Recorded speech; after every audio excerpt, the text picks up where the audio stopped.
Unravelled Knots by Baroness Orczy. 1. The Mystery of the Khaki Tunic. Chapter 1. I cannot pretend to say how it all happened. I can but relate what occurred, leaving those of my friends who are versed in psychic matters to find a plausible explanation for the fact that on that horrible foggy afternoon I chanced to walk into that blameless tea shop at that particular hour. Now I had not been inside a tea shop for years, and I had practically ceased to think of the man in the corner, the weird, spook-like creature with the baggy trousers, the huge, horn-rimmed spectacles, and the thin, claw-like hands that went on fidgeting with a piece of string, tying it with nervy deliberation into innumerable and complicated knots. And yet, when I walked into that tea shop and saw him sitting in the corner by the fire, I was hardly conscious of surprise. But I did not think that he would recognize me. So I sat down at the next table to him, and when I thought that he was most intent on fidgeting with his piece of string, I stole surreptitious glances at him. The last 20 years seemed to have passed him by.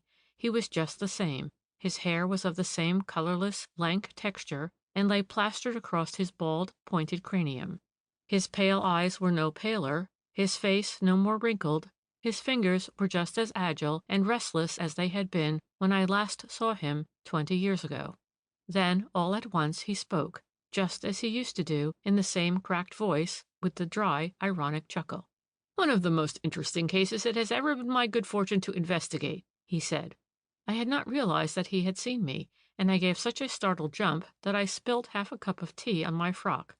With a long, bony finger he was pointing to a copy of the Express Post, which lay beside his plate, and almost against my will my eyes wandered to the flaming headline, "The Mystery of the Khaki Tunic." Then I looked up inquiringly at my pixie-like interlocutor. His watery blue eyes contemplated me through his horn-rimmed spectacles, and his thin, colorless lips smiled on me with placid benevolence. It never occurred to me to make a conventional little speech about the lapse of time since last we met. For the moment I had the feeling as if I had seen him the day before yesterday.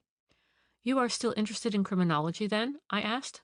"More than ever," he replied with a bland smile. "And this case has given me some of the most delightful moments I have ever experienced in connection with my studies. I have watched the police committing one blunder after another, and today, when they are completely baffled, and the public has started to write letters to the papers about another undetected crime and another criminal at large, I am having the time of my life." "Of course you have made up your mind," I retorted, with what I felt was withering sarcasm. "I have arrived at the only possible solution of the mystery," he replied unperturbed, "and you will do the same when I have put the facts clearly and logically before you. As for the police, let 'em flounder," he went on complacently. "For me it has been an exciting drama to watch from beginning to end. Every one of the characters in it stands out before me like a clear-cut cameo. There was Miss Mary Clark, a quiet, middle-aged woman who rented Hardacres from Lord Formere. She had taken the place soon after the armistice, and ran a poultry farm there on a small scale with the occasional assistance of her brother Arthur, an ex-officer in the East Gloucesters, a young man who had an excellent war record, but who seemed, like so many other young men of his kind, to have fallen into somewhat shiftless and lazy ways since the glorious peace. No doubt you know the geography of the place. The halfpenny papers have been full of maps and plans of Hardacres.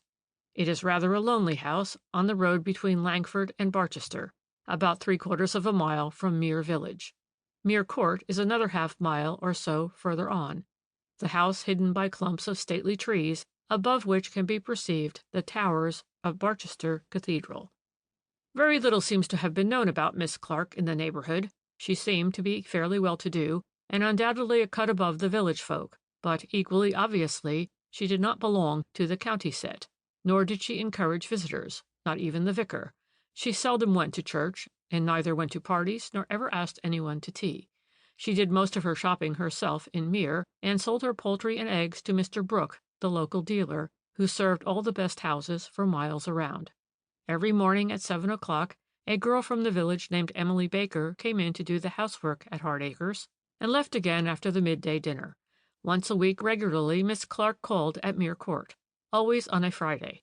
She walked over in the afternoon, whatever the weather, brought a large basket of eggs with her, and was shown without ever being kept waiting straight into Lady Formere's sitting-room. The interview lasted about 10 minutes, sometimes more, and then she would be shown out again.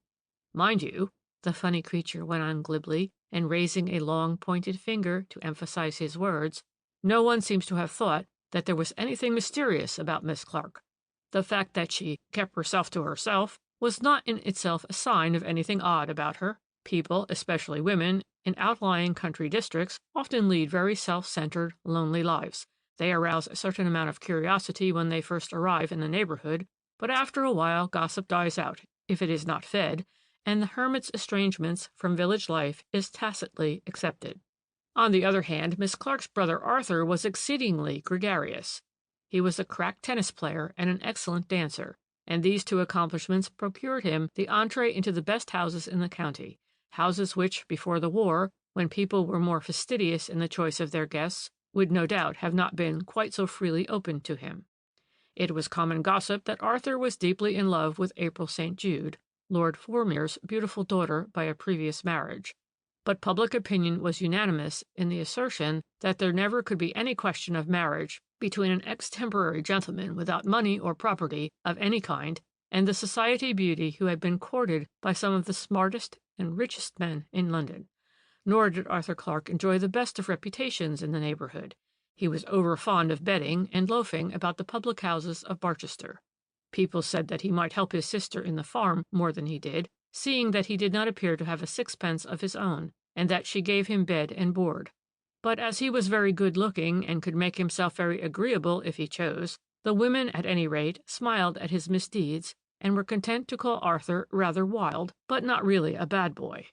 Then came the tragedy. On the 28th of December last, when Emily Baker came to work as usual, she was rather surprised not to see or hear Miss Clark moving about the place. As a rule, she was out in the yard by the time Emily arrived. The chickens would have had their hot mash, and the empty pans would have been left for Emily to wash up. But this morning, nothing. In the girl's own words, there was a creepy kind of lonely feeling about the house. She knew that Mr. Clark was not at home.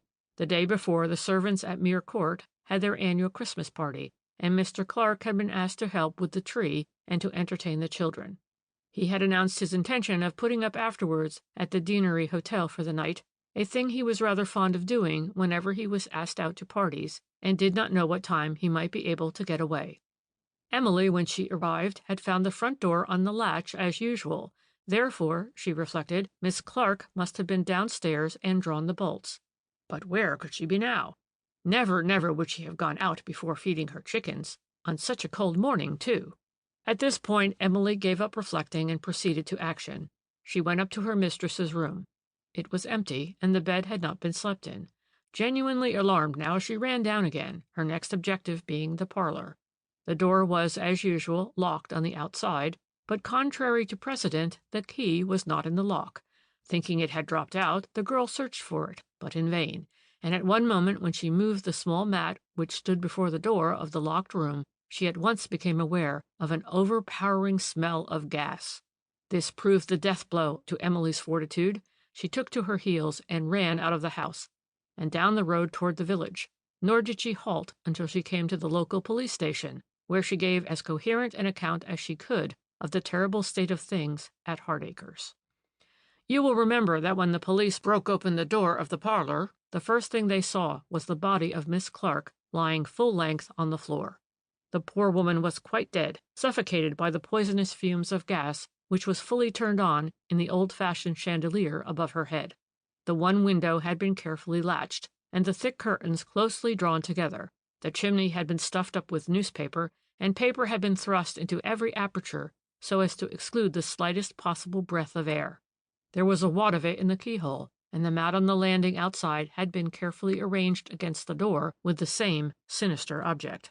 It was clearly a deliberate case of murder. The news spread like wildfire, and soon the entire neighborhood was gloating over a sensation the like of which had not come to its way for generations past. Chapter 2. The London evening papers got hold of the story for their noonday edition, the man in the corner went on after a slight pause, and I, with my passion for the enigmatical and the perplexing, made up my mind then and there to probe the mystery on my own account. because I knew well enough that this was just the sort of case which would send the county police blundering all over the wrong track. I arrived at Barchester on the Tuesday in time for the inquest, but nothing of much importance transpired that day.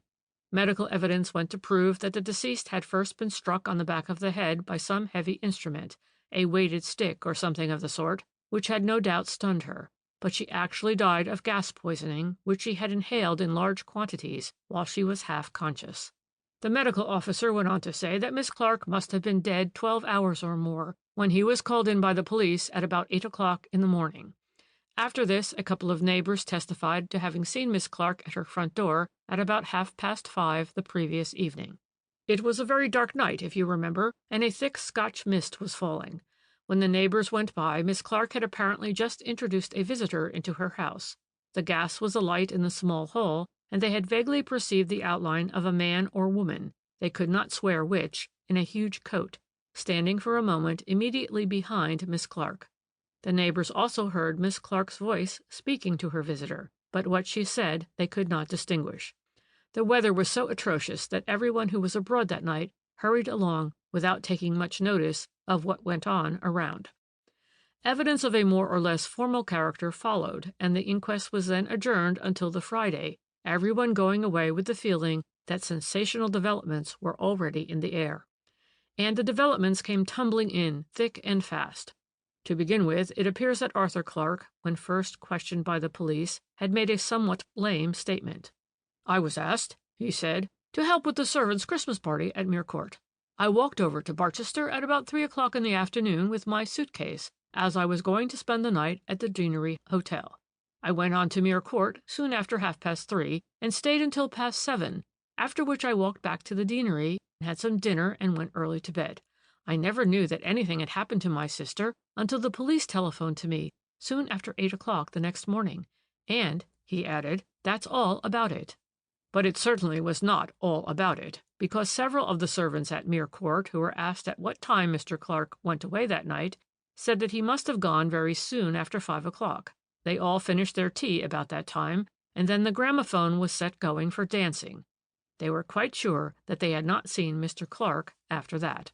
On the other hand, Miss St. Jude said that the servants were mistaken. They were far too deeply engrossed in their own amusements to be at all reliable in their statements. As a matter of fact, Mr. Clark went away, as he said, at about 7 o'clock. She herself had danced with him most of the time, and said good night to him in the hall a few minutes after 7. Here was a neat little complication, do you see? A direct conflict of evidence at the very outset of this mysterious case. Can you wonder that amateur detectives already shrugged their shoulders and raised their eyebrows, declaring that the Honorable April St. Jude was obviously in love with Arthur Clark and was trying to shield him, well knowing that he had something to hide? Of course, the police themselves were very reticent, but even they could not stop people from gossiping. And gossip, I can assure you, had enough and to spare to feed on. At first, of course, the crime had seemed entirely motiveless. The deceased had not an enemy, or, as far as that goes, many acquaintances in the world. In the drawer of the desk in the parlor, the sum of £20 odd in notes and cash was found, and in a little box by the side of the money, poor Mary Clark's little bits of jewelry. But 24 hours later, no one could remain in doubt as to the assassin's purpose. You will remember that on the day following the adjourned inquest, there had arrived from the depths of Yorkshire an old sister of the deceased, a respectable spinster, to whom Arthur himself, it seems, had communicated the terrible news. She had come to Barchester for the funeral. This elder Miss Clark, Euphemia by name, though she could not say much that was informative, did at any rate throw light upon one dark passage in her sister's history. "For the past 4 years," she told the police, "my sister had an allowance of £4 a week from a member of the aristocracy. I did not know much about her affairs, but I do know that she had a packet of letters on which she set great store. What these letters were, I have not the slightest idea, nor do I know what Mary ultimately did with them. On one occasion, before she was actually settled at Hardacres, she met me in London and asked me to take care of this packet for her, and she told me then that they were very valuable.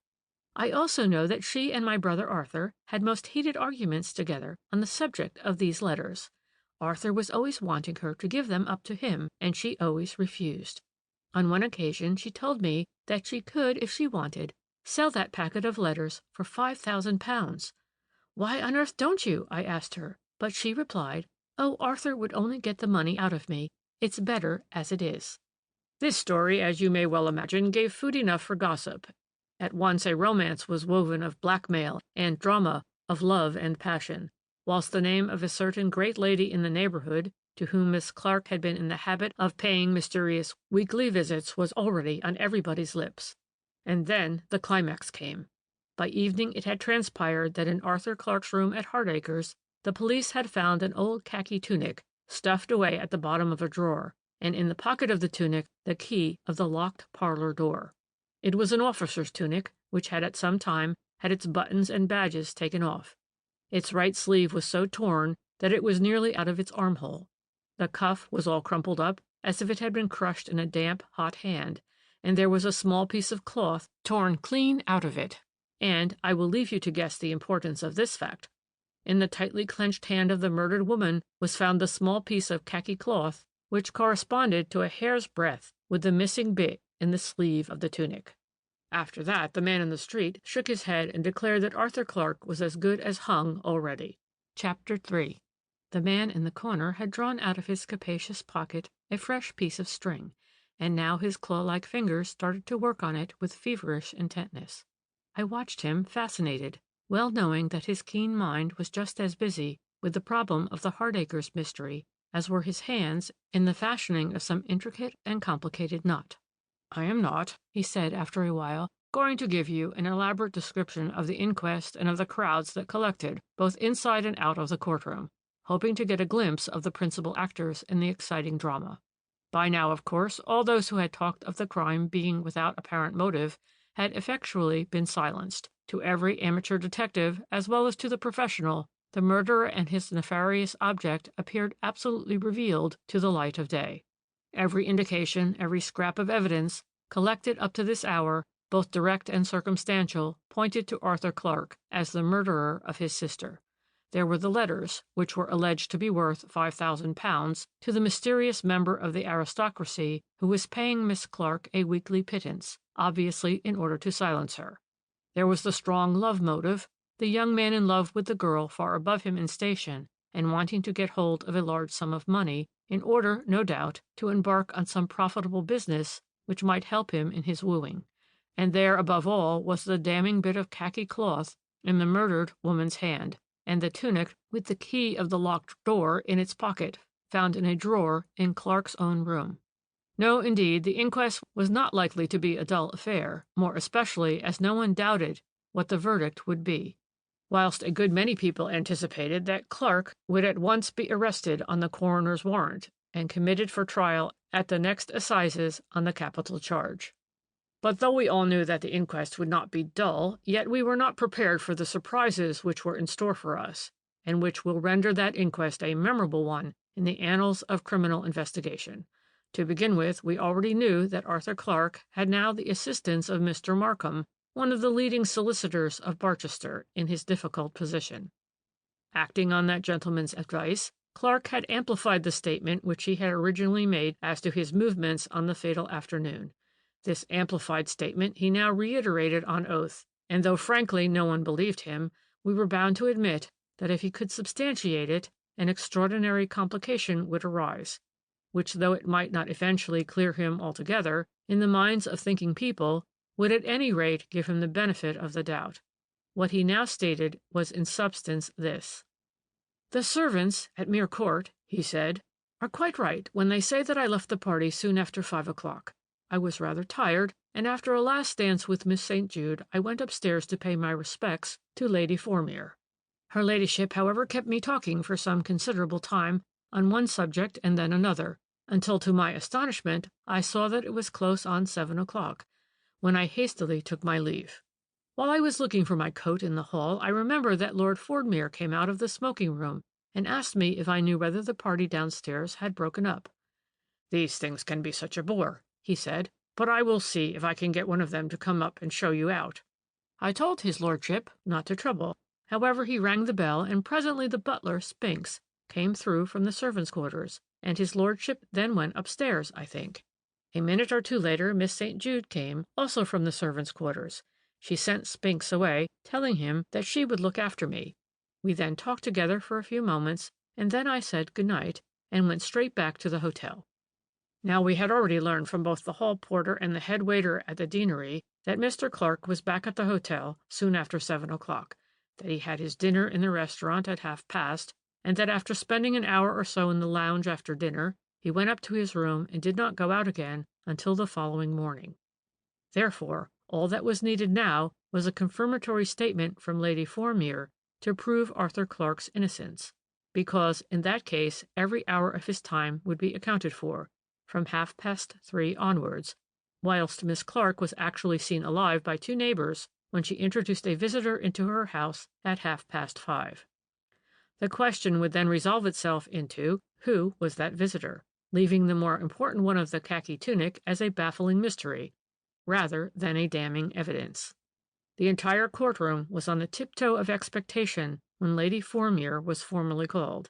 I can assure you that the ubiquitous pin could have been heard to drop during the brief moment's silence when the elegant society woman stood up and disposed her exquisite sable cape about her shoulders, and then swore to tell the whole truth and nothing but the truth.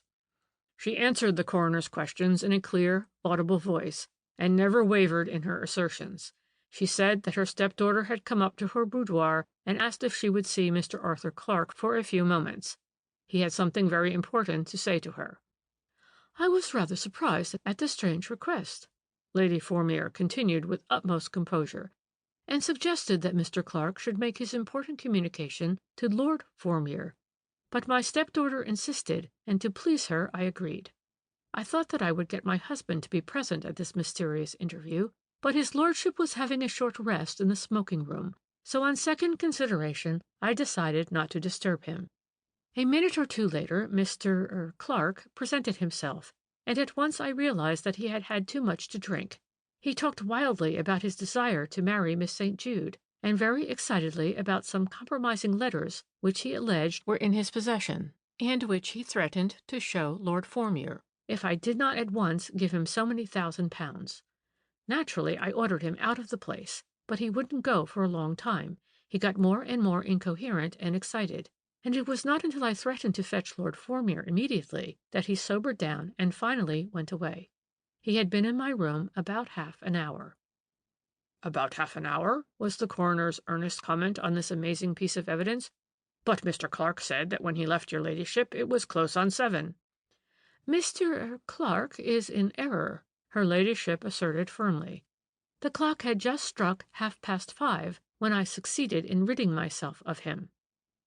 You can easily imagine how great was the excitement at this moment, and how intensified it became when Lord Formere gave evidence in his turn and further confused the issues. He began by corroborating Arthur Clark's statement about his having spoken to him in the hall at 7 o'clock. It was almost unbelievable. Everybody gasped, and the coroner almost gave a jump. "But her ladyship has just told us," he said, "that Clark left her at 5:30. "That no doubt is accurate," Lord Formere rejoined in his stiff, prim manner, "since her ladyship said so. All I know is that I was asleep in front of the fire in the smoking-room when I heard a loud bang issuing from the hall. I went to see what it was, and there I certainly saw Clark. He was just coming through the glass door which divides the outside vestibule from the hall, and he appeared to me to have come straight out of the wet and to have left his hat and coat in the outer vestibule." "But," the coroner insisted, "what made your lordship think that he had come from outside?" "Well, for one thing, his face and hands were quite wet, and he was wiping them with his handkerchief when I first caught sight of him. His boots, too, were wet, and so were the edges of his trousers, and then, as I said, he was coming into the hall from the outer vestibule, and it was the banging of the front door which had roused me." "And the hour then was?" "The clock had not long since struck 7, but my butler will be able to confirm this." And Spinks the butler did confirm this portion of his lordship's statement, though he could say nothing about Mr. Clark's boots being wet, nor did he help Mr. Clark on with his coat and hat, or open the door for him. Miss St. Jude had practically followed Spinks into the hall, and had at once dismissed him, saying she would look after Mr. Clark. His lordship in the meanwhile had gone upstairs, and Spinks went back into the servants' hall. Of course, Miss St. Jude was called. You remember that she had previously stated that Clark had only left the party at about 7 o'clock, that she herself had danced with him most of the time until then, and finally said good-bye to him in the hall. But as this statement was not even corroborated by Clark's own assertions, and entirely contradicted by both Lord and Lady Formere's evidence, she was fortunately advised not to repeat it on oath. But she hotly denied the suggestion that Clark had come in from outside when she said good-bye to him in the hall. She saw him put on his hat and coat, and they were quite dry. But nobody felt that her evidence was of any value, because she would naturally do her utmost to help her sweetheart. Finally, one of the most interesting moments in that memorable inquiry was reached when Lady Formere was recalled and asked to state what she knew of Miss Clark's antecedents. "Very little," she replied. "I only knew her in France when she worked under me in a hospital. I was very ill at one time, and she nursed me devotedly. Ever since that I helped her financially as much as I could." "You made her a weekly allowance?" her ladyship was asked. "Not exactly," she replied. "I just bought her eggs and poultry at a higher figure than she would get from anyone else." "Do you know anything about some letters that she thought were so valuable?" "Oh, yes," the lady replied with a kindly smile. "Mary had a collection of autograph letters which she had collected whilst she was nursing in France. Among them were some by Auguste and others by very distinguished personages. She had the idea that these were extraordinarily valuable." "Do you know what became of those letters?" "No," her ladyship replied. "I do not know." "But there were other letters, were there not?" the coroner insisted, "in which you yourself were interested, the ones Mr. Clark spoke to you about?" "They existed only in Mr. Clark's imagination, I fancy," Lady Formere replied. "But he was in such a highly excited state that afternoon that I really could not quite make out what it was that he desired to sell to me." Lady Formere spoke very quietly and very simply, without a single note of spite or acerbity in her soft, musical voice. One felt that she was stating quite simple facts that rather bored her, but to which she did not attach any importance. And later on Miss Euphemia Clark retold the story of the packet of letters and of the quarrels which the deceased and her brother had about them, and when the damning evidence of the khaki tunic stood out like an avenging nemesis pointing at the unfortunate young man, those in court who had imaginations saw, positively saw, the hangman's rope tightening around his neck. Chapter 4. "And yet the verdict was one of wilful murder against some person or persons unknown," I said after a slight pause, waiting for the funny creature to take up his narrative again. "Yes," he replied. "Arthur Clark has been cleared of every suspicion. He left the court a free man. His innocence was proved beyond question through what everyone thought was the most damnatory piece of evidence against him, the evidence of the khaki tunic. The khaki tunic exonerated Arthur Clark as completely as the most skillful defender could do, because it did not fit him. Arthur Clark was a rather heavy, full-grown, broad-shouldered man. The khaki tunic would only fit a slim lad of 18. Clark had admitted the tunic was his, but he had never thought of examining it, and certainly not of trying it on. It was Miss St. Jude who thought of that.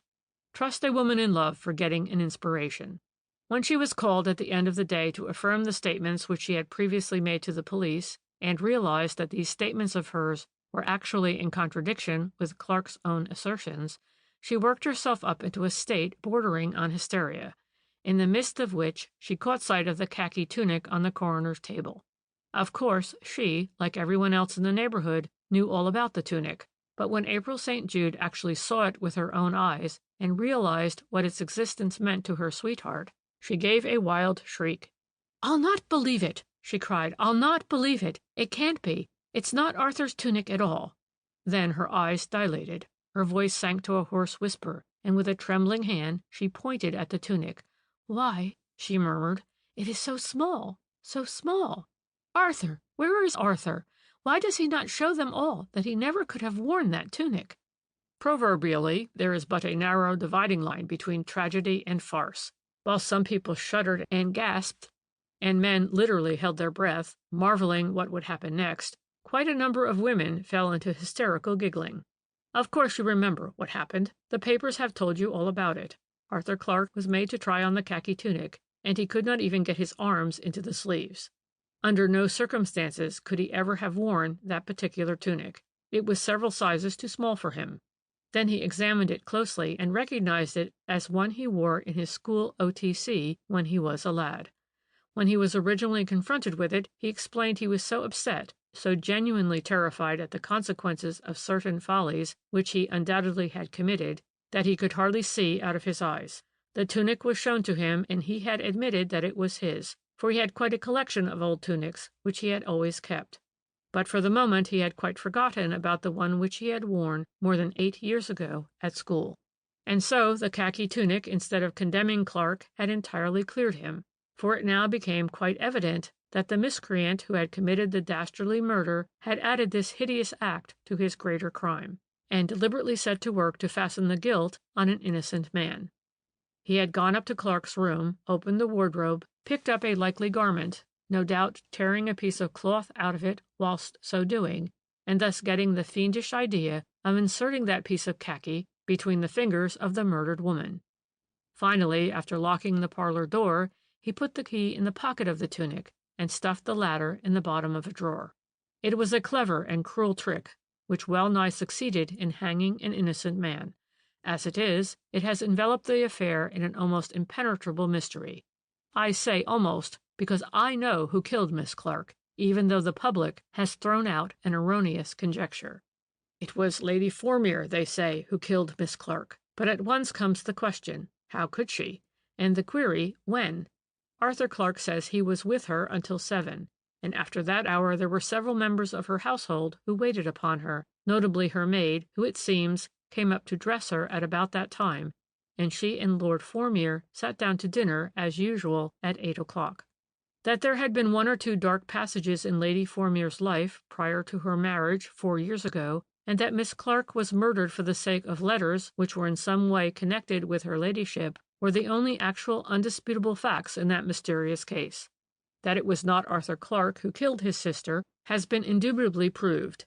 That a great deal of evidence was contradictory, everyone has admitted. And if the police does not act on certain suggestions which I have made to them, the Hardacres murder will remain a mystery to the public till the end of time.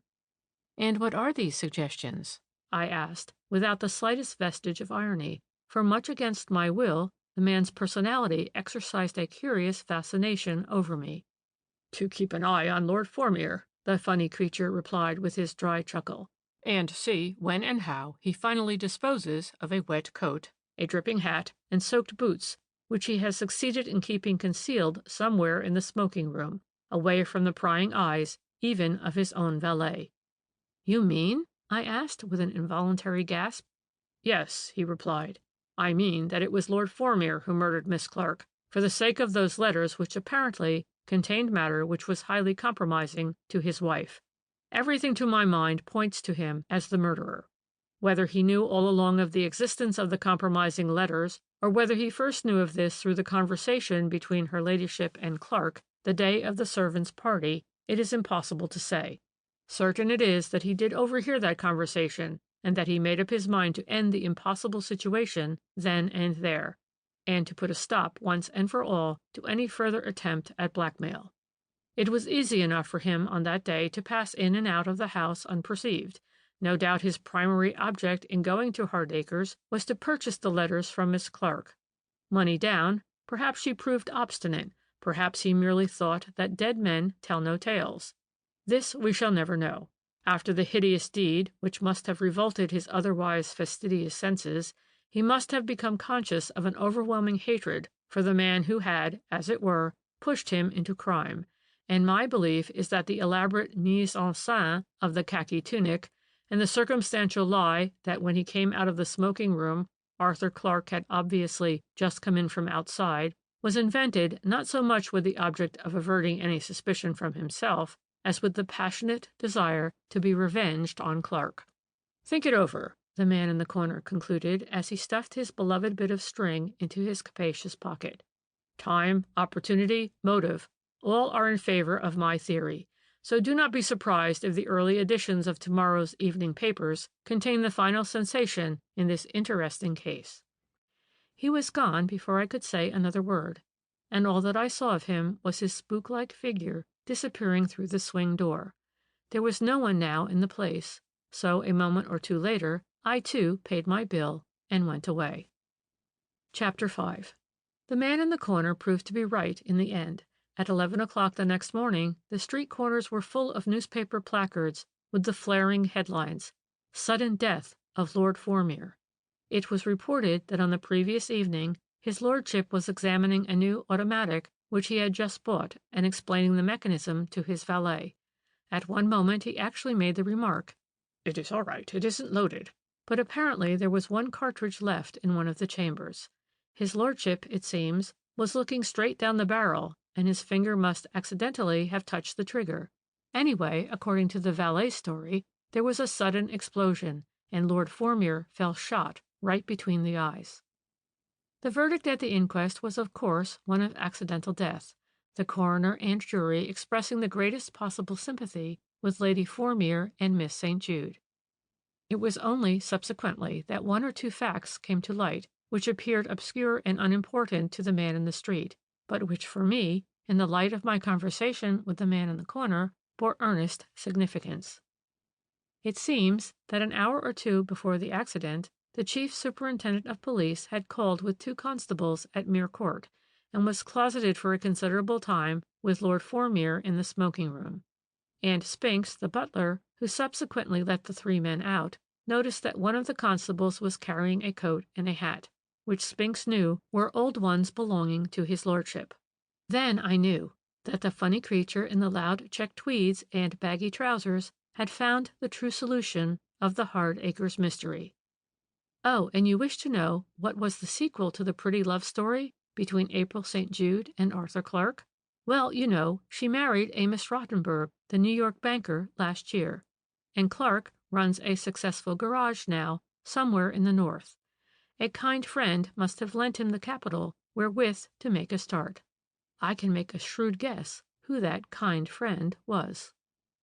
End of The Mystery of the Khaki Tunic.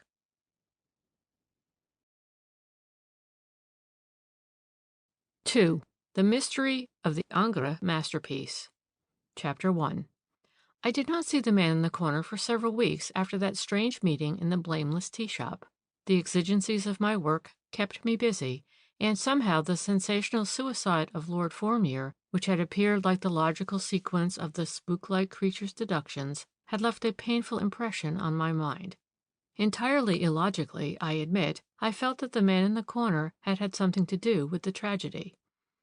But when in March of that year we were all thrilled by the mystery of the valuable Ingres picture, and wherever one went one heard conjectures and explanations of that extraordinary case, my thoughts very naturally reverted to the funny creature and his bit of string, and I found myself often wondering what his explanation of what seemed a truly impenetrable mystery could possibly be. The facts certainly were very puzzling in themselves. When first I was deputed by the express post to put them clearly and succinctly before its readers, I found the task strangely difficult.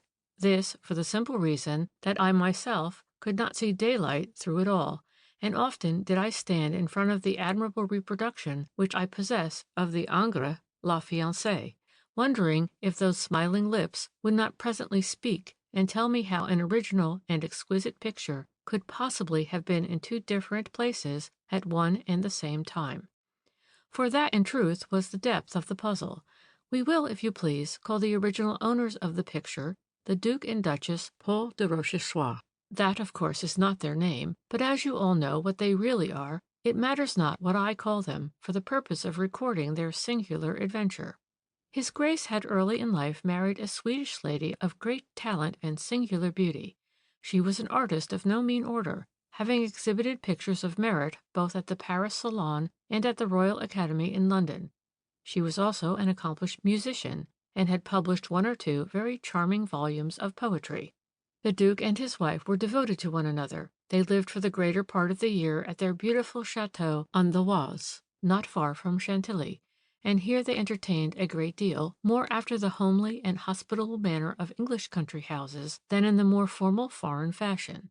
Here, too, they had collected some rare furniture, tapestries, and objects of art and vertu, amongst which certain highly prized pictures of the French school of the 19th century.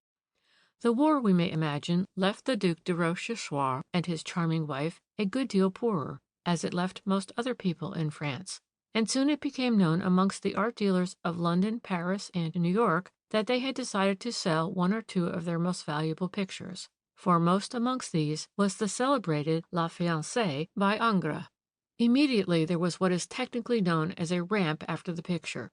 Dealers traveled backwards and forwards from all the great continental cities to the Château on the Oise to view the picture.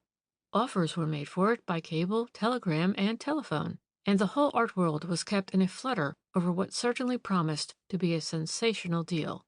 Alas, as with most of the beautiful possessions of this impoverished old world, the coveted prize was destined to go to the country that had the longest purse.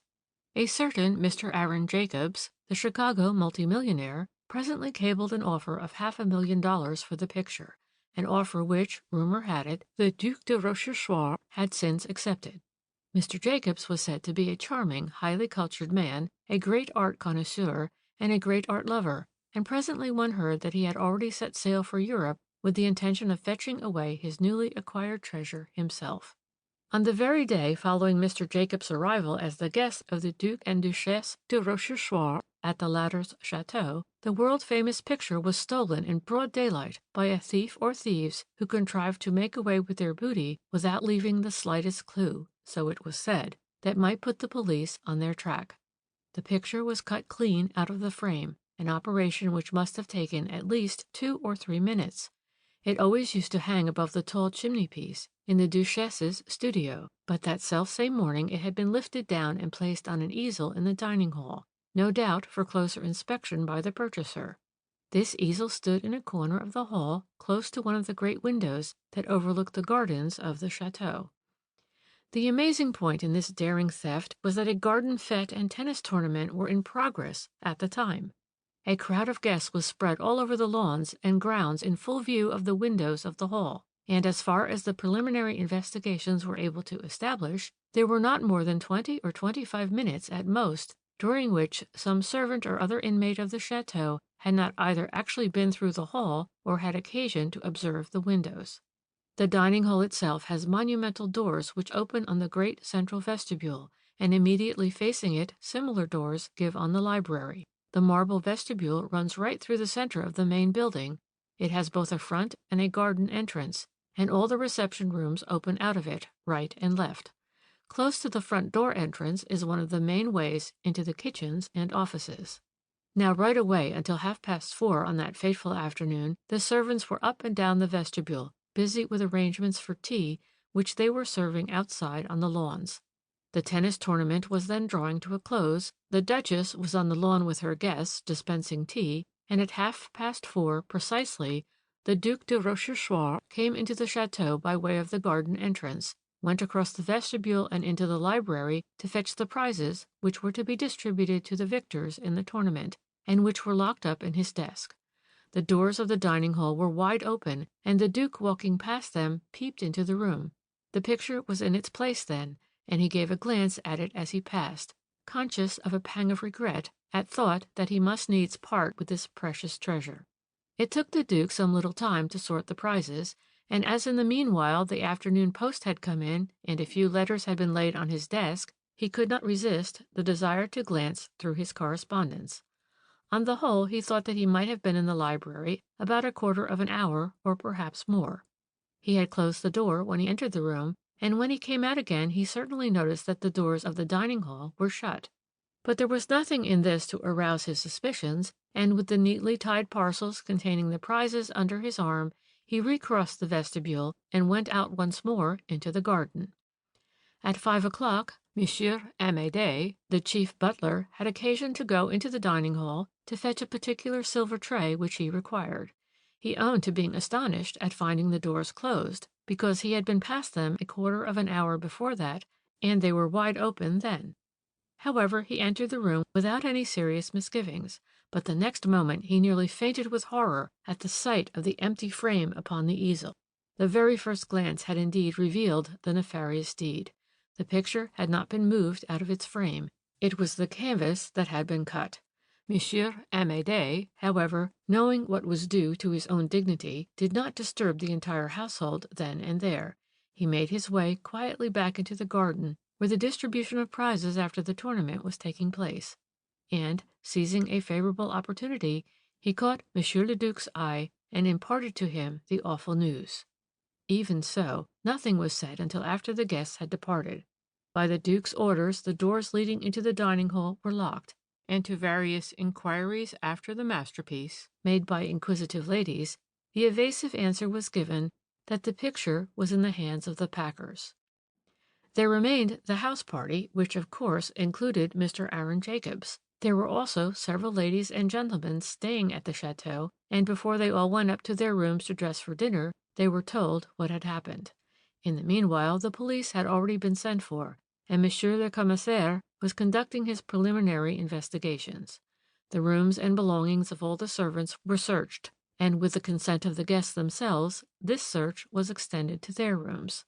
A work of art worth $500,000 could not thus be allowed to disappear and the thief to remain undetected for the sake of social conventions, and as the law stands in France, any man may be guilty of a crime until he be proved innocent. Chapter 2. The theft of the Ingres masterpiece was one of those cases which interest the public in every civilized country. And here in England, where most people are bitten with the craze for criminal investigation, it created quite a sensation in its way. I remember that when we all realized for the first time that the picture had in very truth disappeared, and that the French police, despite its much vaunted acumen, had entirely failed to find the slightest trace of the thief, we at once began to look about for a romantic solution of the mystery.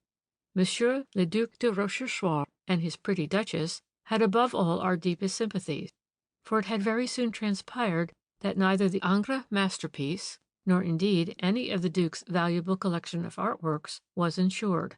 This fact seems almost incredible to English minds, with whom every kind of insurance is part and parcel of the ordinary household routine.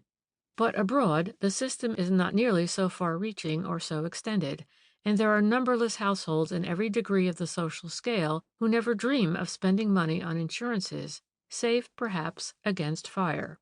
Be that as it may, the fact remained that La Fiancée was not insured against theft, and that through the action of an unknown miscreant, the Duke and Duchess of Rochechouart would, unless the police did ultimately succeed in tracing the stolen masterpiece, find themselves the poorer by $500,000. With their usual lack of logic, readers of the halfpenny press promptly turned their attention to Mr. Aaron Jacobs, the intending purchaser. Being a Chicago multimillionaire does not, it appears, render a man immune from the temptation of acquiring by dishonest means the things which he covets. Anyway, the public decided that Mr. Jacobs was not so rich as he was reputed to be, but that, on the other hand, being as greedy for the possession of European works of art as any ogre for human flesh, he had stolen the picture which he could not afford to buy, and 10, or mayhap 15 years hence, when the story of the mysterious theft will have been consigned to oblivion, Mr. Jacobs would display the masterpiece in his gallery. How this was to be accomplished without the subsequent intervention of the police, those wiseacres did not attempt to explain. The mystery remained impenetrable for close on 2 years. Many other sensations, criminal or otherwise, had, during that time, driven the affair of the Ingres masterpiece out of the public mind. Then, suddenly, the whole story was revived, and in a manner which proved far more exciting than anyone had surmised. It was linked, though the European public did not know this, with the death in July 1919 of Charles B. Tupper, the head of one of the greatest cinematograph organization in the States, a man who for the past few years had controlled over 2,000 theaters and had made millions in his day. Sometime during the war he had married the well-known cinema star Anita Hodgkins, a beautiful, entirely uneducated girl who hailed from Upper Tooting. The will of Mr. Charles B. Tupper was proved for a fabulous sum, and as soon as his affairs were settled, Mrs. Tupper, who presumably had remained Cockney at heart as well as in speech, set sail for England with the intention of settling down once more in the country of her birth. She bought Holt Manor, a magnificent house in Buckinghamshire, sent for all her splendid furniture and belongings from America, and early in 1920, when her palatial residence was ready for occupation, she married Lord Polchester, a decadent young nincompoop, who was said to have fallen in love with her when he first saw her face on the screen. Presumably, Mrs. Anita Tupper nee Hodgkins hugged herself with the belief that once she was styled "Milady," she would automatically become a social star as she had been a cinema one in the past. But in this harmless ambition she was at first disappointed. Though she had furnished her new house lavishly, though paragraphs appeared in all the halfpenny and weekly press giving details of the sumptuous establishment of which the new Lady Polchester was queen, though she appeared during the London season of 1920 at several official functions, and went to an evening court that year wearing pearls that might have been envied by an empress, she found that in Buckinghamshire the best people were shy of calling on her, and the bits of pasteboard that were from time to time left at her door came chiefly from the neighboring doctors, parsons, or retired London tradespeople, or from mothers with marriageable daughters who looked forward to parties at the big house and consequent possible matrimonial prizes. This went on for a time, and then Lady Polchester, wishing no doubt to test the intentions of the county towards her, launched out invitations for a garden party. The invitations included the London friends she had recently made, and a special train from Paddington was to bring those friends to the party. Among these was Mr. Aaron Jacobs. He had known the late Charles B. Tupper over in the States, and had met Lady Polchester more recently at one of the great functions at the United States Embassy in London. She had interested him with a glowing account of her splendid collection of works of art, of pictures and antique furniture which she had inherited from her first husband, and which now adorned her house in Buckinghamshire.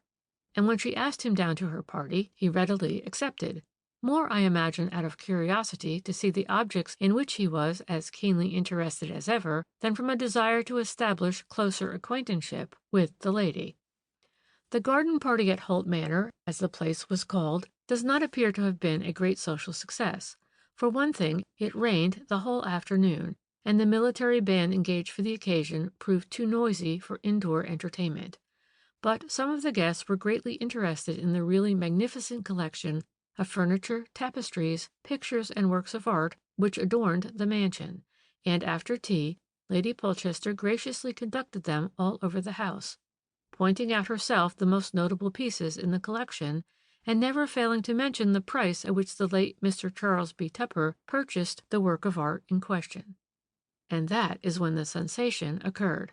Following their hostess, the guests had already seen and duly admired two really magnificent Van Dycks that hung in the hall, when she turned to them and said, with a flourish of her plentifully begemmed hands, "You must come into the library and see the picture for which Mr. Tupper gave over $500,000. I never knew I had it, as he had never taken it out of its case, and I never saw it until this year, when it came over with all my other things from our house in New York.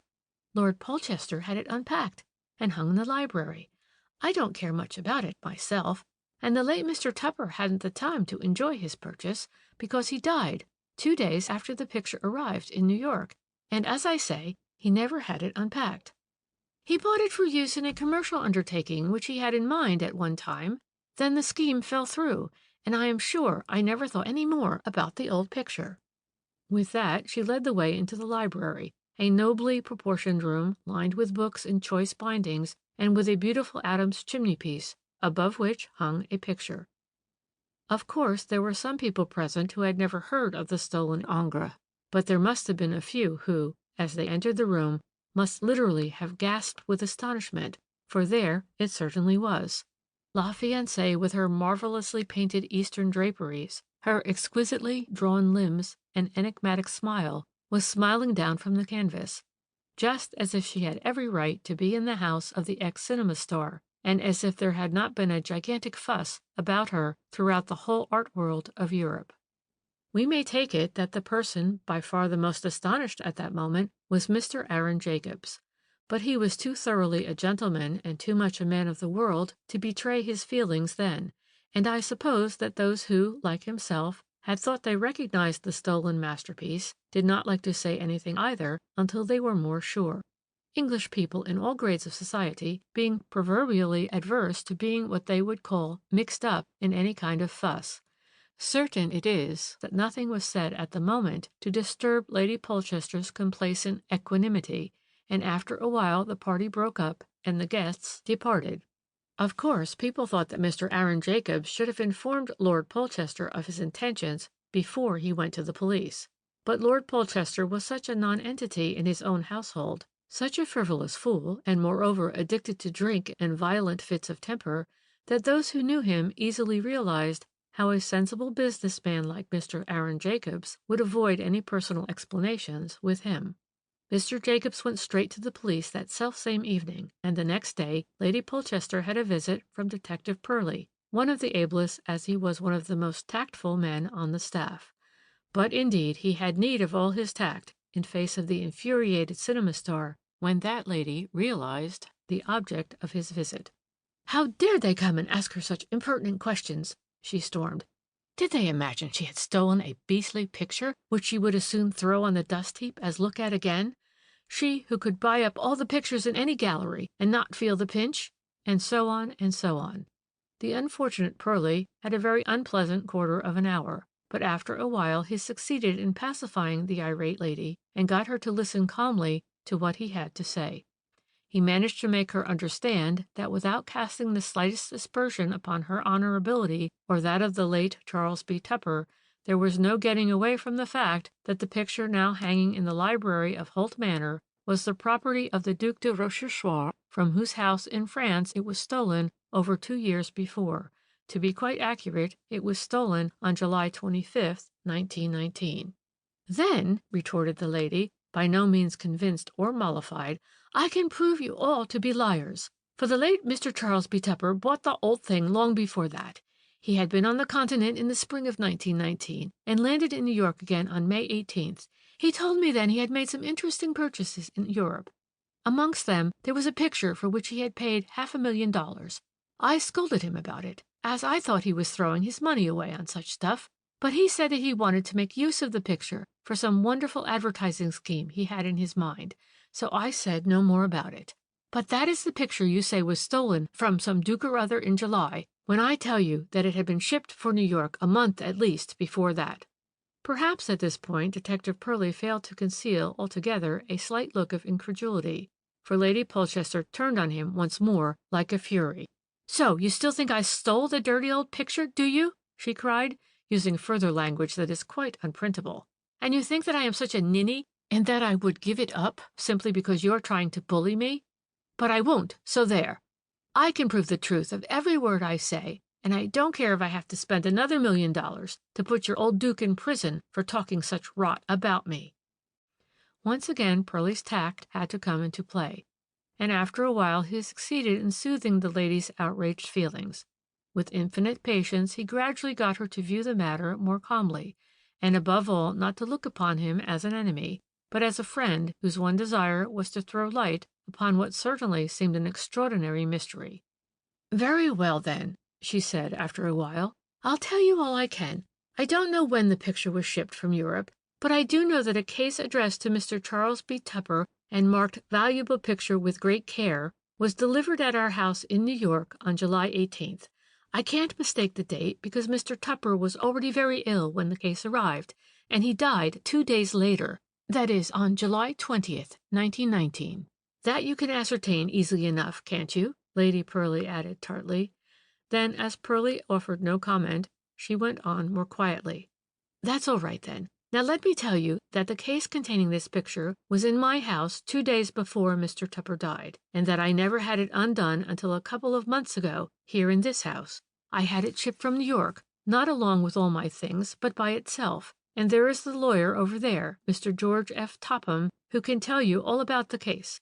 I was too upset, what with Mr. Tupper's illness and then his death, and the will and the whole bag of tricks to trouble much about it myself, but I told the lawyer that it contained a picture for which Mr. Tupper had paid $500,000, and it was put down for probate for that amount. The lawyer took charge of the old thing, and he can swear, and lots of people over in the States can swear, that the case was never undone, and the shipping company can swear that it never was touched whilst it was in their charge. They delivered it here, and their men opened the case for us and helped us to hang the picture. And now," concluded Lady Polchester, not because she had nothing more to say, but presumably because she was out of breath. "Now perhaps you'll tell me how a picture which was over in New York on the 18th of July can have been stolen from France on the 25th. And if you can't tell me that, then I'll trouble you to clear out of my house, for I've no use for nosy Parkers about the place." The unfortunate Pearlie had certainly, by all accounts, rather a rough time of it with the lady, nor could he arrive at any satisfactory arrangement with her. Needless to say that she absolutely refused to give up the picture unless she were forced to do so by law, and even then, she dared say, she could make it very unpleasant for some people. Chapter 3. The next event of any importance in this extraordinary case was the action brought by the Duc and Duchesse de Rochechouart here in England against Lady Polchester for illegal detention of their property. It very soon transpired that several witnesses had come over from the States in order to corroborate the lady's assertions with regard to her rightful ownership of the picture, and the public was once more on the tiptoe of expectation. The case came on for hearing in March and only lasted 2 days. The picture was in court and was identified first by the Duc and the Duchesse de Rochechouart, and then by 2 or 3 experts as the genuine work of Ingres, la fiancée, known throughout the entire art world as having been purchased by the Duc's grandfather from the artist himself in 1850, and having been in the possession of the family uninterruptedly ever since. The Duc himself had last seen it in his own chateau at 4:30 on the afternoon of July 25th, 1919. A well-known peculiarity about the masterpiece was that it had originally been painted on a somewhat larger canvas, and that the artist himself, at the request of the original purchaser, had it cut smaller and restrained on a smaller stretcher. This alteration was, of course, distinctly visible on the picture. The frame was new; it was admittedly purchased by Lady Polchester recently. When the picture came into her possession, it was unframed. On that lady's behalf, on the other hand, there was a formidable array of witnesses, foremost amongst these being Mr. Anthony Kleeberger, who was the late Charles B. Tupper's secretary and manager. He was the first to throw some light on the original transaction whereby la fiancée first came into his employer's possession. "Mr. Tupper," he explained, "was the inventor of a new process of color photography which he desired to test and then to advertise all over the world by means of reproduction from some world-famous masterpiece, and when during the spring of 1919 I accompanied him to Europe, one of the objects which he had in mind was the purchase of a picture suitable for his purpose. It pretty soon was known all over the art world of the continent what we were after, and that Mr. Tupper was prepared to pay a big price for his choice. You would be surprised if I were to tell you of some of the offers we had in Vienna, in London, even in Rome. At last, when we were staying in Paris, Mr. Tupper came to me one day and told me he had at last found the very picture he wanted. He had gone to the studio of a picture restorer who had written to him and offered him a genuine Ingres. He had seen the picture and liked it, and had agreed to give the owner $500,000 for it. I thought this a terrific price, and frankly I was a little doubtful whether my employer had a sufficient knowledge of art to enter into a transaction of this sort. I feared that he might be badly had, and buying some spurious imitation rather than a masterpiece. But Mr. Tupper was always a queer man in business. Once he had made up his mind there was no arguing with him. "I like the picture," was all that he ever said to me in response to some timid suggestion on my part that he should seek expert advice. "And I have agreed to buy it for $500,000 simply because the fellow would not part with it for less. I believe it to be genuine. But if it is not, I don't care. It will answer my purpose, and there it is." He then gave me instructions to see about the packing and forwarding of the picture, and this I did. I must say that I had terrible misgivings about the whole affair. I certainly thought the picture magnificent, but of course I am no judge. It had a worthless frame round it, which I discarded in order to facilitate the packing. The picture restorer's studio was up a back street in the Montmartre quarter. He and his wife saw to the packing themselves. I never saw anybody else in the place. I arranged for the forwarding of the case, for the insurance and so on, and I myself handed over to the vendor, whose name was given to me as Mathieu Vignard, $500,000 bills in the name and on account of my employer, Mr. Charles B. Tupper. Of course I presumed that the snuffy old man and his blousy wife were acting for some personage who desired to remain unknown, and as time went on and there was no talk in the art world or in the newspapers then about any great masterpiece being stolen, I soon forgot my misgivings. and a couple of months later I set out on Mr. Tupper's business for Central America, where I remained for close on 2 years. Half the time during those years I was up country in Costa Rica, Venezuela, and so on, where newspapers are scarce, and when the hue and cry was after a picture stolen from the house of the Duc de Rochechouart, I knew nothing about it. But this picture now in court is certainly the one which Mr. Tupper bought in Paris at the end of June 1919, and which I myself saw packed and nailed down in its case and forwarded to New York, where it arrived 2 days before Mr. Tupper's death. That was the substance of Mr. Kleeberger's evidence, by far the most important heard on the first day of the action. After that, the testimony of other witnesses went to confirm the whole story. There was the well-known New York solicitor, Mr. George F. Topham, who took charge of the picture after the death of his client, Mr. Tupper, and the managing director of the Nebraska Safe Deposit Company, where it was stored until Lady Polchester sent for it. There were the managers of the shipping companies who forwarded the picture from Paris to New York in June-July 1919, and from New York to Holt Manor in the following year. And there were the removal men and servants who saw the picture unpacked and hung in the library at the manor. It took 2 days to go through all that evidence, but it was never either conflicting or doubtful.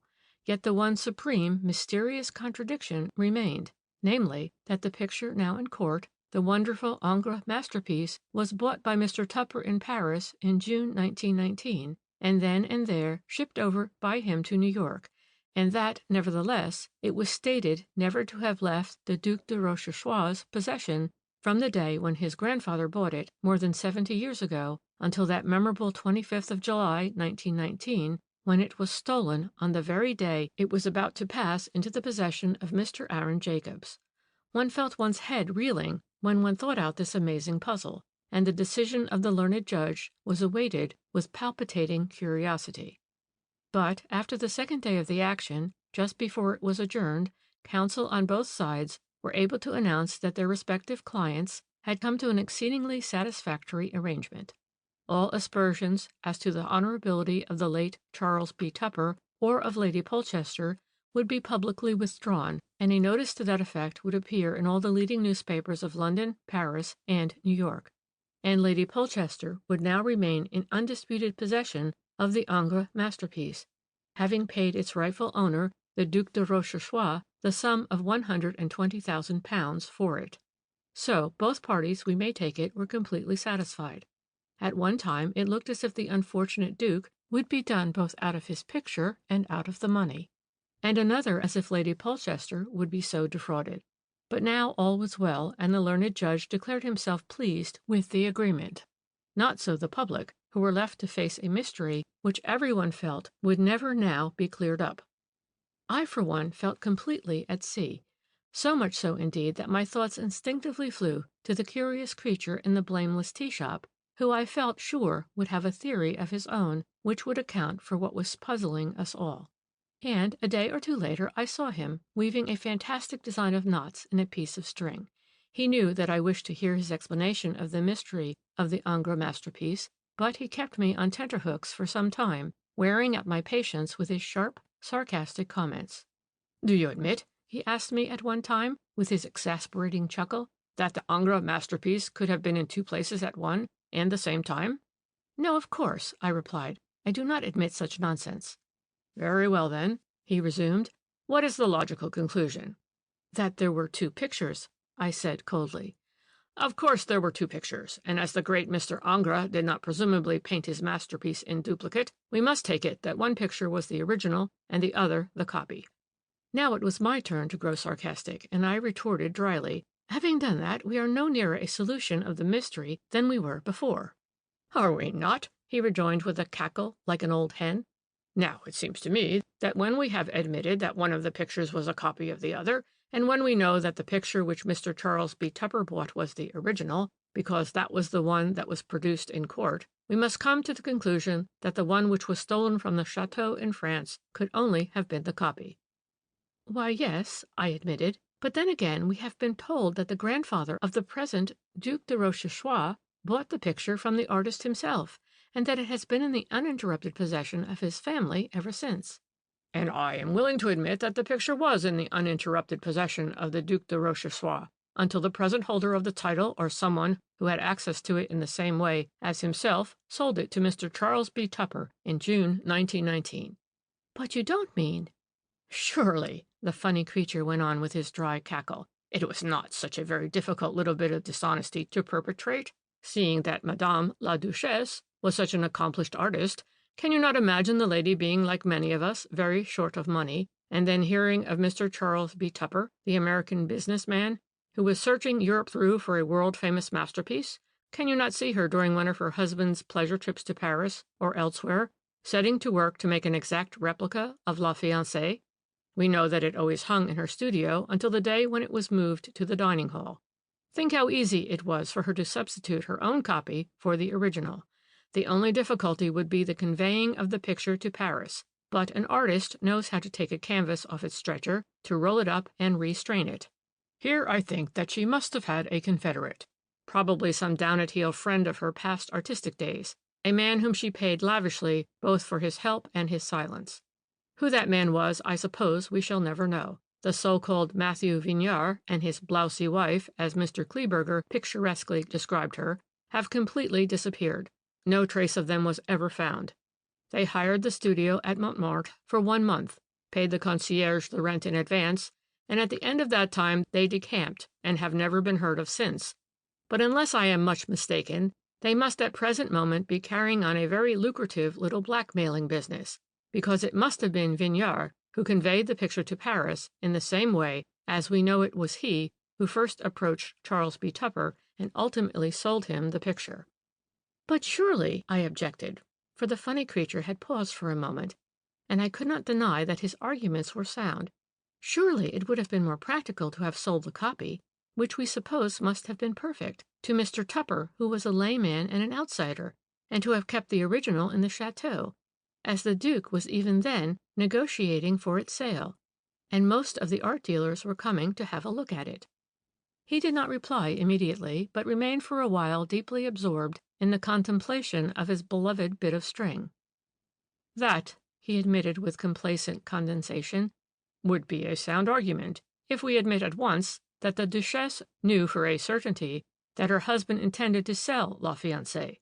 But my contention is that at the time that she sold the picture to Mr. Tupper, she had no idea that the Duke had any such intentions.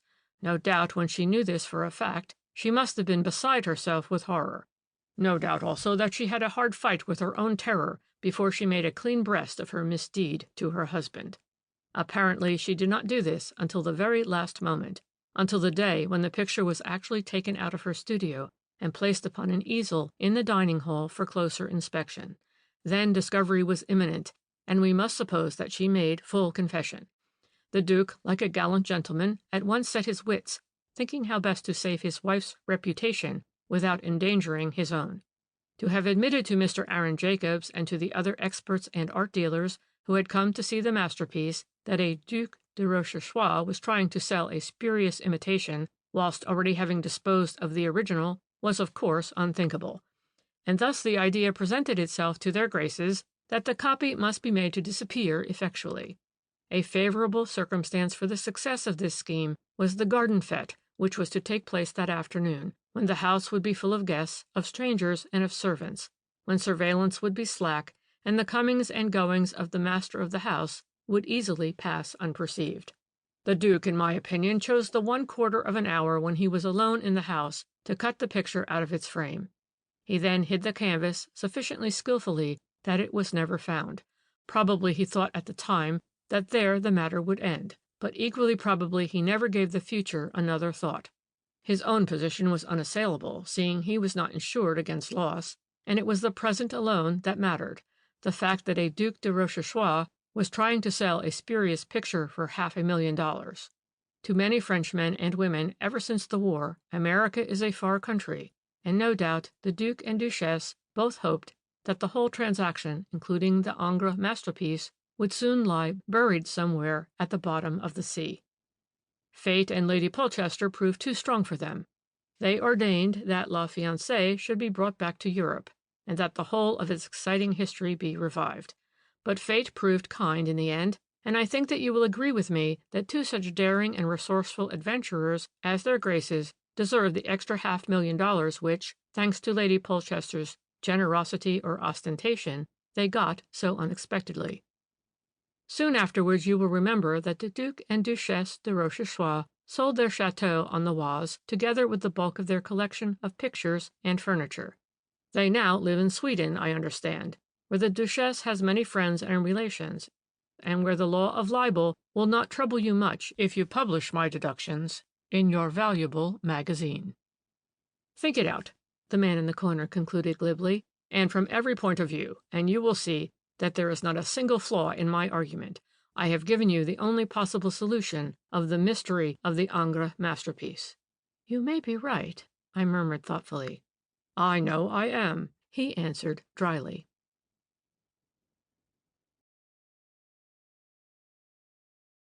Chapter 3. The Mystery of the Pearl Necklace. Chapter 1.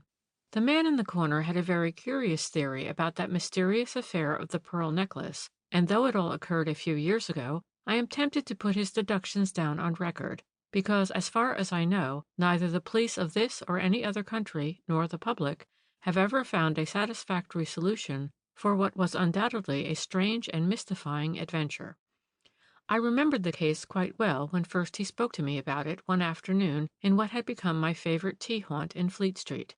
The only thing I was not quite certain of was the identity of the august personage to whom the pearl necklace was to be presented.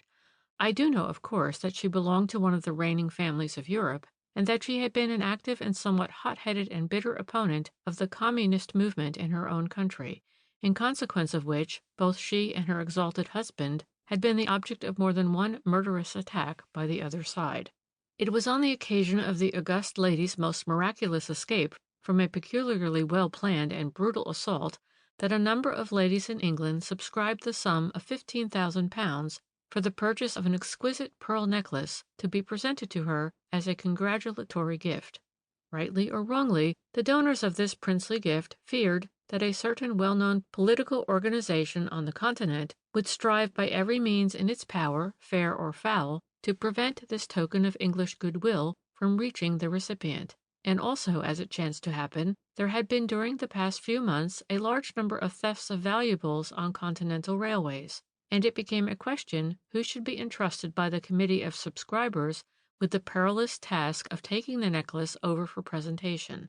The trouble being further enhanced by the fact that in those days the insurance companies barred 1 or 2 European countries from their comprehensive policies against theft and petty larceny, and that it was to one of those countries, thus barred, that the bearer of the £15,000 necklace would have to journey. Imagine the excitement, the anxiety, which reigned in the hearts of thousands of middle-class English women who had subscribed their mite towards the gift. Their committee sat behind closed doors discussing the claims of various volunteers who were ready to undertake the journey. These worthy folk were quite convinced that certain well-known leaders of anarchical organizations would be on the lookout for the booty and would have special facilities for the theft of it at the frontier during the course of those endless customs and passport formalities for which that particular country was ever famous. Finally, the committee's choice fell upon a certain Captain Arthur Saunders, nephew of Sir Montague Bowden, who was chairman of the Ladies' Committee. Captain Saunders had, it seemed, travelled abroad a great deal, and his wife was foreign, Swedish, so it was understood. It was thought that if he went abroad now in the company of his wife, the object of their journey might be thought to be a visit to Mrs. Saunders' relations, and the conveying of the pearl necklace to its destination might thus remain more or less a secret. The choice was approved by all of the subscribers, and it was decided that Captain and Mrs. Saunders should start by the 10 a.m. train for Paris on the 16th of March. Captain Saunders was to call the previous afternoon at a certain bank in Charing Cross where the necklace was deposited, and there receive it as an almost sacred trust from the hands of the manager. Further, it was arranged that Mrs. Saunders should, immediately on arrival in Paris, send a wire to Mrs. Berners, a great friend of hers, who was the secretary of the committee, and in fact that she should keep the committee informed of Captain Saunders' well-being at all the more important points of their journey. And thus they started. But no news came from Paris on the 16th. At first no anxiety was felt on that score, everyone being ready to surmise that the Calais-Paris train had been late in, and that the Saunders had perhaps only barely time to clear their luggage at the customs and catch the train de luxe which would take them on via Cologne without a chance of sending the promised telegram.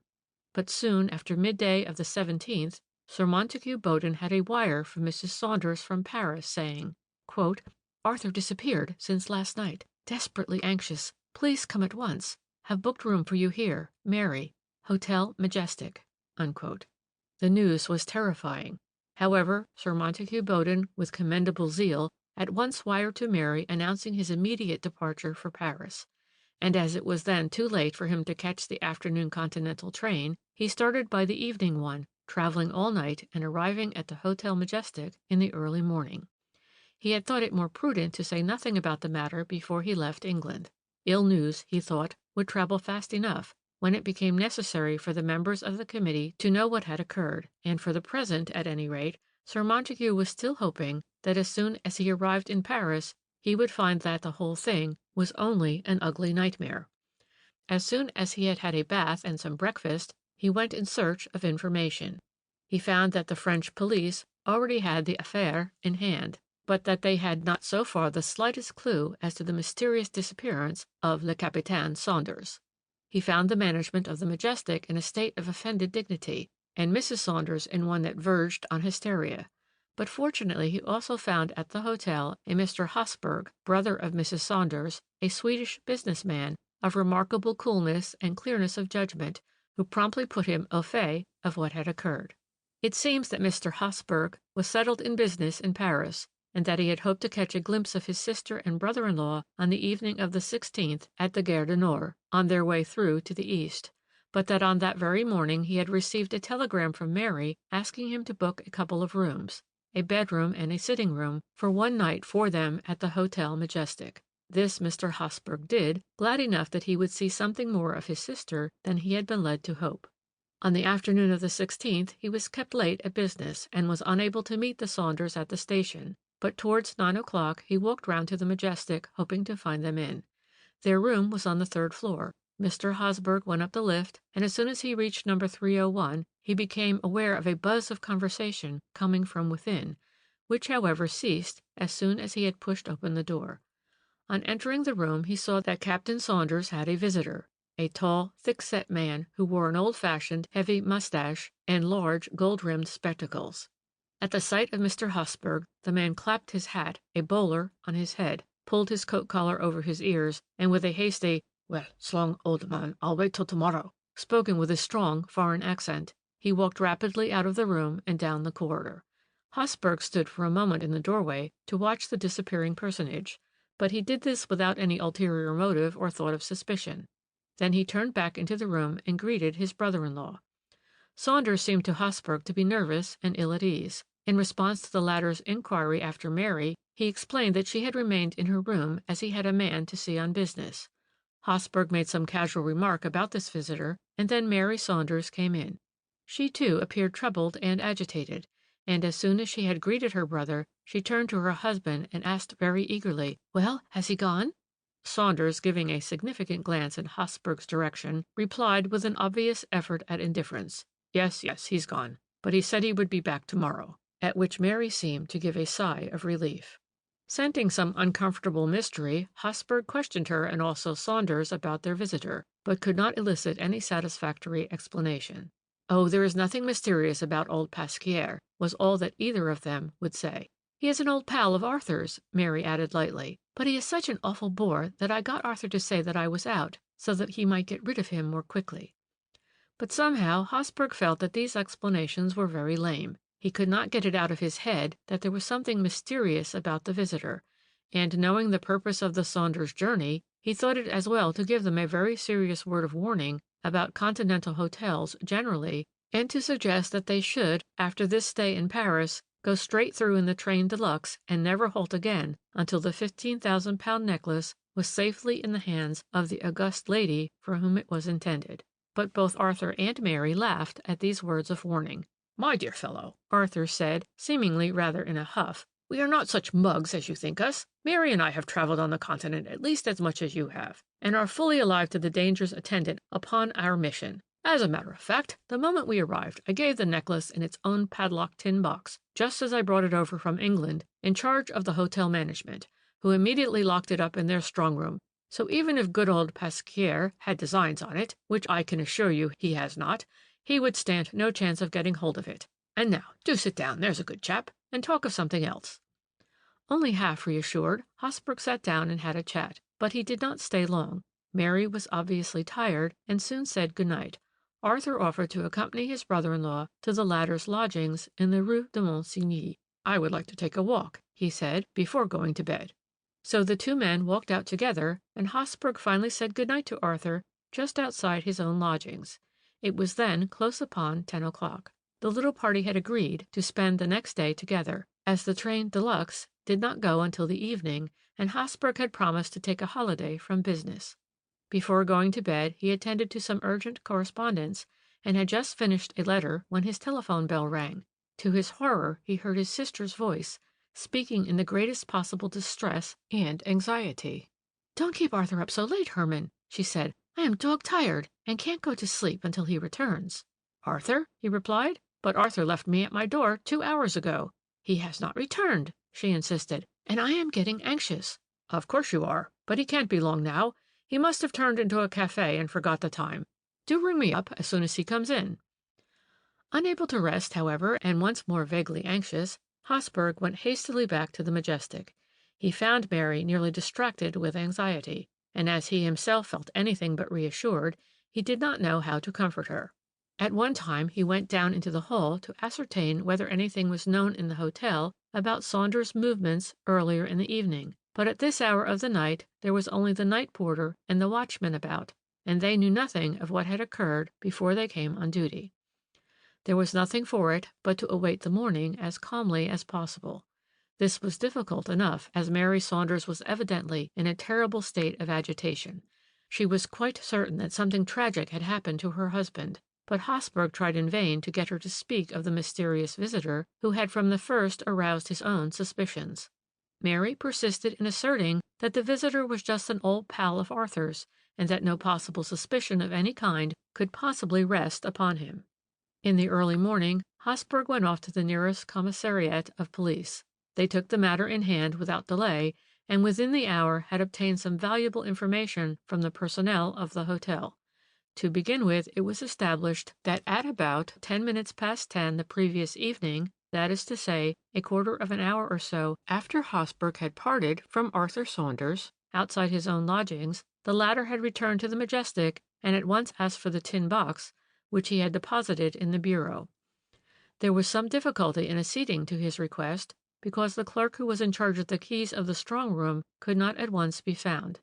However, Monsieur le Capitaine was so insistent that search was made for the clerk, who presently appeared with the keys, and after the usual formalities handed over the tin box to Saunders, who signed a receipt for it in the book. Hosbrook had since then identified the signature, which was quite clear and incontestable. Saunders then went upstairs, refusing to take the lift, and 5 minutes later he had come down again, nodded to the hall porter, and went out of the hotel. No one had seen him since, but during the course of the morning the valet on the 4th floor had found an empty tin box in the gentleman's cloakroom. This box was produced, and to her unutterable horror Mary Saunders recognized it as the one which had held the pearl necklace. The whole of this evidence, as it gradually came to light, was a staggering blow both to Mary and to Hosbrook himself, because until this moment neither of them had thought that the necklace was in jeopardy. They both believed that it was safely locked up in the strong room of the hotel. Hosbrook now feared the worst. He blamed himself terribly for not having made more certain of the mysterious visitor's identity. He had not yet come to the point of accusing his brother-in-law, in his mind, of a conspiracy to steal the necklace, but frankly, at this stage, he did not know what to think. Saunders' conduct had, to say the least, been throughout extremely puzzling. Why had he elected to spend the night in Paris when all arrangements had been made for him and his wife to travel straight through? Who was the mysterious visitor with the walrus mustache, vaguely referred to both by Arthur and Mary as old Pasquier? And above all, why had Arthur withdrawn the necklace from the hotel strong room, where it was quite safe, and with it in his pocket walked about the streets of Paris at that hour of the night? Hosberg was quite convinced that old Pasquier knew something about the whole affair, but, strangely enough, Mary persisted in asserting that he was quite harmless, and an old friend of Arthur's who was beyond suspicion. When further pressed with questions, she declared that she had no idea where the man lodged, and that, in fact, she believed that he had left Paris the self-same evening en route for Brussels, where he was settled in business. Inquiry amongst the personnel of the hotel revealed the fact that Captain Saunders' visitor had been seen by the hall porter when he came soon after 8:30, and asked whether Le Capitaine Saunders had finished dinner. His question being answered in the affirmative, he went upstairs, refusing to take the lift. Half an hour or so later he was seen by one of the waiters in the lounge hurriedly crossing the hall, and finally by the 2 boys in attendance at the swing doors when he went out of the hotel. All agreed that the man was very tall and thick-set, that he wore a heavy mustache and a pair of gold-rimmed spectacles. He had on a bowler hat and an overcoat with the collar pulled right up to his ears. The hall porter, who himself spoke English fairly well, was under the impression that the man was not English, although he made his inquiries in that language. In addition to all these investigations, the commissaire de police, on his second visit to the hotel, was able to assure Hosberg that all the commissariats in and around Paris had been communicated with by telephone, so as to ascertain whether any man answering Saunders' description had been injured during the night in a street accident and taken in somewhere for shelter. Also that a description of the necklace had already been sent round to all the Montepieid throughout the country.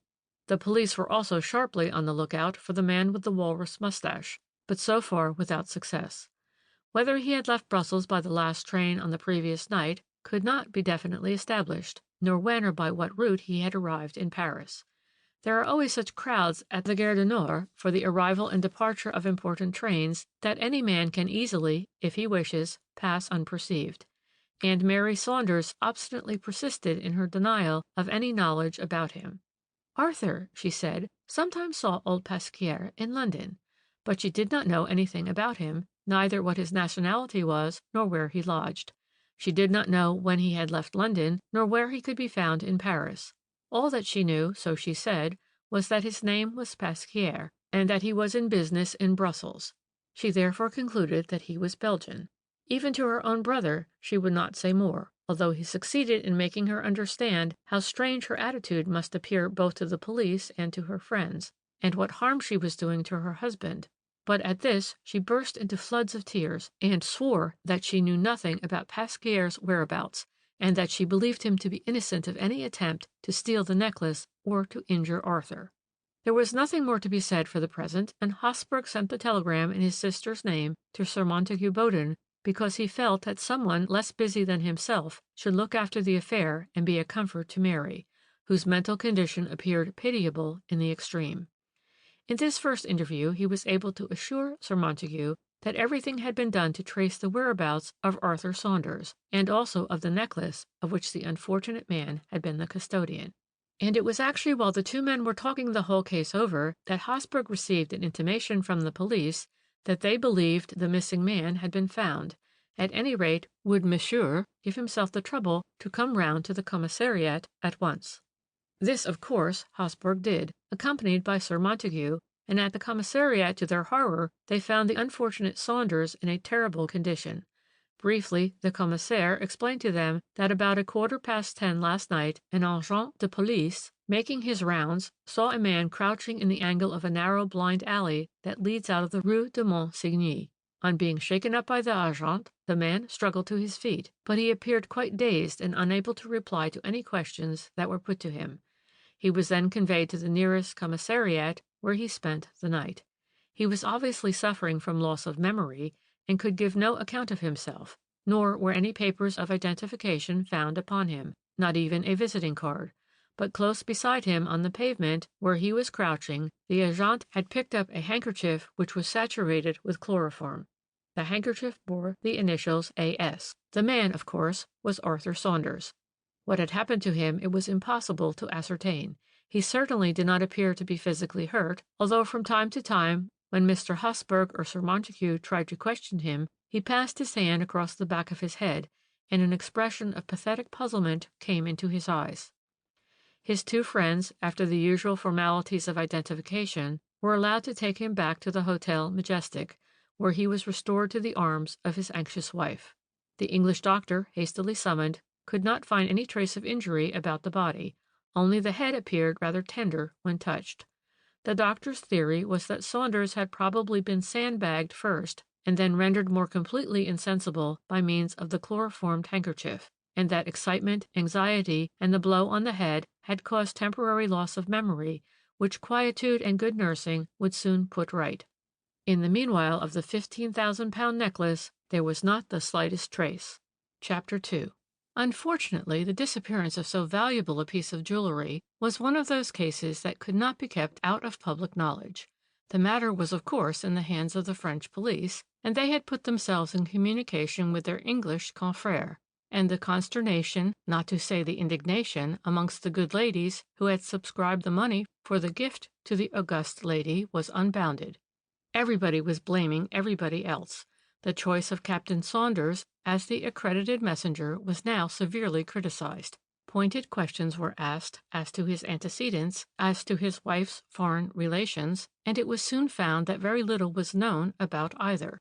Of course, everybody knew that he was Sir Montague Bowden's nephew, and that, thanks to his uncle's influence, he had obtained a remunerative and rather important post in the office of one of the big insurance companies.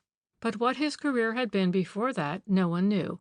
Some people said that he had fought in South Africa and later on had been a correspondent for one of the great dailies during the Russo-Japanese War.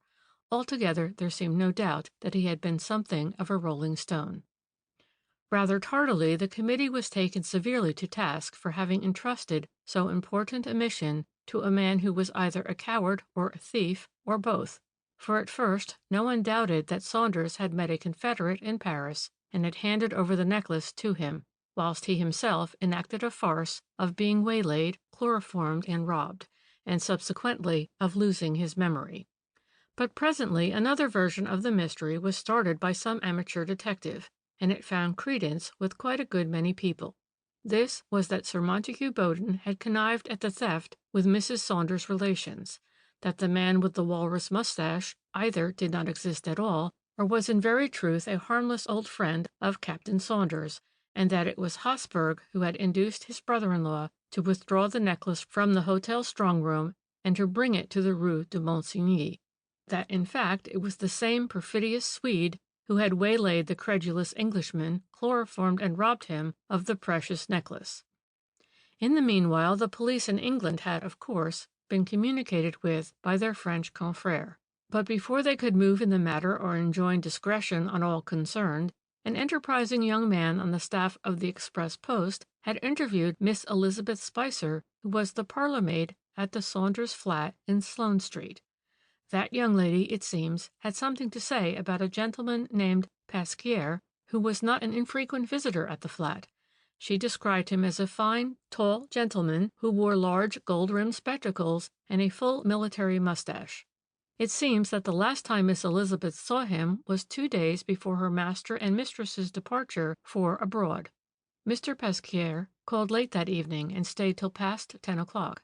When Elizabeth was rung for in order to show him out, he was saying good-bye to the captain in the hall, and she heard him say, in his funny foreign way, as she put it, "Well, I shall be in Paris as soon as you. Think it over, my friend." And on the top of that came the story told by Henry Tidy, Sir Montague Bowden's butler. According to him, Captain Saunders called at Sir Montague Bowden's house in Lowndes Street on the afternoon of the 15th. The two gentlemen remained closeted together in the library for nearly an hour when Tidy was summoned to show the visitor out. Sir Montague, it seems, went to the front door with his nephew, and as the latter finally wished him good-bye, Sir Montague said to him, "My dear boy, you can take it from me that there's nothing to worry about, and in any case, I am afraid that it is too late to make any fresh arrangements." "It's because of Mary," the captain rejoined. "She has made herself quite ill over it." "The journey will do her good," Sir Montague went on pleasantly. "But if I were you, I would have a good talk with your brother-in-law. He must know his Paris well. Take my advice and spend the night at the Majestic. You can always get rooms there." This conversation Tidy heard quite distinctly, and he related the whole incident both to the journalist and to the police. After that, the amateur investigators of crime were divided into two camps. There were those who persisted in thinking that Pasquier and Saunders, and probably Mrs. Saunders also, had conspired together to steal the necklace, and that Saunders had acted the farce of being waylaid and robbed and losing his memory. They based their deductions on Elizabeth Spicer's evidence and on Mary Saunders' extraordinary persistence in trying to shield the mysterious Pasquier. But other people, getting hold of Henry Tidy's story, deduced from it that it was indeed Sir Montague Bowden who had planned the whole thing in conjunction with Habsburg, since it was he who had persuaded Saunders to spend the night in Paris, thus giving his accomplice the opportunity of assaulting Saunders and stealing the necklace. To these wiseacres, old Pasquier was indeed a harmless old pal of Arthur's, whose presence that evening at the Majestic was either a fable invented by Habsburg or one quite innocent in purpose. In vain did Sir Montague try to explain away Tidy's evidence. Arthur, he said, had certainly called upon him that last afternoon, but what he seemed worried about was his wife's health.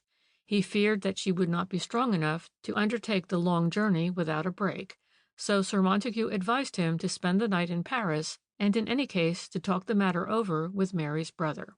The conversation overheard by Tidy could certainly admit of this explanation, but it did not satisfy the many amateur detectives who preferred to see a criminal in the chairman of the committee rather than a harmless old gentleman, as eager as themselves to find a solution of the mystery. And while people argued and wrangled, there was no news of the necklace, and none of the man with the walrus mustache. No doubt that worthy had by now shaved off his hirsute adornment and grown a beard.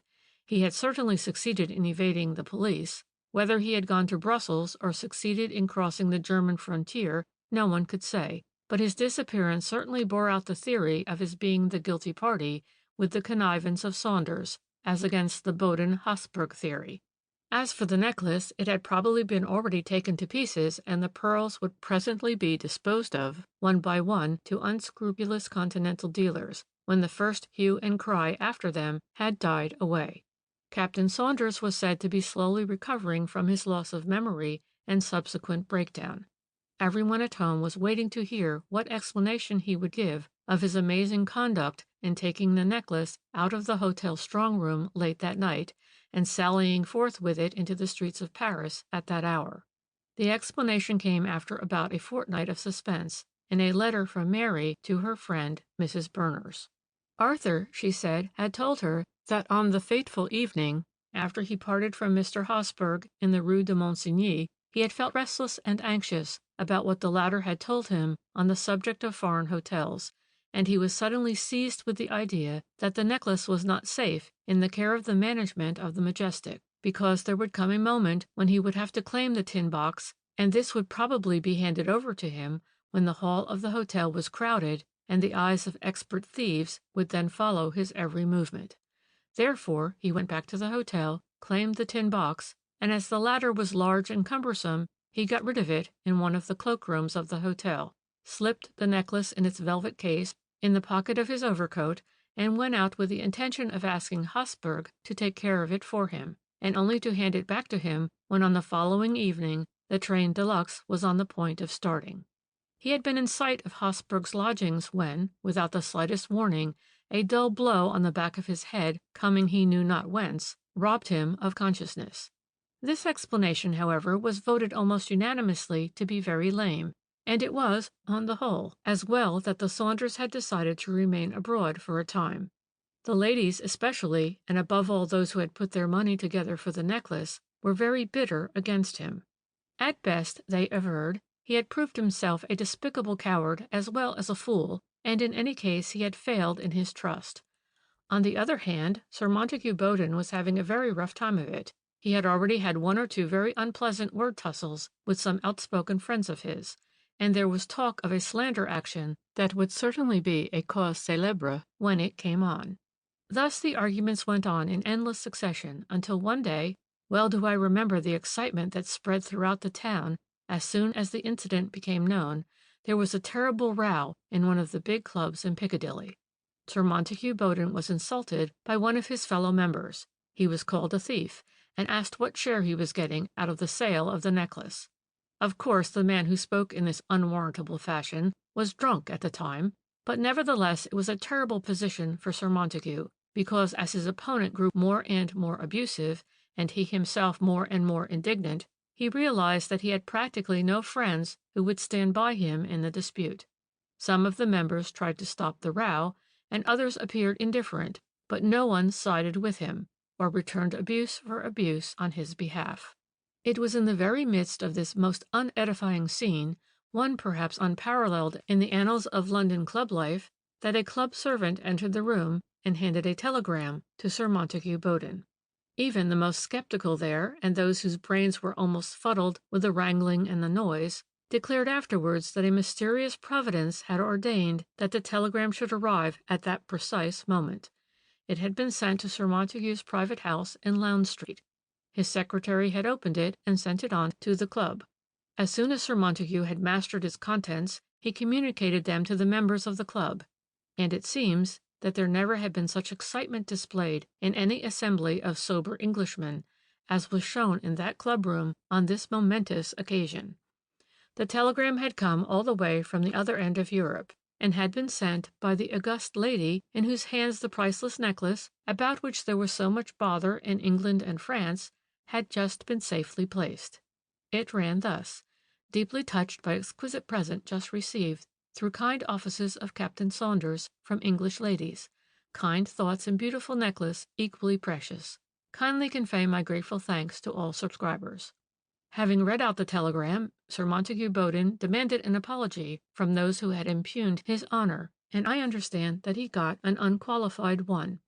After that, male tongues were let loose. The wildest conjectures flew about as to the probable solution of what appeared a more curious mystery than ever. By evening the papers had got hold of the incident, and all those who were interested in the affair shook their heads and looked portentously wise. But the hero of the hour was certainly Captain Saunders. From having been voted either a knave or a fool or both, he was declared all at once to be possessed of all the qualities which had made England great: prudence, astuteness, and tenacity. However, as a matter of fact, nobody knew what had actually happened. The august lady had the necklace, and Captain Saunders was returning to England without a stain on his character. But as to how these two eminently satisfactory results had come about, not even the wiseacres could say. Captain and Mrs. Saunders arrived in England a few days later. Everyone was agog with curiosity, and the poor things had hardly stepped out of the train before they were besieged by newspaper men and pressed with questions. The next morning the Express Post and the Daily Thunderer came out with exclusive interviews with Captain Saunders, who had made no secret of the extraordinary adventure which had once more placed him in possession of the necklace. It seems that he and his wife, on coming out of the Magdalena church on Easter Sunday, were hustled at the top of the steps by a man whose face they did not see, and who pushed past them very hastily and roughly. Arthur Saunders at once thought of his pockets and looked to see if his note-case had not disappeared. To his boundless astonishment, his hand came in contact with a long, hard parcel in the outside pocket of his overcoat, and this parcel proved to be the velvet case containing the missing necklace. Both he and his wife were flabbergasted at this discovery, and scarcely believing in this amazing piece of good luck, they managed with the help of Mr. Hosberg, despite its being Easter Sunday, to obtain an interview with one of the great jewelers in the Rue de la Paix, who, well knowing the history of the missing necklace, was able to assure them that they had indeed been lucky enough to regain possession of their treasure. That same evening they left by the train de luxe, having been fortunate enough to secure seats. Needless to say that the necklace was safely stowed away inside Captain Saunders' breast pocket. All was indeed well that ended so well. But the history of the disappearance and reappearance of the pearl necklace has remained a baffling mystery to this day. Neither Mr. Saunders nor Mr. Hosberg ever departed one iota from the circumstantial story which they had originally told, and no one ever heard another word about the man with the walrus mustache and the gold-rimmed spectacles. The French police are still after him in connection with the assault on the Capitaine Saunders, but no trace of him was ever found. To some people this was a conclusive proof of guilt, but then, having stolen the necklace, why should he have restored it? Though the pearls were very beautiful, and there were a great number of them beautifully matched, there was nothing abnormal about them either in size or color. There never could be any difficulty for an expert thief to dispose of them to continental dealers. The same argument would of course apply to Mr. Hosberg, whom some wiseacres still persisted in accusing. If he stole the necklace, why should he have restored it? Nothing could be easier than for a businessman who traveled a great deal on the continent to sell a parcel of pearls. And there always remained the unanswered question. Why did Saunders take the pearls out of the strong room, and where was he taking them to when he was assaulted and robbed? Did the man with the walrus mustache really call at the Majestic that night? And if he was innocent, why did he disappear? Why? Chapter 3. The case had very much interested me at the time, but the mystery was a 9 days' wonder as far as I was concerned, and soon far more important matters than the temporary disappearance of a few rows of pearls occupied public attention. It was really only last year, when I renewed my acquaintance with the man in the corner, that I bethought myself once more of the mystery of the pearl necklace, and I felt the desire to hear what the spook-like creature's theory was upon the subject. "The pearl necklace?" he said with a cackle. "Ah, yes, it caused a good bit of stir in its day, but people talked such a lot of irresponsible nonsense that thinking minds had not a chance of arriving at a sensible conclusion." "No," I rejoined amiably, "but you did." "Yes, you are right there," he replied. "I knew well enough where the puzzle lay, but it was not my business to put the police on the right track. And if I had, I should have been the cause of making 2 innocent and clever people suffer more severely than the guilty party." "Will you condescend to explain?" I asked, with an indulgent smile. "Why should I not?" he retorted, and once again his thin fingers started to work on the inevitable piece of string. "It all lies in a nutshell, and it is easily understandable if we realize that old Pasquier, the man with the walrus mustache, was not the friend of Saunders, but their enemy." I frowned. "Their enemy?" "An old pal, shall we say," he retorted, "who knew something in the past history of one or the other of them that they did not wish their newest friends to know. Really a blackmailer who, under the guise of comradeship, sat not infrequently at their fireside, watching an opportunity for extorting a heavy piece for his silence and his goodwill. Thus he could worm himself into their confidence. He knew their private life. He knew about the necklace, and decided that here was the long-sought-for opportunity at last. Think it all over, and you will see how well the pieces of that jigsaw puzzle fit together and make a perfect picture. Pasquier calls on the Saunders a day or 2 before their departure, and springs his infamous proposal upon them then. For the time being, Arthur succeeds in giving him the slip. His journey is not yet. The necklace is not yet in his possession, but he knows the true quality of the blackmailer now, and he is on the alert. He begins by going to Sir Montague Bowden and begging him to entrust the mission to somebody else. Judging by the butler's evidence, he even makes a clean breast of his troubles to Sir Montague, who, however, makes light of them, and advises consultation with Mr. Hosberg, who perhaps would undertake the journey. In any case, it is too late to make fresh arrangements at this hour. Very reluctantly now, and hoping for the best, the Saunders make a start. But the blackmailer, too, is on the alert. He has succeeded in spying upon them, and in tracing them to the Majestic in Paris. The situation now has become terribly serious, for the blackmailer has thrown off the mask and demands the necklace under threats which apparently the Saunders did not dare defy. But they are both clever and resourceful, and as soon as Hosberg's arrival rids them temporarily of their tormentor, they put their heads together and invent a plot which was destined to free them forever from the threats of Pasquier, and at the same time would enable them to honor the trust which had been placed in them by the committee. In any case, they had until the morrow to make up their minds. Remember the words which Mr. Hosberg overheard on the part of Pasquier. "So long, old man, I'll wait till tomorrow." Anyway, Pasquier must have gone off that evening confident that he had Captain Saunders entirely in his power, and that the wretched man would on the morrow hand over the necklace without demur. Whether Arthur Saunders confided in Hosberg or no is doubtful. Personally, I think not. I believe that he and Mary did the whole thing between them. Arthur, having parted from his brother-in-law, went back to the hotel, took the necklace out of the strong-room, and then left it in Mary's charge. He threw the tin box away, there where it would surely be found again. Then he went as far as the Rue de Monsigny and crouched, seemingly unconscious, in the blind alley, having previously taken the precaution of saturating his handkerchief with chloroform. Thus the 2 clever conspirators cut the ground from under the blackmailer's feet, for the latter now had the police after him for an assault, which he might find very difficult to disprove, even if he cleared himself of the charge of having stolen the necklace. Anyway, he would remain a discredited man, and his threats would in the future be defied, because if he dared come out in the open after that, public feeling would be so bitter against him for a crime which he had not committed that he would never be listened to if he tried to do Captain Saunders an injury. And it was with a view to keeping public indignation at boiling pitch against the supposed thief that the Saunders kept up the comedy for so long. To my mind, that was a very clever move. Then they came out with the story of the restoration of the necklace and became the heroes of the hour. Think it over, the funny creature went on as he finally stuffed his bit of string back into his pocket and rose from the table. Think it over, and you will realize at once that everything happened just as I have related, and that it is the only theory that fits in with the facts that are known. You'll also agree with me, I think, that Captain and Mrs. Saunders chose the one way of ridding themselves effectually of a dangerous blackmailer. The police were after him for a long time, as they still believed that he had something to do with the theft of the necklace and with the assault on Monsieur le Capitaine Saunders. But presently 1914 came along, and what became of the man with the walrus mustache no one ever knew. What his nationality was never stated at the time, but whatever it was, it would, I imagine, be a bar against his obtaining a visa on his passport for the purpose of visiting England and blackmailing Arthur Saunders.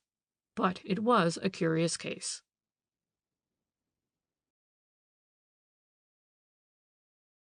Chapter 4. The Mystery of the Russian Prince. Chapter 1.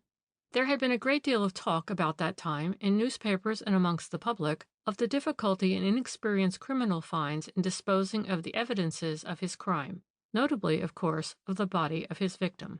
In no case, perhaps, was this difficulty so completely overcome, at any rate as far as was publicly known, as in that of the murder of the individual known as Prince Orzov. I am thus qualifying his title because, as a matter of fact, the larger public never believed that he was a genuine prince, Russian or otherwise, and that even if he had not come by such a violent and tragic death, the Smithsons would never have seen either their £10,000 again or poor Louisa's aristocratic bridegroom. I had been thinking a great deal about this mysterious affair. Indeed, it had been discussed at most of the literary and journalistic clubs as a possible subject for a romance or drama, and it was with deliberate intent that I walked over to Fleet Street that afternoon in order to catch the man in the corner in his accustomed tea shop and get him to give me his views on the subject of the mystery that to this very day surrounds the murder of the Russian prince. "Let me just put the whole case before you," the funny creature began, as soon as I had led him to talk upon the subject. "As far as it was known to the general public, it all occurred in Folkestone, you remember, where the wedding of Louisa Smithson, the daughter of a late retired grocer, to a Russian prince whom she had met abroad, was the talk of the town. It was on a lovely day in May, and the wedding ceremony was to take place at Holy Trinity Church. The Smithsons, mother and daughter, especially since they had come into a fortune, were very well known in Folkestone, and there was a large crowd of relatives and friends inside the church and another out in the street to watch the arrival of guests and to see the bride. There were cameramen and newspapermen and hundreds of idlers and visitors, and the police had much ado to keep the crowd in order. Mrs. Smithson had already arrived looking gorgeous in what I understand is known as amethyst crêpe de chine, and there was a marvelous array of Bond Street gowns and gorgeous headgears, all of which kept the lookers-on fully occupied until the traditional quarter of an hour's grace usually accorded to the bride.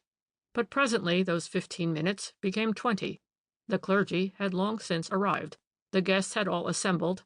The bridesmaids were waiting in the porch, but there was no bridegroom. Neither he nor his best man had arrived. And now it was half an hour after the time appointed for the ceremony, and oh, horror! The bride's car was in sight. The bride in church waiting for the bridegroom? Such an outrage had not been witnessed in Folkestone within the memory of the oldest inhabitant. One of the guests went at once to break the news to the elderly relative who had arranged to give the bride away and who was with her in the car, whilst another, a Mr. Sutherland Ford, jumped into the first available taxi, having volunteered to go to the station in order to ascertain whether there had been any breakdown on the line, as the bridegroom was coming down by train from London with his best man. The bride, hastily apprised of the extraordinary contretemps, remained in the car, with the blinds pulled down, well concealed from the prying eyes of the crowd, whilst the fashionable guests, relatives, and friends had perforce to possess their soul in patience.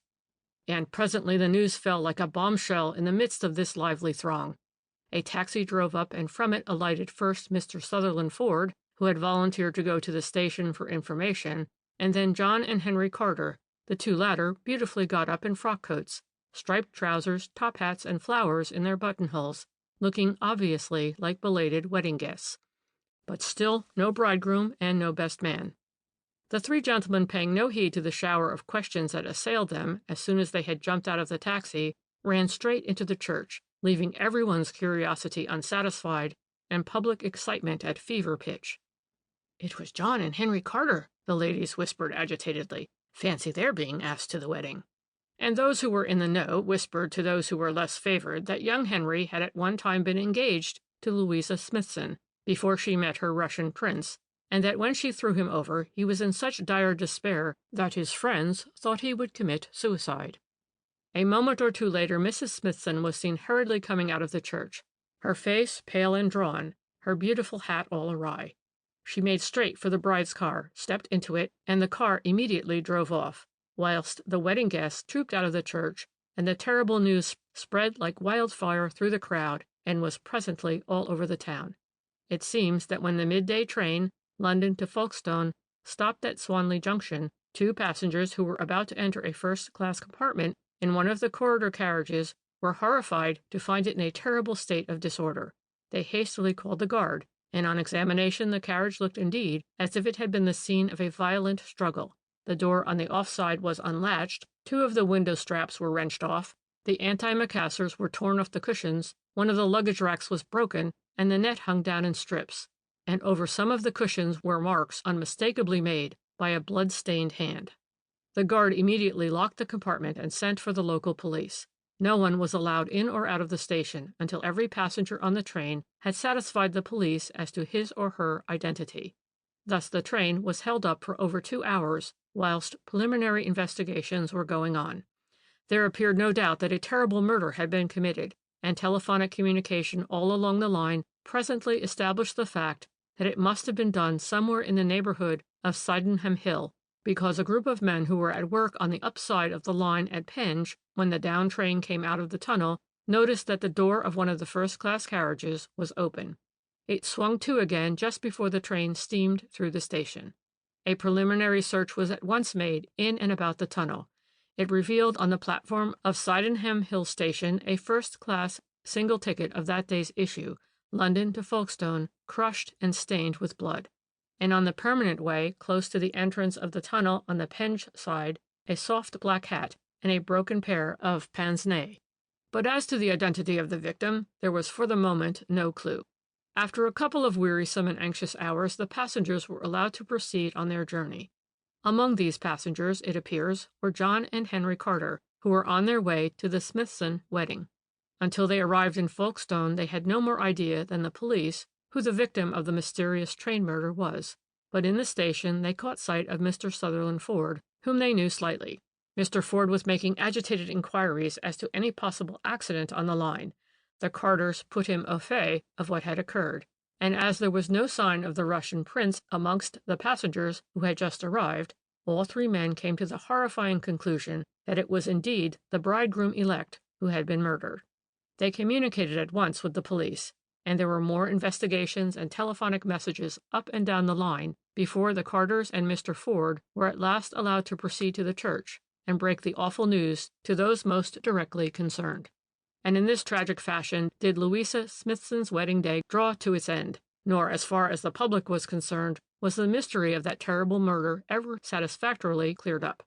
The local police worked very hard and very systematically, but, though presently they also had the help of one of the ablest detectives from Scotland Yard, nothing was seen or found that gave the slightest clue either as to the means with which the murderer or murderers adopted for removing the body of their victim, or in what manner they made good their escape. The body of the Russian prince was never found, and as far as the public knows, the murderer is still at large. And although, as time went on, many strange facts came to light, they only helped to plunge that extraordinary crime into darker mystery. Chapter 2. The facts in themselves were curious enough, you will admit. The man in the corner went on after a while. Many of these were never known to the public, whilst others found their way into the columns of the halfpenny press, who battened on the mystery of the Russian prince for weeks on end, and as far as the unfortunate Smithsons were concerned, there was not a reader of the Express Post and kindred newspapers who did not know the whole of their family history. It seems that Louisa Smithson is the daughter of a grocer in Folkestone who had retired from business just before the war, and with his wife and his only child led a meagre and obscure existence in a tiny house in Warren Avenue, somewhere near the tram road. They were always supposed to be very poor, but suddenly old Smithson died, and it turned out that he had been a miser, for he left the handsome little fortune of £15,000 to be equally divided between his daughter and his widow. At once Mrs. Smithson and Louisa found themselves the center of an admiring throng of friends and relatives, all eager to help them spend their money for their especial benefit. But Mrs. Smithson was shrewd enough not to allow herself to be exploited by those who in the past had never condescended to more than a bowing acquaintance with her. She turned her back on most of these sycophants, but at the same time she was determined to do the best for herself and Louisa, and to this end she admitted into her counsels her sister, Margaret Penny, who was a saleswoman at a fashionable shop in London, and who immediately advised a journey up to town so that the question of clothes might at once be satisfactorily settled. In addition to valuable advice on that score, this Miss Penny seems to have succeeded in completely turning her sister's head.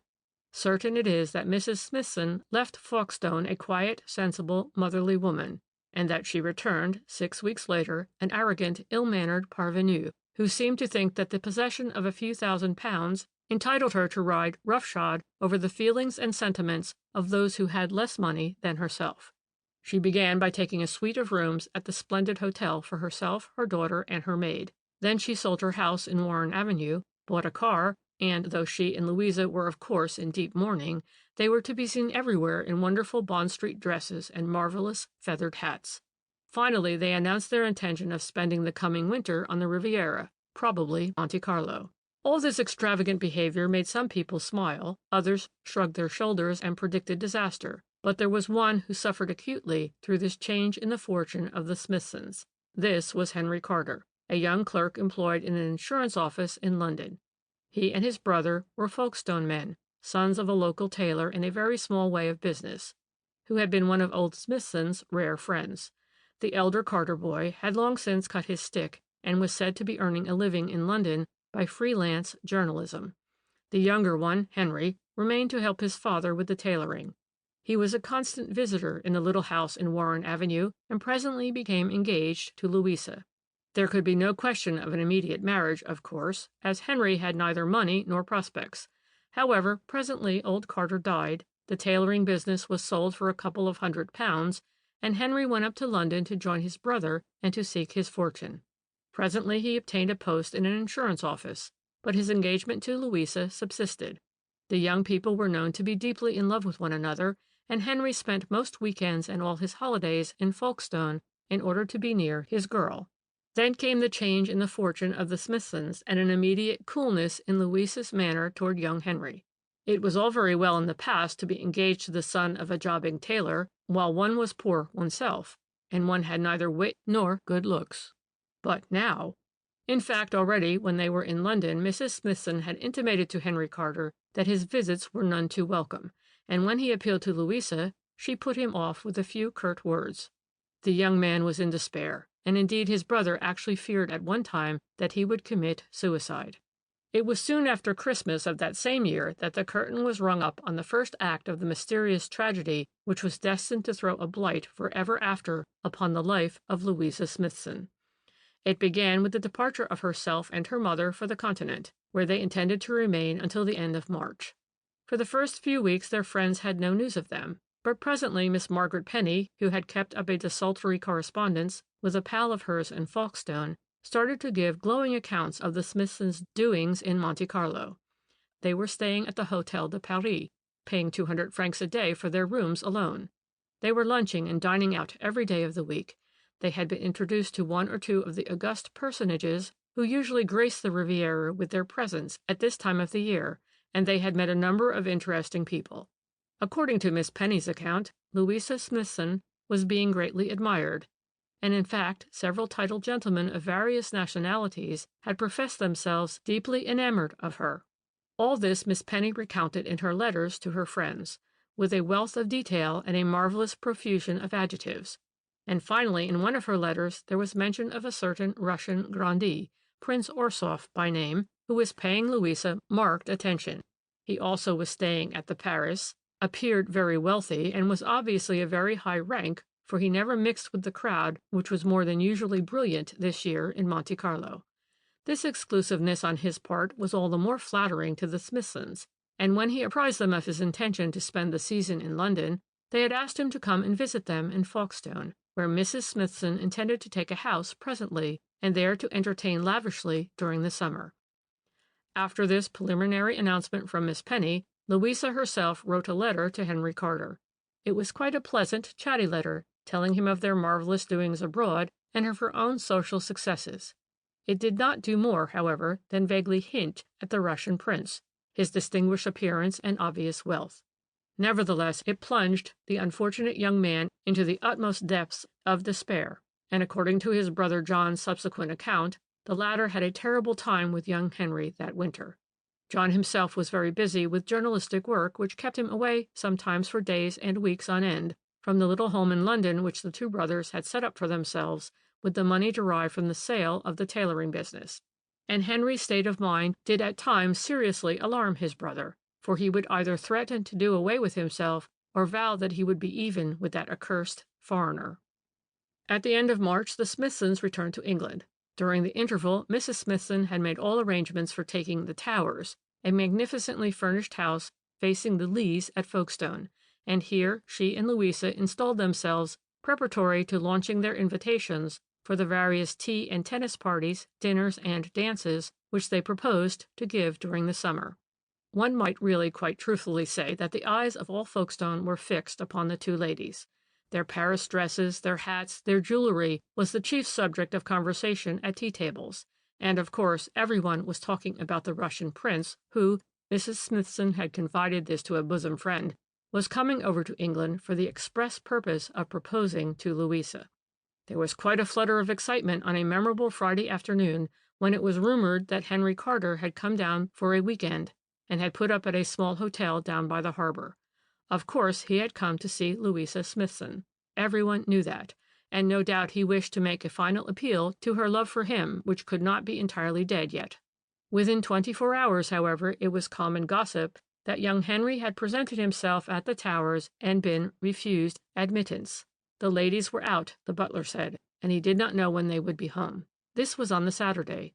On the Sunday, Henry walked about on the Leas all morning in hope of seeing Louisa or her mother, and as he failed to do so, he called again in the early part of the afternoon. He was told the ladies were resting. Later he came again, and the ladies had gone out, and on the Monday, as presumably business called him back to town, he left by the early morning train, without having seen his former fiancée. Indeed, people from that moment took it for granted that young Henry had formally been given his congé. Toward the middle of April, Prince Orsov arrived in London. Within 2 days he telephoned to Mrs. Smithson to ask her when he might come to pay his respects. A day was fixed, and he came to the Towers to lunch. He came again, and at his third visit he formally proposed to Miss Louisa Smithson, and was accepted. The wedding was to take place almost immediately, and the very next day the exciting announcement had gone the round of the Smithsons' large circle of friends, not only in Folkestone, but also in London. The effect of the news appears to have been staggering as far as the unfortunate Henry Carter was concerned. In the picturesque language of Mrs. Hicks, the middle-aged charlady who did for the two brothers in their little house in Chelsea, "he carried on something awful." She even went so far as to say that she feared he might put his head in the gas oven, and that as Mr. John was away at the time, she took the precaution every day when she left to turn the gas off at the meter. The following week-end, Henry came down to Folkestone and again took up his quarters in the small hotel by the harbor. On the Saturday afternoon he called at the Towers and refused to take no for an answer when he asked to see Miss Smithson. Indeed, he seems literally to have pushed his way into the drawing-room where the ladies were having tea. According to statements made subsequently by the butler, there ensued a terrible scene between Henry and his former fiancée, at the very height of which, as luck would have it, Who should walk in but Prince Orsoff? That elegant gentleman, however, seems to have behaved on that trying occasion with perfect dignity and tact, making it his chief business to reassure the ladies, and paying no heed to Henry's recriminations, which presently degenerated into vulgar abuse and ended in violent threats. At last, with the aid of the majestic butler, the young man was thrust out of the house, but even on the doorstep he turned and raised a menacing fist in the direction of Prince Orsoff, and said loudly enough for more than one person to hear, "Wait, I'll be even with that foreigner yet." It must indeed have been a terrifying scene for two sensitive and refined ladies like Mrs. and Miss Smithson to witness. Later on, after the prince himself had taken his leave, the butler was rung for by Mrs. Smithson, who told him that under no circumstances was Mr. Henry Carter ever to be admitted inside the Towers. However, a Sunday or two afterwards, Mr. John Carter called, and Mrs. Smithson saw him. He said that he had come down expressly from London in order to apologize for his brother's conduct. Harry, he said, was deeply contrite that he should thus have lost control over himself. His broken heart was his only excuse.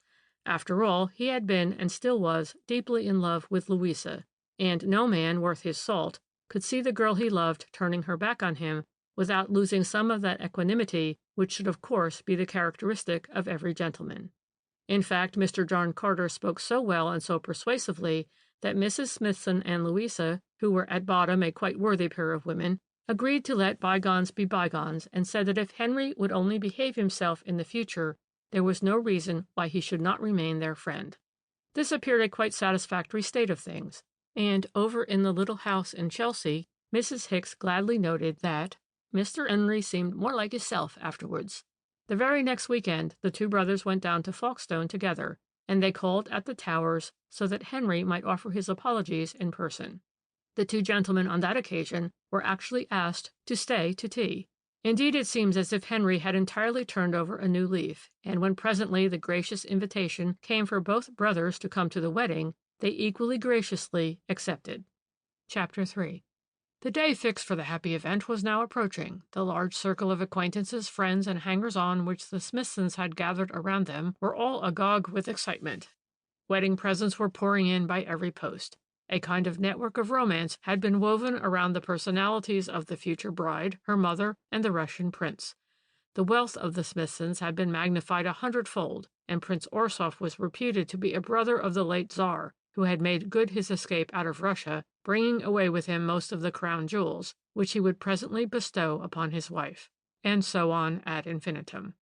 And upon the top of all that excitement and that gossip, and marvelous tales akin to the Arabian Nights, came the wedding day with its awful culminating tragedy. The Russian prince had been murdered, and his body so cleverly disposed of that in spite of the most strenuous efforts on the part of the police, not a trace of it could be found.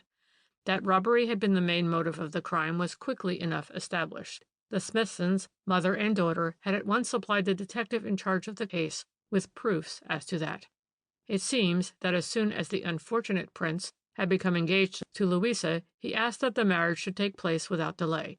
He explained that his dearest friend, Mr. Schumann, the great international financier, had offered him shares in one of the greatest post-war undertakings which had ever been floated in Europe, and which would bring in to the fortunate shareholders a net income of not less than £10,000 yearly for every 10,000 invested. Mr. Schumann himself owned one half of all the shares, and had, by a most wonderful act of disinterested generosity, allowed his bosom friend, Prince Orsoff, to have a few, a concession, by the way, which he had only granted to two other favoured personages, one being the Prince of Wales, and the other the President of the French Republic. Of course, to receive £10,000 yearly for every £10,000 invested was too wonderful for words. The President of the French Republic had been so delighted with this chance of securing a fortune that he had put 2,000,000 francs into the concern, and the Prince of Wales had put in £500,000. And it was so wonderfully secure, as otherwise the British government would not have allowed the Prince of Wales to invest such a vast sum of money if the business was only speculative. Security and fortune beyond the dreams of thrift. It was positively dazzling. No wonder that this vision of untold riches made poor Mrs. Smithson's mouth water, the more so as she was quite shrewd enough to realize that at the rate she was going her share in the £15,000 left by the late worthy grocer would soon fade into nothingness. In the past few months, she and Louisa had spent considerably over £4,000 between them, and once her daughter was married to a quasi-royal personage, good old Mrs. Smithson did not see herself retiring into comparative obscurity on a few hundreds a year to be jeered at by all her friends. So she and Louisa talked the matter over together, and then they talked it over with Prince Orsoff on the occasion of his visit about 10 days before the wedding. The prince at first was very doubtful if the great Mr. Schumann would be willing to make a further sacrifice in the cause of friendship. He was an international financier, accustomed to deal in millions. He would not look favorably, the prince feared, at a few thousands. Mrs. Smithson's entire fortune now only consisted of about £5,000. This she was unwilling to admit to the wealthy and aristocratic future son-in-law. So the two ladies decided to pool their capital, and then they begged that Prince Orsoff should ask the great Mr. Schumann whether he would condescend to give £10,000 for investment in Mrs. Smithson's name in his great undertaking. Fortunately, the great financier did condescend to do this. He really was more of a philanthropist than a businessman, but of course he could not be kept waiting. The money must reach him in Paris not later than May the 20th, which was the very day fixed for the wedding. It was all terribly difficult, and Mrs. Smithson was at first in despair, as she feared she could not arrange to sell out her securities in time, and the difficulties were increased 100-fold because, as Prince Orsoff explained to her, Mr. Schumann would even at the 11th hour refuse to allow her to participate in the huge fortune if he found that she had talked about the affair over in England. The business had to be kept a profound secret for international reasons. In fact, if any detail relating to the business and to Mr. Schumann's participation in it were to become known, the whole of Europe would once more be plunged into war. To make a long story short, Mrs. Smithson and Louisa sold out all their securities, amounting between them to £10,000. Then they went up to London, drew the money out of their bank, changed it themselves into French money so as to make it more convenient for Mr. Schumann, and handed the entire sum over to Prince Orsoff on the eve of the wedding. Of course, such fatuous imbecility would be unbelievable if it did not occur so frequently. Vain, silly women who have never moved outside their own restricted circle are always the ready prey of plausible rascals.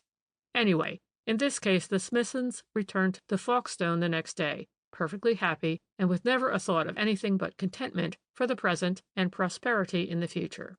The wedding was to be the next day. The bridegroom-elect was coming down by the midday train with his best man, whom he vaguely described as secretary to the Russian embassy, and the bridal pair would start for Paris by the afternoon boat.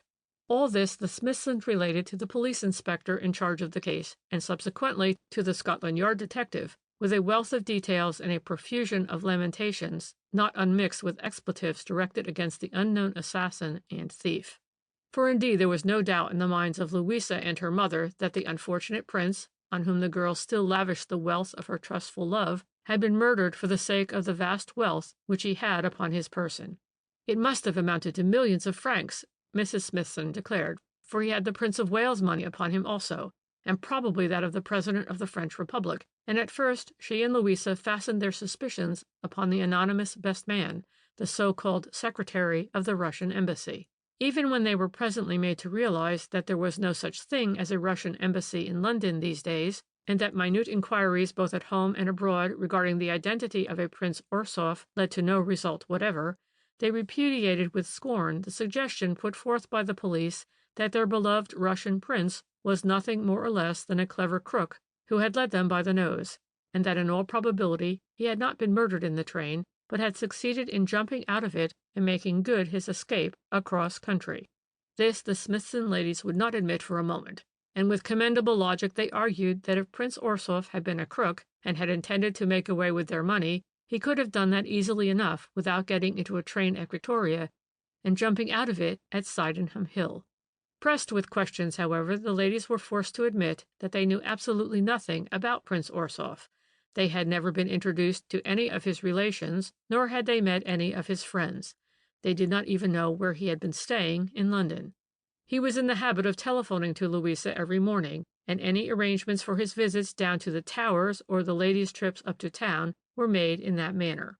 As a matter of fact, Louisa and her future husband had not met more than a dozen times altogether, on some 5 or 6 occasions in Monte Carlo, and not more than 6 in England. It had been a case of love at first sight. The question of Mr. Schumann's vast undertaking was first discussed at the Towers.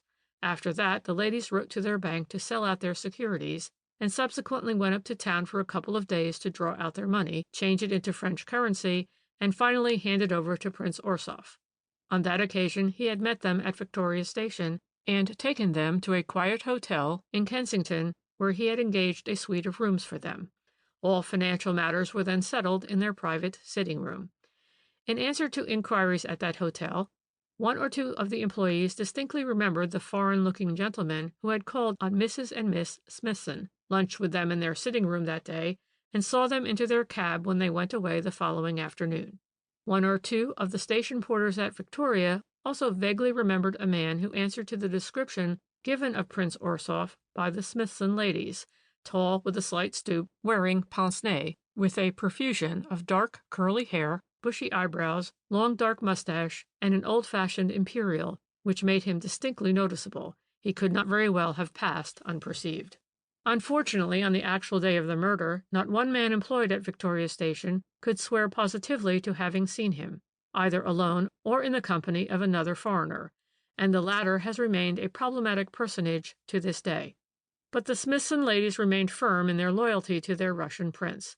Had they dared, they would openly have accused Henry Carter of the murder. As it was, they threw out weird hints and insinuations about Henry, who had more than once sworn that he would be even with his hated rival, and who had actually traveled down in the same train as the prince on that fateful wedding morning, together with his brother John, who no doubt helped him in his nefarious deed. I believe that the unfortunate ladies actually spent some of the money which now they could ill spare in employing a private detective to collect proofs of Henry Carter's guilt. But not a tittle of evidence could be brought against him. To begin with, the train in which the murder was supposed to have been committed was a non-stop to Swanley. Then how could the Carters have disposed of the body? The Smithsons suggested a third miscreant as a possible confederate, but the same objection against that theory subsisted in the shape of the disposal of the body. The murder, if murder there was, occurred in broad daylight in a part of the country that certainly was not lonely. It was not possible to suppose that a man would stand waiting on the line close to Sydenham Hill Station until a body was flung out to him from the passing train, and then drag that body about until he found a suitable place in which to bury it, and all that without being seen by the workmen on the line or employees on the railway, or in fact any passer-by. Therefore, the hypothesis that Henry Carter or his brother murdered the Russian prince, with or without the help of a confederate, was as untenable as that the prince had traveled from Victoria to Sydenham Hill and there jumped out of the train, at risk of being discovered in the act, rather than disappear quietly in London, shave off his luxuriant hair, or assume any other convenient disguise until he found an opportunity for slipping back to the continent. But the Smithsons remained firm in their belief in the genuineness of their prince and in their conviction that he had been murdered, if not by the Carters, then by the mysterious secretary to the Russian embassy or any other Russian or German emissary for political reasons. And thus the public was confronted with two hypotheses, both of which led to a deadlock. No sensible person doubted that the so-called Russian prince was a crook, and that he had a confederate to help him in his clever plot. But the mystery remained as to how the rascal or rascals disappeared so completely as to checkmate every investigation. The traveling by train that morning and setting the scene for a supposed murder was, of course, part of the plan. But it was the plan that was so baffling, because to an ordinary mind, that disappearance could have been effected so much more easily and with far less risk without the train journey. Of course, there was not a single passenger on that train who was not the subject of the closest watchfulness on the part of the police, but there was not one, not excluding the Carters, who could by any possible chance have known that the prince carried a large sum of money upon his person. He was not likely to have confided the fact to a stranger, and the mystery of the vanished body was always there to refute the theory of an ordinary murderous attack for motives of robbery. Chapter 4. The man in the corner ceased talking and became once more absorbed in his favorite task of making knots in a bit of string. "I see in the papers," I now put in thoughtfully, "that Miss Louisa Smithson has overcome her grief for the loss of her aristocratic lover by returning to the plebeian one." "Yes," the funny creature replied dryly. "She is marrying Henry Carter. Funny, isn't it? But women are queer fish. One moment she looked on the man as a murderer, now by marrying him she actually proclaims her belief in his innocence. It certainly was abundantly proved, I rejoined, that Henry Carter could not possibly have murdered Prince Orsoff. It was also abundantly proved, he retorted, that no one murdered the so-called prince. You think, of course, that he was an ordinary impostor? I asked. An impostor, yes, he replied, but not an ordinary one. In fact, I take my hat off to as clever a pair of scamps as I have ever come across. A pair? Why, yes, it could not have been done alone. But the police— The police! The spook-like creature broke in with a sharp cackle. No more in this case than you give them credit for. They know well enough the solution of the puzzle which seems so baffling to the public, but they have not sufficient proof to effect an arrest. At one time they hoped that the scoundrels would presently make a false move and give themselves away, in which case they could be prosecuted for defrauding the Smithsons of £10,000. But this eventuality has become complicated through the masterstroke of genius which made Henry Carter marry Louisa Smithson. Henry Carter? I exclaimed. Then you do think the Carters had something to do with the case? They had everything to do with the case. In fact, they planned the whole thing in a masterly manner. But the Russian prince at Monte Carlo, I argued. Who was he? If he was a Confederate, where has he disappeared to? He is still engaged in the freelance journalism, the man in the corner replied dryly, and in his spare moments changes parcels of French currency back into English notes. You mean the brother? I ejaculated with a gasp. Of course I mean the brother, he retorted dryly. Who else could have been so efficient a collaborator in the plot? John Carter was comparatively his own master. He lived with Henry in the small house in Chelsea, waited on by a charwoman who came by the day. It was generally given out that his reporting work took him frequently and for lengthened stays out of London. The brothers, remember, had inherited a few hundreds from their father, while the Smithsons had inherited a few thousands. We must suppose that the idea of relieving the ladies of those thousands occurred to them as soon as they realized that Louisa, egged on by her mother, would cold-shoulder her fiancé. John Carter, mind you, must be a very clever man, else he could not have carried out all the details of the plot with so much sang-froid. We have been told, if you remember, that he had, early in life, cut his stick and gone to seek fortune in London. Therefore the Smithsons, who had never been out of Folkestone, did not know him intimately. His make-up as the prince must have been very good, and his histrionic powers not to be despised. His profession and life in London no doubt helped him in these matters. Then remember also that he took very good care not to be a great deal in the Smithsons' company. Even in Monte Carlo, he only let them see him less than half a dozen times, and as soon as he came to England, he hurried on the wedding as much as he could. Another fine stroke was Henry's apparent despair at being cut out of Louisa's affections, and his threats against his successful rival. It helped draw suspicion on himself, suspicion which the scoundrels took good care could easily be disproved. Then take a pair of vain, credulous, unintelligent women, and a smart rascal who knows how to flatter them, and you will see how easily the whole plot could be worked. Finally, when John Carter had obtained possession of the money, he and Henry arranged the supposed tragedy in the train, and the Russian prince's disappearance from the world as suddenly as he had entered it. I thought the matter over for a moment or two. The solution of the mystery certainly appealed to my dramatic sense. But, I said at last, one wonders why the Carters took the trouble to arrange a scene of a supposed murder in the train. They might quite well have been caught in the act, and in any case it was an additional unnecessary risk. John Carter might quite well have been content to shed his role of Russian prince without such an elaborate setting. Well, he admitted, in some ways you are right there, but it is always difficult to gauge accurately the mentality of a clever scoundrel. In this case, I don't suppose that the Carters had quite made up their minds about what they would do when they left London, but that the plan was in their heads is proved by the hat, pince-nez, and railway ticket which they took with them when they started, and which, if you remember, were found on the line.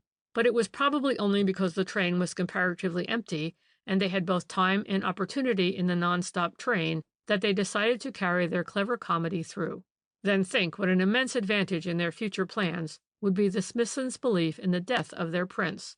Probably Louisa would never have dreamed of marrying if she thought her aristocratic lover was an impostor and still alive. She would never have let the matter rest. Her mind would forever have been busy with trying to trace him and bring him back repentant to her feet. You know what women are when they are in love with that type of scoundrel. They cling to them with the tenacity of a leech.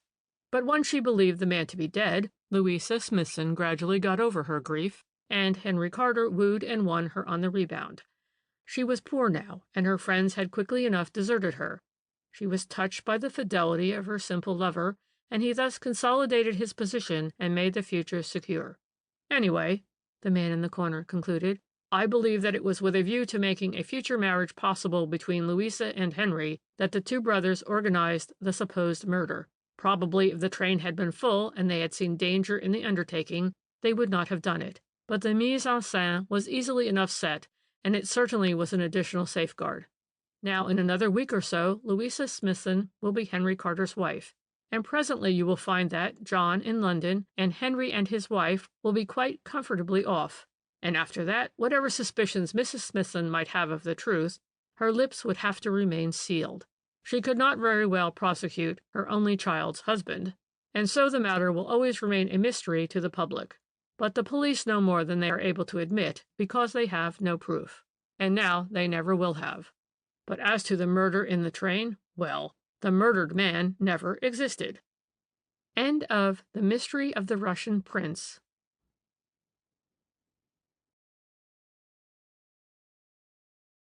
(5) The Mysterious Tragedy in Bishop's Road. Chapter 1. The man in the corner was in a philosophizing mood that afternoon, and all the while that his thin, claw-like fingers fidgeted with the inevitable piece of string, he gave vent to various disjointed, always sententious remarks. Suddenly, he said, We know, of course, that the world has gone dancing mad.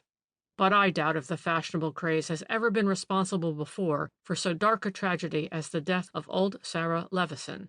What do you think? Well, I replied guardedly, for I knew that, whatever I might say, I should draw an avalanche of ironical remarks upon my innocent head. I never have known what to think, and all the accounts of that brutal murder as they appeared in the cheaper press only made obscurity all the more obscure. That was a wise and well-thought-out reply, the aggravating creature retorted with a dry chuckle, and a non-committal one at that. Obscurity is indeed obscure for those who won't take the trouble to think. I suppose it is all quite clear to you? I said, with what I meant to be withering sarcasm. As clear as the proverbial daylight, he replied, undaunted. You know how old Mrs. Levison came by her death? Of course I do. I will tell you if you like. By all means. But I am not prepared to be convinced, I said cautiously. No, he admitted, but you soon will be. However, before we reach that happy conclusion, I shall have to marshal the facts before you, because a good many of these must have escaped your attention. Shall I proceed? If you please. Well, then, do you remember all the personages in the drama? He began. I think so. There were, of course, young Aaron Levison and his wife Rebecca, the latter young, pretty, fond of pleasure, and above all of dancing, and he, a few years older, but still in the prime of life, more of an athlete than a businessman, and yet tied to the shop in which he carried on the trade of pawnbrokering for his mother. The latter, an old Jewess, shrewd and dictatorial, was the owner of the business. Her son was not even her partner, only a well-paid clerk in her employ, and this fact we must suppose rankled in the mind of her smart daughter-in-law. At any rate, we know that there was no love lost between the two ladies, but the young couple and old Mrs. Levison and another unmarried son lived together in the substantial house over the shop in Bishop's Road. They had 3 servants, and we are told that they lived well, old Mrs. Levison bearing the bulk of the cost of housekeeping. The younger son, Reuben, seems to have been something of a bad egg. He held at one time a clerkship in a bank, but was dismissed for insobriety and laziness. Then, after the war, he was supposed to have bad health consequent on exposure in the trenches, and had not done a day's work since he was demobilized. But in spite, or perhaps because of this, he was very markedly his mother's favorite. Where the old woman would stint her hard-working, steady elder son, she would prove generous, even lavish, toward the loafer, Reuben, and young Mrs. Levison and he were thick as thieves. What money Reuben extracted out of his mother he would spend on amusements, and his sister-in-law was always ready to accompany him. It was either the cinema or dancing. Oh, dancing, above all. Rebecca Levison was, it seems, a beautiful dancer, and night after night she and Reuben would go to one or other of the halls or hotels where dancing was going on, and often they would not return until the small hours of the morning. Aaron Levison was indulgent and easygoing enough where his young wife was concerned. He thought that she could come to no harm while Reuben was there to look after her. But old Mrs. Levison, with the mistrust of her race for everything that is frivolous and thriftless, thought otherwise. She was convinced in her own mind that her beloved Reuben was being led astray from the path of virtue by his brother's wife, and she appears to have taken every opportunity to impress her thoughts and her fears upon the indulgent husband. It seems that one of the chief bones of contention between the old and the young Mrs. Levison was the question of jewelry. Old Mrs. Levison kept charge herself of all the articles of value that were pawned in the shop, and every evening after business hours Aaron would bring up all bits of jewelry that had been brought in during the day, and his mother would lock them up in a safe that stood in her room close by her bedside. The key of the safe she always carried about with her. For the most part these bits of jewelry consisted of cheap rings and brooches, but now and again some impoverished lady or gentleman would bring more valuable articles along for the purpose of raising a temporary loan upon them, and at the time of the tragedy there were some fine diamond ornaments reposing in the safe in old Mrs. Levison's room. Now young Mrs. Levison had more than once suggested that she might wear some of this fine jewelry when she went out to balls and parties.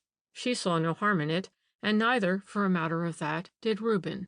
Why shouldn't Rebecca wear a few ornaments now and again if she wanted to? They would always be punctually returned, of course, and they could not possibly come to any harm. But the very suggestion of such a thing was anathema to the old lady, and in her flat refusal ever to gratify such a senseless whim, she had the whole-hearted support of her eldest son. Such a swerving from traditional business integrity was not to be thought of in the Levison household. On that memorable Saturday evening, young Mrs. Levison was going with her brother-in-law to one of the big charity balls at the Kensington Town Hall, and her great desire was to wear for the occasion a set of diamond stars which had lately been pledged in the shop, and which were locked up in the old lady's safe. Of course, Mrs. Levison refused, and it seems that the two ladies very nearly came to blows about this, the quarrel being all the more violent as Reuben hotly sided with his sister-in-law against his mother. Chapter 2. That then was the position in the Levison household on the day of the mysterious tragedy, the man in the corner went on presently, an armed truce between the two ladies, the lovely Rebecca sore and defiant, pining to gratify a whim which was being denied her, and old Mrs. Levison more bitter than usual against her, owing to Reuben's partisanship. Egged on by Rebecca, he was furious with his mother, and vowed that he was sick of the family and meant to cut his stick in order to be free to lead his own life, and so on. It was all tall talk, of course, as he was entirely dependent on his mother, but it went to show the ugliness of his temper and the domination which his brother's wife exercised over him. Aaron, on the other hand, took no part in the quarrel, but the servants remarked that he was unwontedly morose all day, and that his wife was very curt and disagreeable with him. Nothing, however, of any importance occurred during the day until dinner-time, which, as usual, was served in the parlor at the back of the shop at 7 o'clock. It seems that as soon as the family sat down to their meal, there was another violent quarrel on some subject or other between the two ladies, Rebecca being hotly backed up by Reuben, and Aaron taking no part in the discussion. In the midst of the quarrel, and following certain highly offensive words spoken by Reuben, old Mrs. Levison got up abruptly from the table and went upstairs to her own room, which was immediately overhead at the back of the house, next to the drawing-room, nor did she come downstairs again that evening. At 9:30, the three servants went up to bed according to the rule of the house. Old Mrs. Levison, who was a real autocrat in the management of the household, expected the girls to be down at 6 every morning, but they were free to go to bed as soon as their work was done, and 9:30 was their usual time. Two of the girls slept at the top of the house, and the housemaid, Ida Griggs by name, who also acted as a sort of maid to old Mrs. Levison, occupied a small slip-room on the half-landing immediately above the old lady's bedroom. On the floor above this there was a large bedroom at the back, and a bathroom and dressing-room in front, all occupied by Mr. and Mrs. Aaron, and over that the two maids' room and one for Mr. Reuben, and a small spare room in which Mr. Aaron would sleep now and again when his wife was likely to be out late, and he did not want to get his night's rest broken by her homecoming, or if he himself was going to be late home on a holiday night after one of those country excursions on his bicycle of which he was immensely fond, and in which he indulged himself from time to time.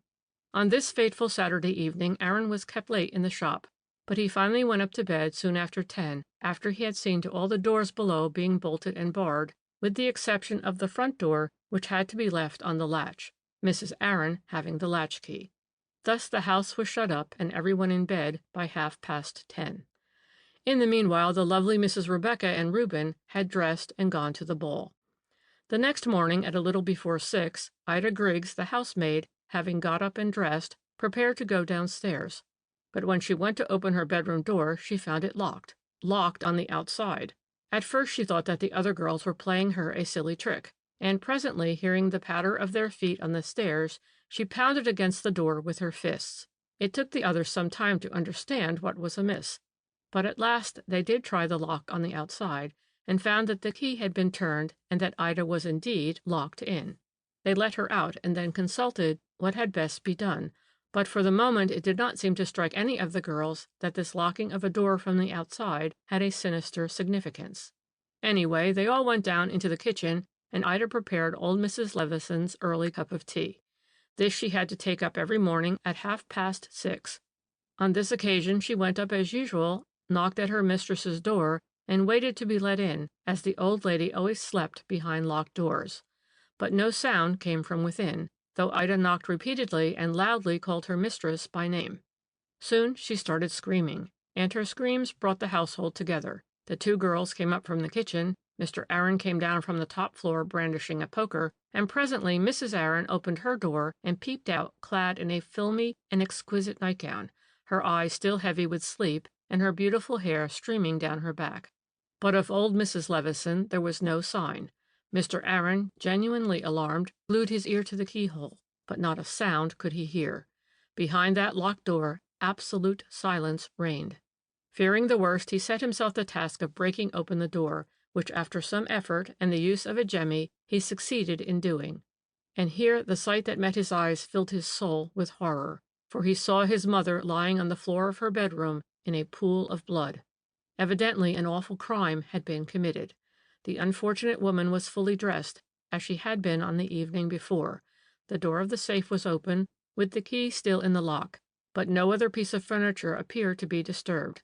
The one window of the room was wide open, and the one door had been locked on the inside. The other door, the one which gave on the front drawing-room, being permanently blocked by a heavy wardrobe, and below the open window the bunch of creepers against the wall was all broken and torn, showing plainly the way that the miscreant had escaped.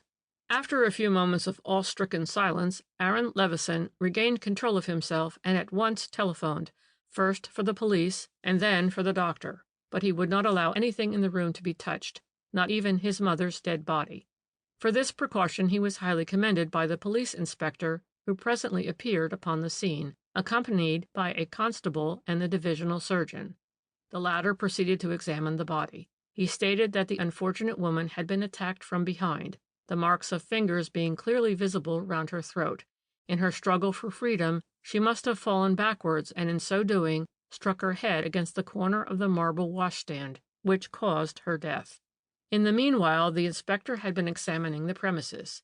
He found that the back door which gave on the yard and the one that gave on the front area were barred and locked just as Mr. Aaron had left them before he went up to bed the previous night. On the other hand, the front door was still on the latch, young Mrs. Levison having apparently failed to bolt it when she came home from the ball. In the backyard, the creeper against the wall below the window of Mrs. Levison's room was certainly torn, and the miscreant undoubtedly made his escape that way, but he could not have got up to the window save with the aid of a ladder. The creeper was too slender to have supported any man's weight, and the brick wall of the house offered no kind of foothold even to a cat. The yard itself was surrounded on every side by the backyards of contiguous houses, and against the dividing walls there were clumps of Virginia creeper and anemic shrubs such are usually found in London backyards. Now neither on those walls nor on the creepers and shrubs was there the slightest trace of a ladder being dragged across, or even of a man having climbed the walls or slung a rope over. There was not a twig of shrub broken or a leaf of creeper disturbed. With regard to the safe, it must either have been open at the time that the murderer attacked Mrs. Levison, or he had found the key and opened the safe after he had committed that awful crime. Certainly the contents did not appear to have been greatly disturbed. No jewelry or other pledged goods of value were missing. Mr. Aaron could verify this by his books, but whether his mother had any money in the safe, he was not in a position to say. There was no doubt that at first glance the crime did not seem to have been an ordinary one. Whether robbery had been its motive or its corollary, only subsequent investigation would reveal. For the moment, the inspector contented himself with putting a few leading questions to the various members of the household, and subsequently questioning the neighbors. The public, of course, was not to know what the result of these preliminary investigations was, but the midday papers were in a position to assert that no one, with perhaps the exception of Ida Griggs, had seen or heard anything alarming during the night, and that the most minute inquiries in the neighborhood failed to bring forth the slightest indication of how the miscreants effected an entrance into the house. The papers were also able to state that young Mrs. Levison returned from the ball in the small hours of the morning, but that Mr. Reuben Levison did not sleep in the house at all that night. Chapter 3. Fortunately for me, my eccentric friend went on glibly, I was up betimes that morning when the papers came out, with an early account of the mysterious crime in Bishop's Road. I say fortunately because, as you know, mysteries of this sort interest me beyond everything, and for me there is no theater in the world to equal in excitement the preliminary investigations of a well-conceived and cleverly executed crime. I should indeed have been bitterly disappointed had circumstances prevented me from attending that particular inquest. From the first, one was conscious of an atmosphere of mystery that hung over the events of that night in the Bishop's Road household. Here, indeed, was no ordinary crime. The motive for it was still obscure, and one instinctively felt that somewhere in this vast city of London there lurked a criminal of no mean intelligence who would probably remain unpunished. Even the evidence of the police was not as uninteresting as it usually is, because it established beyond a doubt that this was not a case of common burglary and housebreaking. Certainly the open window and the torn creeper suggested that the miscreant had made his escape that way, but how he effected an entrance into Mrs. Levison's room remained an unsolved riddle. The absence of any trace of a man's passage on the surrounding walls of the backyard was very mysterious, and it was firmly established that the back door and the area door were secured, barred and bolted from the inside. A burglar might, of course, have entered the house by the front door, which was on the latch, using a skeleton key, but it still remained inconceivable how he gained access into Mrs. Levison's room. From the first, the public had felt that there was a background of domestic drama behind the seemingly purposeless crime, for it did appear purposeless, seeing that so much portable jewelry had been left untouched in the safe. But it was when Ida Griggs, the housemaid, stood up in response to her name being called that one seemed to see the curtain going up on the first act of a terrible tragedy. Griggs was a colorless, youngish woman with thin, sallow face, round blue eyes, and thin lips, and directly she began to speak one felt that underneath her placid, old-maidish manner there was an undercurrent of bitter spite and even of passion.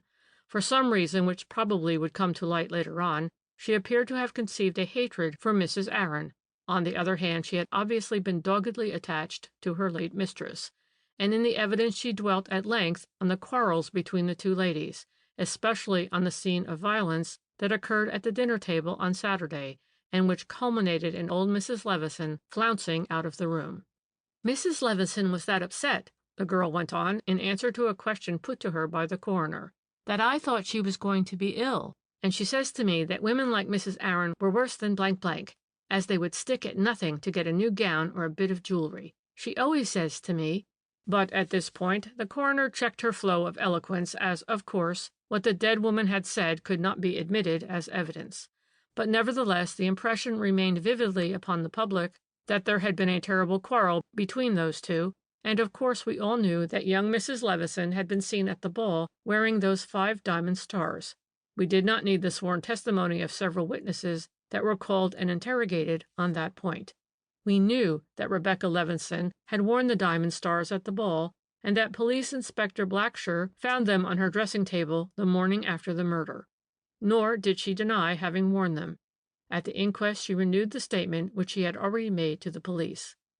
My brother-in-law Reuben, she said, was a great favorite with his mother, and when we were both of us ready dressed he went into Mrs. Levison's room to say good night to her. He cajoled her into letting me wear the diamond stars that night. In fact, he always could make her do anything he really wanted, and they parted the best of friends. At what time did you go to the ball, Mrs. Levison? The coroner asked. My brother-in-law, she replied, went out to call a taxi at 9:30, and he and I got into it the moment one drew up." "And Mr. Reuben Levison had been in to say good night to his mother just before that?" "Yes, about 10 minutes before." "And he brought you the stars then?" the coroner insisted. "And you put them on before he went out to call the taxi?" For the fraction of a second Rebecca Levison hesitated, but I do not think that anyone in the audience except myself noted that little fact. Then she said quite firmly, "Yes, Mr. Reuben Levison told me that he had persuaded his mother to let me wear the stars. He handed them to me, and I put them on." "And that was at 9:30?" Again Rebecca Levison hesitated, this time more markedly. Her face was very pale, and she passed her tongue once or twice across her lips before she gave answer. "At about 9:30, she said quite steadily. "And about what time did you come home, Mrs. Levison?" the coroner asked her blandly. "It must have been close to 1 o'clock, she replied. "The dance was a Cinderella, but we walked part of the way home." "What, in the rain?" "It had ceased raining when we came out of the town hall." "Mr. Reuben Levison did not accompany you all the way?" "He walked with me across the park, then he put me into a taxicab and I drove home alone. I had my latchkey." "But you failed to bolt the door after you when you returned. How was that?" "I forgot, I suppose," the lovely Rebecca replied, with a defiant air. "I often forget to bolt the door." "And did you not see or hear anything strange when you came in?" "I heard nothing. I was rather sleepy and went straight up to my room. I was in bed within 10 minutes of coming in." She was speaking quite firmly now, in a clear though rather harsh voice, but that she was nervous, not to say frightened, was very obvious. She had a handkerchief in her hand with which she fidgeted till it was nothing but a small wet ball, and she had a habit of standing first on one foot, then on the other, and of shifting the position of her hat. I do not think that there was a single member of the jury who did not think that she was lying, and she knew that they thought so, for now and again her fine dark eyes would scrutinize their faces and dart glances at them either of scorn or of anxiety. After a while she appeared very tired, and when pressed by the coroner over some trifling matters, she broke down and began to cry, after which she was allowed to stand down, and Mr. Reuben Levison was called. I must say that I took an instinctive dislike to him as he stood before the jury with a jaunty air of complete self-possession. He had a keen yet shifty eye, and sharp features very like a rodent. To me it appeared at once that he was reciting a lesson rather than giving independent evidence. He stated that he had been present at dinner during the bitter quarrel between his mother and sister-in-law, and his mother was certainly very angry at the moment. But later on he went upstairs to bid her good night. She cried a little and said a few hard things, but in the end she gave way to him as she always did. She opened the safe, got out the diamond stars, and gave them to him, making him promise to return them the very first thing in the morning. "I told her," Reuben went on glibly, "that I would not be home until the Monday morning. I would see Rebecca into a taxi after the ball, but I had the intention of spending a couple of nights and the intervening Sunday with a pal who had a flat at Haverstock Hill. I thought then that my mother would lock the stars up again. However, she was always a woman of her word.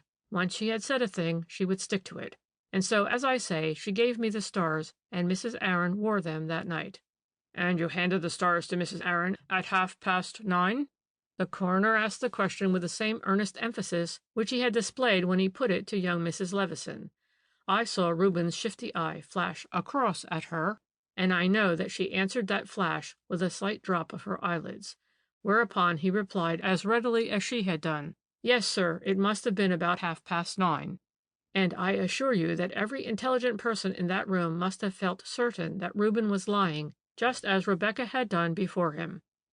The inquest was developing on dramatic lines, and the chief actors in the play had come to a point of cerebral excitement that was plainly visible on their pale, set faces, and there were beads of moisture around their tightly compressed lips, which were not entirely attributable to the heat. Chapter 4. The man in the corner paused in his narrative. He drank half a glass of milk, smacked his lips, and for a few moments appeared intent on examining one of the complicated knots which he had made in his bit of string. Then, after a while, he resumed. "The one member of the Levison family," he said, "for whom everyone felt sorry was the eldest son, Aaron. Like most men of his race, he had been very fond of his mother, not because of any affection she may have shown him, but just because she was his mother. He had worked hard for her all his life, and now through her death he found himself very much left out in the cold. It seems that by her will the old lady left all her savings, which it seems were considerable, and a certain share in the business, to Reuben, whilst to Aaron she only left the business nominally, with a great many charges on it in the way of pensions and charitable bequests, and whatever was due to Reuben. But here I am digressing, as the matter of the will was not touched upon until later on, but there is no doubt that Aaron felt from the first that it would be Reuben who would primarily benefit by their mother's death. Nevertheless, he did not speak bitterly about his brother, and nothing that he said could be construed into possible suspicion of Reuben. He looked just a big lump of good nature, splendidly built, with the shoulders and gait of an athlete, but with an expression of settled melancholy in his face and a dull, rather depressing voice. Seeing him there, gentle, almost apologetic, trying to explain away everything that might in any way cast a reflection upon his wife's conduct, one realized easily enough the man's position in the family, a kind of good-natured beast of burden, who would do all the work and never receive a thank you in return. He was not able to throw much light on the horrible tragedy. He, too, had been at the dinner table when the quarrel occurred, but directly after dinner he had been obliged to return to the shop, it being Saturday night, and business very brisk. He had only one assistant to help him, who left at 9 o'clock, after putting up the shutters, but he himself remained in the shop until 10 o'clock to put things away and make up the books. He heard the taxi being called, and his wife and brother going off to the ball. He was not quite sure as to when that was, but he dared say it was somewhere near 9:30. As nothing of special value had been pledged that day in the course of business, he had no occasion to go and speak with his mother before going up to bed, and on the whole he thought that, as she still might be rather sore and irritable, it would be best not to disturb her again. He did just knock at her door and called out, "Good night, mother," but hearing no reply, he thought she must already have been asleep. In answer to the coroner, Aaron Levinson further said that he had slept in the spare room at the top of the house for some time, as his wife was often very late coming home, and he did not like to have his night's rest broken. He had gone up to bed at 10 o'clock, and had neither seen nor heard anything in the house until 6 o'clock in the morning, when the screams of the maid down below had roused him from sleep, and made him jump out of bed in double-quick time.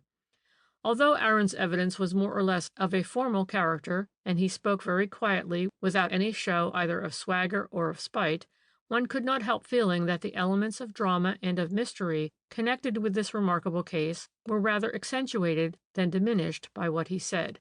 Thus one was more or less prepared for those further developments which brought one's excitement and interest in the case to their highest point. Recalled and pressed by the coroner to try and memorize every event, however trifling, that occurred on that Saturday evening, Ida Griggs, the maid, said that, soon after she had dropped to sleep, she woke with the feeling that she had heard some kind of noise, but what it was she could not define. It might have been a bang or a thud or a scream. At the time she thought nothing of it. Whatever it was, while she lay awake for a few minutes afterwards, the house was absolutely still. But a moment or two later she certainly heard the window of Mrs. Levison's room being thrown open. "There did not seem to you anything strange in that?" the coroner asked her. "No, sir," she replied.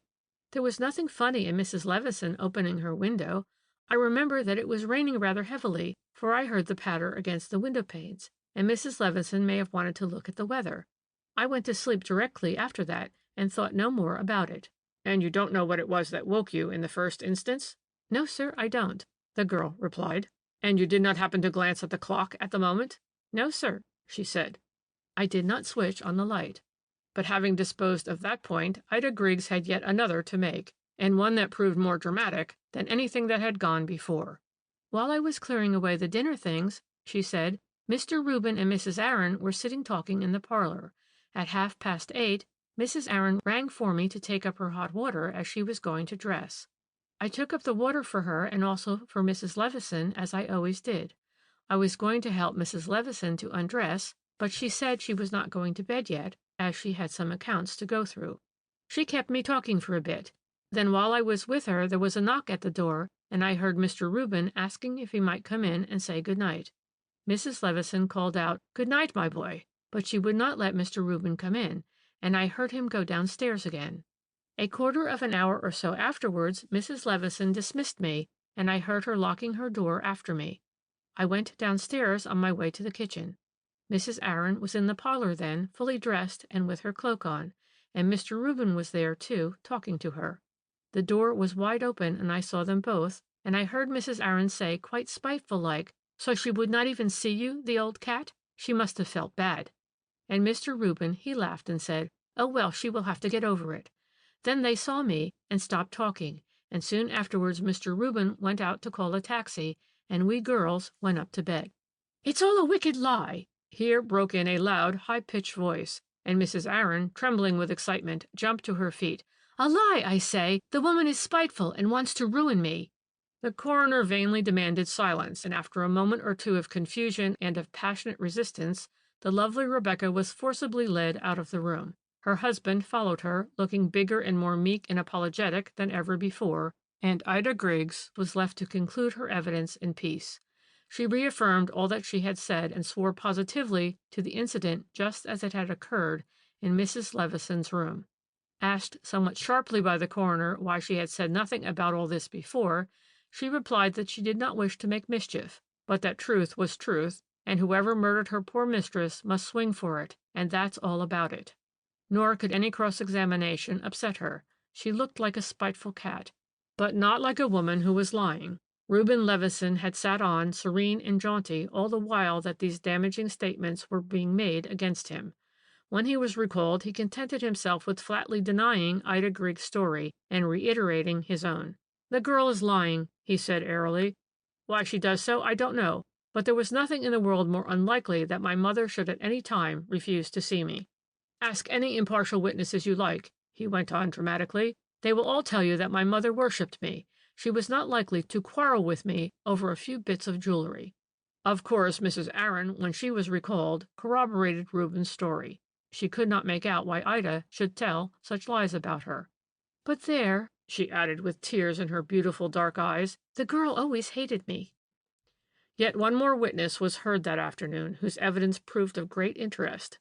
This was the assistant in the shop, Samuel Cutts. He could not throw much light on the tragedy, because he had not been out of the shop from 6 o'clock, when he finished his tea, to 9, when he put up the shutters and went away. But he did say that, while he was having his tea in the back parlor, old Mrs. Levison was helping in the front shop, and Mr. Reuben was there too, doing nothing in particular, as was his custom.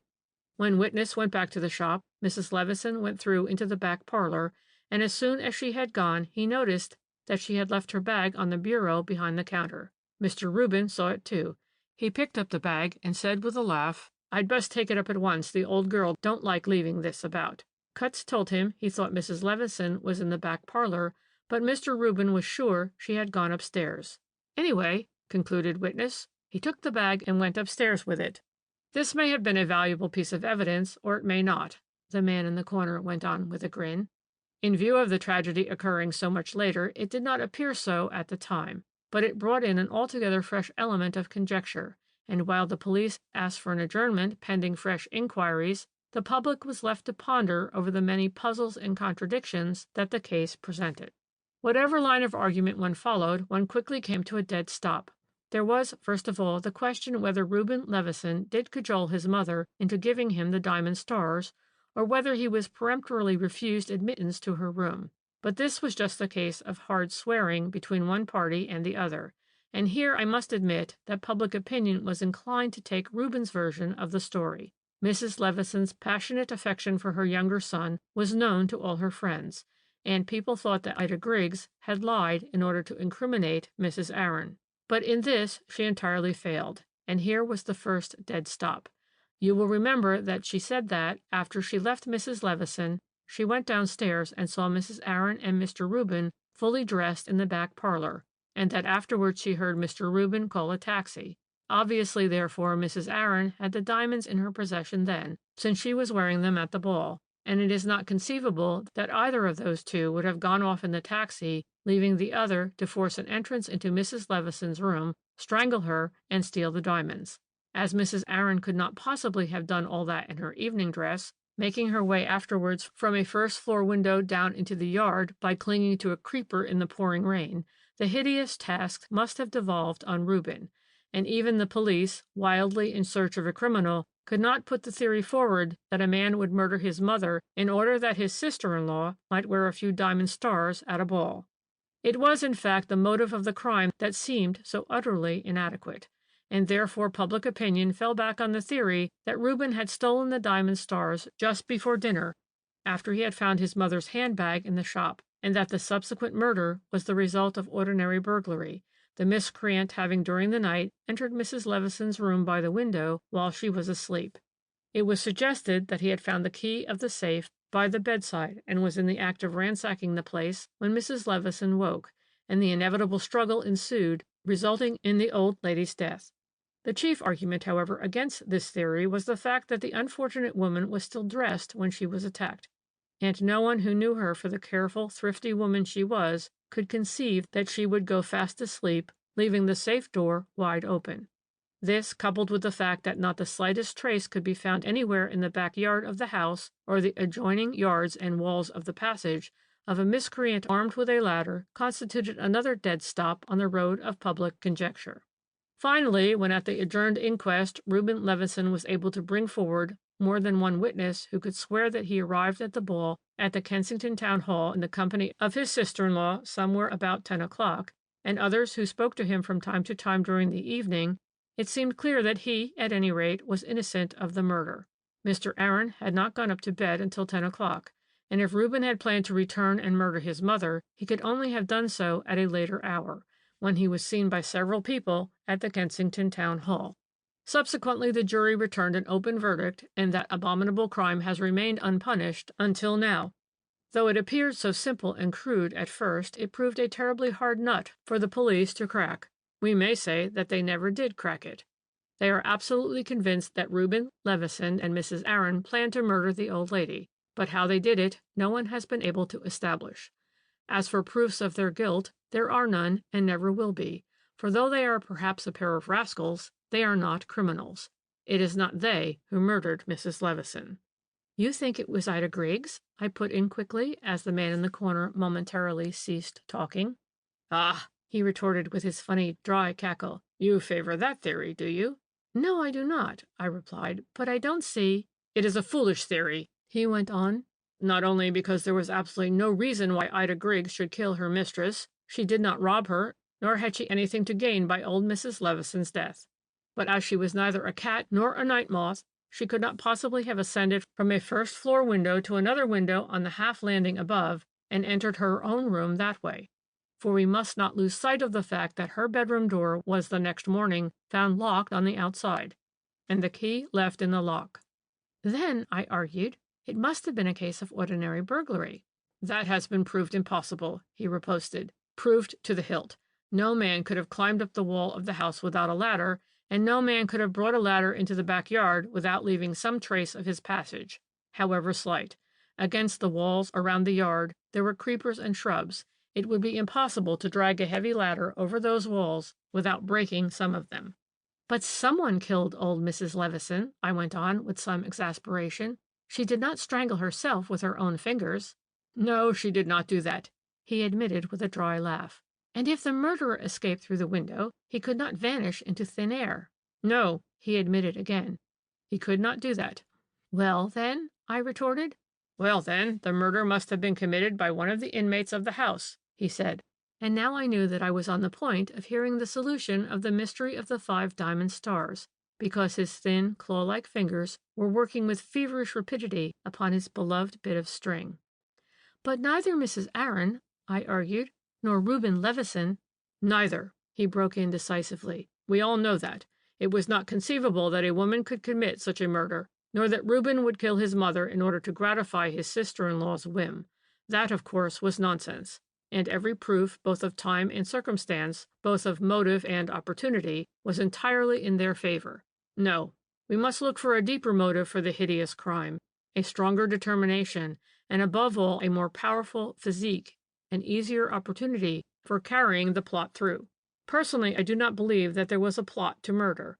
On the other hand, I do believe in the man who idolized his young wife and had witnessed a deadly quarrel between her and his mother, and I do believe in his going presently to the latter in order to try and soothe her anger against the woman he loved. You mean, I gasped, incredulous and scornful, that it was Aaron Levison? Of course I mean that, he replied placidly. And if you think over all the circumstances of the case, you will readily agree with me. We know that Aaron Levison loved and admired his wife. We know that he was very athletic and altogether an outdoor man. Bear these two facts in mind, and let your thoughts follow the man after the terrible quarrel at the dinner table. For a while he is busy in the shop, probably brooding over his mother's anger and the unpleasant consequences it might have for the lovely Rebecca. But presently he goes upstairs, determined to speak with his mother, to plead with her, dreading that Ida Griggs, with the habit of her kind, might sneak out of her room and perhaps glue her ear to the keyhole. He turns the key in the lock of the girl's bedroom door. He knows that the interview with his mother will be unpleasant, that hard words will be spoken against Rebecca, and these he does not wish Ida Griggs to hear. Then he knocks at his mother's door and asks admittance on the pretext that he has something of value to remit to her for keeping in her safe. She would have no reason to refuse. He goes in, talks to his mother. She does not mince her words. By now she knows that the diamond stars have been extracted from the safe, stolen by her beloved Reuben, for the adornment of the hated daughter-in-law. Can't you see those two arguing over the woman whom the man loves and whom the older woman hates? Can't you see the latter using words which outrage the husband's pride and rouses his wrath till it gets beyond his control? Can't you see him in an access of unreasoning passion, gripping his mother by the throat to smother the insults hurled at his wife? And can you see the old woman losing her balance and hitting her head against the corner of the marble washstand and falling, whilst the son gazes down, frantic and horror-struck, at what he has done? Then the instinct of self-preservation is roused. Oh, the man was cleverer than he was given credit for. He remembers with satisfaction locking Ida Griggs' door from the outside, and now to give the horrible accident the appearance of ordinary burglary. He locks his mother's door on the inside, switches out the light, then throws open the window. For a youngish man who is active and athletic, the drop from a first-floor window with the aid of a creeper on the wall presents but little difficulty, and when a man is faced with a deadly peril, minor dangers do not deter him. Fortunately, everything has occurred before he has bolted and barred the downstairs doors for the night. This, of course, greatly facilitates matters. He lets himself down through the window, jumps down into the yard, lets himself into the house through the back door, then closes up everything, and quietly goes upstairs to bed. There has not been much noise. Even his mother's fall was practically soundless, and, poor thing, she had not the time to scream. The only sound was the opening of the window. It certainly would not bring Ida Griggs out of her bed. Girls of her class are more likely to smother their heads under their bedclothes if any alarming noise is heard. And so the unfortunate man is able to sneak up to his room unseen and unheard. Whoever would dream of casting suspicion on him? He was never mixed up in any quarrel with his mother, and he had nothing much to gain by her death. At the inquest, everyone was sorry for him, but I could not repress a feeling of admiration for the coolness and cleverness with which he obliterated every trace of his crime. I imagined him carefully wiping his boots before he went upstairs, and brushing and folding up his clothes before he went to bed. Cannot you? A clever criminal, what? The whimsical creature concluded as he put his piece of string in the pocket of his funny tweed coat. Think of it. You will see that I am right. As you say, Mrs. Levison did not strangle herself, and a burglar from the outside could not have vanished into thin air. End of the mysterious tragedy in Bishop's Road.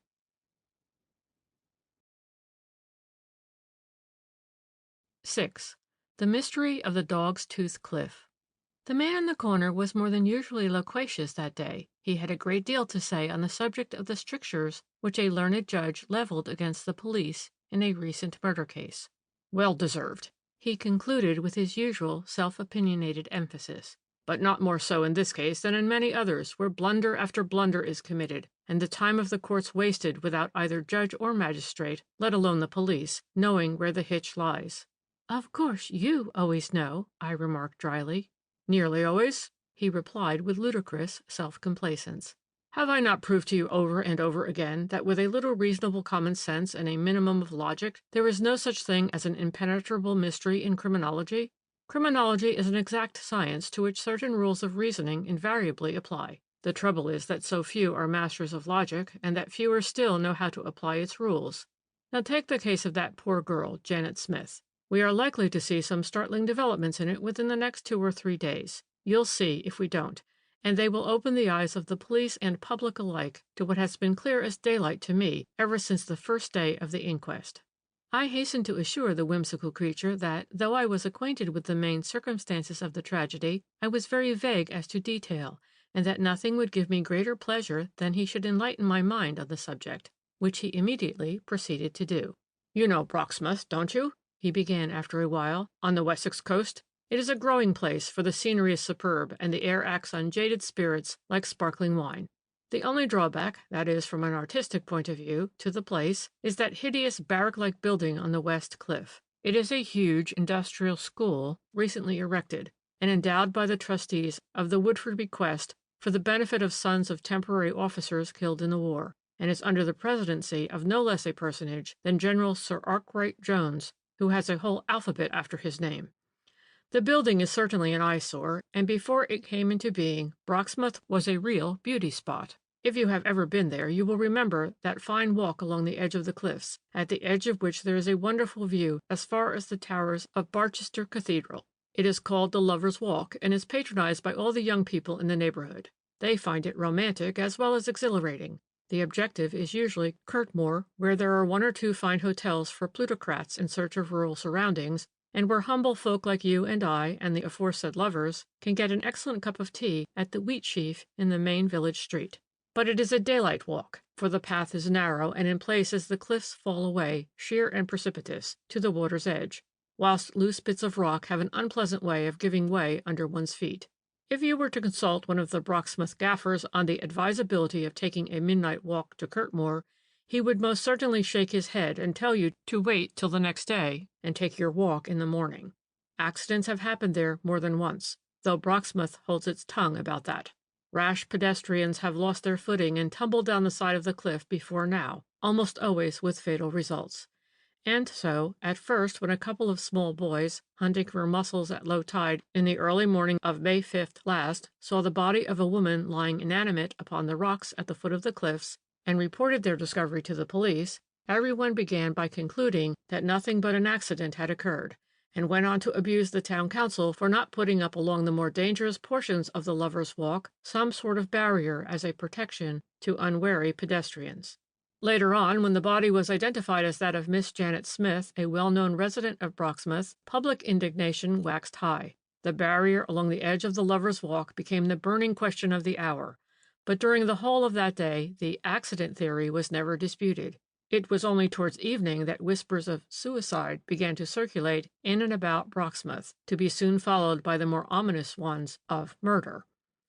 And by the next morning Broxmouth had the thrill of its life when it became known throughout the town that Captain Franklin Marston had been detained in connection with the finding of the body of Janet Smith, and that he would appear that day before the magistrate on a charge of murder.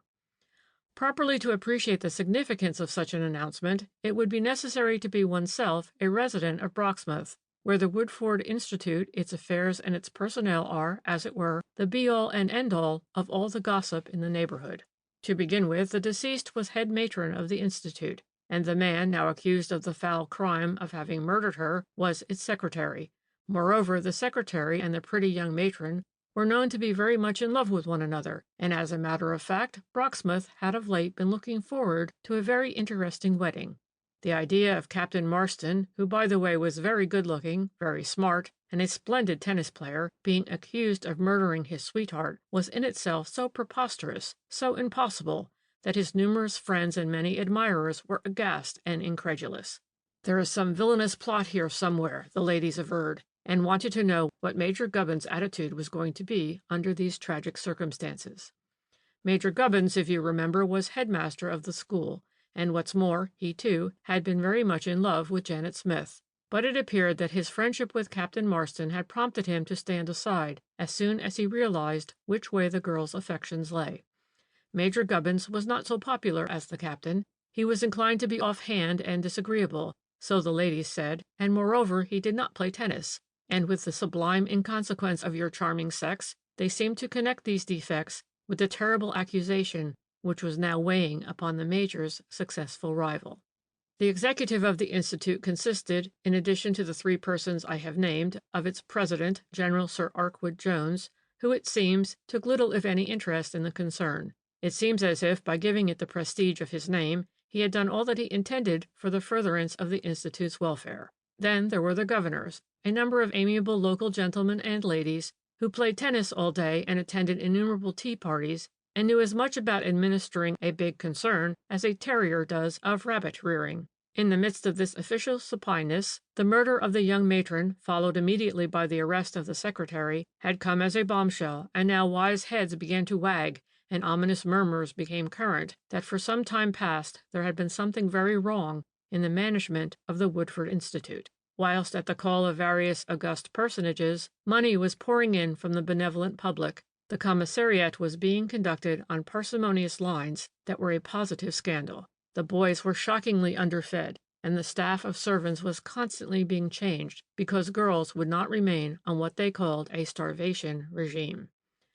Then again, no proper accounts had been kept since the inception of the Institute 5 years ago. Entries were spasmodic, irregular, and unreliable. Books were never audited. No one apparently had the slightest idea of profit and loss, or of balances. No one knew from week to week where the salaries and wages were coming from, or from quarter to quarter if there would be funds enough to meet rates and taxes. No one, in fact, appeared to know anything about the affairs of the Institute, least of all the secretary himself, who had often remarked quite jocularly that he had never in all his life known anything about bookkeeping, and that his appointment by the governors rested upon his agreeable personality rather than upon his financial and administrative ability. As you see, the captain's position was, in consequence of this, a very serious one. It became still more so when presently 2 or 3 ominous facts came to light. To begin with, it seemed that he could give absolutely no account of himself during the greater part of the night of May 5th.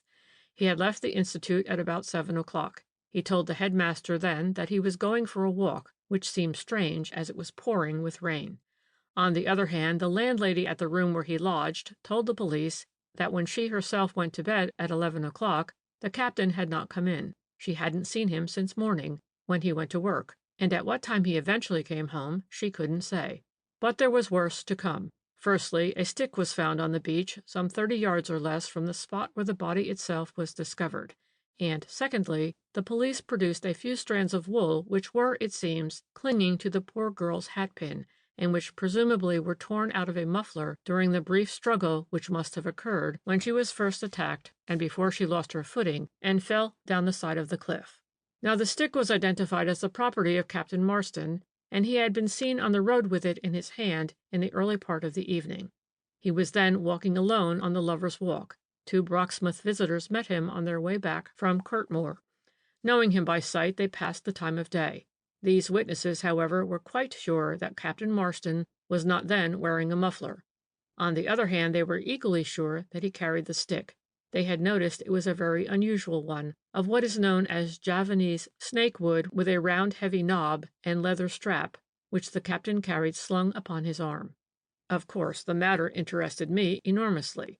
It is not often that a person of the social and intellectual caliber of Captain Marston stands accused of so foul a crime.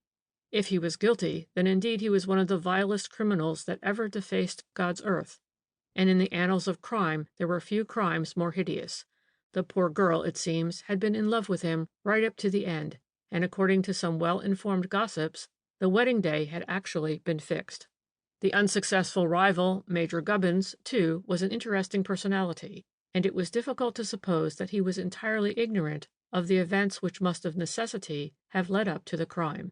Supposedly there had been a quarrel between the lovers. Sundry rumors were current as to this, and in a vague way those rumors connected this quarrel with the shaky financial situation of the Institute. But it was all mere surmise and very contradictory. No one could easily state what possible connection there could be between the affairs of the institution and the murder of the chief matron. In the meanwhile, the accused had been brought up before the magistrate, and formal evidence of the finding of the body and of the arrest was given, as well as of the subsequent discovery of the stick, which was identified by the 2 witnesses, and of the strands of wool. The accused was remanded until the following Monday, bail being refused. The inquest was held a day or 2 later, and I went down to Brocksmouth for it. I remember how hot it was in that crowded courtroom. Excited and perspiring humanity filled the stuffy atmosphere with heat.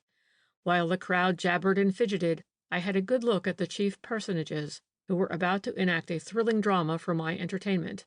You have seen portraits of them all in the illustrated papers, the British Army being well represented by a trio of as fine specimens of manhood as anyone would wish to see.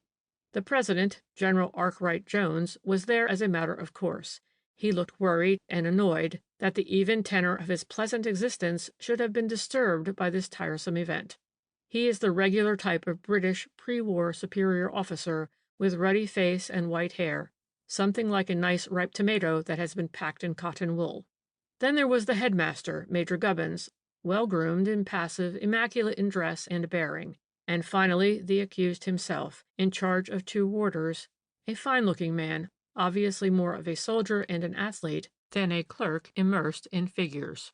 2 other persons in the crowded room arrested my attention, 2 women, one of them dressed in deep black, thin-lipped, with pale round eyes and pursed-up mouth, was Miss Amelia Smith, the sister with whom deceased had been living, and the other was Louisa Rumpel, who held the position of housekeeper at the Woodford Institute. The latter was one of the first witnesses called, and her evidence was intensely interesting because it gave one the first clue as to the motive which underlay the hideous crime. The woman's testimony, you must know, bore entirely on the question of housekeeping and of the extraordinary scarcity of money in the richly endowed institute. Often and often, said the witness, a motherly old soul in a flamboyant bonnet, did I complain to Miss Smith when she gave me my weekly allowance for the tradesmen's books. "'Tisn't enough, Miss Smith," I says to her, "not to feed a family," I says, "let alone 30 growing boys and half a dozen working girls." But Miss Smith, she just shook her head and says, "Committee's orders, Mrs. Rumpel. I have no power."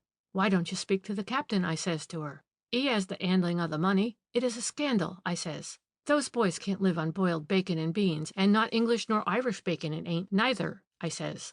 "Poor lambs, the money I have won't pay for beef or mutton for them, Miss Smith," I says, "and you know it."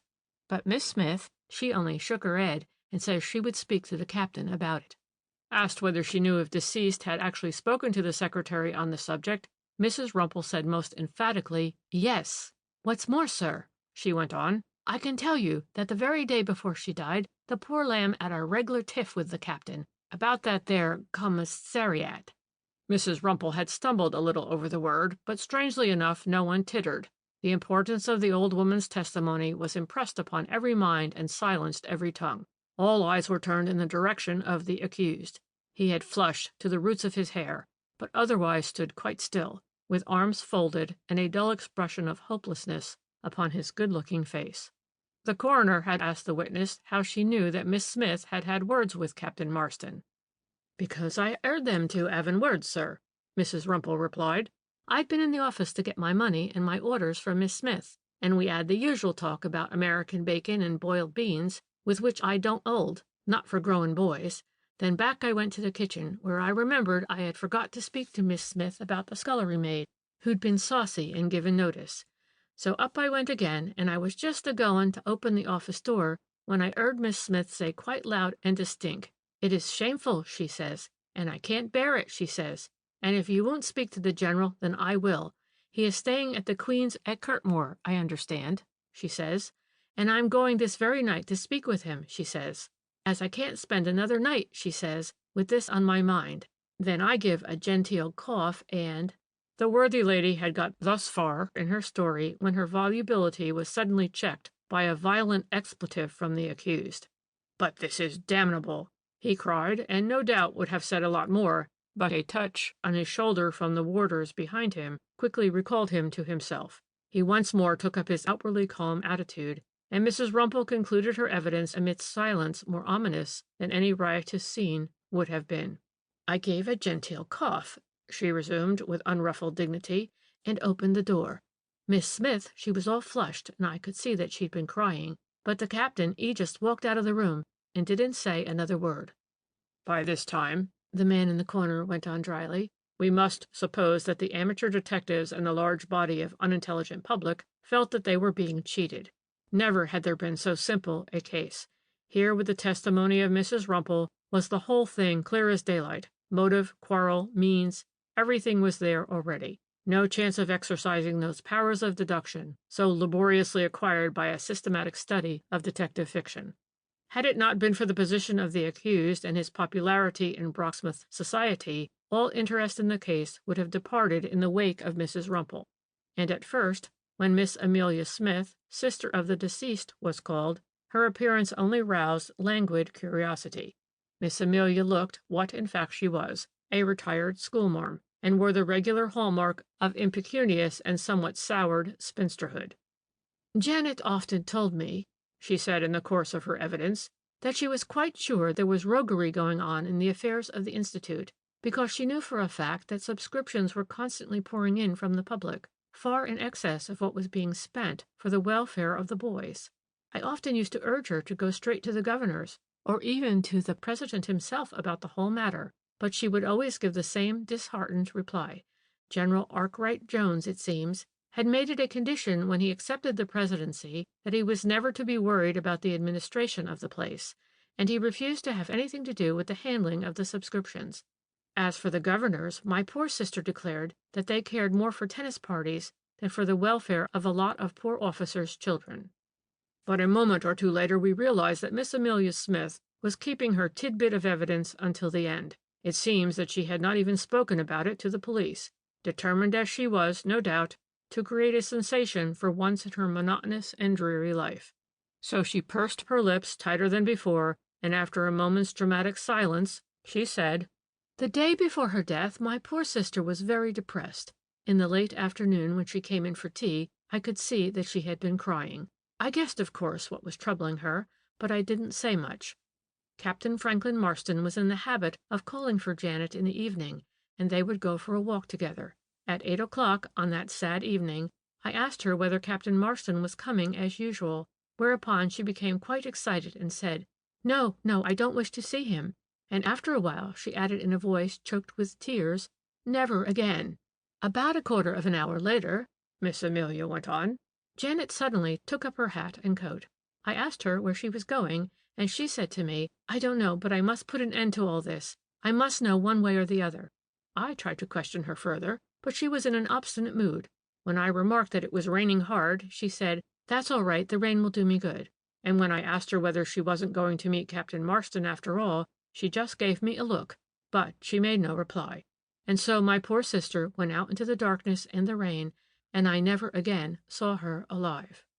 She paused just long enough to give true dramatic value to her statement, and indeed there was nothing lukewarm now about the interest which she aroused.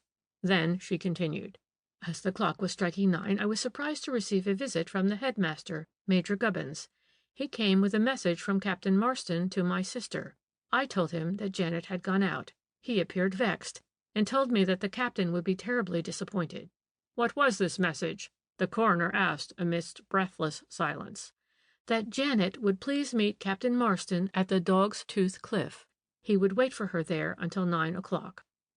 The man in the corner gave a short, sharp laugh, and with loving eyes contemplated his bit of string, in which he had just woven an elegant and complicated knot.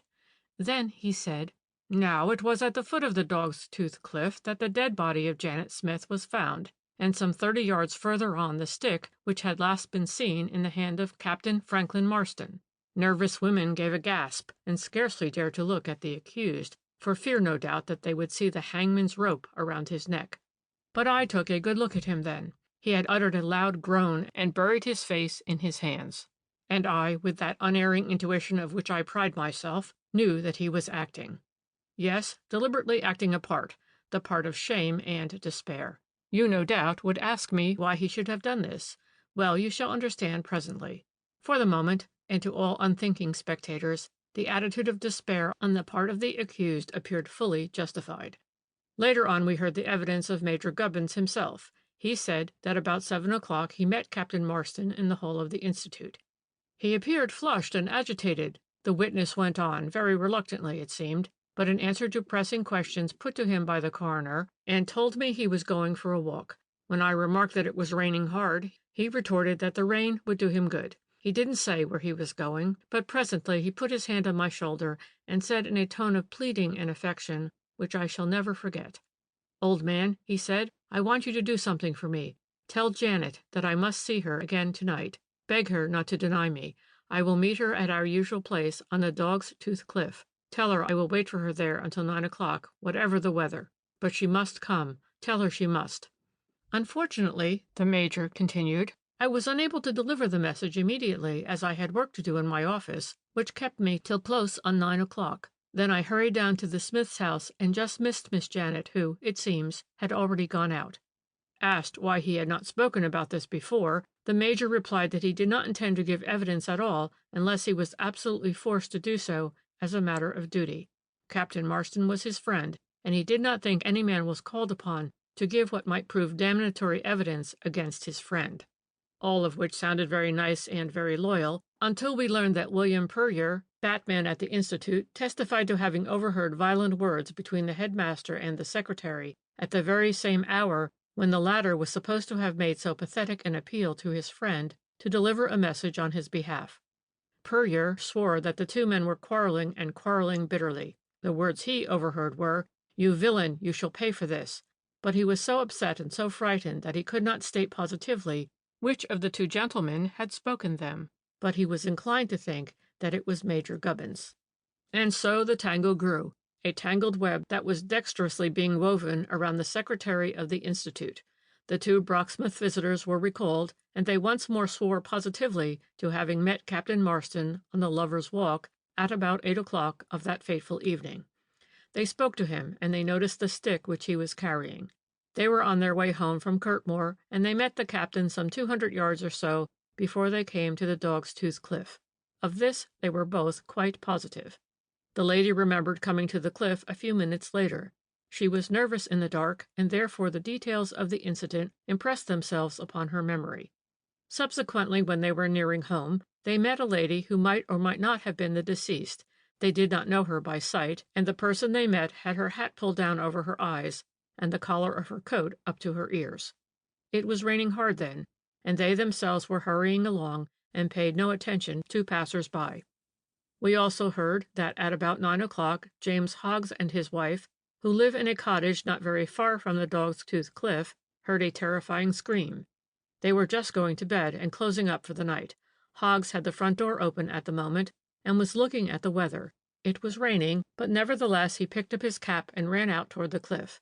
A moment or two later he came up against a man whom he hailed. It was very dark, but he noticed that the man was engaged in wrapping a muffler round his neck. He asked him whether he had heard a scream, but the man said, "No, I've not," then hurried quickly out of sight. As Hoggs heard nothing more, or saw anything, he thought that perhaps after all he and his missus had been mistaken, so he turned back home and went to bed. "I think," the man in the corner continued thoughtfully, "that I have now put before you all the most salient points in the chain of evidence collected by the police against the accused. There were not many faulty links in the chain, you will admit. The motive for the hideous crime was clear enough, for there was the fraudulent secretary and the unfortunate girl who had suspected the defalcations and was threatening to go and denounce her lover either to the president of the Institute or to the governors. And the method was equally clear, the meeting in the dark and the rain on the lonely cliff, the muffler quickly thrown round the victim's mouth to smother her screams, the blow with the stick, the push over the edge of the cliff. The stick stood up as an incontestable piece of evidence. The absence from home of the accused during the greater part of that night had been testified by his landlady, whilst his presence on the scene of the crime some time during the evening was not disputed. As a matter of fact, the only point in the man's favor were the strands of wool found sticking to the girl's hatpin, and Hoggs' story of the man whom he had seen in the dark engaged in readjusting a muffler round his neck. Unfortunately, Hoggs, when more closely questioned on that subject, became incoherent and confused, as men of his class are apt to do when pinned down to a definite statement. Anyway, the accused was committed for trial on the coroner's warrant, and of course reserved his defense. You, probably, like the rest of the public, kept up a certain amount of interest in the Cliff murder, as it was popularly called, for a time, and then allowed your mind to dwell on other matters and forgot poor Captain Franklin Marston, who was languishing in a jail under such horrible accusation. Subsequently, your interest in him revived when he was brought up for trial the other day at the Barchester Assizes. In the meanwhile, he had secured the services of Messrs. Sharton and Inglewood, the noted solicitors, who had engaged Mr. Provost Boone, K.C., to defend their client. You know as well as I do what happened at the trial, and how Mr. Boone turned the witnesses for the Crown inside out and round about until they contradicted themselves and one another all along the line. The defense was conducted in a masterly fashion. To begin with, the worthy housekeeper, Mrs. Rumble, after a stiff cross-examination which lasted nearly an hour, was forced to admit that she could not swear positively to the exact words which she overheard between the deceased and Captain Marston. All that she could swear to was that the captain and his sweetheart had apparently had a tiff. Then, as to Miss Amelia Smith's evidence, it also merely went to prove that the lovers had had a quarrel. There was nothing whatever to say that it was on the subject of finance, or that deceased had any intention either of speaking to the president about it, or of handing in her resignation to the governors. Next came the question of Major Gubbin's story of the message which he had been asked by his friend to deliver to the deceased. Now accused flatly denied that story, and denied it on oath. The whole thing, he declared, was a fabrication on the part of the Major, who, far from being his friend, was his bitter enemy and unsuccessful rival. In support of this theory, William Puryear's evidence was cited as conclusive. He had heard the two men quarreling at the very moment when accused was alleged to have made a pathetic appeal to his friend. Puryear had heard one of them say to the other, "You villain, you shall pay for this." And in very truth, the unfortunate captain was paying for it, in humiliation and racking anxiety. Then there came the great, the vital question of the stick, and of the strands of wool so obviously torn out of a muffler. With regard to the stick, the accused had stated that in the course of his walk he had caught his foot against a stone and stumbled, and that the stick had fallen out of his hand and over the edge of the cliff. Now this statement was certainly borne out by the fact that, as eminent counsel reminded the jury, the stick was found more than 30 yards away from the body. As for the muffler, it was a graver point still. Strands of wool were found sticking to the girl's hatpin, and James Hoggs, after hearing a scream at 9 o'clock that evening, ran out toward the cliff and came across a man who was engaged in readjusting a muffler round his throat. That was incontestable. Of course, Mr. Boone argued, it was easy enough to upset a witness of the type of James Hoggs, but an English jury's duty was not to fasten guilt on the first man who happens to be handy, but to see justice meted out to innocent and guilty alike. The evidence of the muffler, argued the eminent counsel, was proof positive of the innocence of the accused. The witnesses who saw him in the Lovers' Walk on that fateful night had declared most emphatically that he was not wearing a muffler. Then where was the man with the muffler?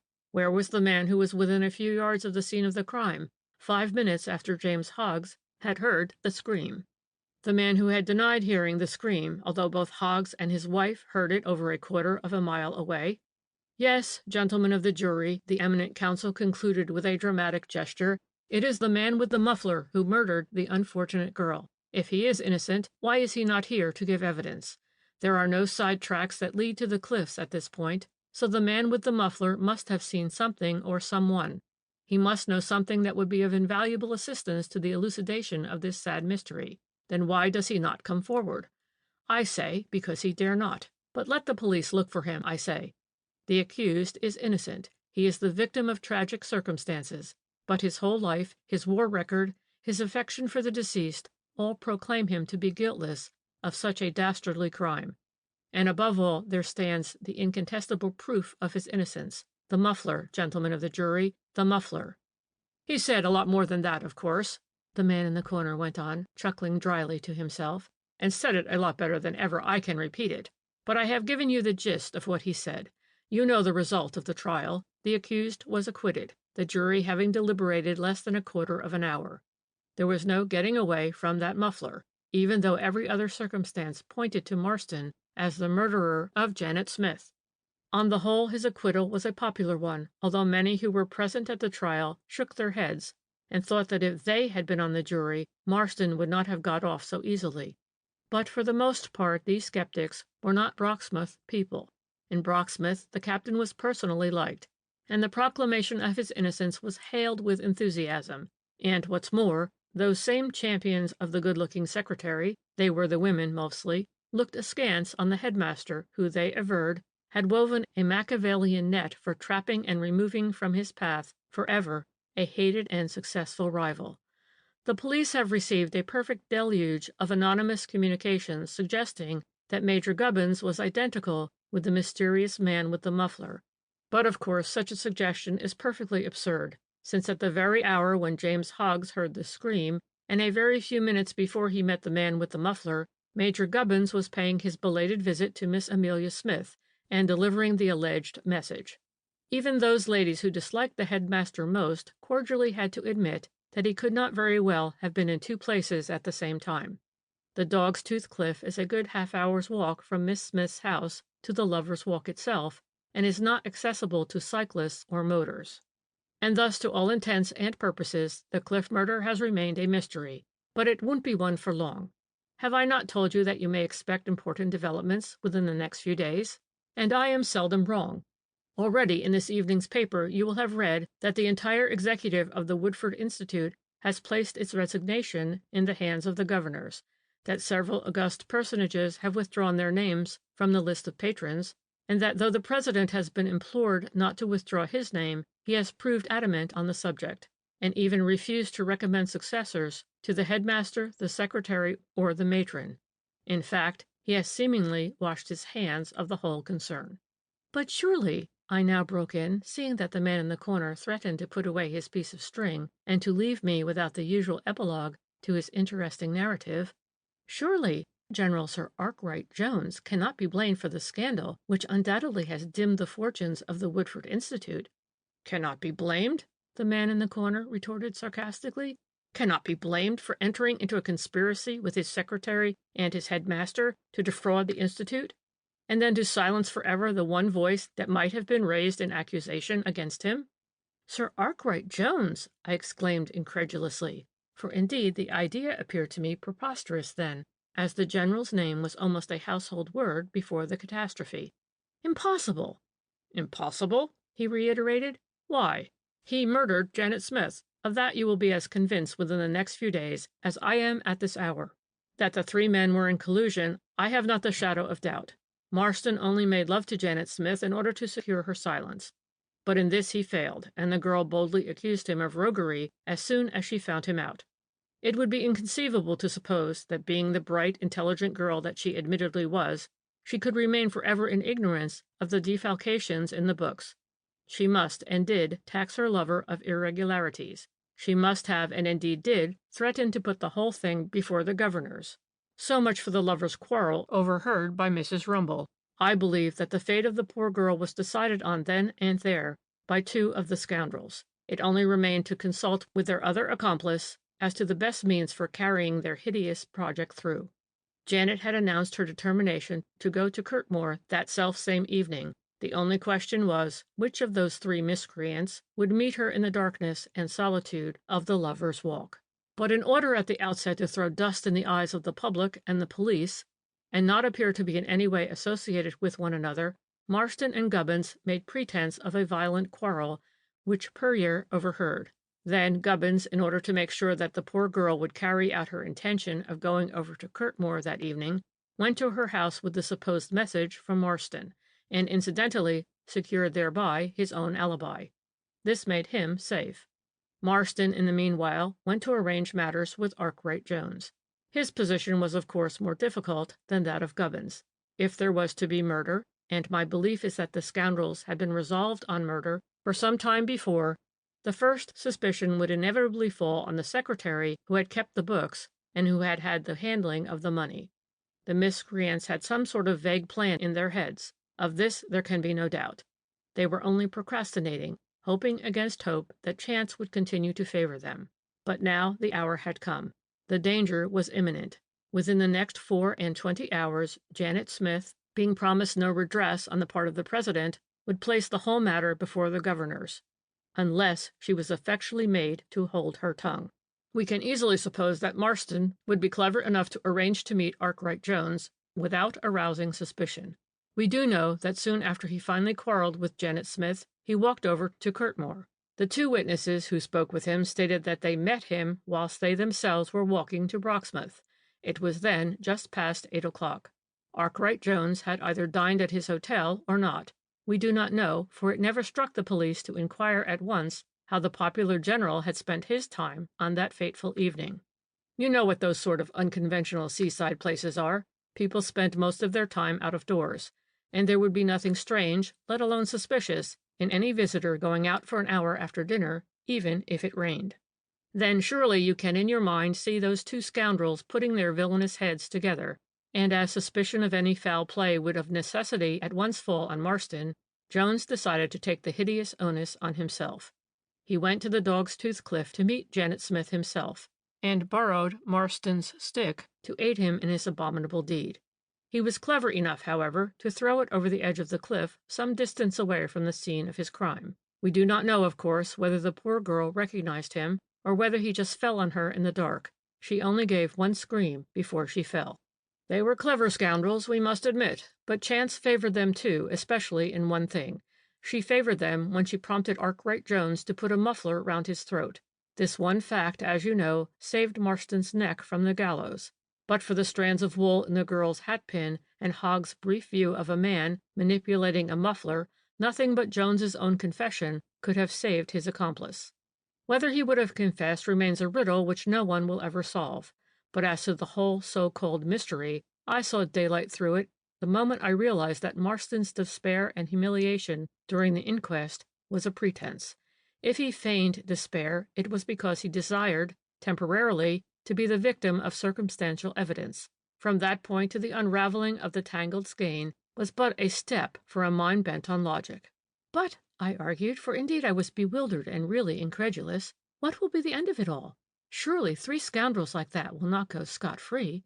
There will be an inquiry into the affairs of the Institute. The governors have talked of an inquiry, the funny creature broke in with a chuckle. But if you had any experience of these private charities, you would know that the first thing their administrators wish to avoid is publicity. The president of the Woodford Institute had sufficient influence on the committee, you may be sure, to stifle any suggestion of creating public scandal by any sort of inquiry. But the question of the finances of the Institute is anyhow public property now, and it will be allowed to sink into oblivion. The executive has resigned, Marston and Gubbins will leave the country, and everything will be conveniently hushed up. But Arkwright Jones, I protested. You see the papers regularly, he rejoined dryly. Watch them, and you will see. I don't know when he went, but a moment or two later I found myself sitting alone at the table in the blameless tea shop. The matter interested me more than I cared to admit, but for once I was not altogether prepared to accept the funny creature's deductions. 24 hours later, however, I had to own that he had been right, when the following piece of sensational news appeared in the Evening Post. Tragic sequel to the Cliff murder. An extraordinary sequel to the mysterious tragedy of the Dog's Tooth Cliff, near Broxmouth, occurred last night, when on the self-same spot where Miss Janet Smith met her death 3 months ago, General Sir Arkwright Jones lost his footing and fell a distance of 200 feet onto the rocks below. It was a beautiful moonlight evening, and the tide being low, a number of visitors were down on the beach at the time, but those who immediately hurried to the General's assistance found life already extinct. The distinguished soldier, who will be deeply mourned, must have been killed on the spot. Indeed, now general public opinion, as well as every inhabitant of Broxmouth, will bring pressure to bear upon the Borough Council to see that a suitable barrier is erected along the dangerous portions of the beautiful Lovers' Walk. The double tragedy of this year's season renders such an erection imperative.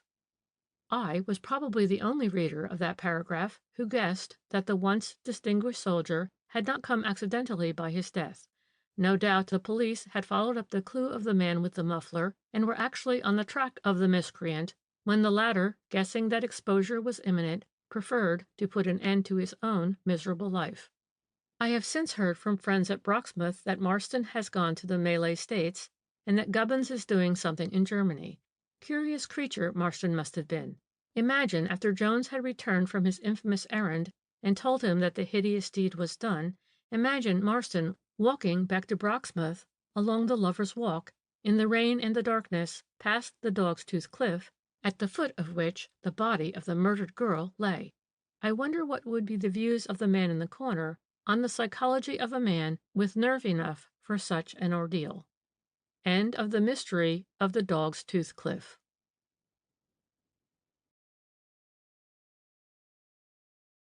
7. The Titherton Case. Chapter 1. "What do you make of this?" the old man in the corner said to me that afternoon.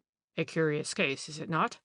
And with his claw-like fingers he indicated the paragraph in the Evening Post, which I had just been perusing with great interest.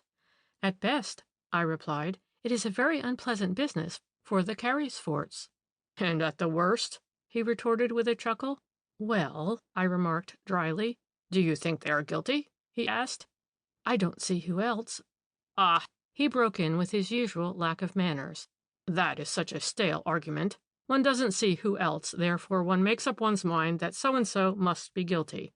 I'll lay an even bet with anyone that out of a dozen cases of miscarriage of justice, I could point to 10 that were directly due to that fallacious reasoning.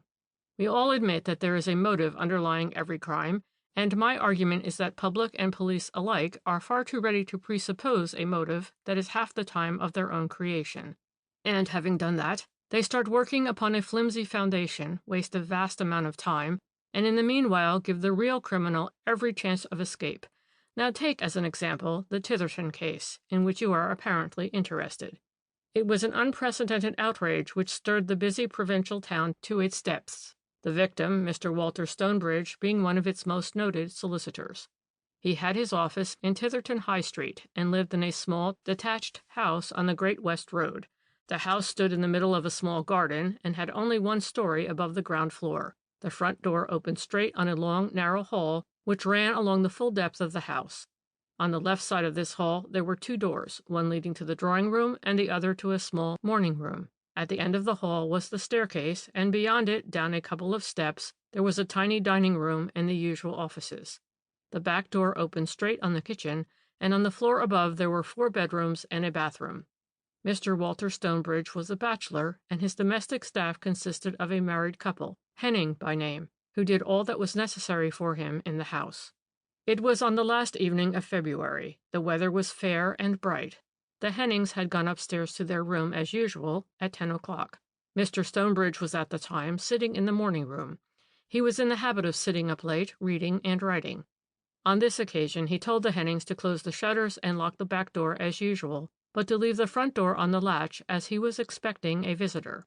The Hennings thought nothing of that, as 1 or 2 gentlemen, friends or sometimes clients of Mr. Stonebridge, would now and then drop in late to see him. Anyway, they went contentedly to bed.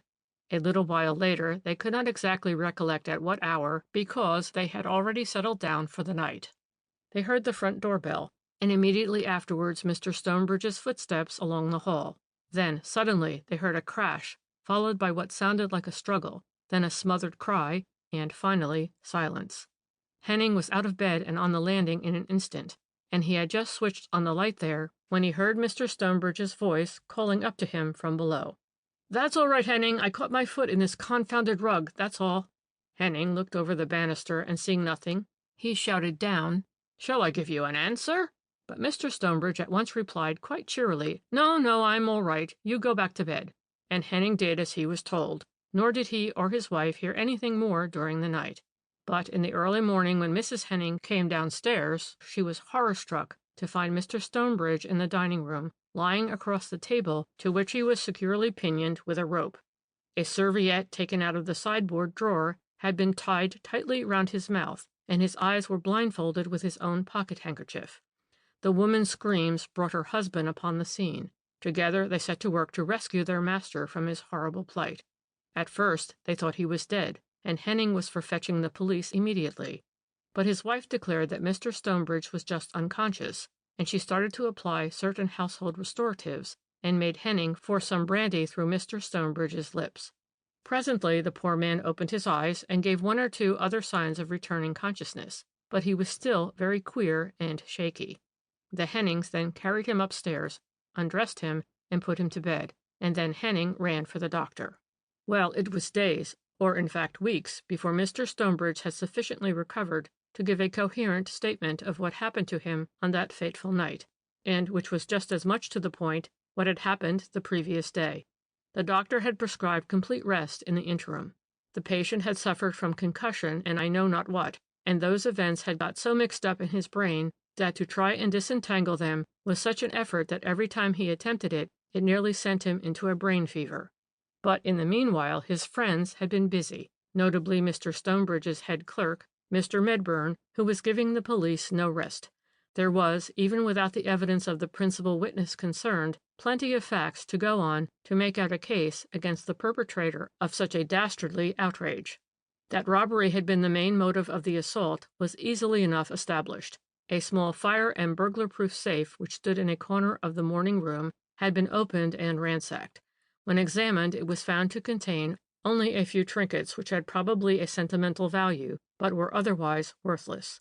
The key of the safe, one of a bunch, was still in the lock, which went to prove either that Mr. Stonebridge had the safe open when he was attacked, or what was more likely, considering the solicitor's well-known careful habits, that the assailant had ransacked his victim's pockets after he had knocked him down. A pocketbook, torn and containing only a few unimportant papers, lay on the ground. There had been a fire in the room at the time of the outrage, and careful analysis of the ashes found in the hearth revealed the presence of a quantity of burnt paper. But robbery being established as the motive of the outrage did not greatly help matters, because while Mr. Stonebridge remained in such a helpless condition, it was impossible to ascertain what booty his assailant had carried away. Soon, however, the first ray of light was thrown upon what seemed until this hour an impenetrable mystery. It appears that Mr. Medbourne was looking after the business in High Street during his employer's absence, and one morning, it was on the Monday following the night of the outrage, he had a visit from a client who sent in his name as Felix Schapp. The head clerk knew something about this client, who had recently come over to England from somewhere abroad in order to make good his claim to certain royalties on what is known as the Schapp fulettes, a kind of cheap fuel which was launched some time before the war by Sir Alfred Carysfort, Baronet, of Titherton Grange, and out of which that gentleman made an immense fortune, and incidentally got his title thereby. This man Schapp, a Dutchman by birth, was, it appears, the original inventor and patentee of these fulettes, and Mr. Carysfort, as he was then, had met him out in the Dutch East Indies, and had bought the invention from him for a certain sum down, and then exploited it in England first, and afterwards all over the world at immense profit. Sir Alfred Carysfort died about a year ago, leaving a fortune of over £1,000,000 sterling, and was succeeded in the title and in the managing directorship of the business by his eldest son, David, a married man with a large family. The business had long since been turned into a private limited liability company, the bulk of the shares being held by the managing director. The fact that the patent rights of the Schapp fulettes had been sold by the inventor to the late Alfred Carysfort had never been in dispute. It further appeared that Felix Schapp had at one time been a very promising mining engineer, but that in consequence of incurable intemperate habits, he had gradually drifted down the social scale. He lost one good appointment after another until he was just an underpaid clerk in the office of an engineer in Batavia, whose representative in England was Mr. Alfred Carysfort. The latter was on a visit to the head office in Batavia some 12 years ago when he met Schapp, who was then on his beam ends. He had recently been sacked by his employers for intemperance, and was on the fair way of becoming one of those hopeless human derelicts who usually end their days either on the gallows or in a convict prison. But at the back of Schapp's fuddled mind there had lingered throughout his downward career the remembrance of a certain invention which he had once patented, and which he had always declared would one day bring him an immense fortune. But though he had spent quite a good deal of money in keeping up his patent rights, he had never had the pluck and perseverance to exploit or even to perfect his invention. Alfred Carysfort, on the other hand, was brilliantly clever. He was ambitious, probably none too scrupulous, and at once he saw the immense possibilities, if properly worked, of Schapp's rough invention, and he set to work to obtain the man's confidence, and, presumably, by exercising certain persuasion and pressure, he got the wastrel to make over to him in exchange for a few £100 the entire patent rights in the fulettes. The transaction was, as far as that goes, perfectly straightforward and above board. It was embodied in a contract drawn up by an English solicitor, who was the British consul in Batavia at the time, nor was it, taking everything into consideration, an unfair one. Schapp would never have done anything with his invention, and a clean, wholesome, and entirely practical fuel would probably have been thus lost to the world. But there remains the fact that Alfred Carysfort died a dozen years later, worth more than £1,000,000 sterling, every penny of which he had made out of an invention for which he had originally paid less than $500. Mr. Medburn had been put in possession of these facts some weeks previously, when Mr. Felix Schapp had first presented himself at the private house of Mr. Stonebridge. He came armed with a letter of introduction from a relative of Mr. Stonebridge's, whom he had met out in Java, and he was accompanied by a friend, an American named Julian Lloyd, who was piloting him about the place and acting as his interpreter and secretary, as he himself had never been in England and spoke English very indifferently. His passport and papers of identification were perfectly in order. He appeared before Mr. Stonebridge as a man still on the right side of 60, who certainly bore traces on his prematurely wrinkled face and in his tired, lustreless eyes of a life spent in dissipation rather than in work, but otherwise he bore himself well, was well dressed, and apparently plentifully supplied with money. The story that he told Mr. Stonebridge, through the intermediary of his friend, Julian Lloyd, was a very curious one. According to his version of various transactions which took place between himself and the late Sir Alfred Carysfort, the latter had, some time after the signing of the original contract, made him a definite promise in writing that should the proceeds in the business of the Schapp Fulettes exceed £10,000 in any 1 year, he, Sir Alfred, would pay the original inventor out of his own pocket a sum equivalent to 20% out of all such profits over and above the £10,000, with a minimum of £200. Mr. Schapp had brought over with him all the correspondence relating to this promise, and moreover he adduced as proof positive that Sir Alfred had looked on that promise as binding, and had at first loyally abided by it, the fact that until 1916 he had paid to Mr. Felix Schapp the sum of £200 every year. These sums had been paid half-yearly through Sir Alfred's bankers, and acknowledgments were duly sent by Schapp direct to the bank, all of which could of course be easily verified. But in the year 1916 these payments suddenly ceased. Mr. Schapp wrote repeatedly to Sir Alfred, but never received any reply. At first he thought that there were certain difficulties in the way owing to the European war, so after a while he ceased writing. But presently there came the armistice. Mr. Schapp wrote again and again, but was again met by the same obstinate silence. In the meanwhile he had come to the end of his resources. He had spent all that he had ever saved, but nevertheless he was determined that as soon as he could scrape up a sufficiency of money, he would go to England in order to establish his rights. Then, in 1922, he heard of Sir Alfred Carysfort's death. It was now or never if he did not mean to acquiesce silently in the terrible wrong which was being put upon him. Fortunately, he had a good friend in Mr. Julian Lloyd, who had helped him with money and advice, and at last he had arrived in England. It was for Mr. Stonebridge to say whether the papers and correspondence which he had brought with him were sufficient to establish his claim in law.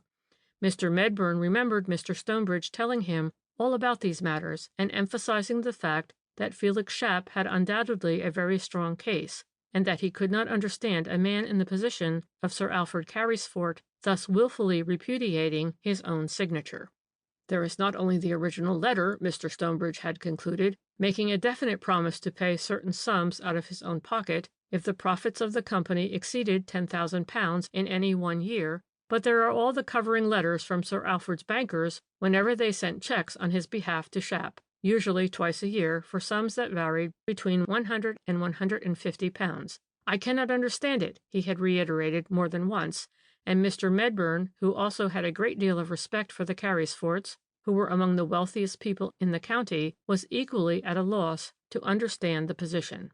However, Mr. Stonebridge, after he had seen the late Sir Alfred's bankers about the payments to Schapp and consulted an expert on the subject of the all-important letter signed by the late Alfred Carysfort, sought an interview with Sir David.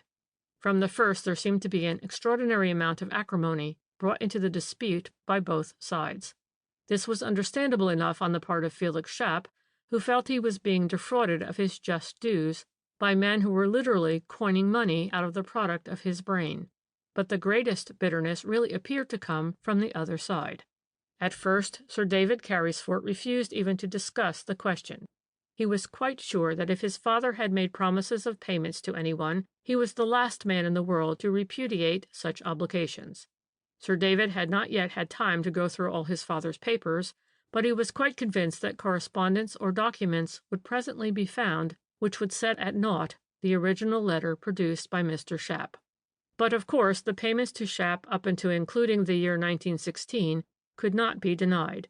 There was the testimony of Sir Alfred's bankers that sums in accordance with Sir Alfred's instructions, varying between £100 and £150, were paid by cheque every half year to the order of Felix Shapp in Batavia. In 1916 these payments automatically ceased, Sir Alfred giving no further orders for these to be made. Mr. Stonebridge naturally desired to know what explanation Sir David would give about those payments.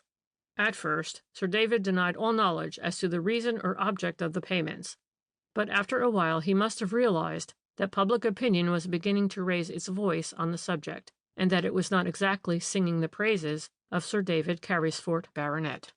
Although Mr. Stonebridge had, of course, been discretion itself, Mr. Shapp had admittedly not the same incentive to silence. And what's more, his friend, Mr. Lloyd, made it his business to get as much publicity for the whole affair as he could. Paragraphs in the local papers had begun to appear with unabated regularity. And though there were no actual comments on the case as a whole, no prejudging of respective merits, there were unmistakable hints that it would be in Sir David's interest to put dignity on one side and come out frankly into the open with explanations and suggestions. Soon the London papers got hold of the story, and you know what that means. The radical press simply battened on a story which placed a poor, down-at-heel inventor in the light of a victim to the insatiable greed and frank dishonesty of a high-born profiteer. Whether it was pressure from outside or from his own family that suddenly induced Sir David to come out into the open is not generally known. Certain it is that presently he condescended to give an explanation of the mysterious half-yearly payments made by his father to Felix Shapp, and the explanation was so romantic and frankly so far-fetched that most people, especially men, refused to accept it, notably Mr. Stonebridge. It was not the business of a lawyer to listen to sentimental stories, least of all was it the business of the lawyer acting on the other side. The story told by Sir David, namely, was this. The late Sir Alfred, when quite a young man, had gone out as a clerk to that same engineering firm in Batavia, whom he represented later on. It was then that he first met Felix Shapp, who had not yet begun to go downhill. An intimacy sprang up between Alfred Carysfort and Shapp's sister, Berta, and the two were secretly married in Batavia. A year later, Berta had a son, whose birth she only survived by a few hours. The marriage had been an unhappy one from the first, and Carysfort was only too thankful when his firm called him back to England, and he was able to shake off the dust of Batavia from his feet, as he hoped forever. He never spoke of his marriage, nor did he ever recognize or have anything to do with his son.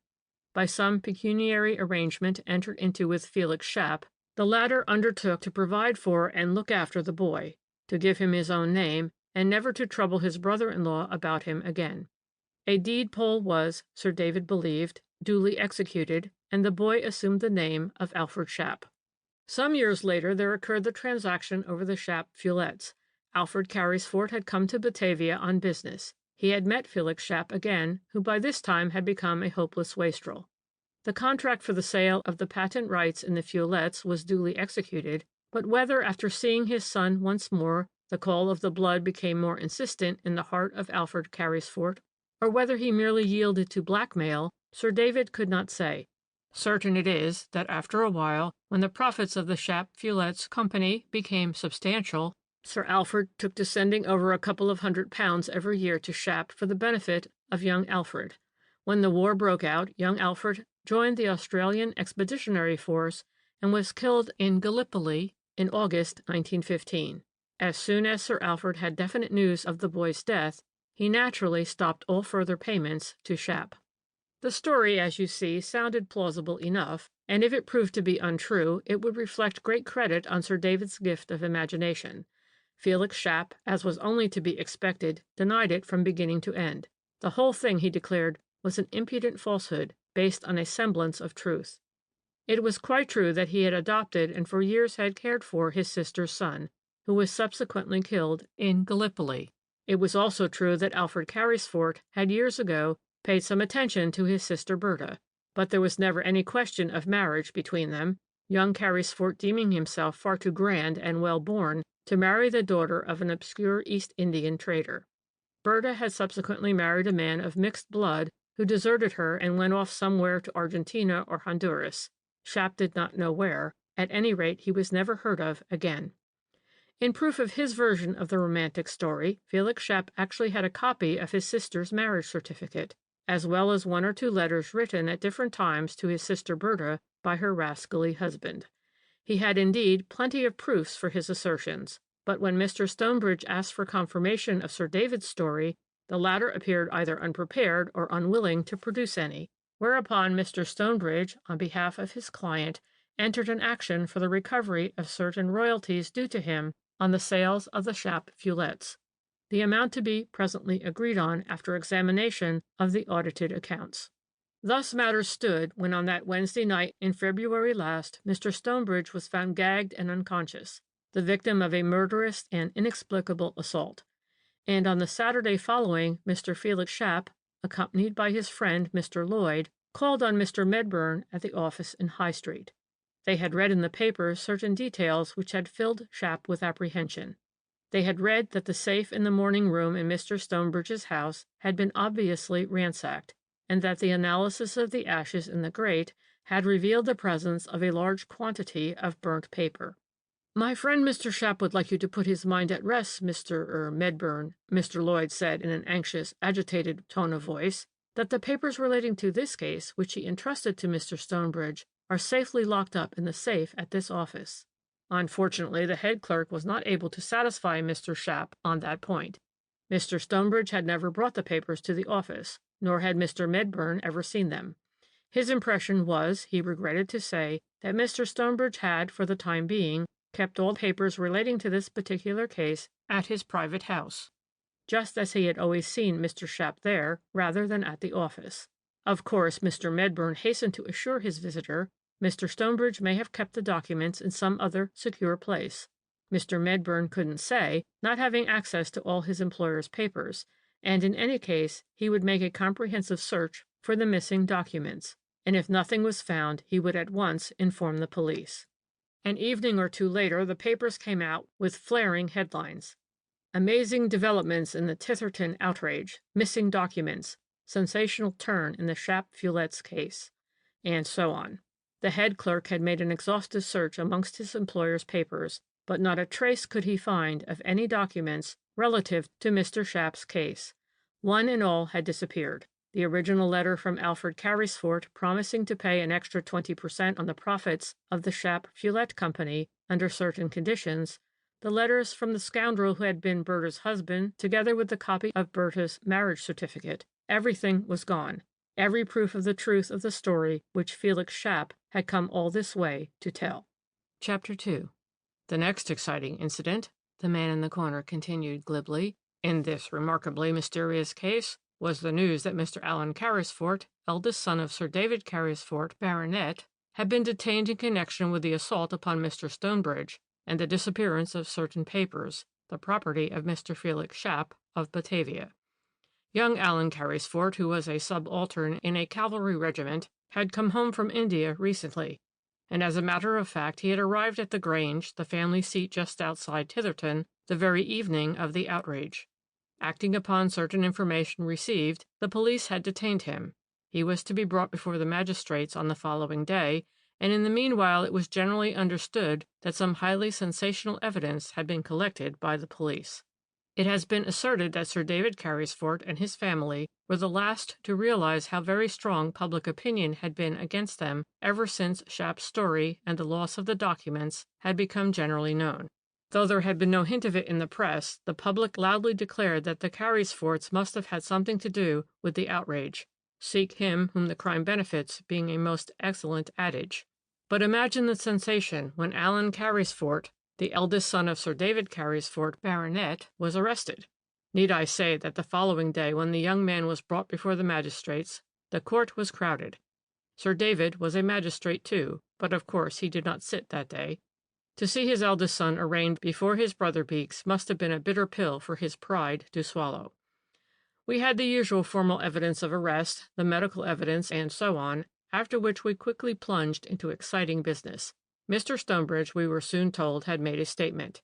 He was not yet strong enough to appear in person, but he had made a statement. So at last the public was to be initiated into the mysteries that surrounded the inexplicable assault. After my servants had gone to bed, Mr. Stonebridge had stated, I sat a while reading in the morning room. I was expecting the visit of Mr. Shapp, as we had talked over the possibility of a quiet chat at my house that evening on the subject of his affairs. He and Mr. Lloyd, who were both of them very fond of the cinema, were in the habit of dropping in after the show on their way home. At about 11:15, I am sure it was not later, there was a ring at the front doorbell, and I went to open the door. No sooner had I done this than a shawl or muffler of some sort was thrown over my face, and I was made to lose my balance by the thrust of a foot between my two shins. I came down backwards with a crash. The whole thing occurred in fewer seconds than it takes to describe. The next moment I had the sensation of cold steel against my temple. I heard an ominous click, and a husky voice whispered in my ear, Your servant is coming out of his room. Speak to him, tell him you are all right, or I shoot. What could I do? I was utterly helpless, and a revolver was held to my temple. The muffler was then lifted from my mouth. I could feel the man bending over me. I could feel his hot breath on my forehead, and a few seconds later I heard Henning come out of his room upstairs and switch on the light on the top landing. If he comes downstairs, the voice whispered close to my ear, I shoot. Then it was, Mr. Stonebridge went on to say, that I shouted up to Henning that I had only tripped over a rug and that I was quite all right. I don't think I ever looked death so very near in the face before. The next moment I heard Henning switch off the light upstairs and go back to his room. After that, I remember nothing more. I only have a vague recollection of a sudden terrible pain in my head. Everything else is a blank, until I found myself in bed and with vague stirrings of memory, bringing a return of that same appalling headache. The great point about Mr. Stonebridge's evidence was that he was utterly unable to identify his assailant. He was not even sure whether he had been attacked by two men or one, since he had been blindfolded at the outset, and all that he heard was a husky voice that spoke in a whisper. He was ready to admit that he may have left the safe unlocked when he went to answer the front doorbell, and he certainly had the papers relating to Mr. Shapp's case on his desk, as he had been going through them earlier in the evening. Those papers, therefore, had undoubtedly been burned in the grate, and it was obvious that the theft and destruction of those papers was the motive of the assault. After that, we went from excitement to excitement. We did not get it all the same day, of course. Alan Carrisford appeared, as far as I can remember, 3 or 4 times before the local magistrates. In between times he was out on bail, this having been fixed at £1,000 and 2 reconnaissances of £500 each, with an additional £500 on his own. It seems that when he was arrested he had made a statement to which he had since unreservedly subscribed. He said that he had arrived in London from Southampton on Monday the 26th, and after seeing to some business in town, he took the 8:10 p.m. train on the 28th to Titherton, where he arrived at 9:50, having dined on board. His father met him at the station with the car, but it was such a beautiful moonlit night, Sir David and himself decided that they would walk to the Grange, and then sent the car home with a message to Lady Carrisford that they would be home at about 11 o'clock. Carrisford had been asked whether it was not strange that after being absent from home so long, he should have elected to put off seeing his mother till a much later hour. Not at all, he replied. Sir David wished to put me au fait of certain family matters before I actually saw Lady Carrisford. These matters, he added emphatically in reply to questions put to him by the magistrate, had nothing whatever to do with financial business, least of all were they in any relation to Mr. Shapp and his affairs. Sir David and I, he went on calmly, walked about for a while, and then Sir David remembered that he wished to see a friend at the country club. He went in there, but I preferred to take another turn out of doors, as I had not had a taste of English country air for nearly 2 years. Asked how long he had walked about Titherton waiting for Sir David, Carrisford thought about half an hour, and when questioned as to the direction he had taken, he said he really couldn't remember. The police, of course, had adduced certain witnesses whose testimony would justify the course they had taken in arresting a gentleman in the position of Mr. Alan Carrisford. There was, first of all, Felix Shapp himself and his friend Julian Lloyd. They deposed that at about 10:30, or perhaps a little earlier, they were on their way to see Mr. Stonebridge, as the latter had expressed a wish to see them both and have another quiet talk over a cigar and a glass of wine. Shapp and Lloyd had been to the PPP cinema in High Street, and they left just before the end to go to Mr. Stonebridge's house. They were within 50 yards of it when they saw a man turn out of the nearest side street and go up to Mr. Stonebridge's house. The man went through the garden gate and up to the front door. Shapp and Lloyd saw him in the act of ringing the bell. It was then somewhere between 10:30 and 10:45. Mr. Stonebridge was so very much in the habit of seeing friends, and even those clients with whom he was intimate late in the evenings, that Mr. Shapp and Mr. Lloyd didn't think anything of the incident. But at the same time they made up their minds to postpone their own visit to Mr. Stonebridge until they could be quite sure of seeing him alone. So they turned then and there and went straight back to the Black Swan, where they lodged. I may add that with commendable reserve, both these witnesses refused to identify Alan Carrisford with Mr. Stonebridge's visitor on that memorable Wednesday evening. The man they saw had an overcoat and wore a Glengarry cap. More they could not say, as they had not seen his face clearly. On the other hand, the hall porter at the country club, another witness for the Treasury, had no cause for such reserve. He said that on the evening of February 28th, Sir David Carrisford came to the club a little before 10:30. Mr. Allen was with him then, but he didn't come in. The hall porter heard him say to Sir David, "Very well, then, I'll pick you up here in about half an hour." And Sir David rejoined, "Yes, don't be late."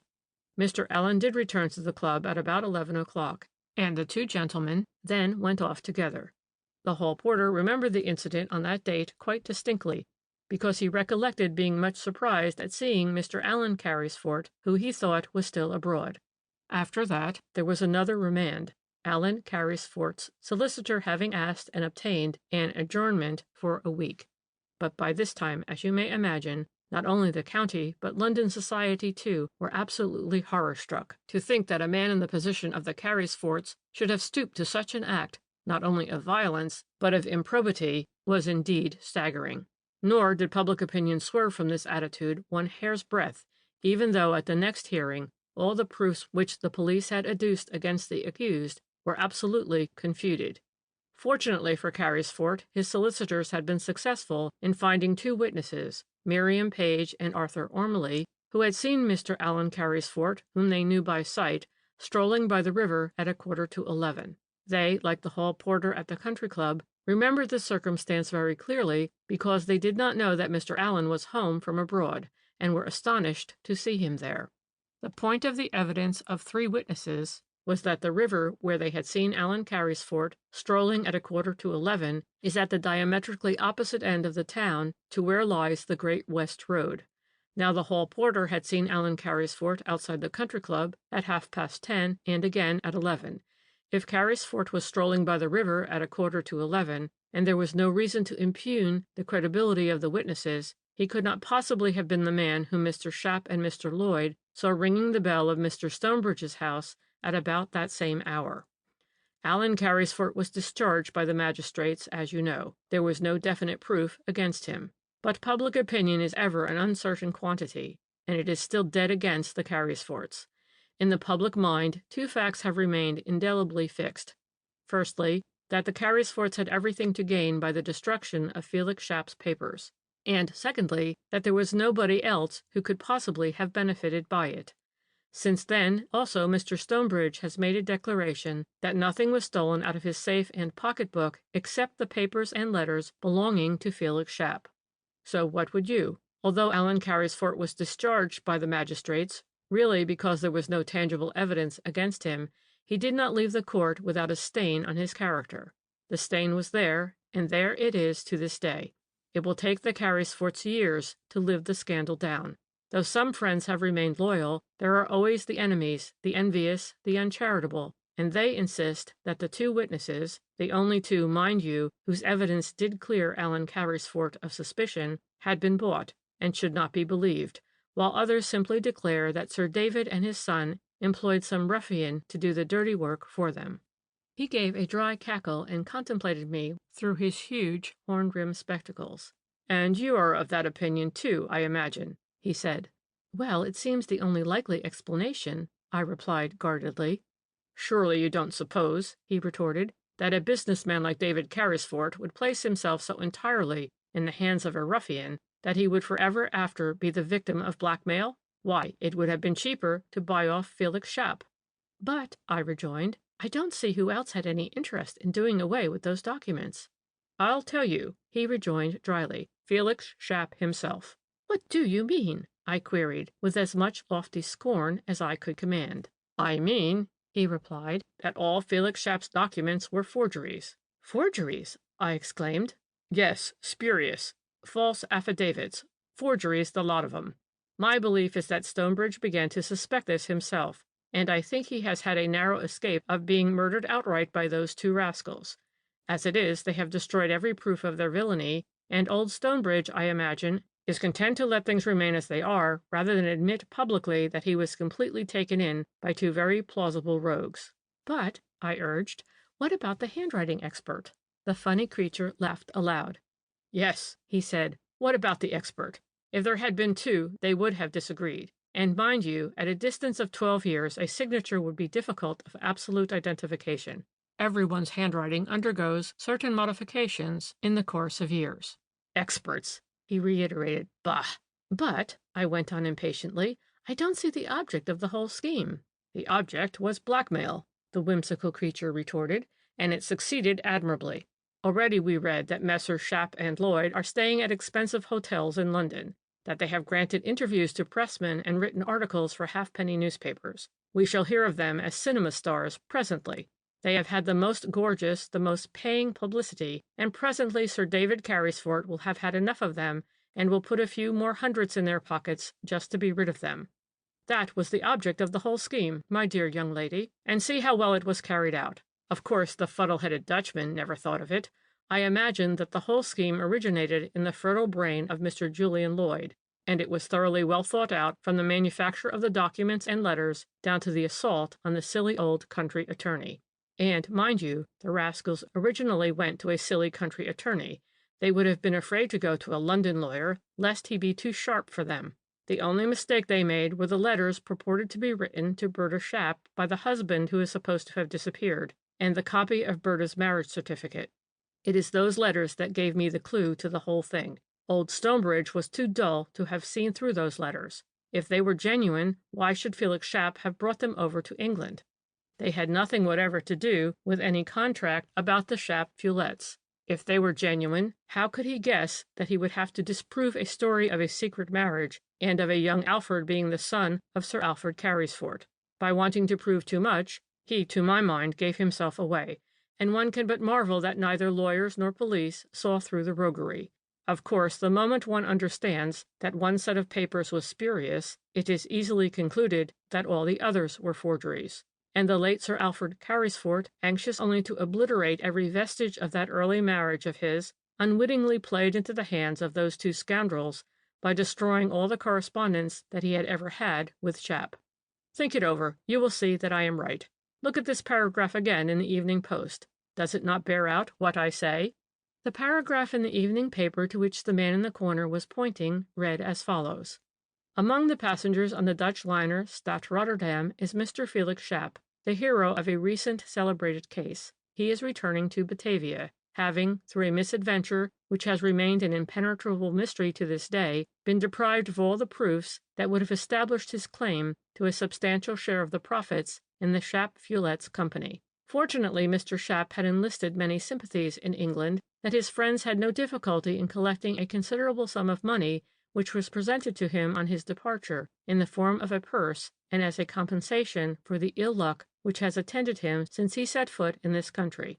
Mr. Schapp will now be able to take abroad with him the assurance that British public opinion is always on the side of the victims of an adverse and unmerited fate.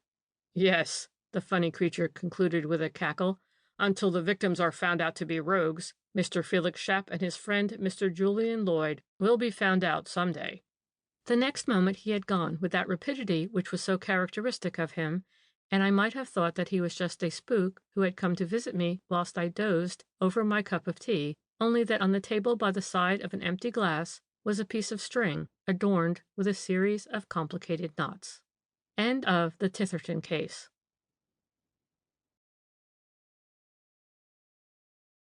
8. The Mystery of Broodnell Court. Chapter 1. Did you ever make up your mind about that Broodnell Court affair? The man in the corner said to me that day. No, I replied. As far as I am concerned, the death of Colonel Forberg has remained a complete mystery. You don't think, he insisted, that Morley Thrall was guilty? Well, I said, I don't know what to think. Then don't do it, he rejoined with a chuckle. If you don't know what to think, then it's best not to think at all. At any rate, wait until I have told you exactly what did happen. Not as it was reported in the newspapers, but in the sequence in which the various incidents occurred. On Christmas Eve last year, while the family were at dinner, there was a sudden commotion and cries of, "Stop, thief!" issuing from the back premises of Brudnell Court, the country seat of a certain Colonel Forberg. The butler ran in excitedly to say that Julia Mason, one of the maids, was drawing down the blinds in one of the first-floor rooms when she saw a man fiddling with the shutters of the French window in the smoking room downstairs. She at once gave the alarm, whereupon the man bolted across the garden in the direction of the 5-acre field.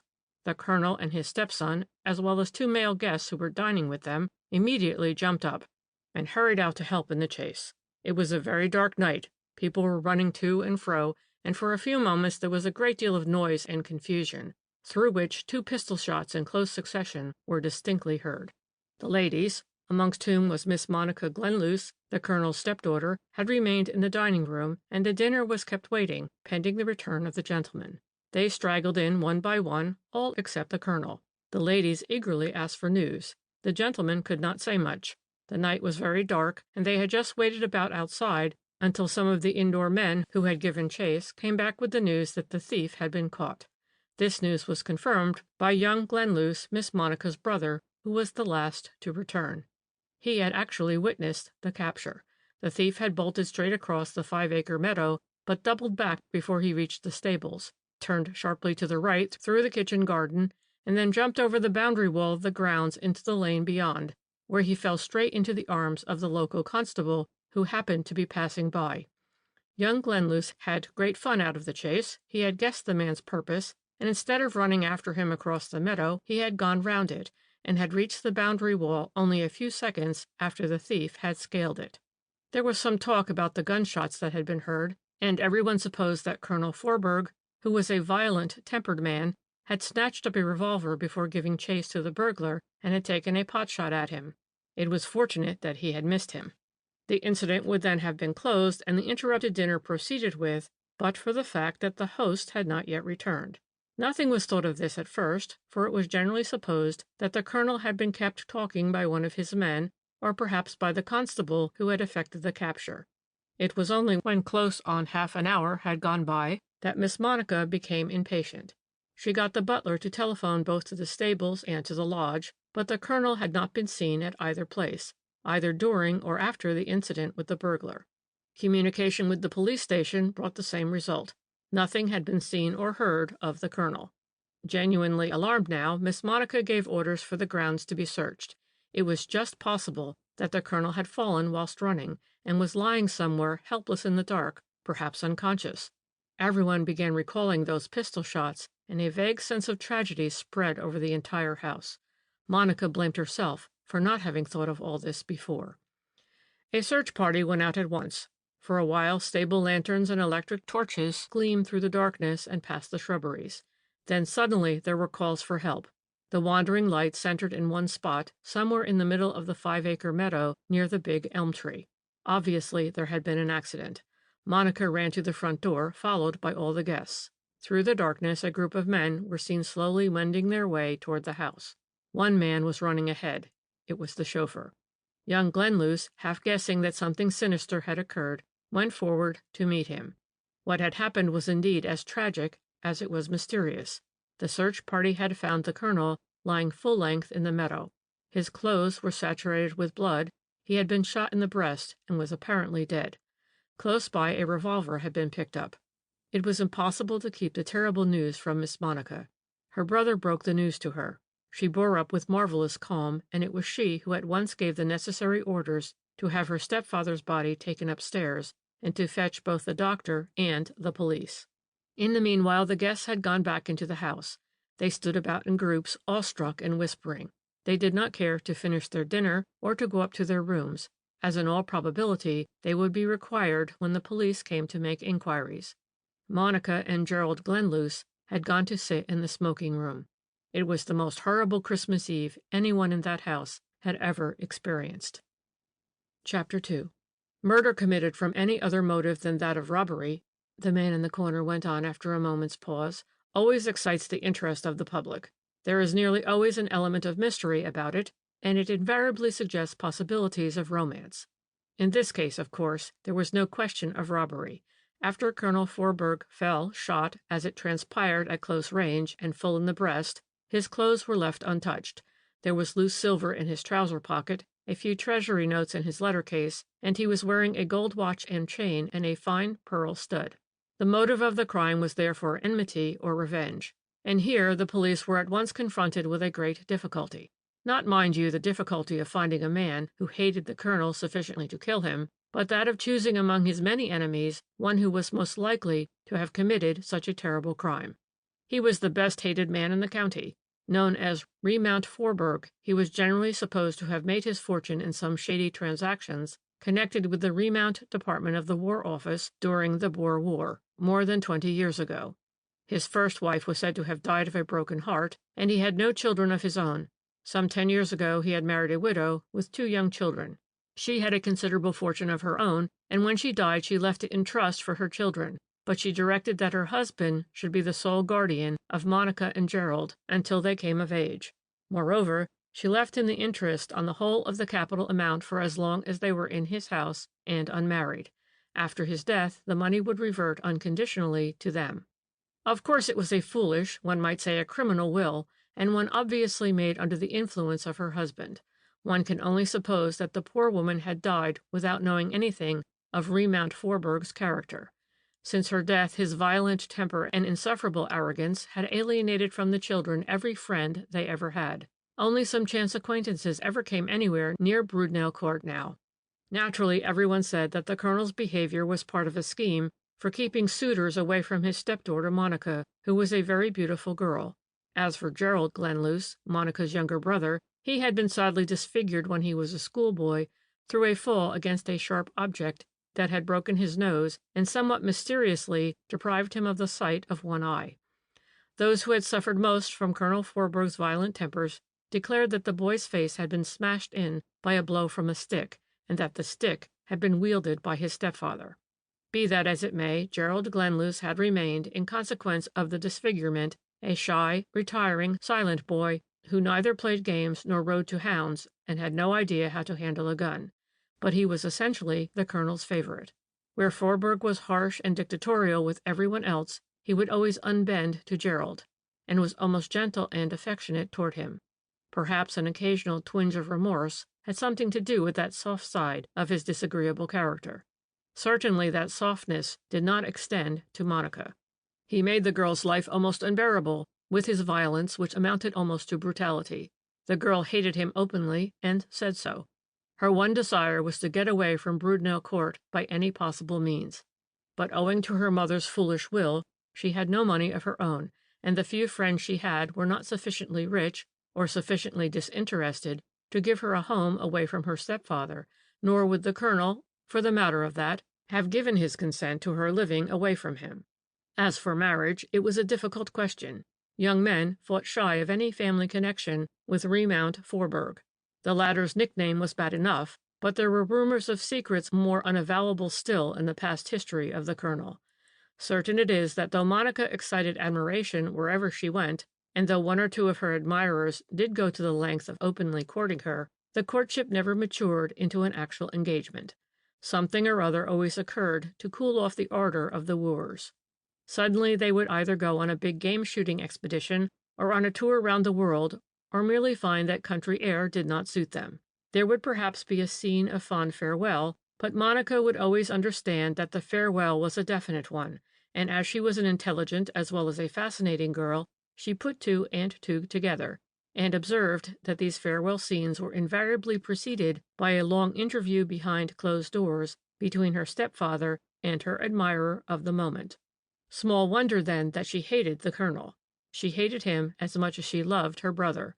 A great affection had, especially of late, developed between these two. It was a love born of an affinity of trouble and sense of injustice.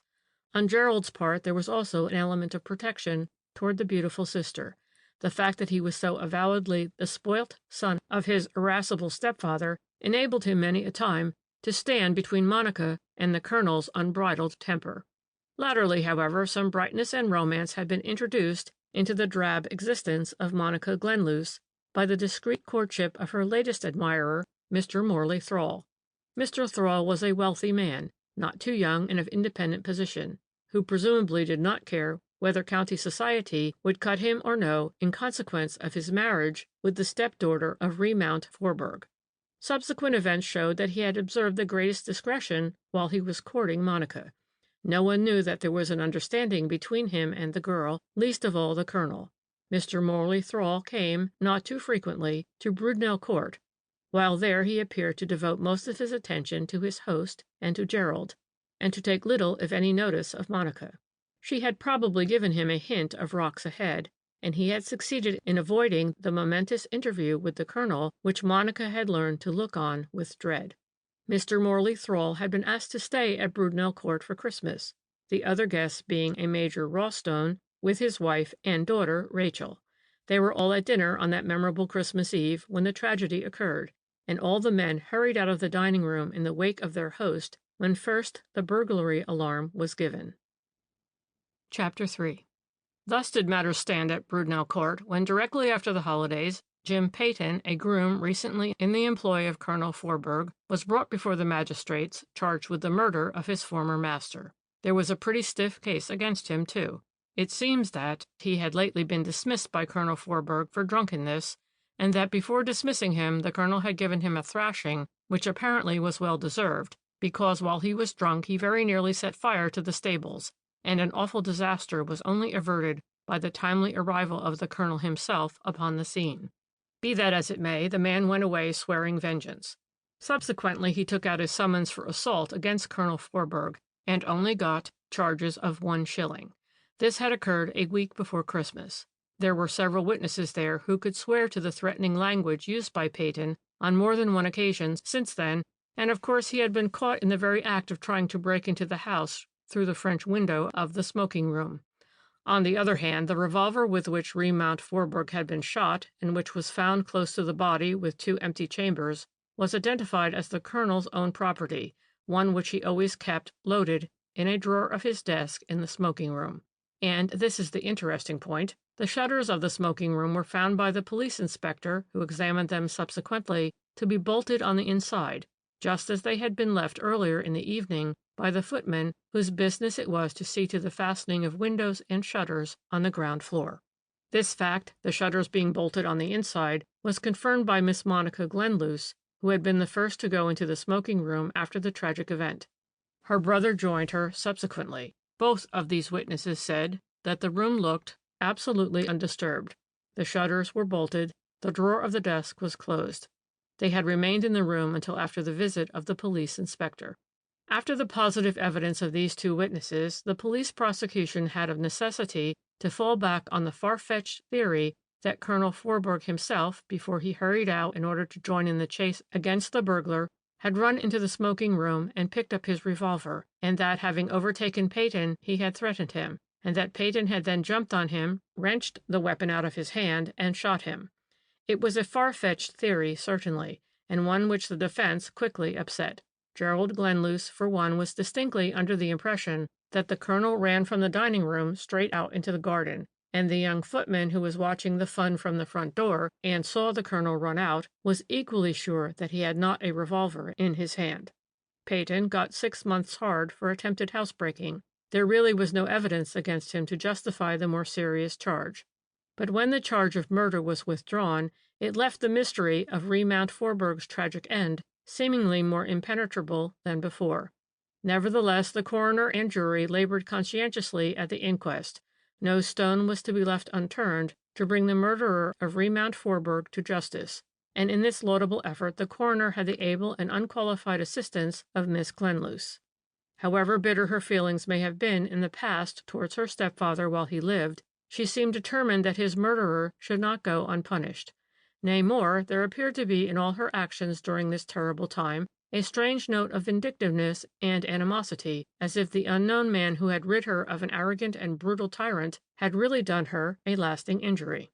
It was entirely through her energy and exertions that certain witnesses were induced to come forward and give what turned out to be highly sensational evidence.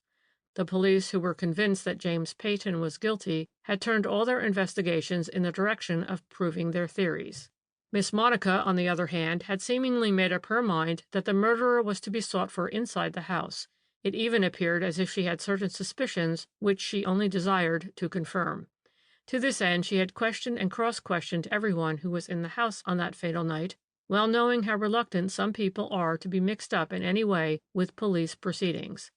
But at last she had forced two persons to speak, and it was on the first day of the inquest that at last a glimmer of light was thrown upon the mysterious tragedy. After the medical evidence which went to establish beyond a doubt that Colonel Forberg died from a gunshot wound inflicted at close range, both balls having penetrated the heart, Miss Glenluce was called. Replying to the coroner, who had put certain questions to her with regard to the colonel's state of mind just before the tragedy, she said that he appeared to have a premonition that something untoward was about to happen. When the butler ran into the dining room saying that a burglar had been seen trying to break into the house, the colonel had jumped up from the table at once. "I did the same," Miss Monica went on, "as I was genuinely alarmed, but my stepfather in his peremptory way ordered me to sit still. 'I believe,' he said to me with a funny laugh, 'that it's a put-up job. It's some friend of Thrall's having him a hand.' I could not, of course, understand what he meant by that, and I looked at Mr. Thrall for an explanation. I must add that Mr. Thrall had been extraordinarily moody all through dinner. He looked flushed, and I noticed particularly that he never spoke either to my stepfather, to my brother, or to me. However, at the moment I failed to catch his eye, and the very next second he was out of the room on the heels of Colonel Forberg." This was remarkable evidence, to say the least of it, but nevertheless it was confirmed by two witnesses who heard the colonel make that strange remark. One was Rachel Rawstone, the young friend who was dining at Brudenell Court that Christmas Eve, and the other was Gerald Glenluce. Of course, by this time the public was getting very excited. They were like so many hounds heading for a scent, and the jury was beginning to show signs of that obstinate prejudice which culminated presently in a ridiculous verdict. But there was more to come. Thanks again to Miss Monica's insistence, the footman at Brudenell Court, a lad named Cambolt, had been induced to come forward with a story which he had evidently intended to keep hidden within his bosom if possible. He gave his evidence with obvious reluctance, and in a scarcely audible voice. It was generally noticed, however, that Miss Monica urged him frequently to speak up. Cambolt deposed that just before dinner on Christmas Eve he had gone in to tidy the smoking room before the gentleman came down from dressing. As he opened the door he saw Mr. Morley Thrall standing in the middle of the room, facing Colonel Forberg, who was seated at his desk. Young Mr. Glenluce was standing near the mantelpiece, with one foot on the fender, staring into the fire. Mr. Thrall, according to witness, was livid with rage. "He took a step forward like," Cambolt went on, amidst breathless silence on the part of the public and jury alike, "and he raised his fist, but the colonel, he just laughed. Then he opened the drawer of the desk and took out a revolver and showed it to Mr. Thrall and says, 'Here you are, there's a revolver 'andy anyway.' Then Mr. Thrall, he swore like anything and says, 'You blackguard, you derned scoundrel, you ought to be shot like the cur you are.' I thought he would strike the colonel, but young Mr. Glenluce, he just stepped quickly in between the two gentlemen, and he says, 'Look here, Thrall, I won't put up with this. You just get out.' Then one of the gentlemen seed me, and Mr. Thrall, he walked out of the room." "And what happened after he had gone?" the coroner asked. "Oh," the witness replied, "the colonel, he threw the revolver back into the drawer and laughed, sarcastic-like. Then he held out his hand to Mr. Gerald and says, 'Thanks, my boy. You did help me to get rid of that ruffian.' After that," Cambolt concluded, "I got on with my work, and the gentleman took no notice of me." This witness was very much pressed with questions as to what happened later on when the burglary alarm was given, and the gentlemen all hurried out of the house. Cambolt was in the hall at the time, and he made straight for the front door to see some of the fun. He said that the colonel was out first, and the other three gentlemen, Mr. Gerald, Mr. Rawstone, and Mr. Morley Thrall, went out after him. Mr. Thrall was the last to go outside. He ran across the garden in the direction of the 5-acre field. Major Rawstone remained somewhere near the house, but it was a very dark night, and he, Cambolt, soon lost sight of the gentleman. Presently, however, Mr. Thrall came back toward the house. It was a few minutes after the shots had been fired, and witness heard Mr. Thrall say to Major Rawstone, I suppose it's that fool Forberg potting away at the burglar. He'll get himself into trouble if he doesn't look out." Soon after that, Mr. Gerald came running back with the news that the burglar had fallen into the arms of a passing constable, and Campbell then returned to his duties in the dining room. "As you see," the man in the corner went on glibly, "this witness's evidence was certainly sensational. The jury, which was composed of farm laborers with the local butcher as foreman, had by now fully made up its silly mind that Mr. Morley Thrall had taken the opportunity of sneaking into the smoking room, snatching up the revolver, and shooting Remount Forberg, whom he hated, because the colonel was opposing his marriage with Miss Monica. It was all as clear as daylight to those dunderheads, and from that moment they simply would not listen to any more evidence. They had made up their minds, they were ready with their verdict, and it was manslaughter against Morley Thrall. Not murder, you see. The dolts, who had all of them suffered from Remount Forberg's arrogance and violent temper, would not admit that killing such vermin was a capital crime. What I am telling you would be unbelievable if it were not a positive fact. It is no use quoting British justice and dilating on the absolute fairness of trial by jury. A coroner's inquest, fortunately, is not a trial. The verdict of a coroner's jury, such as the one which sat on the Brudenell Court affair, though it may have very unpleasant consequences for an innocent person, cannot have fatal results.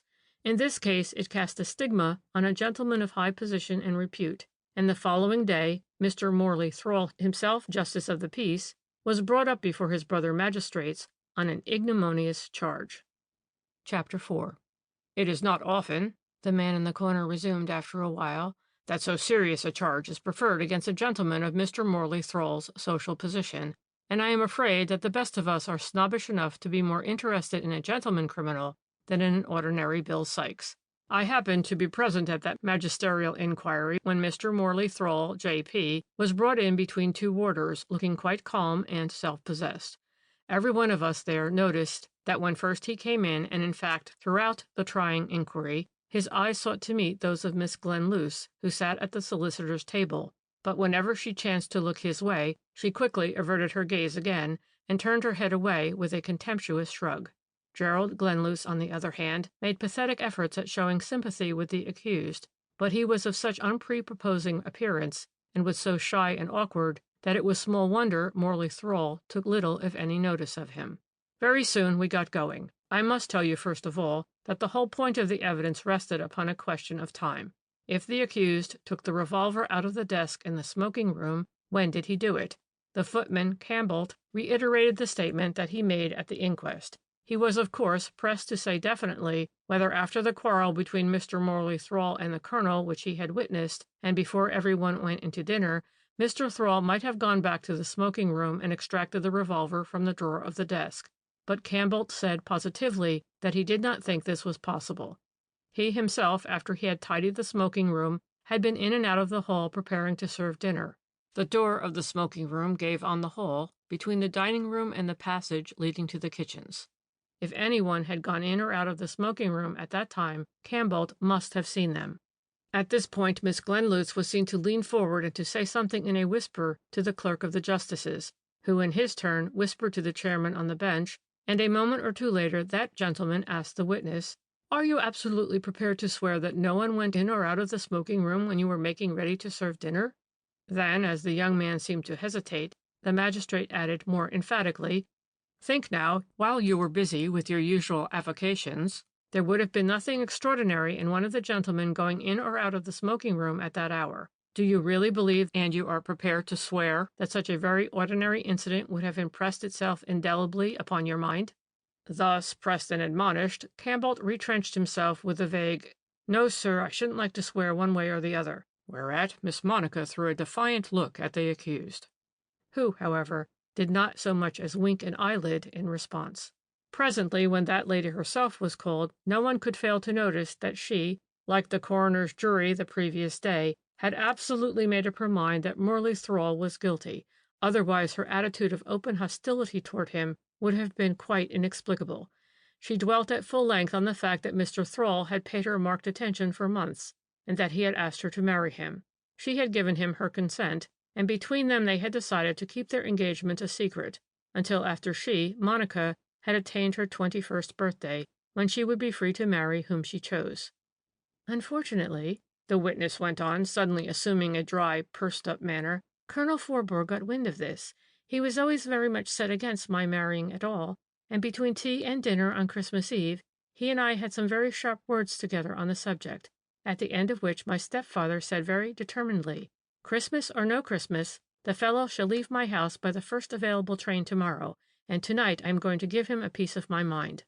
Just for a moment after Miss Glenluce had finished speaking, the accused seemed to depart from his attitude of dignity and reserve, and an indignant "Oh!" quickly repressed, escaped his lips. The public by this time was dead against him.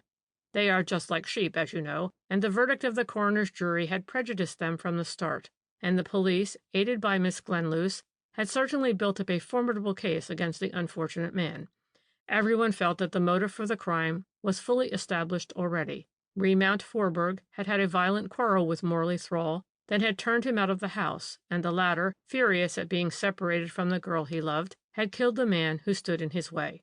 I should be talking until tomorrow morning were I to give you in detail all the evidence that was adduced in support of the prosecution.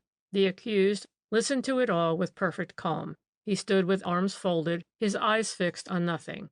The "O" of indignation did not again cross his lips, nor did he look once at Miss Monica Glenluce. I can assure you that at one moment that day things were looking very black against him. Fortunately for him, however, he had a very clever lawyer to defend him in the person of his distinguished cousin, Sir Evelyn Thrall. The latter, by amazingly clever cross-examination of the servants and guests at Broodnell Court, had succeeded in establishing the fact that at no time from the moment that the burglary alarm was given until after the 2 revolver shots had been heard was the accused completely out of sight of someone or other of the witnesses. He was the last to leave the dining room. Mrs. Rawstone and her daughter testified to that. He had stayed behind one moment after the other 3 gentlemen had gone out in order to say a few words to Monica Glenluce. Miss Rawstone was standing inside the dining room door, and she was quite positive that Mr. Thrall went straight out into the garden. On the other hand, Major Rawstone saw him in the forecourt coming away from the 5-acre meadow only a very few moments after the shots were fired, and gave it absolutely as his opinion that it would have been impossible for the accused to have fired those shots. This is where the question of time came in. When a man who bears a spotless reputation, Major Rawstone argued, finds that he has killed a fellow creature, he would necessarily pause a moment, horror-struck with what he has done. Whether the deed was premeditated or involuntary, he would at least try and ascertain if life was really extinct. It is inconceivable that any man, save an habitual and therefore callous criminal, would just throw down his weapon and with absolute calm, hands in pocket, and without a tremor in his voice, make a casual remark to a friend. Now I saw Mr. Morley Thrall perhaps 2 minutes after the shots were fired. In that time he could not have walked from the center of the field to the forecourt where I was standing, and he had not been running, as his voice was absolutely clear, and he came walking towards me with his hands in his pockets. As was only to be expected, Sir Evelyn Thrall made the most of Major Rawstone's evidence, and I may say that it was chiefly on the strength of it that the charge of murder against the accused was withdrawn, even though the clerk to the magistrates, perpetually egged on by Miss Glenluce, did his best to upset Major Rawstone. When the lady found that this could not be done, she tried to switch back to the idea that accused had abstracted the revolver out of the smoking room before dinner and immediately after his quarrel with Colonel Forbourg. The footman Campbell's evidence on this point had been somewhat discounted by his refusing to state positively that no one could have gone into the smoking room at that time without his seeing them. But against this theory there was always the argument, of which Sir Evelyn Thrall made the most, as you know, that before dinner the accused could not have known that there would be an alarm of burglary which would give him the opportunity of waylaying the colonel in the open field. With equal skill, too, Sir Evelyn brought forward evidence to bear out the statement made by the accused on the matter of his quarrel with Colonel Forbourg.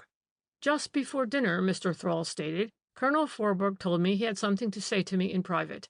I followed him into the smoking room, and there he gave me certain information with regard to his past life, and also with regard to Miss Glenluce's parentage, which made it absolutely impossible for me, in spite of the deep regard which I have for that lady, to offer her marriage.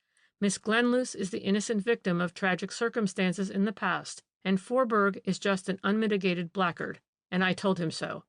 But I had my family to consider, and very reluctantly I came to the conclusion that I could not introduce any relation of Colonel Forburg into its circle.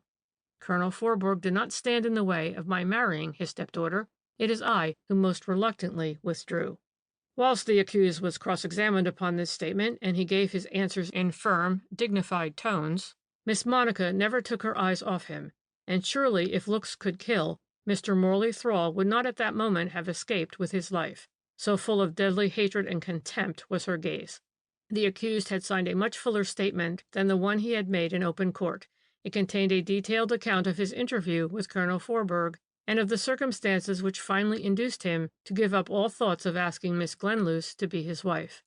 These facts were not made public at the time for the sake of Miss Monica and of the unfortunate Gerald, but it seems that the transactions which had earned for the colonel the sobriquet of Remount Forburg were so disreputable and so dishonest that not only was he cashiered from the army, but he served a term of imprisonment for treason, fraud, and embezzlement. He had no right to be styled colonel any longer, and quite recently had been threatened with prosecution if he persisted in making further use of his army rank. But this was not all the trouble. It seems that in his career of improbity he had been associated with a man named Nosdell, a man of Dutch extraction whom he had known in South Africa. This man was subsequently hanged for a particularly brutal murder, and it was his widow who was Remount Forburg's second wife, and the mother of Monica and of Gerald, who had been given the fancy name of Glenluce. Obviously, a man in Mr. Morley Thrall's position could not marry into such a family, and it appears that whenever there was a question of a suitor for Monica, Remount Forburg would tell the aspirant the whole story of his own shady past, and above all, that of Monica's father. Sir Evelyn Thrall had been clever enough to discover one or two gentlemen who had had the same experience as his cousin Morley. They, too, just before their courtship came to a head, had had a momentous interview with Remount Forburg, who found this means of choking off any further desire for matrimony on the part of a man who had family connections to consider. But it was very obvious that Mr. Morley Thrall had no motive for killing Remount Forburg. He would have left Broodnell Court that very evening, he said, only that young Glenluce had begged him, for Monica's sake, not to make a scene. Anyway, he was leaving the house the next day, and had no intention of ever darkening its doors again.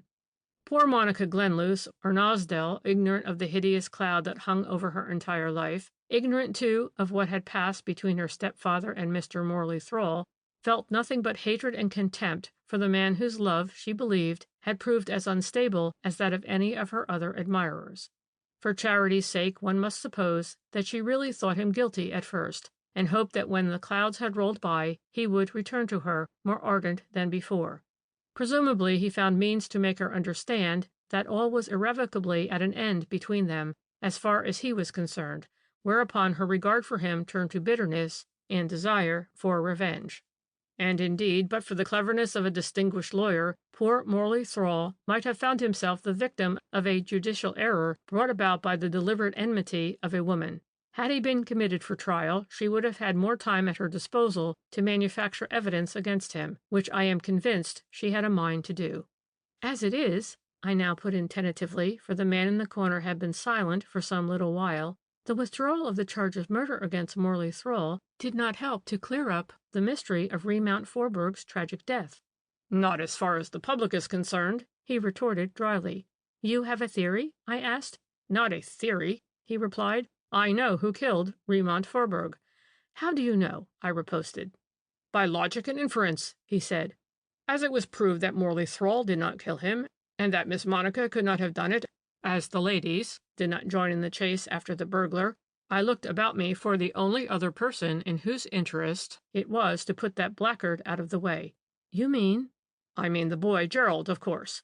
Openly and before the other witness, Hambelt, he stood up for his stepfather against Thrall, who was not measuring his words. But just think how the knowledge which he had gained about his own parentage and that of his sister must have rankled in his mind. He must have come to the conclusion that while this man, his stepfather, lived, there would be no chance for him to make friends, no chance for the sister whom he loved ever to have a home, a life of her own. Whether that interview on Christmas Eve was the first inkling which he had of the real past history of his own and Forburg's family, it is impossible to say. Probably he had suspicions of it before, when one by one Monica's suitors fell away after certain private interviews with the colonel. Morley Thrall must have been a last hope, and that too was dashed to the ground by the same infamous means. I am not prepared to say that the boy got hold of the revolver that night with the deliberate intention of killing his stepfather at the earliest opportunity. He may have run into the smoking room to snatch up the weapon, only with a view to using it against the burglar. Certain it is that he overtook Remount Forberg in the 5-acre field, and that he shot him then and there. Remember that the night was very dark, and that there was a great deal of running about and of confusion. The boy was young enough and nimble enough after he had thrown down the revolver to run across the field and then to go back to the house by a roundabout way. It is easy enough in a case like that to cover one's tracks, and of course no one suspected anything at the time.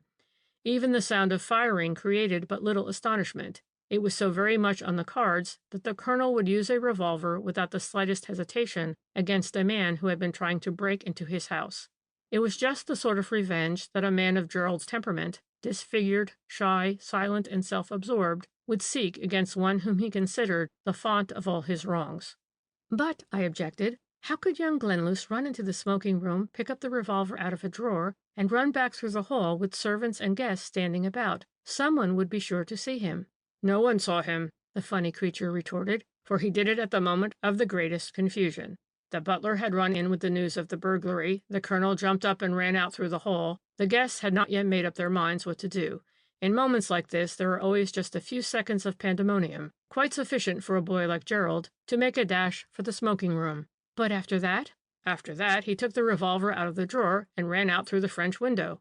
But the shutters were found to be bolted on the inside, I argued, when they were subsequently examined by the police inspector. So they were, he admitted. Miss Monica had already been in there with young Gerald. They had seen to the shutters. Then you think Monica knew? I asked. Of course she did. Then her desire to prove Morley Thrall guilty was partly hatred of him and partly the desire to shield her brother, the funny creature concluded as he collected his traps, his bit of string, and his huge umbrella. Think it over. You will see that I am right. I am sorry for those two, aren't you? But they are selling Brudnell Court, I understand, and their mother's fortune has become theirs absolutely. They will go abroad together, make a home for themselves, and one day, perhaps, everything will be forgotten, and a new era of happiness will arise for the innocent, now that the guilty has been so signally punished. But it was an interesting case. Don't you agree with me? End of The Mystery of Brudnell Court.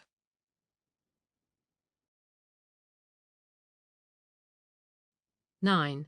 The Mystery of the White Carnation. Chapter 1. I suppose that it is a form of snobbishness, the man in the corner began abruptly. I gave such a jump that I nearly upset the contents of a cup of boiling tea which I was conveying to my mouth. As it was, I scalded my tongue and nearly choked. What is? I queried with a frown, for I was really vexed with the creature. I had no idea he was there at all. But he only smiled and concluded his speech quite unperturbed. That creates additional interest in a crime when it concerns people of wealth or rank. Snobbishness, I rejoined. Of course it's snobbishness. And when the little suburban madam has finished reading about Lady Stick-in-the-Mud's reception at Claridge's, she likes to turn to Lord Tom Noodle's prospective sojourn in jail. You were thinking of the disappearance of the Australian millionaire? He asked blandly. I don't know that I was, I retorted. But of course you were. How could any journalist worthy of the name fail to be interested in that intricate case? I suppose you have your theory, as usual? It is not a theory, the creature replied with that fatuous smile of his, which always irritated me. It is a certainty. Then, as he became silent, absorbed in the contemplation of a wonderfully complicated knot in his beloved bit of string, I said with gracious condescension, You may talk about it if you like. He did like, fortunately for me, because frankly I could not see daylight in that maze of intrigue, adventure, and possibly crime, which was described by the press as the mystery of the White Carnation. The events were interesting from the outset, he began after a whilst I settled down to listen. And so were the various actors in the society drama. Chief amongst these was, of course, Captain Shillington, an Australian ex-officer, commonly reputed to be a millionaire, who with his mother and sister rented Mexfield House in Somerset Street, Mayfair, the summer before last.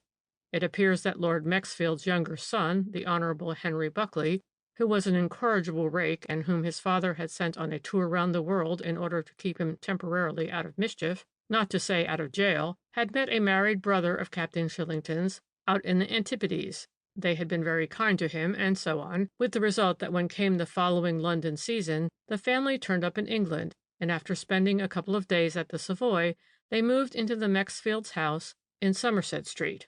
Lord and Lady Mexfield were abroad that year, and Henry Buckley and his sister Angela were living with an aunt who had a small house somewhere in Mayfair. Although the Shillingtons were reputed to be very wealthy, they appeared to be very quiet, simple folk, and it certainly seemed rather strange that they should have gone to the expense of a house in town when obviously they had no social ambitions and did not mean to entertain. As a matter of fact, as far as Mrs. Shillington and her daughter were concerned, nobody could have lived a quieter, more retiring life than they did. Mrs. Shillington was an invalid and hardly ever went outside her front door, and the girl, Marian, seemed to be suffering from a perpetual cold in the head. They seemed to be in a chronic state of servant trouble. Mrs. Shillington was dreadfully irritable, and one set of servants after another were engaged, only to leave without notice after a few days. The only faithful servant who remained was a snuffy old man who came to them about a month after they moved into Mexfield House. He and a charwoman did all the work of cooking and valeting and so on. Presumably the old man could not have got a situation elsewhere, as his appearance was very unprepossessing, and therefore he was willing to put up with what the servants' registry offices would term a very uncomfortable situation. Captain Shillington, the hero of the tragic adventure, on the other hand, went about quite a good deal. He was certainly voted to be rather straight-laced, not to say priggish, but he was very good-looking and a fine dancer. Henry Buckley introduced him to some of his smart friends, and Lady Angela constituted him her dancing partner. This partnership soon developed into warmer friendship, and presently it was given out that Lady Angela Buckley, only daughter of the Earl and Countess of Mexfield, was engaged to Captain Denver Shillington, the Australian millionaire. Lady Angela confided to her friends that her fiancé was the owner of immense estates in Western Australia, on a portion of which rich deposits of gold had lately been discovered. He certainly had plenty of money to spend, and on one occasion he actually paid Henry Buckley's gambling debts to the tune of £200 or £300. On the whole, society pronounced the match a suitable one.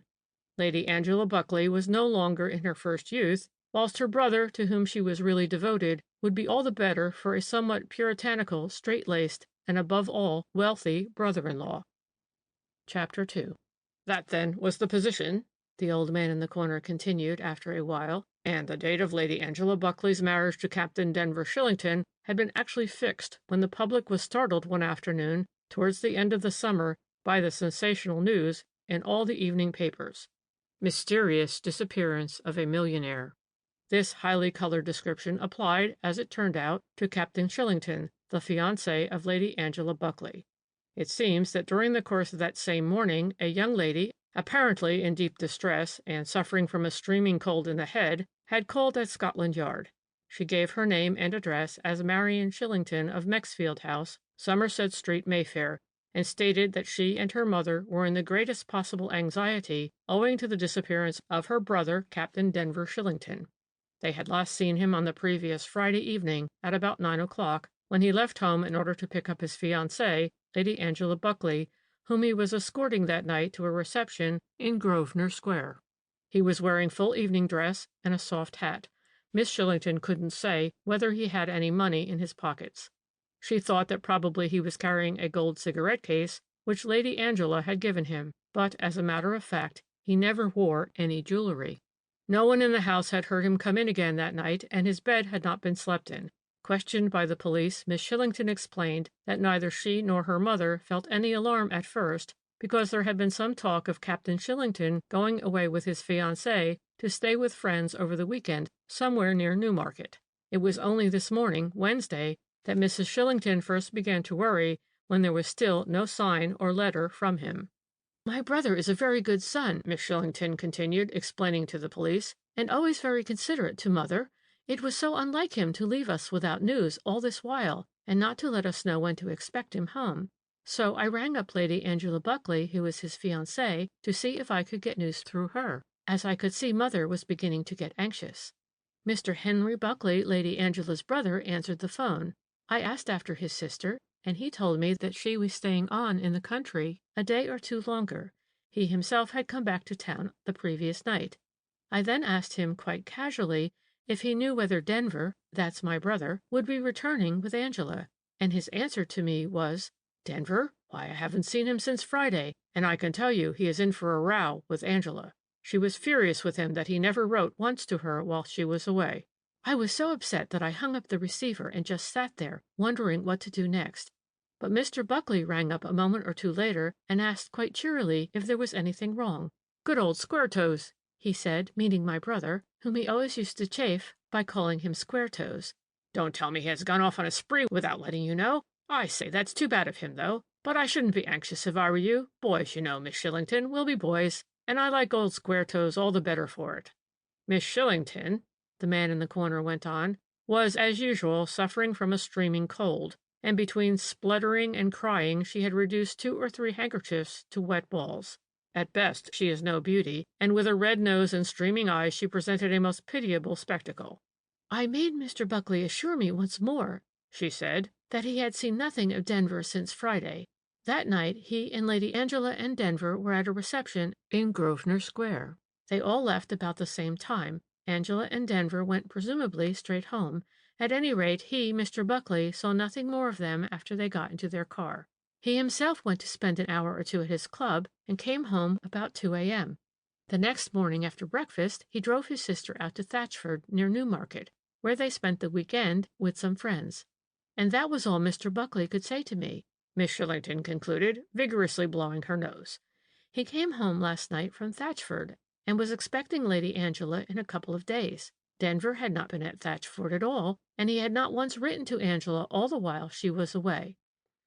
Of course, the police inspector to whom Miss Shillington related all these facts had a great many questions to put to her. For one thing, he wanted to know whether she had been in communication with Lady Angela Buckley since this morning.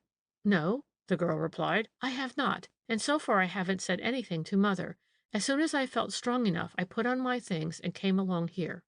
Then the inspector wanted to know if she knew of any friends or acquaintances of her brother's with whom he might have gone off for a week-end jaunt without saying anything about it, either at home or to his fiancée. He put the questions as delicately as he could, but the sister flared up with indignation. It seems that the captain's conduct had always been irreproachable. He was a model son, a model brother, and deeply in love with Lady Angela. Miss Shillington also refused to believe that he could have been enticed to a place of ill fame and robbed by one of the usual confidence tricksters. My brother is exceptionally shrewd, she declared, and a splendid businessman. Though he is not yet 30, he has built up an enormous fortune out in Australia, and administers his estates himself, to the admiration of everyone who knows him. He is not the sort of man who could be fooled in that way. But beyond all this, and beyond giving a detailed description of her brother's appearance, the poor girl had very little to say, and the detective who was put in charge of the case could only assure her that inquiries would at once be instituted in every possible direction, and that the police would keep her informed of everything that was being done. Obviously, the person most likely to be able to throw some light upon the mystery was Lady Angela Buckley, but as you know, the advent of this charming lady upon the scene only helped to complicate matters. It appears that Henry Buckley, delighted at what he jocosely called old Square-Toes falling from grace, had rung up his sister in order to tell her the startling news over the telephone. Lady Angela being a very modern young woman, her brother thought that she might storm for a bit, but in the end see the humorous side of the situation. But not at all. Lady Angela took the affair entirely au tragique. Over the telephone she only exclaimed, "Great Lord!" But at 1 o'clock afternoon she arrived at the flat, having taken the first train up to town, and not even waiting for her maid to pack her things. Mr. Henry Buckley was just going out to lunch. Without condescending to explain anything, his sister dragged him off then and there to Scotland Yard. "Something has happened to Denver," was all she would say. "Something dreadful, I am sure."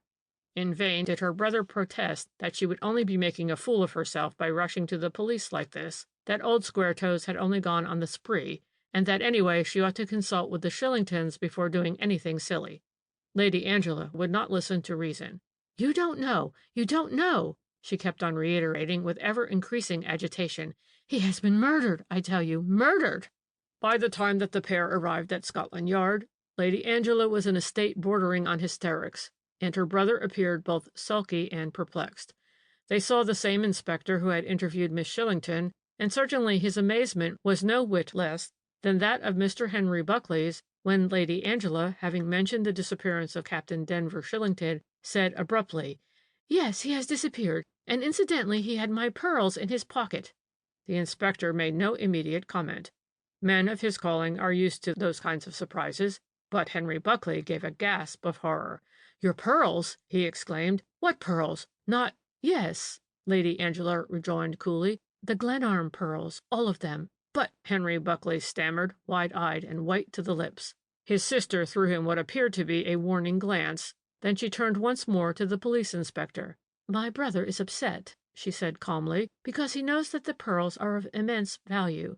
The late Lord Glenarm left them to me in his will. He made a huge fortune by a successful speculation in sugar.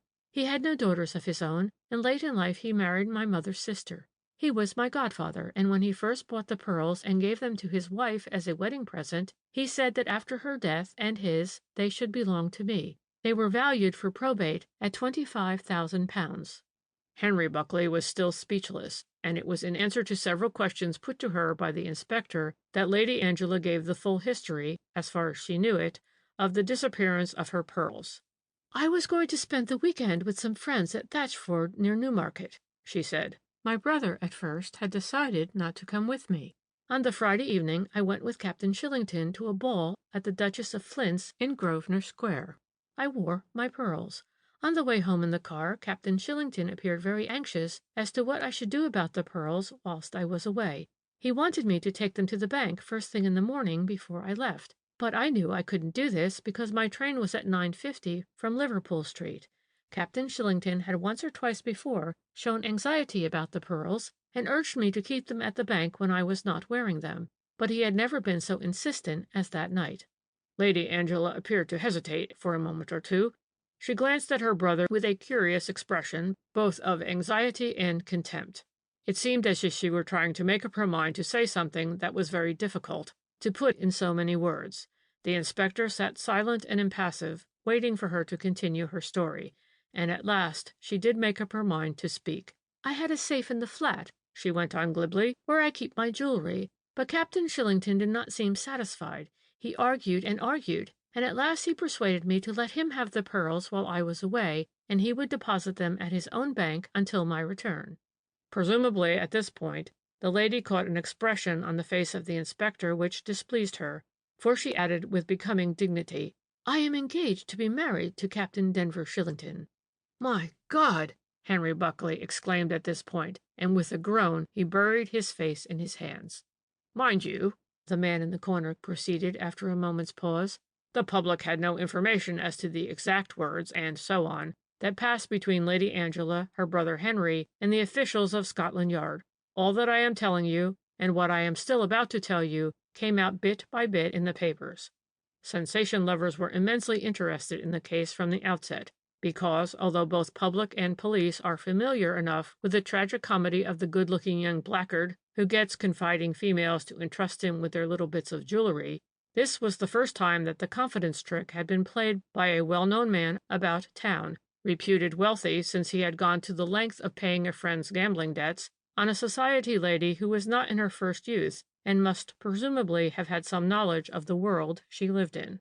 Lady Angela had concluded her statements by saying that during the drive home in the car, she took off her pearls and handed them to her fiancé, who slipped them into his pocket just as they were, although when presently the car drew up at her door, she suggested running up to her room to get the case for them. The captain, however, declared this to be unnecessary. What he said was, "I will sleep with them under my pillow tonight, and tomorrow morning first thing I will take them round to the bank for you." After this, he said good night. Lady Angela let herself into the house with her latchkey, and Captain Shillington then dismissed the car, saying that he would enjoy a bit of a walk, as the rooms at Grosvenor Square had been so desperately hot. And it was at this point, the man in the corner now said with deliberate emphasis, as he worked away at an exceptionally intricate knot in his beloved bit of string, it was at this point that certain facts leaked out which lent to the whole case a sinister aspect. It appears that on the Saturday morning, at break of day, one of the boats belonging to the Thames District Police found a gray Homburg hat floating under one of the old steamship landing stages, and stuck to one of the wooden piles close by a man's silk scarf. There was no name inside the hat or any other clue as to the owner's identity, but both the scarf, which had once been white or light gray, and the hat were terribly soiled and torn, and both were stained with blood. The police had tried on the quiet to trace the owner of the hat and scarf, but without success. After Lady Angela had told her story of the missing pearls, the things were shown to Miss Shillington, who at once identified the hat as belonging to her brother. The scarf, however, she knew nothing about. But this was not by any means all. It appears that for some reason, which was never quite clear, after he said good night to Lady Angela, altered his mind about the proposed walk. It may have started to rain, or he may not, after all, have liked the idea of walking about the streets at night with £25,000 worth of pearls in his pocket. Be that as it may, he hailed a passing taxi and drove to Mexfield House. The driver came forward voluntarily in answer to an advertisement put in the papers by the police.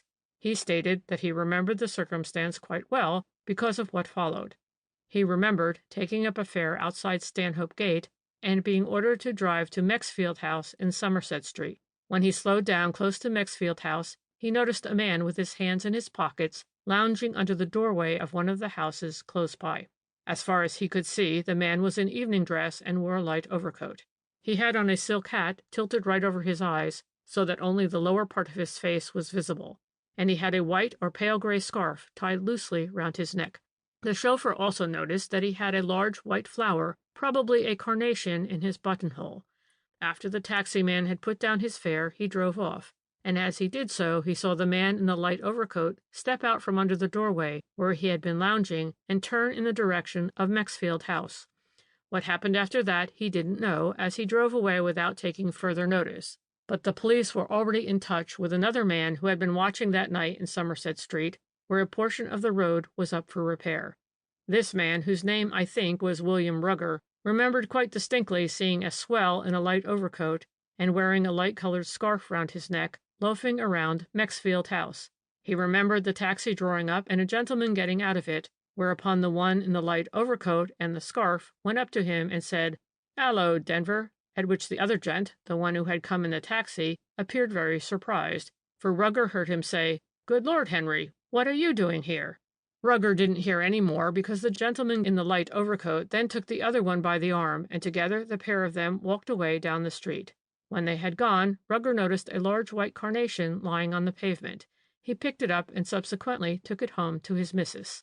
You may imagine what a stir and excitement this story, which pretty soon leaked out in all its details, caused amongst the public. It seems that, although neither the taxi driver nor the man Rugger had seen the face of the man who had stepped out from under a neighboring doorway and accosted Captain Shillington, they were both of them quite positive that he was in evening dress, and that he wore a silk hat, a light overcoat, and had a pale gray or white scarf wound round his neck.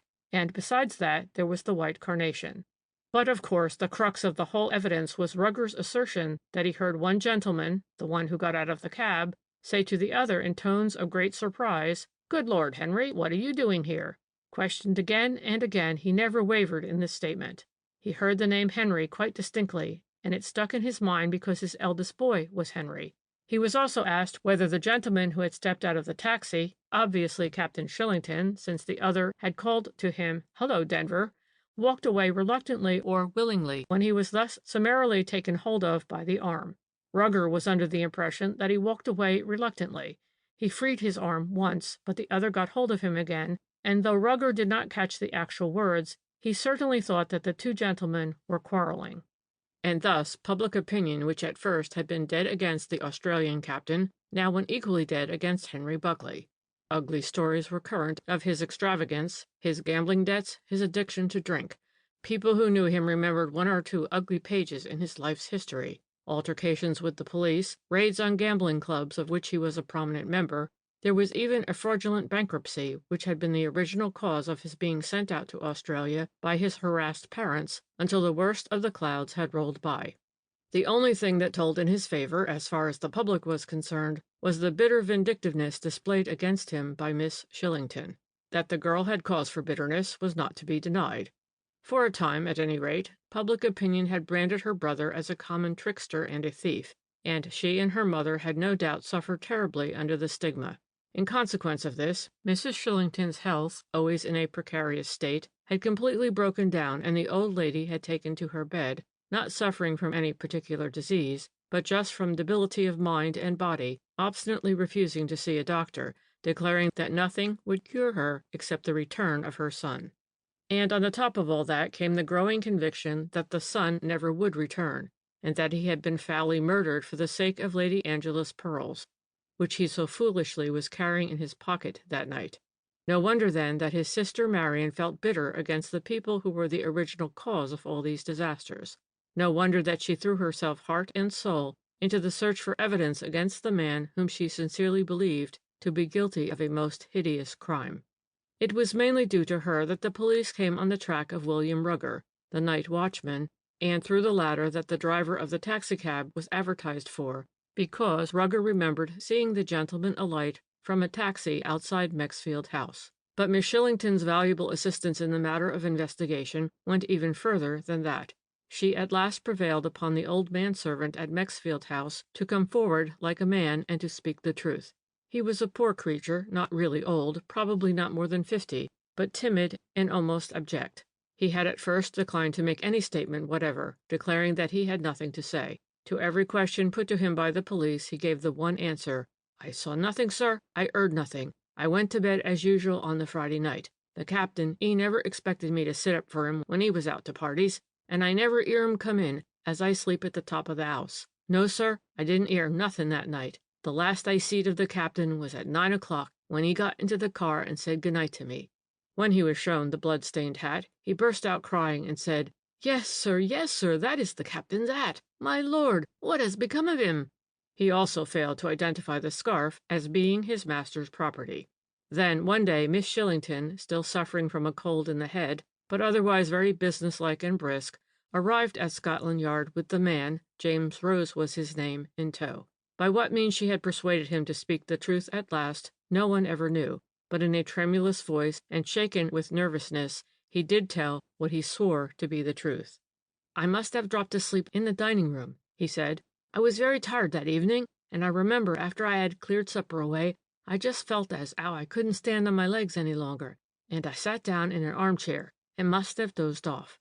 What woke me was the front door-bell, which rings in the hall as well as in the basement. I looked at the clock. It was past midnight. Captain forgot his key, that's what I thought. Lucky I hadn't gone to bed, or I should never have heard him. Funny, his forgetting his key, I thought. Never done such a thing before, I thought, and went to open the door for him.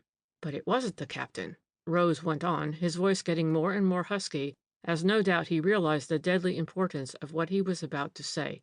"No, it wasn't the captain," he reiterated, and shook his head in a doleful manner. "Who was it?" the inspector demanded. "The young gentleman who sometimes came to the house," Rose repeated under his breath. "Mr. 'Enery Buckley it was, sir. Yes, Mr. 'Enery. That's who it was." "And what did he say?" Rose was asked. "He asked if the captain was in, and I said no, not as I knew, but I would go and see. So I went up to the captain's room and saw he wasn't there, not yet, and I told Mr. 'Enery so when I came down again."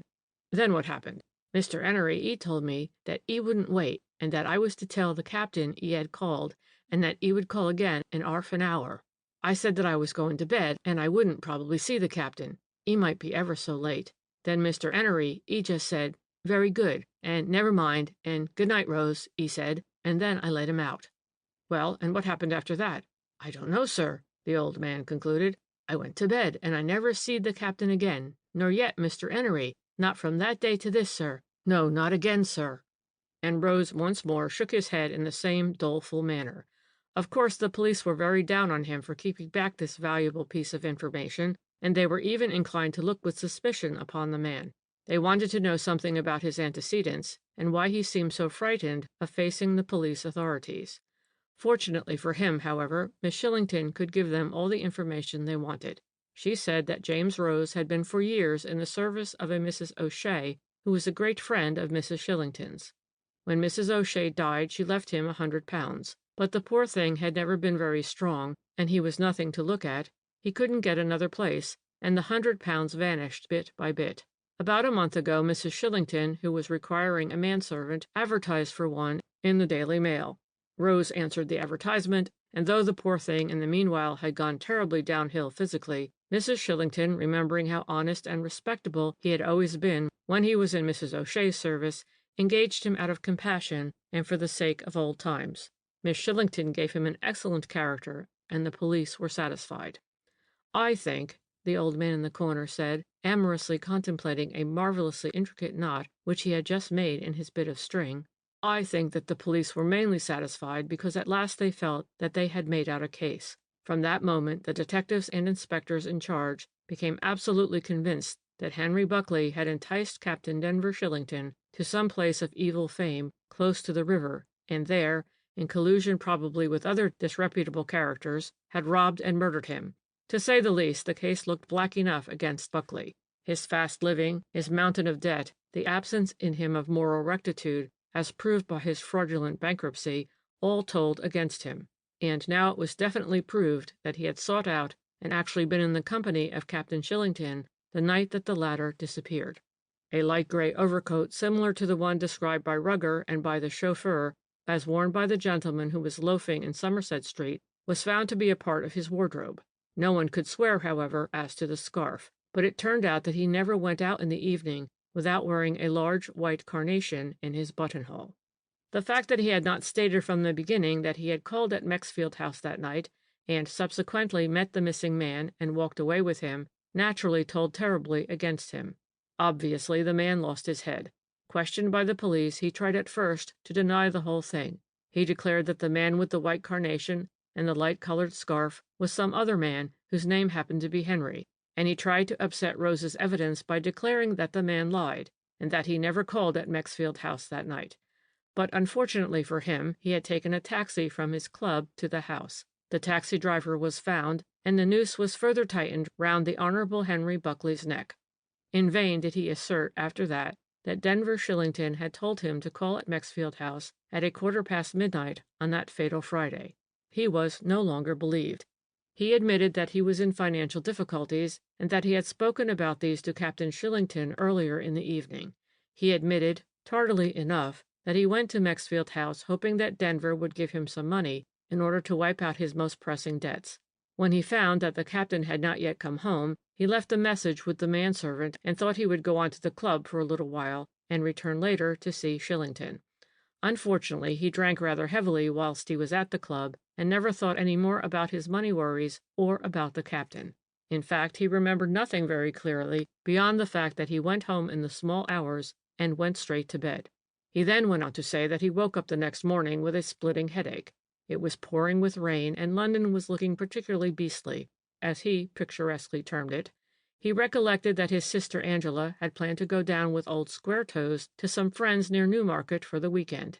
He too had been asked, but had declined the invitation. But now he began to wish he hadn't. While he was out of town, money-lenders couldn't dun him, and a breath of country air would certainly do him good. And he was just cogitating over these matters at 8 a.m. on that Saturday morning when his sister Angela came into his room.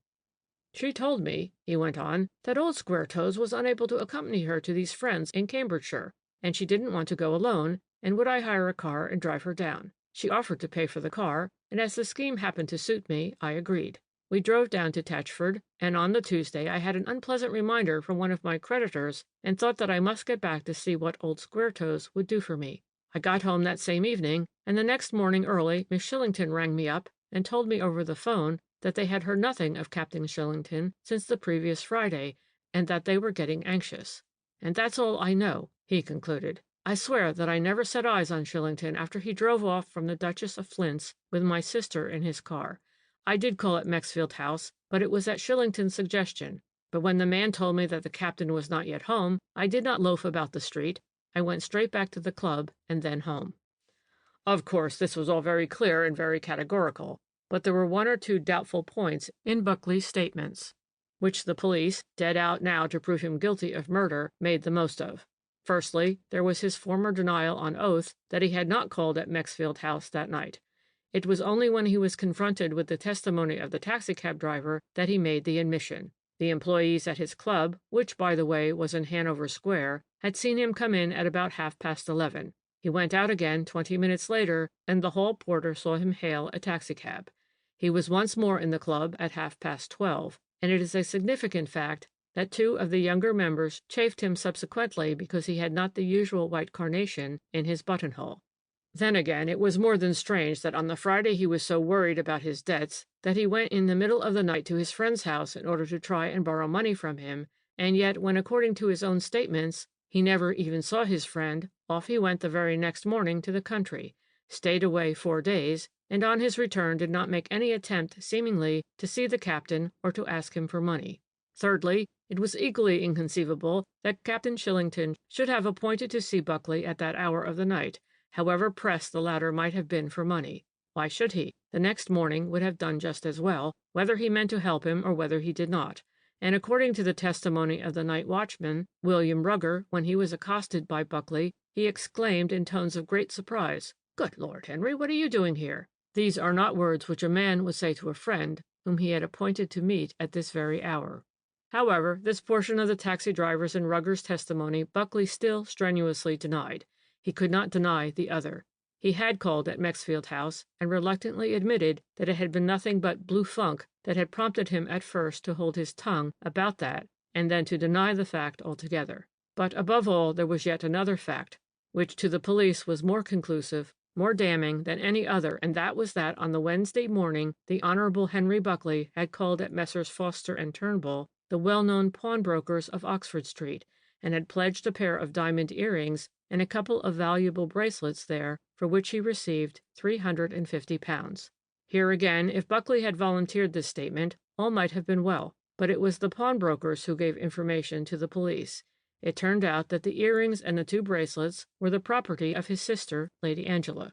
Buckley declared that she had given them to him, and she, very nobly, did her best to corroborate this statement of his, but it had become impossible to believe a word he said. Lady Angela's valiant efforts on his behalf were thought to be unconvincing, and as a matter of fact, the public has never known from that day to this whether Henry Buckley stole his sister's jewelry or whether she gave them to him voluntarily.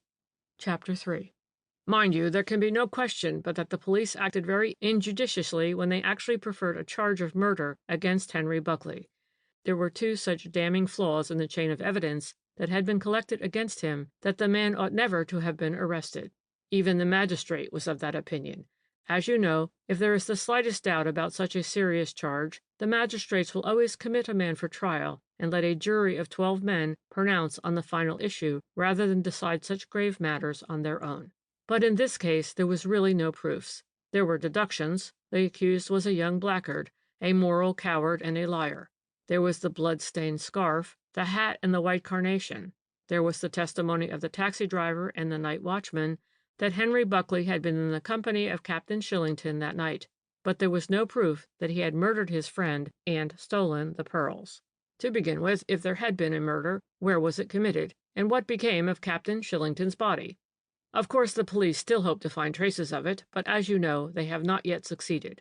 Various theories are put forward that Henry Buckley was member of a gang of ruffians with headquarters in some obscure corner of London close to the river, and that he enticed the captain there and murdered him with the help of his criminal associates, with whom he probably shared the proceeds of the crime. But over a year has gone by since Shillington disappeared, and the police are no nearer finding the body of the missing man. The magistrate dismissed the case against Henry Buckley. There was not sufficient evidence to commit him for trial. What told most in his favor in the end was the question of time. He was able to prove that he was at his club in Hanover Square at midnight midnight on the fateful night. Now, according to James Rose's testimony, it was after midnight when he, Buckley, called at Mexfield House.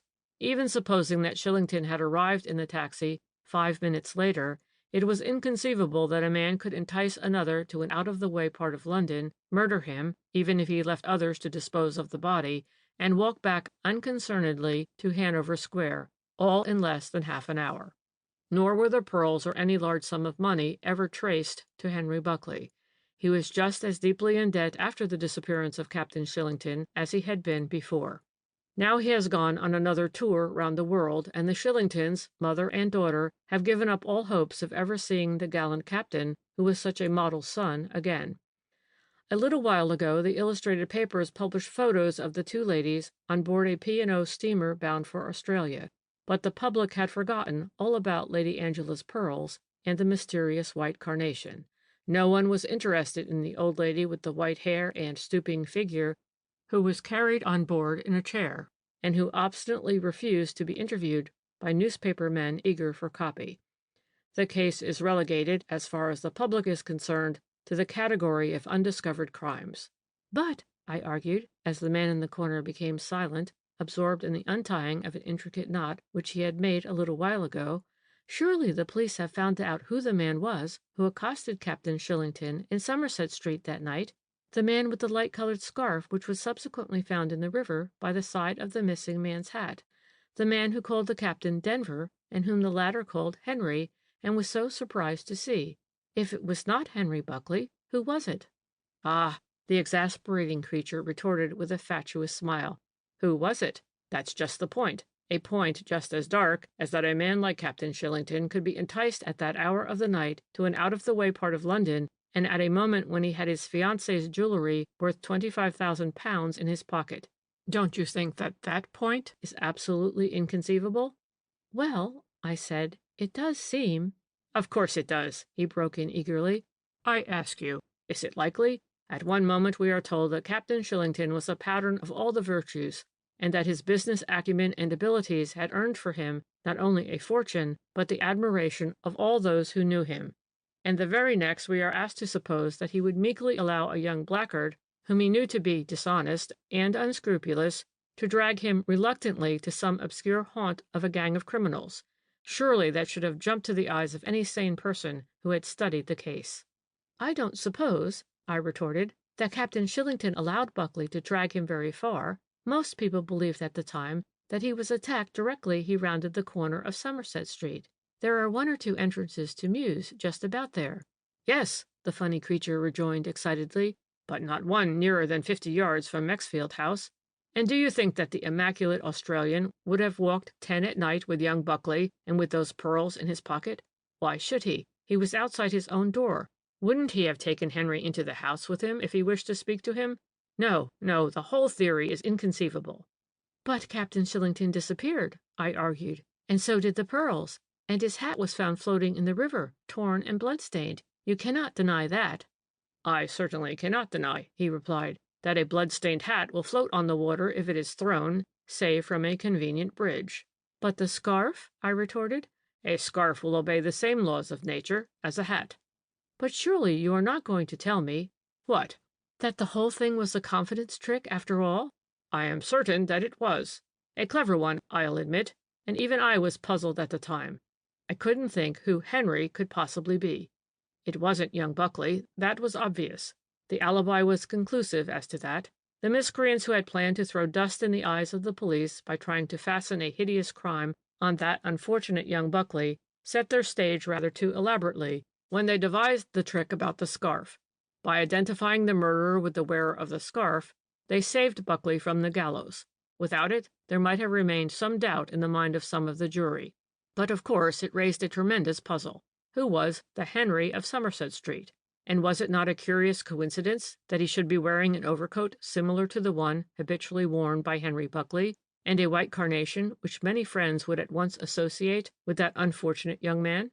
From the examination of the puzzle to its solution was but a step. I came at once to the conclusion that here was no coincidence, but a deliberate attempt to impersonate Henry Buckley, the man most likely in the eyes of the public to waylay, rob, and even murder a man whom he knew to be in possession of valuable jewelry. Such a deliberate attempt, therefore, argued that Captain Shillington himself must have been in it. Good Lord, Henry, what in the world are you doing here? Was obviously intended for any passer-by to hear, in the same way that the white carnation was intended for any chance passer-by to pick up. Having established the mise en scène, the two scoundrels walked off, having previously provided themselves with a blood-stained hat, which presently Miss Shillington would identify as the property of her brother. Miss Shillington? I broke in eagerly. Then you think that the whole Australian family was in the conspiracy? And what about the man Rose? The whole family, he rejoined, only consisted of two. Man and wife, most likely. But the man Rose? I insisted.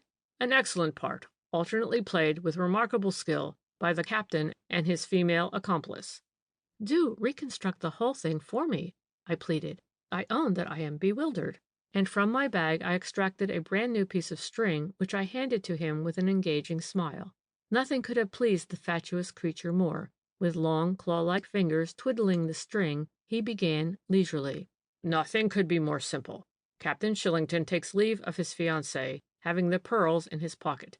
It is then about 11:30. Henry Buckley has gone to his club, Shillington having appointed to see him at Mexfield House soon after midnight. There is therefore plenty of time. Shillington hurried home, changes his personality into that of James Rose, as he often has done before, and subsequently interviews Henry Buckley on the doorstep. You can see that, can't you? Easily, I replied. Then, as soon as he has got rid of Buckley, our friend the captain quits the personality of a snuffy, middle-aged manservant and becomes himself once more. He goes back to the neighborhood of Mayfair, hails a taxi, and drives to Mexfield House.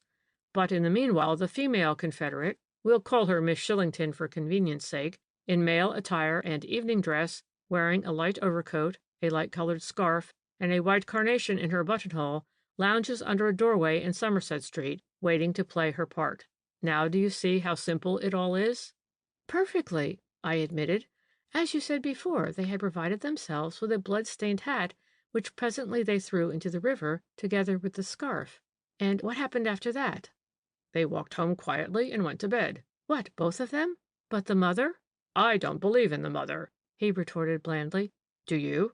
I thought... She takes to her bed. She never sees a doctor. She and her daughter never see anyone. They have no friends, no servants, save the man Rose. Put two and two together, my dear, the funny old man concluded, as he slipped the piece of string in his pocket. Captain Shillington was the only one in that house who ever went outside the doors. The mother never did. No one ever saw her. The daughter had a perpetual cold in the head. The man Rose had no one to speak for him, and no one to relate his past history, except Miss Shillington. Where is he now? What has become of him? There's nobody to inquire after him, so the police don't trouble. The two Shillingtons, supposed to be mother and daughter, went back to Australia last year, but not the man Rose. Then where is he? But I say that the two passengers on board that P&O boat were not mother and daughter, but male and female confederates in as fine a bit of rascality as I've ever seen. And the man Rose never existed. He was just a disguise assumed from time to time by Captain Shillington. It is not difficult, you know, to assume a personality of that sort. The police inspectors who questioned him had never seen Captain Shillington, and dirt and shabby clothes are very perfect disguises. Now the pair of them are knocking about the world somewhere. They will dispose of the pearls to continental dealers, not over-scrupulous, where a good bargain can be struck. If you will just think of Captain Shillington impersonating James Rose and a decrepit old woman alternately, and of Miss Shillington impersonating Henry Buckley on that one occasion, you will see how conclusive are my deductions. I have a snapshot here of the two Australian ladies taken on board the boat. This muffled-up bundle of bonnet and shawl is supposed to be Mrs. Shillington. It might as well be Monsieur Poincaré or the Kaiser, don't you think? And here is a snapshot of James Rose giving evidence to the magistrate's court. Unfortunately, I have no photo of Captain Shillington, or I could have shown you just how to trace the personality of the handsome young man about town under that of this snuffy, dirty, ill-kempt, unwashed, and badly clothed, stooping figure of an out-at-elbows servant. He threw a bundle of newspaper clippings down on the table. I gazed at them, still puzzled, but nevertheless convinced that he was right. When I looked up again, I only saw a corner of his shabby checked ulster disappearing through the swing doors. End of The Mystery of the White Carnation.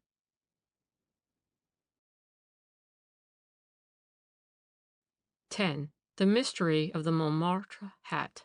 Chapter 1.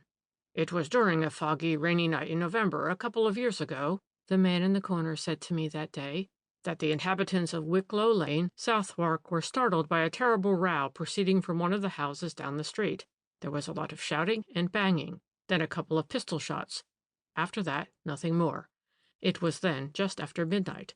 The dwellers in Wicklow Lane are all of them poor. They are all of them worried about the cares of large families, small accommodation, and irregular work, all of which we must take it make for indifference to other people's worries, and above all to other people's quarrels.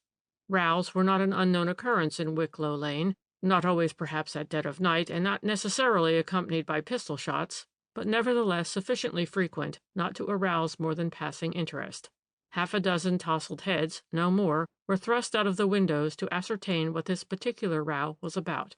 But as everything was quiet again, as no police was in sight to whom one might give directions, and the mixture of rain and fog was particularly unpleasant, the tousled heads after a few minutes disappeared again, and once more peace reigned in Wicklow Lane. Of course, the next morning the event of the night was mentioned and mildly discussed, both by the men whilst going to their work, and by the ladies whilst scrubbing their doorsteps. Every one agreed that the pistol shots were fired soon after midnight, but no one seemed to be very clear in which particular house the row had occurred.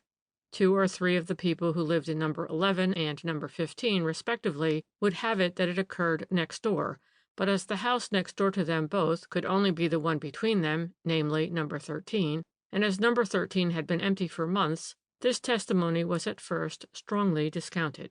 Presently, however, a helmeted and blue-coated representative of the law came striding leisurely down the lane. Within a minute or two he was surrounded by a number of excited ladies, all eager to give him their own version of the affair.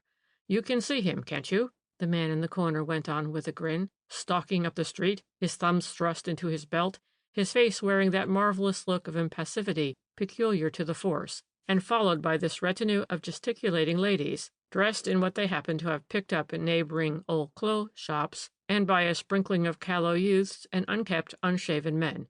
You can see him solemnly plying the knocker on the dilapidated front door of number 13, while for the space of a minute or two the gesticulating ladies, the youths, and the men were silent and motionless. But not a sound came in response to the bobby's vigorous knocking.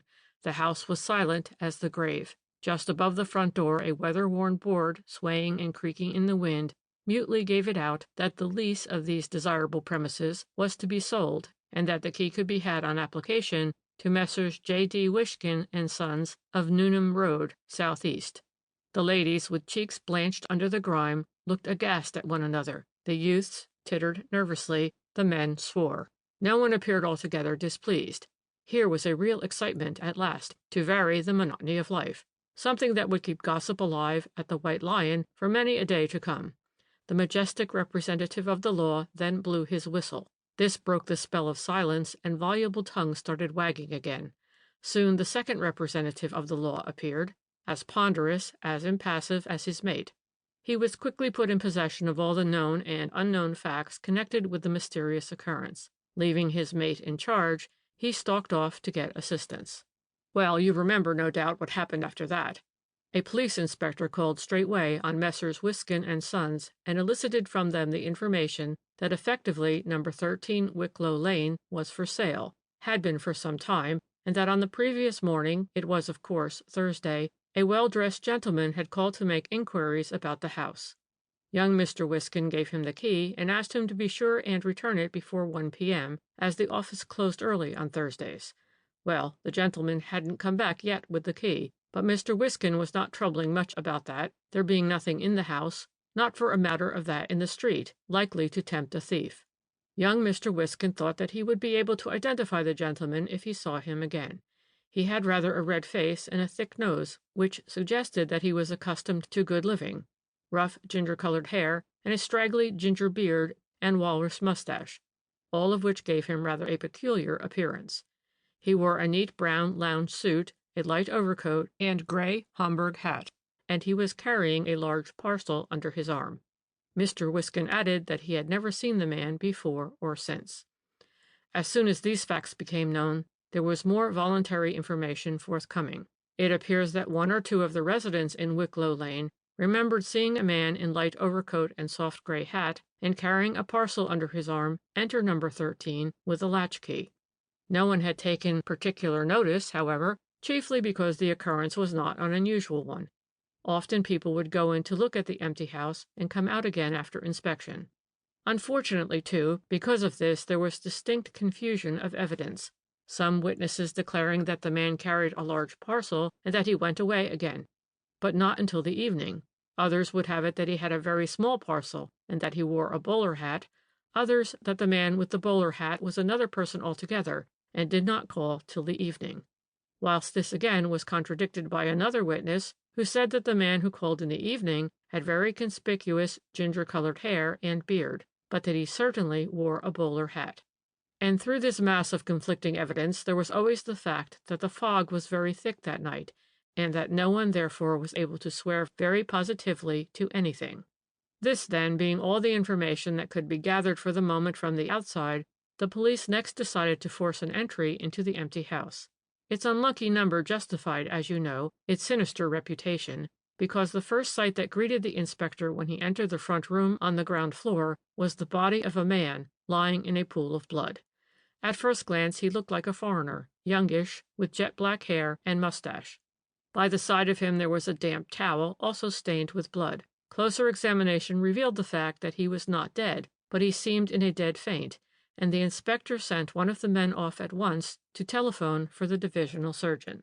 The wounded man was dressed in a dark suit. He had on a gold watch of foreign make, 20 pounds in notes and some loose silver in his pockets, and a letter addressed to Alan Lloyd, Esquire, at an hotel in Bologna. The letter was a private one relating unimportant family events. It was signed by a Christian name only, and bore a London postmark, but no address. The police inspector took charge of the letter and the money, and as the divisional surgeon had now arrived and was busy with the wounded man, he proceeded to examine the premises. The houses in Wicklow Lane all have small yards at the back. These yards end in a brick wall, the other side of which there is a railway cutting. It was obvious that number 13 had been untenanted for some time. The dust of ages lay over the window and door frames, over broken mantelpieces and dilapidated stoves. There was not a stick of anything anywhere. Even the rubbish in the basement, such as is found in every empty house, residue left over by the last tenant, had been picked over until there was nothing left but dust and a few empty bottles.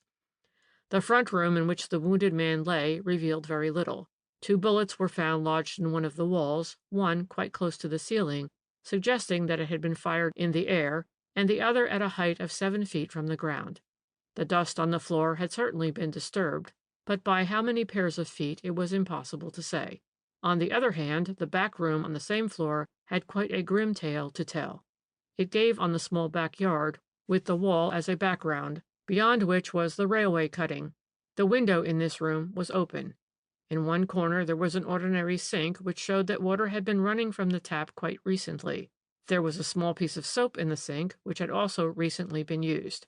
On the mantelpiece a small oak-framed mirror was propped up against the wall, and beside it on the shelf there was the remnant of a burnt-out candle and a box of matches, half empty. And thrown down on the floor in a corner of the room were a black Inverness cape and soft black hat with a very wide brim, such as are usually affected by French students. It was, of course, difficult to reconstruct the assault just at present, the wounded man being still in a state of stupor and unable to give any account of himself, but the revolver was found lying at the bottom of the yard, close to the end wall. In the meanwhile, the divisional surgeon had concluded his examination. He pronounced the wound to have been caused by one of the bullets that had lodged in the wall of the front room. It had been fired at very close range, as the flesh was singed all round the wound. The bullet had gone right through the left deltoid, front to back and slightly upwards, just grazed the top of the shoulder, and then lodged in the wall. The surgeon was inclined to think that the wound was self-inflicted, but this theory was thought to be untenable, because if a man was such an obviously poor shot, he would surely have chosen some other way of putting an end to himself, unless, indeed, he was a lunatic, which might account for any incongruity in the known facts, even to the noise, the shouting and the banging that all the neighbors agreed had preceded the revolver shots. But there certainly was one fact which discounted the attempted suicide theory, and that was the undoubted presence of another man upon the scene, the man with the ginger hair and the thick nose who had called for the key at Messrs. Wiskin and Sons, and whom several witnesses had actually seen entering the empty house, the man with the parcel. Now no one saw him come out again by the front door. He must have been in the house when the foreigner with the jet-black hair came and joined him, and he must have slipped out later on in the dark under cover of the fog and rain, either by the front door when nobody happened to be passing by, or over the wall and then by the railway cutting.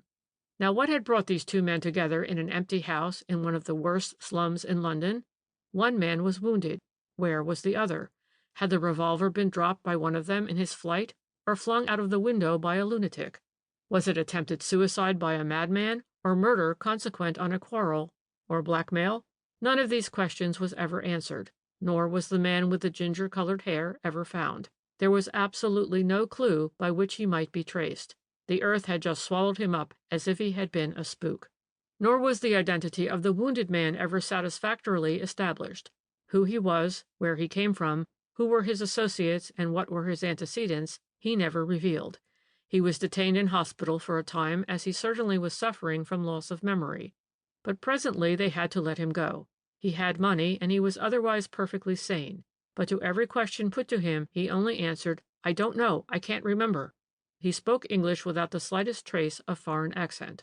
All that was foreign about him was his jet-black hair and beard. Nor was the history of the revolver ever traced to its source. Where was it bought?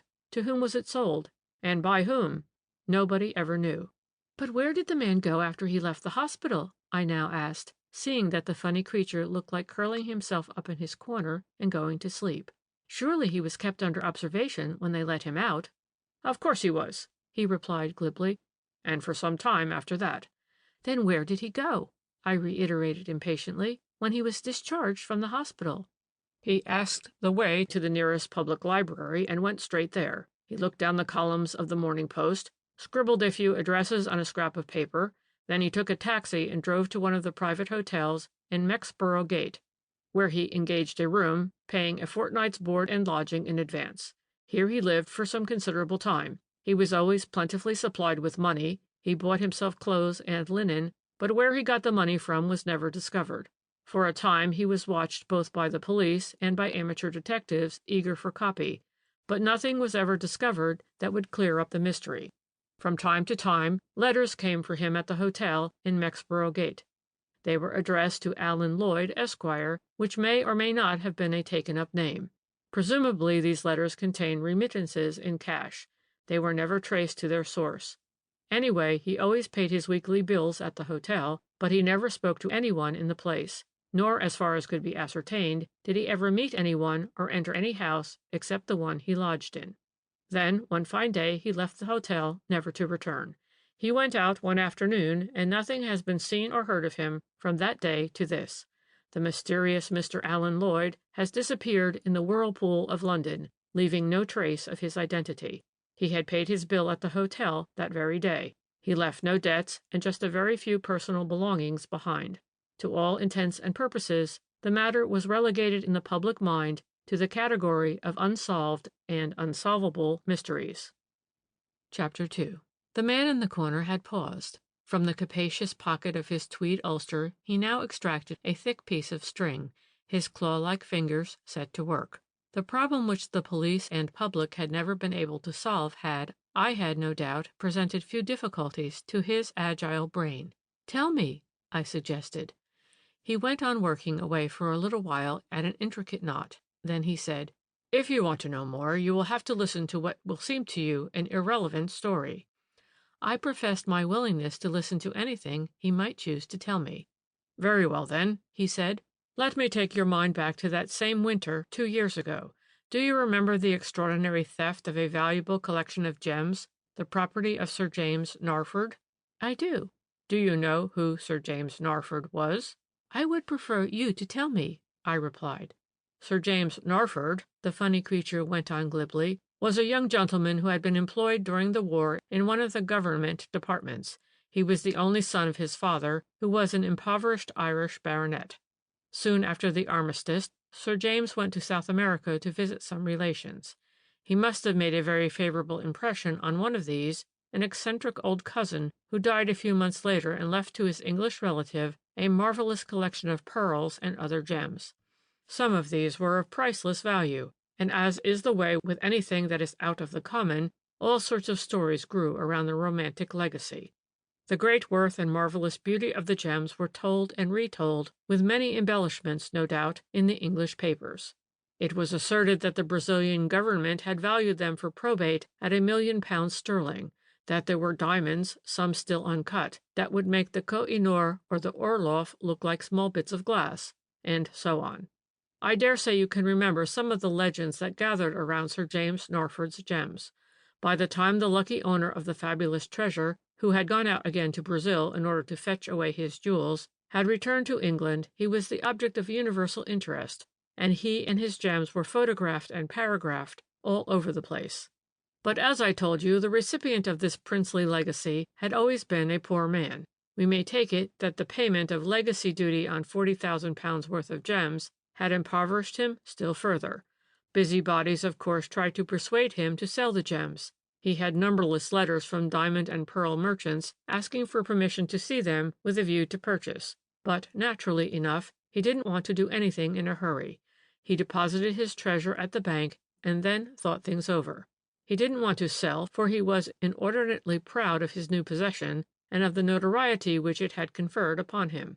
It was even rumored that he had received more than one hint from fair lips that if he proposed marriage, the owner of such beautiful jewels would be certain of acceptance. I don't know who first suggested the idea to Sir James Norford that he should exhibit the gems for the benefit of disabled soldiers and sailors. It was a splendid idea.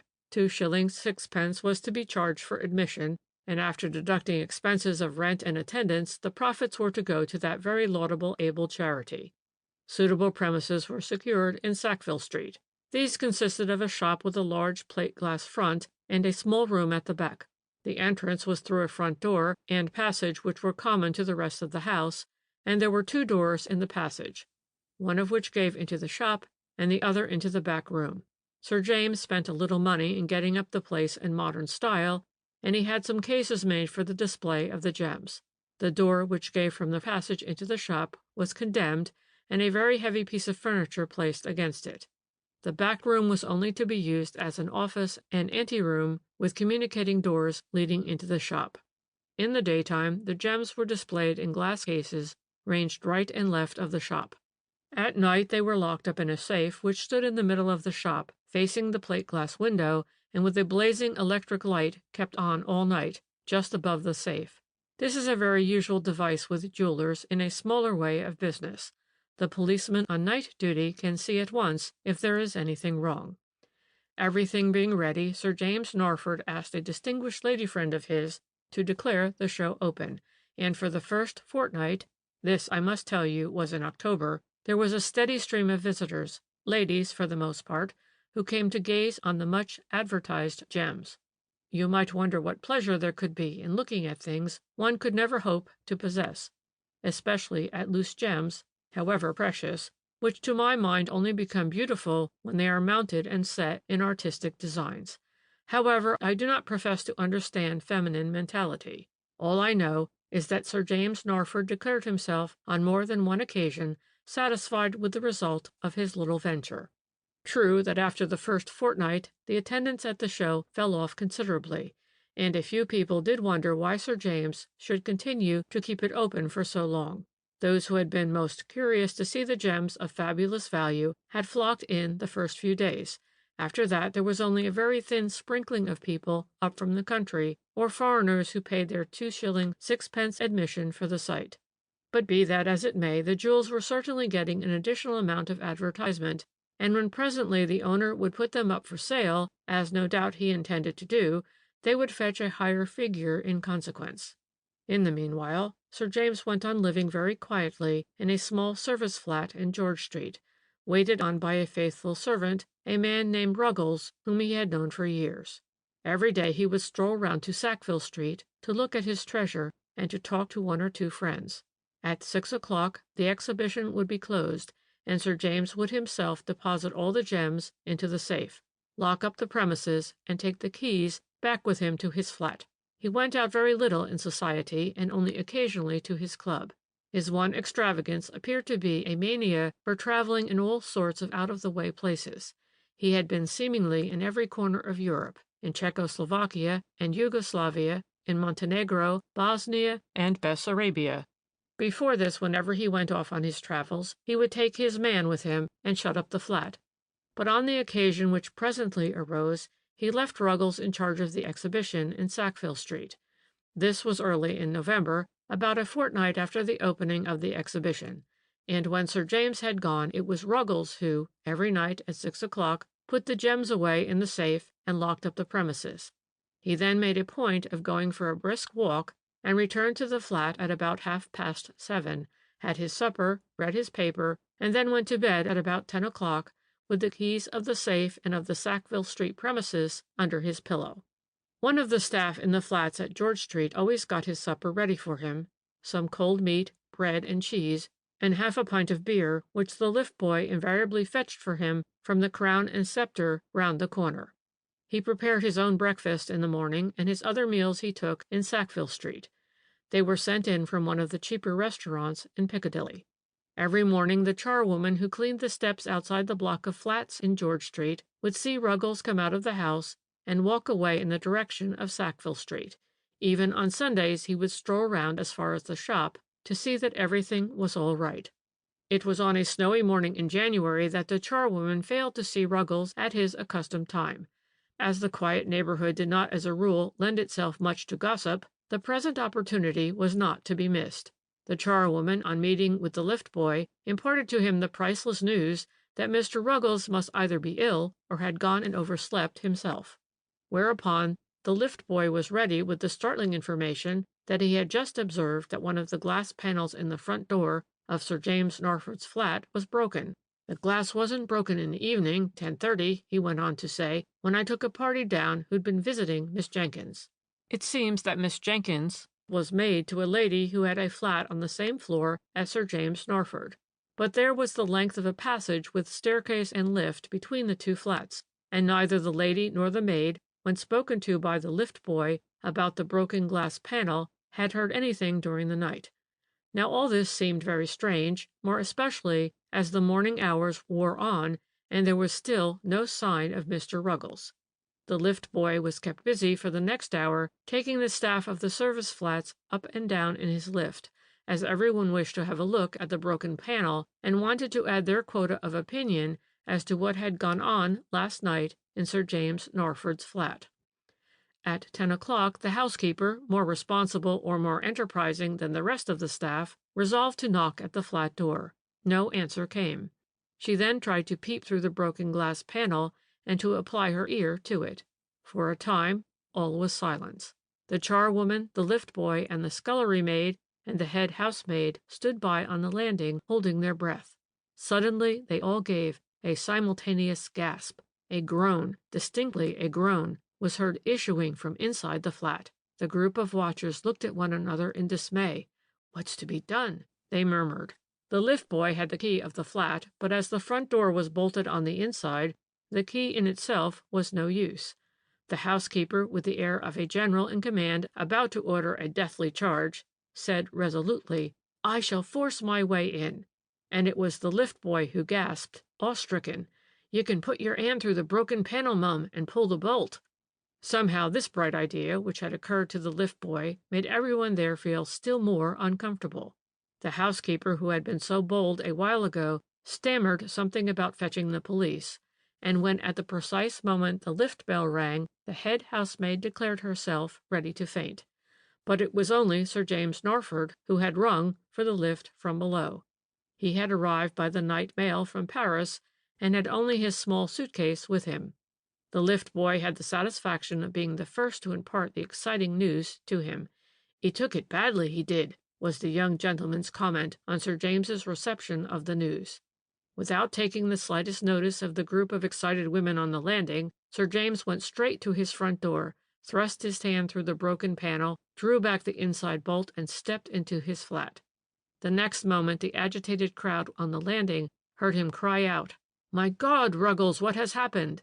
A feeble voice, which was scarcely recognizable as that of Ruggles, was then heard talking in short, jerky sentences, and a few moments later Sir James's voice could be distinctly heard speaking on the telephone. "He is telephoning for the police," the housekeeper solemnly announced to the staff. "Well," the man in the corner continued after a while, "let me shorten my tale by telling you briefly the story which Ruggles told the police. It did not amount to a great deal, but such as it was, it revealed a degree of cunning and of daring in the ways of burglary that have seldom been equaled. Ruggles, it seems, had as usual put away the gems in the safe and locked up the premises in Sackville Street, and then walked home to the flat, very glad, he declared, that his responsibility would cease before another day went by, as he expected Sir James home from abroad the following morning. He had his supper as usual, but when he settled down to read his paper, he felt so sleepy that he just went and bolted the front door, placed the keys underneath his pillow, and went straight to bed. He remembered nothing more until he felt himself roughly shaken and heard his master's voice calling to him. It took him some time to collect himself. He felt dazed, and his head ached terribly. When Sir James told him that it was past 10 o'clock, he could not conceive how he could have overslept himself in this way. Through force of habit, he put his hand under his pillow to grope for the keys. They had gone. Then Sir James telephoned to the police. That was all that Ruggles could say. His condition was pitiable. Alternately bemoaning his fate and cursing himself for a fool, he knelt at his master's feet and, with hands clasped, begged for forgiveness. "I'd have done anything in the world for Sir James," he kept reiterating to the police officer, "and 'ere I've been in the ruin of him, just through oversleeping." The police inspector got quite impatient with him, and at one time, I think, he thought that the man was acting a part. But Sir James Narford himself indignantly repudiated any suggestion of the sort. "I would trust Ruggles," he said emphatically, "as I would myself. I have known him for 30 years, and he was in my father's service before that. I trust him with my keys, with money, with everything. He would have plenty of opportunity to rob me comfortably if he had a mind. What would a man of his class do with valuable gems? All the same, I fancy that the police did not altogether lose sight of the possibility that Ruggles might know something about the affair, but in spite of very clever questioning and cross-questioning, his story never varied, even in the minutest detail. All that he added to his original statement that was of any value was the description of a foreign visitor at Sackville Street whom, in his own words, he didn't like the looks of. This was a youngish man with very sallow complexion, jet-black hair and mustache, and wearing a peculiar-looking caped overcoat and black soft hat with a very wide brim, who had remained over half an hour in the shop, apparently deeply interested in the gems. At one time he asked Ruggles whether he might have the glass cases opened so that he could examine the stones and pearls more closely. This request Ruggles very naturally refused. The young man then put a lot of questions to him. Where did the gems come from? What was their value? Were they insured? Where were they kept at night? Was the safe burglar-proof, or only fireproof? And so on. It seems that two ladies who were visiting the exhibition at the same time noticed this same young man with the sallow complexion and the jet-black hair.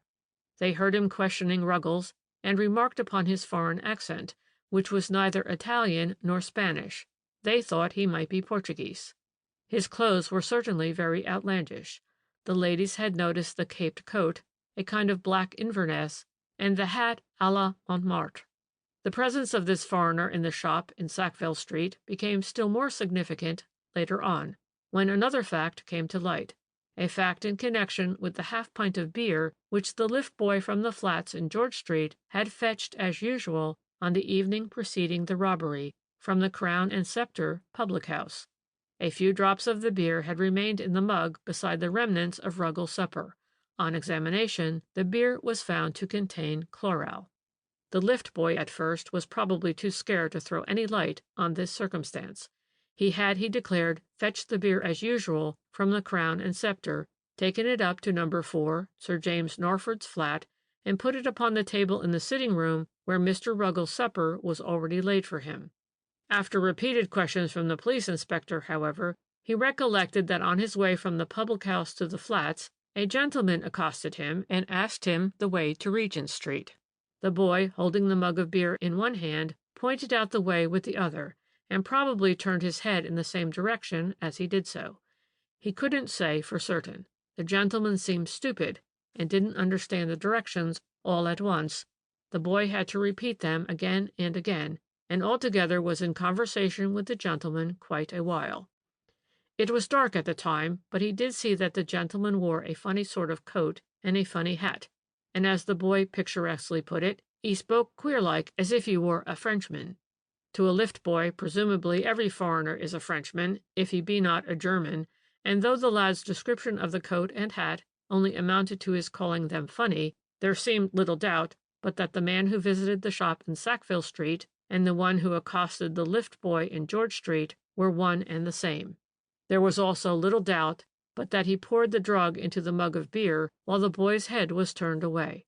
And, finally, all doubts were set at rest when the funny coat and hat were discovered tied up in a bundle in the area of an empty house 2 doors higher up the street. Unfortunately, although these few facts were definitely established, all traces of the man himself vanished after that. How he got into the block of flats could not be ascertained. He might have slipped in after the lift boy while the latter went upstairs with the beer and concealed himself somewhere in the basement. It was impossible to say. The street door was kept open as usual until 11 o'clock, and until that hour the boy was in attendance at the lift. He had been up and down several times, taking up residents or their visitors. And while he ran to fetch the beer, one of the maids saw to the lift if the bell rang. At 11 o'clock every evening the street door was closed, but not bolted. It was provided with a Yale lock, and every resident had one key in case they came in late. The lift was not worked after that hour, but there was a light kept on every landing. These lights the housemaid switched off the first thing every morning when she did the stairs, and as a matter of fact she remembered that on the memorable morning the light on the top-floor landing, which is the landing outside Sir James Narford's flat, was already switched off when she went to do it. And those are all the facts, the man in the corner went on slowly, while he paused in his work of fashioning intricate knots in his beloved bit of string. All the facts that were ever known in connection with the theft of Sir James Narford's gems. Of course, as you may well suppose, not only the official but also the public mind at once flew to the mysterious personage originally found wounded in an empty house in Wicklow Lane. There could be no shadow of doubt that this man and the one who visited the shop in Sackville Street, who accosted the lift boy, drugged Ruggles' beer, and robbed him of his keys, were one and the same. There was the black-caped coat, the Montmartre hat, the jet-black hair, and the foreign look. True, the wounded man of Wicklow Lane spoke English without any foreign accent, but the latter could easily be assumed. Indeed, it all seemed plain sailing, and as soon as the word went round about the robbery in Sackville Street, and the description was given of the foreign-looking individual with the jet-black hair, the police thought they had a perfectly clear case. A clear case, yes, the funny creature went on with a grin, but not an easy one, because when the police called at the hotel in Mexborough Square, they learned that the mysterious Mr. Allen Lloyd had been gone 3 days. Having paid his bill, he had walked out of the house one dark afternoon and not been seen or heard of since.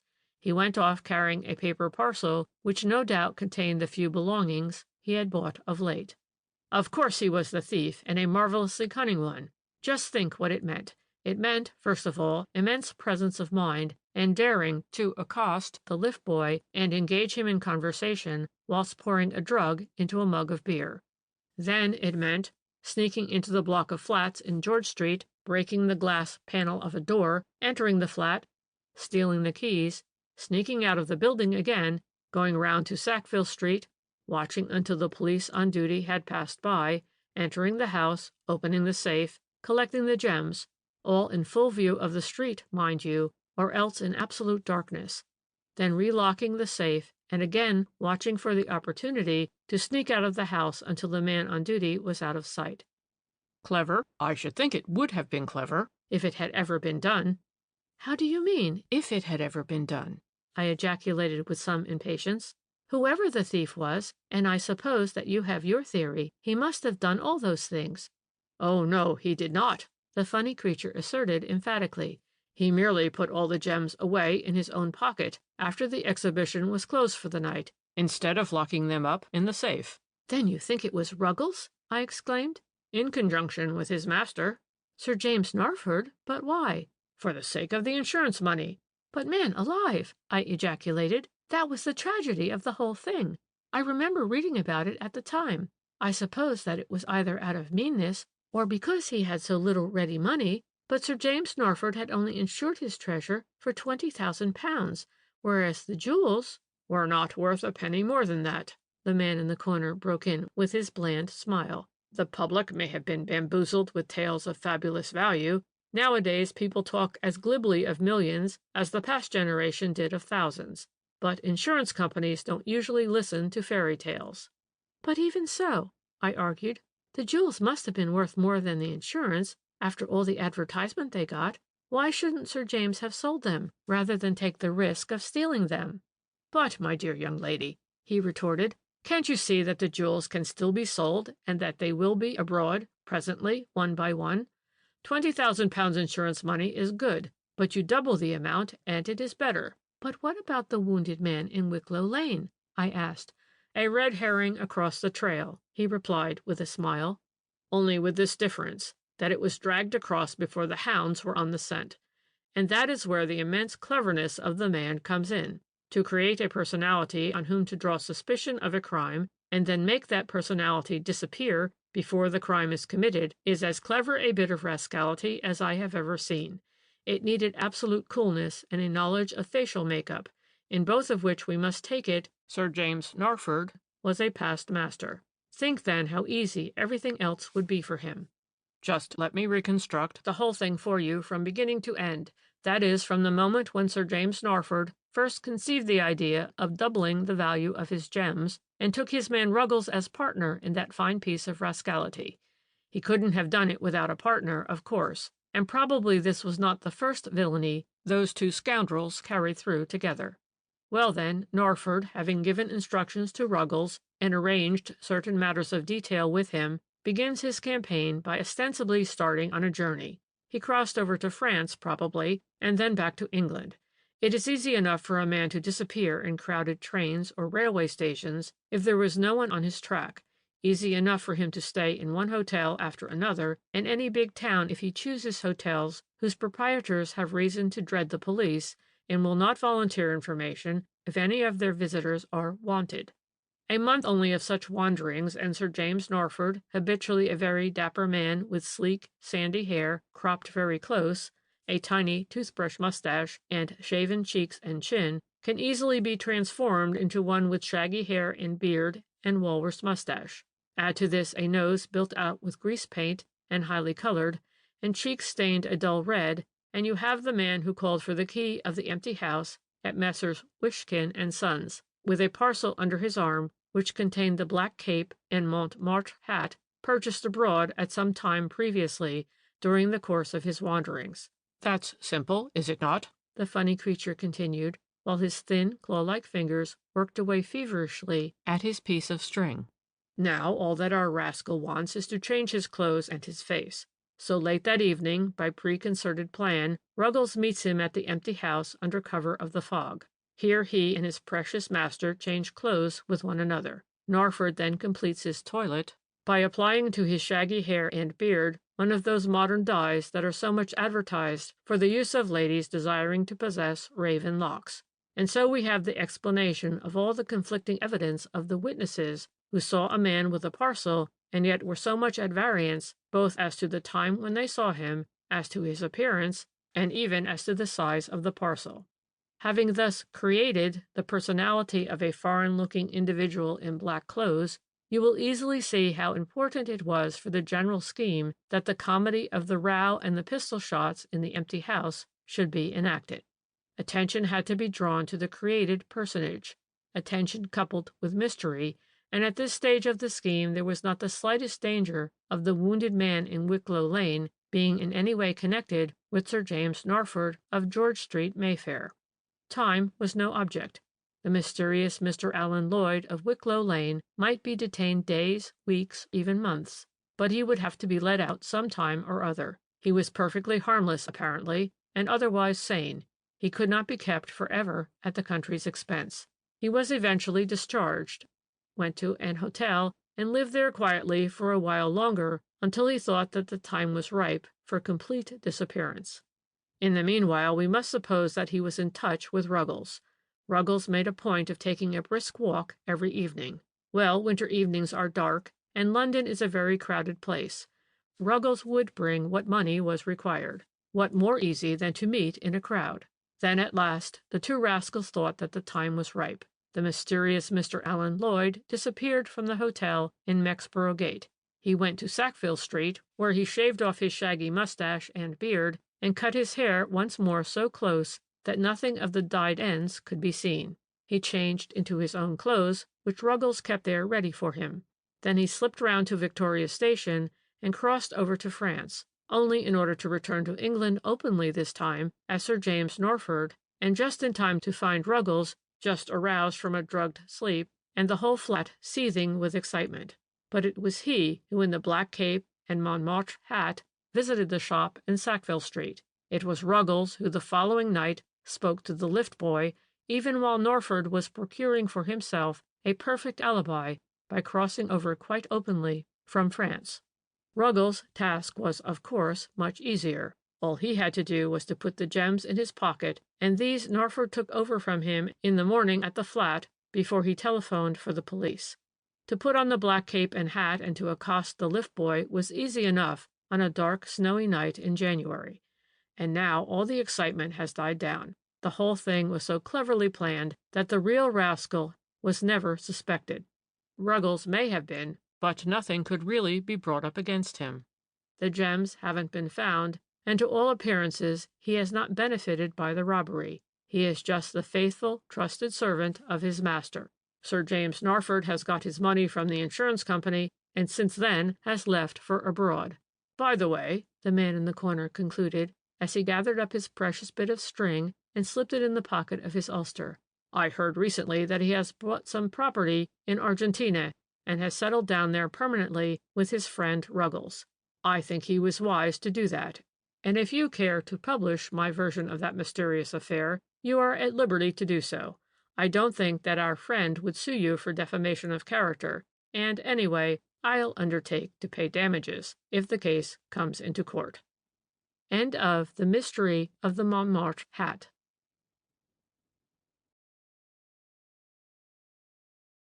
11. The Miser of Maida Vale. Chapter 1. One of the most puzzling cases I ever remember watching, the man in the corner said to me that day, was the one known to the public as that of the Miser of Maida Vale.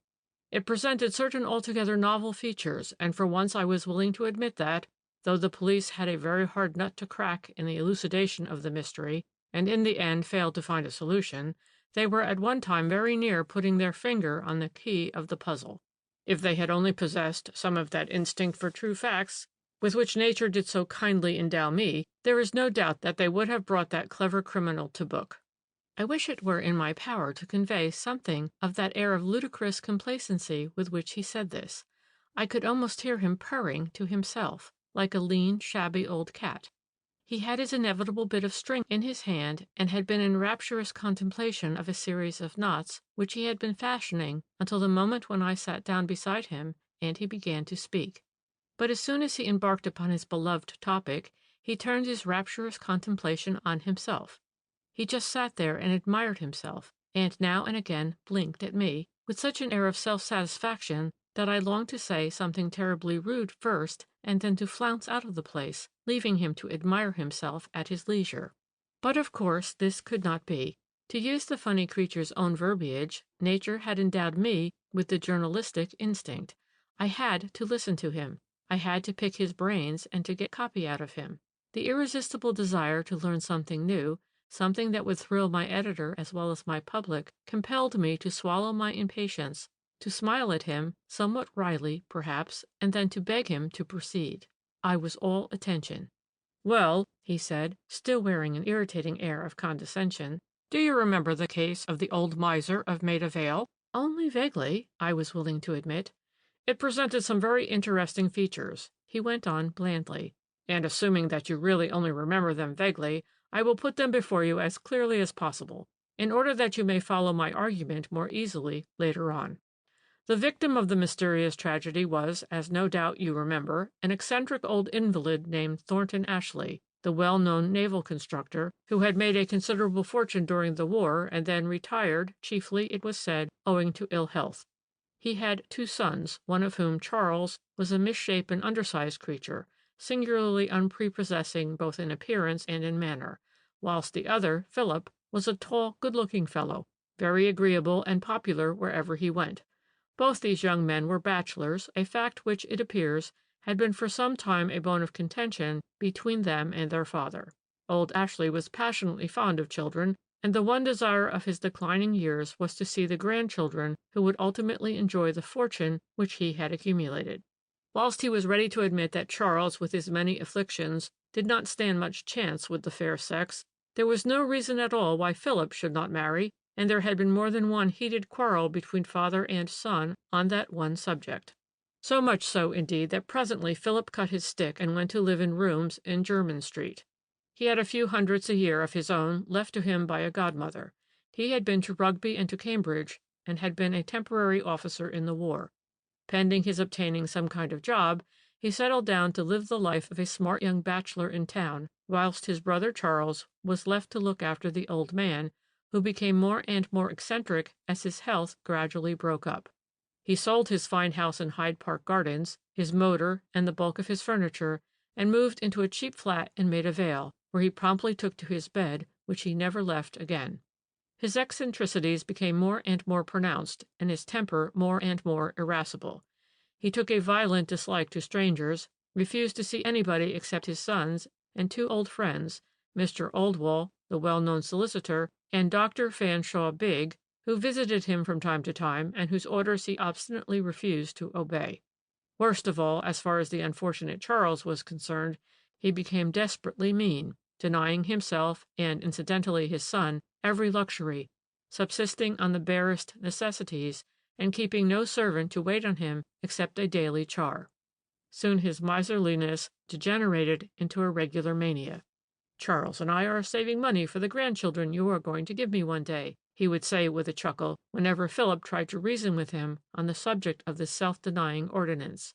"When you have an establishment of your own, you can invite us to come and live with you. There will be plenty then for housekeeping, I promise you." At which the handsome Philip would laugh and shrug his shoulders and go back to his comfortable rooms in Jermyn Street. But no one knew what Charles thought about it all. To an outsider his case must always have appeared singularly pathetic.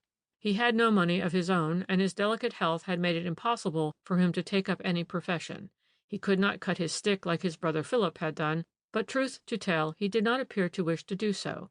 Perhaps it was real fondness for his father that made him seem contented with his lot. Certain it is that as time went on he became a regular slave to the old man, waiting on him hand and foot, more hard-worked than the daily char, who put on her bonnet and walked out of the flat every day at 6 o'clock, when her work was done, and who had all her Sundays to herself. All the relaxation that Charles ever had were alternate weekends, when his brother Philip would come over and spend Saturday to Monday in the flat, taking charge of the invalid. On those occasions Charles would get on an old bicycle, and with just a few shillings in his pocket, which he had saved during the past fortnight out of the meagre housekeeping allowance which he handled, he would go off for the day somewhere into the country, nobody ever knew where. Then on Monday morning he would return to the flat in Maida Vale, ready to take up his slave's yoke, to all appearances with a light heart. "Charles Ashley is wise," the gossiping acquaintances would say. "He sticks to the old miser. Thornton Ashley can't live forever, and Oldwall says that he is worth close on $250,000. Philip, on the other hand, could have had no illusion with regard to his father's testamentary intentions. The bone of contention, Philip's celibacy, was still there, making bad blood between father and son. More than once the old miser had said to him with a sardonic grin, "Let me see you married soon, my boy, and with a growing family around you, or I tell you that my money shall go to that fool Charles, or to the founding of an orphan asylum, or to the establishment of a matrimonial agency." Mr. Oldwall, the solicitor, a very old friend of the Ashleys, and who had seen the two boys grow up, threw out as broad a hint to Philip on that same subject as professional honor allowed. "Your father," he said to him one day, "has got that mania for saving money, but otherwise he is perfectly sane, you know. He'll never forgive you if you don't gratify his wish to see you married. Hang it all, man, there are plenty of nice girls about, and what on earth would poor old Charles do with $250,000, I'd like to know?" But for a long time Philip remained obstinate, and his friends knew well enough the cause of this obstinacy. It had its root in a pre-war romance. Philip Ashley had been in love. Some say that he had actually been engaged to her, with a beautiful girl, Muriel Balin, the daughter of an eminent surgeon, Sir Arnold Balin. The two young people were thought to be devoted to one another. But the lovely Muriel had, as it turned out, another admirer in Sir Wilfrid Pete Jackson, the wealthy shipowner, who worshipped her in secret. Philip Ashley and Wilfrid Pete Jackson were great friends. They had been at school and varsity together. In 1915, they both obtained a commission in the Coldstreams, and in 1916, Pete Jackson was very severely wounded. He was sent home to be nursed by the beautiful Muriel in her father's hospital in Grosvenor Square. His case had already been pronounced hopeless, and Sir Arnold himself, as well as other equally eminent surgeons, gave it as their opinion that the unfortunate young man could not live more than a few months, if that. We must then take it that pity and romance played their part in the events that ensued. Certain it is that London society was one day thrilled to read in its Times that Miss Muriel Belline had been married the previous morning to Sir Wilfrid Pete Jackson, the wealthy shipowner and owner of lovely Deverell Castle in Northamptonshire. Her friends at once put it about that Muriel had only yielded to a dying man's wish, and that there was nothing mercenary or calculating in this unexpected marriage. She probably would be a widow within a very short time, and free to return to her original love and to marry Philip Ashley. But in this case, like in so many others in life, the unexpected occurred. Sir Wilfrid Pete Jackson did not die, not just then. He lived 6 years after the doctors had said that he must die in 6 months. He remained an invalid, and he and his beautiful wife spent their winters in the Canaries and their summers in Switzerland. But Muriel did not become a widow until 1922, and Philip Ashley all that time never looked at another girl. He was even willing to allow a fortune to slip away from him, because he always hoped that the woman who he had never ceased to worship would be his wife one day. Probably old Ashley knew all that. Probably he hated the idea that this one woman should spoil his son's life for always. Probably he thought that threat of disinheritance would bring Philip back out of the realms of romance to the realities of life. All this we shall never know. The old man spoke to no one about that, not even to Mr. Oldwall, possibly not even to Charles. By the time that Sir Wilfrid Pete Jackson had died, and Philip had announced his engagement to the beautiful widow, Thornton Ashley was practically a dying man. However, he did have the satisfaction before he died of hearing the good news. Philip told him of his engagement one Saturday in May, when he came for his usual fortnightly week-end visit. Strangely enough, although the old man must have been delighted at this tardy realization of his life's desire, he did not after that make any difference in his mode of life. He remained just as irascible, just as difficult, and every bit as mean as he had always been. He never asked to see his future daughter-in-law, whom he had known in the past, though she did come once or twice to see him, nor did he encourage Philip to come and see him any more frequently than he had done before. The only indication he ever gave that he was pleased with the engagement was an obvious impatience to see the wedding day fixed as soon as possible, and one day he worked himself up into a state of violent passion because Philip told him that Lady Pete Jackson was bound to let a full year lapse before she married again, out of respect for poor Wilfrid's memory. Chapter 2. Of course, a good deal of gossip was concentrated on all these events. Although Thornton Ashley had, for the past 3 years, cut himself adrift from all social intercourse, past friends and acquaintances had not altogether forgotten him, whilst Philip Ashley and Lady Pete Jackson had always been well-known figures in a certain set in London. It was not likely, therefore, that their affairs would not be discussed and commented on at tea parties and in the clubs. Philip Ashley was exalted to the position of a hero. By his marriage he would at last grasp the fortune which he had so obstinately and romantically evaded. True love was obtaining its just reward, and so on. Lady Pete Jackson, on the other hand, was not quite so leniently dealt with by the gossips. It was now generally averred that she had originally thrown Philip Ashley over only because Pete Jackson was a very rich man and had a handle to his name, and that she was only returning to her former love now because Thornton Ashley had already one foot in the grave and was reputed to be worth $250,000. "I have a photograph here," the man in the corner went on, and threw a bundle of newspaper cuttings down before me, "of Lady Pete Jackson. As no doubt you will admit, she is very beautiful. But the face is hard. Looking at it, one feels instinctively that she is not a woman who would stand by a man in case of trouble or disgrace. But it is difficult to judge from these smudgy reproductions, and there is no doubt that Philip Ashley was madly in love with her. That she had enemies, especially amongst those of her own sex, was only natural in view of the fact that she was exceptionally beautiful, had made one brilliant marriage, and was on the point of making another. But the two romantic lovers were not the sole food of the gossip mongers. There was the position of Charles Ashley to be discussed and talked over. What was going to become of him? How would he take this change in his fortune? If rumor, chiefly based on Mr. Oldwall's indiscretions, was correct, he would be losing that reputed $250,000 if Philip's marriage came off. But in this case, gossip had to rest satisfied with conjectures. No one ever saw Charles, and Philip, when questioned about him, had apparently very little to say. "Charles is a queer fish," he would reply. "I don't profess to know what goes on inside him. He seems delighted at the prospect of my marriage, but he doesn't say much. He is very shy and very sensitive about his deformity, and he won't see anyone now, not even Muriel." And thus the stage was set, the funny creature continued with a fatuous grin, for the mysterious tragedy which has puzzled the public and the police as much as the friends of the chief actors in the drama. It was set for the scene of Philip Ashley's marriage to Muriel, Lady Pete Jackson, which was to take place very quietly at St. Saviour's, Warwick Road, early in the following year. On August 27th, old Thornton Ashley died.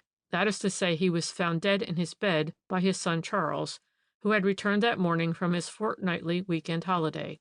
The cause of death was not in question at first, though Dr. Fanshawe Bigg was out of town at the moment. His locum tenens knew all about the case, and had seen the invalid on the Thursday preceding his death.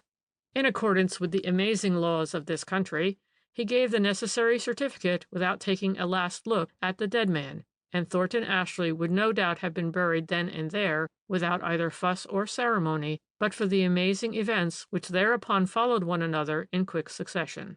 The funeral had been fixed for Thursday the 30th, but within 24 hours of the old miser's death, it had already transpired that he had indeed left a considerable fortune, which included 1 or 2 substantial life insurances, and that the provisions of his will were very much as Philip Ashley and his friends had surmised. After sundry legacies to various charitable institutions concerned with the care of children, Thornton Ashley had left the residue of his personality to whichever of his sons was first married within a year from the time of the testator's death, the other son receiving an annuity of £300. This clearly was aimed at Philip, as poor misshapen Charles had always been thought to be out of the running. Moreover, a further clause in the will directed that in the event of both the testator's sons being still unmarried within that given time, then the whole of the residue was to go to Charles, with an annuity of £100 to Philip, and a sum of £10,000 for the endowment of an orphan asylum at the discretion of the Charity Organization Society. There were a few conjectures as to whether Charles Ashley, who by his brother's impending marriage would be left with a paltry £300 a year, would contest his father's will on the grounds of non compos mentis, but as you know, it is always very difficult in this country to upset a will, and the provisions of this particular one were so entirely in accord with the wishes expressed by the deceased on every possible occasion, that the plea that he was of unsound mind when he made it would never have been upheld. Quite apart from the fact that Mr. Oldwall, who drew up the will and signed it as one of the witnesses, would have repudiated any suggestion that his client was anything but absolutely sane at the time. Everything then appeared quite smooth and above board, when suddenly, like a bolt from the blue, came the demand from the insurance company in which the late Mr. Thornton Ashley had a life policy for £40,000 for a post-mortem examination, the company not being satisfied that the deceased had died a natural death. Naturally, Dr. Percy Jutt, who had signed the death certificate, was furious, but he was overruled by the demands of the insurance company, backed by no less a person than Charles Ashley. Indeed, it soon transpired that it was in consequence of certain statements made by Mr. Triscott, a local solicitor, on behalf of Charles Ashley to the general manager of the company, that the latter took action in the matter. Philip Ashley, through his solicitor, Mr. Oldwall, and backed by Dr. Jutt, might perhaps have opposed the proceedings, but quite apart from the fact that opposition from that quarter would have been impolitic, it probably would also have been unsuccessful. Anyway, the sensation mongers had quite a tidbit to offer to the public that afternoon. The evening papers came out before midday with flaring headlines. The mystery miser of Maida Vale. Also, sensational developments and sinister rumors. By 4 o'clock in the afternoon, some of the papers had it that a post-mortem examination of the body of the late Mr. Thornton Ashley had been conducted by Dr. Dawson, the divisional surgeon, and that it had revealed the fact that the old miser had not died a natural death, traces of violence having been discovered on the body. It was understood that the police were already in possession of certain facts and that the coroner of the district would hold an inquest on Thursday the 30th, the very day on which the funeral was to have taken place. Chapter 3.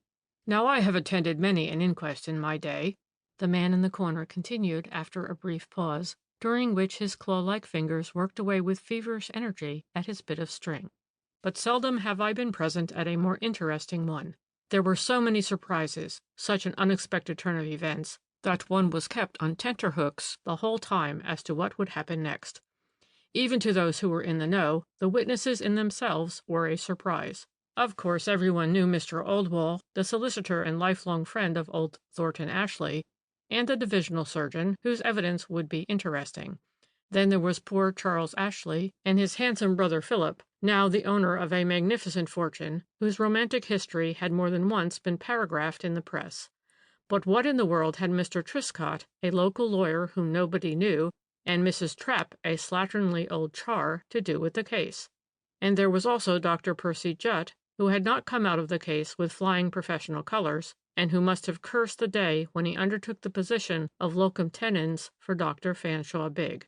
The proceedings began with the sensational evidence of Dr. Dawson, the divisional surgeon, who had conducted the post-mortem. He stated that the deceased had been in an advanced state of uremia, but that this had not actually been the cause of death. Death was due to heart failure caused by fright and shock following on violent aggression and an attempt at strangulation.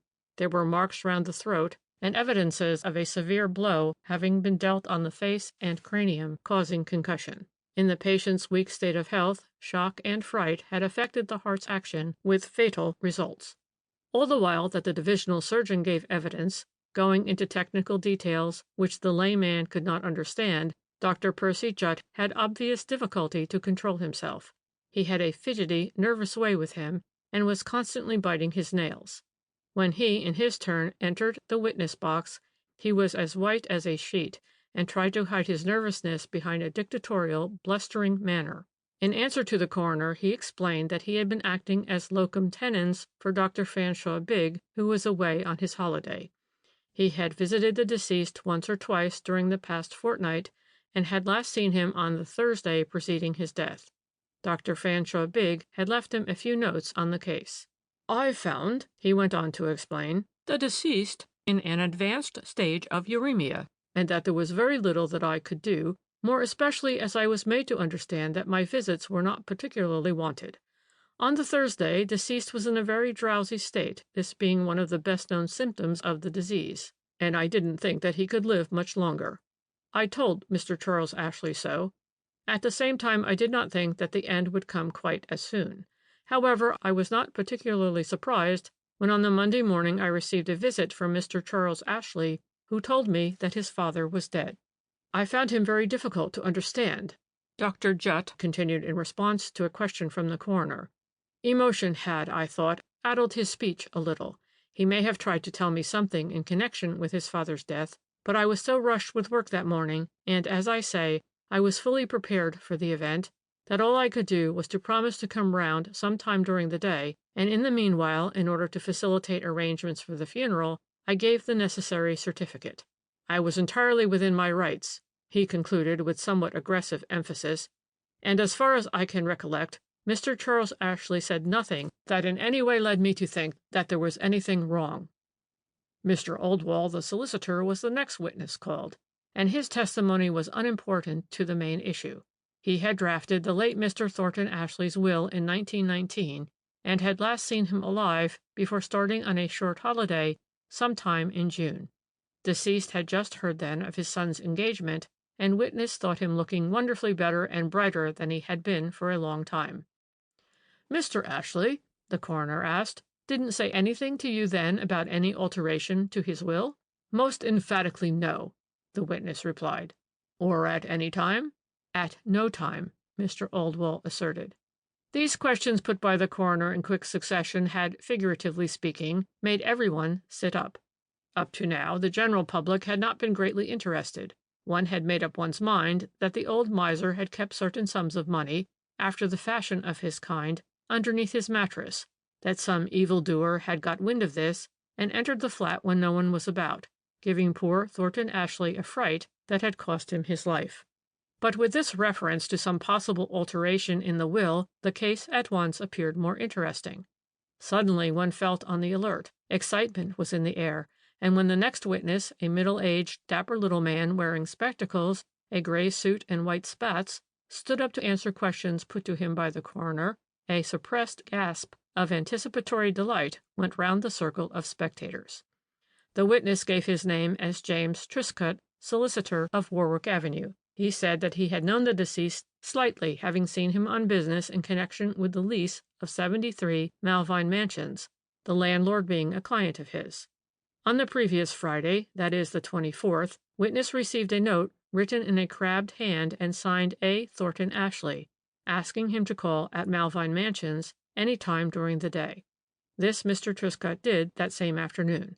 The door was opened by Mr. Charles Ashley, whom he had also met once or twice before, who showed him into the room where the deceased lay in bed, obviously very ill, but perfectly conscious and reasonable. After some preliminary talk, the witness went on, the deceased explained to me that he was troubled in his mind about a will which he had made some 4 years previously, and which had struck him of late as being both harsh and unjust. He desired to make a new will revoking the previous one.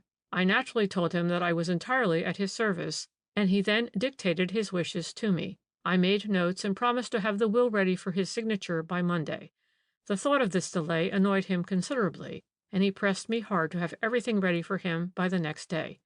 Unfortunately, I couldn't do that. I was obliged to go off into the country that evening on business for another client, and couldn't possibly be back before midday Saturday, when my clerk and typist would both be gone. All I could do was to promise faithfully to call again on Monday at 11 o'clock with the will quite ready for signature. I said I would bring my clerk with me, who could then sign as a witness. I quite saw the urgency of the business, Mr. Truscott went on in his brisk, rather consequential way, as the poor old gentleman certainly looked very ill. Before I left, he asked me to let him at least have a copy of my notes before I went away this evening. This I was able to promise him. I got my clerk to copy the notes and to take them round to the flat later on in the day. I can assure you, the man in the corner said, that while that dapper little man was talking, you might have heard the proverbial pin drop amongst the public. You see, this was the first that anyone had ever heard of any alteration in old Ashley's will, and Mr. Truscott's evidence opened up a vista of exciting situations that was positively dazzling. When he ceased speaking, you might almost have heard the sensation-mongers licking their chops like a lot of cats after a first bite at a succulent meal. Glances were exchanged, but not a word spoken, and presently a sigh of eagerness went round when the coroner put the question which everyone had been anticipating. "Have you got the notes, Mr. Truscott, which you took from the late Mr. Thornton Ashley's dictation?" At which suggestion Mr. Oldwell jumped up, objecting that such evidence was inadmissible. There was some legal argument between him and the coroner, during which Mr. Truscott, still standing in the witness box, beamed at his colleague and at the public generally through his spectacles. In the end, the jury decided the point by insisting on having the notes read out to them. Briefly, by the provisions of the new will, which was destined never to be signed, the miser left his entire fortune with the exception of the same trifling legacies and of an annuity of £1,000 a year to Philip, to his son Charles absolutely, in grateful recognition for years of unflagging devotion to an eccentric and crabbed invalid. Mr. Truscott explained that on the Monday morning he had the document quite ready by 11 o'clock, and that he walked round with it to Malvine Mansions, accompanied by his clerk. Great was his distress when he was met at the door by Charles Ashley, who told him that old Mr. Thornton Ashley was dead. That was the substance of Mr. Truscott's evidence, and I can assure you that even I was surprised at the turn which the events had taken. You know what the sensation-mongers are. Within an hour of the completion of Mr. Truscott's evidence, it was all over London that Mr. Philip Ashley had murdered his father in order to prevent his signing a will that would deprive him, Philip, of a fortune. That is the way of the world, the funny creature added with a cynical smile. Philip's popularity went down like a sail when the wind suddenly drops, and in a moment public sympathy was all on the side of Charles, who had been done out of a fortune by a grasping and unscrupulous brother. But there was more to come.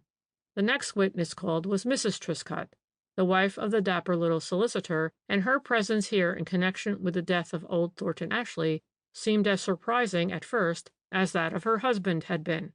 She looked a hard, rather common but capable woman, and after she had replied to the coroner's preliminary questions, she plunged into her story in a quiet, self-assured manner. She began by explaining that she was a trained nurse, but had given up her profession since her marriage.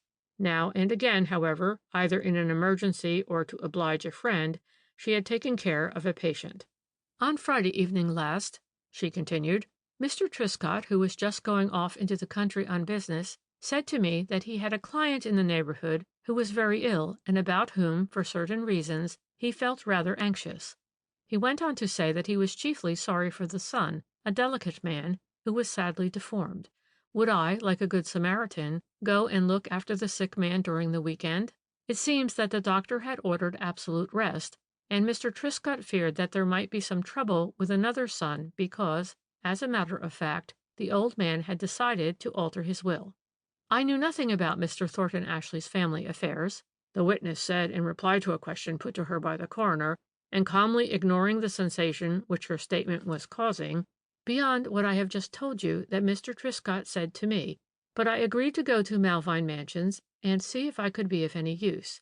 I arrived at the flat on Friday evening and saw at once what the invalid was suffering from. I had nursed cases of uremia before, and I could see that the poor old man had not many more days to live. Still, I did not think that the end was imminent. Mr. Charles Ashley, who had welcomed me most effusively, looked to need careful nursing almost as much as his father did. He told me that he had not slept for 3 nights, so I just packed him off to bed and spent the night in an armchair in the patient's room. The next morning Mr. Philip Ashley arrived, and I was told of the arrangement whereby Mr. Charles got a weekend holiday once a fortnight. I welcomed the idea for his sake, and as he seemed very anxious about his father, and remembering what my husband had told me, I promised that I would stay on in the flat until his return on the Monday. Thus only was I able to persuade him to go off on his much-needed holiday. Directly he had gone, however, I thought it my duty to explain to Mr. Philip Ashley that really his father was very ill. He was only conscious intermittently, and that in such cases the only thing that could be done was to keep the patient absolutely quiet. It was the only way, I added, to prolong life and to ensure a painless and peaceful death. Mr. Philip Ashley, the witness continued, appeared more annoyed than distressed when I told him this, and asked me by whose authority I was here, keeping him out of his father's room, and so on. He also asked me several peremptory questions as to who had visited his father lately, and when I told him that I was the wife of a well-known solicitor in the neighborhood, he looked for a moment as if he would give way to a violent fit of rage. However, I suppose he thought better of it, and presently I took him into the patient's room, who was asleep just then, begging him on no account to disturb the sufferer. After he had seen his father, Mr. Ashley appeared more ready to admit that I was acting for the best. However, he asked me, rather rudely, I thought, considering that the patient was nothing to me and I was not getting paid for my services, how long I proposed staying in the flat.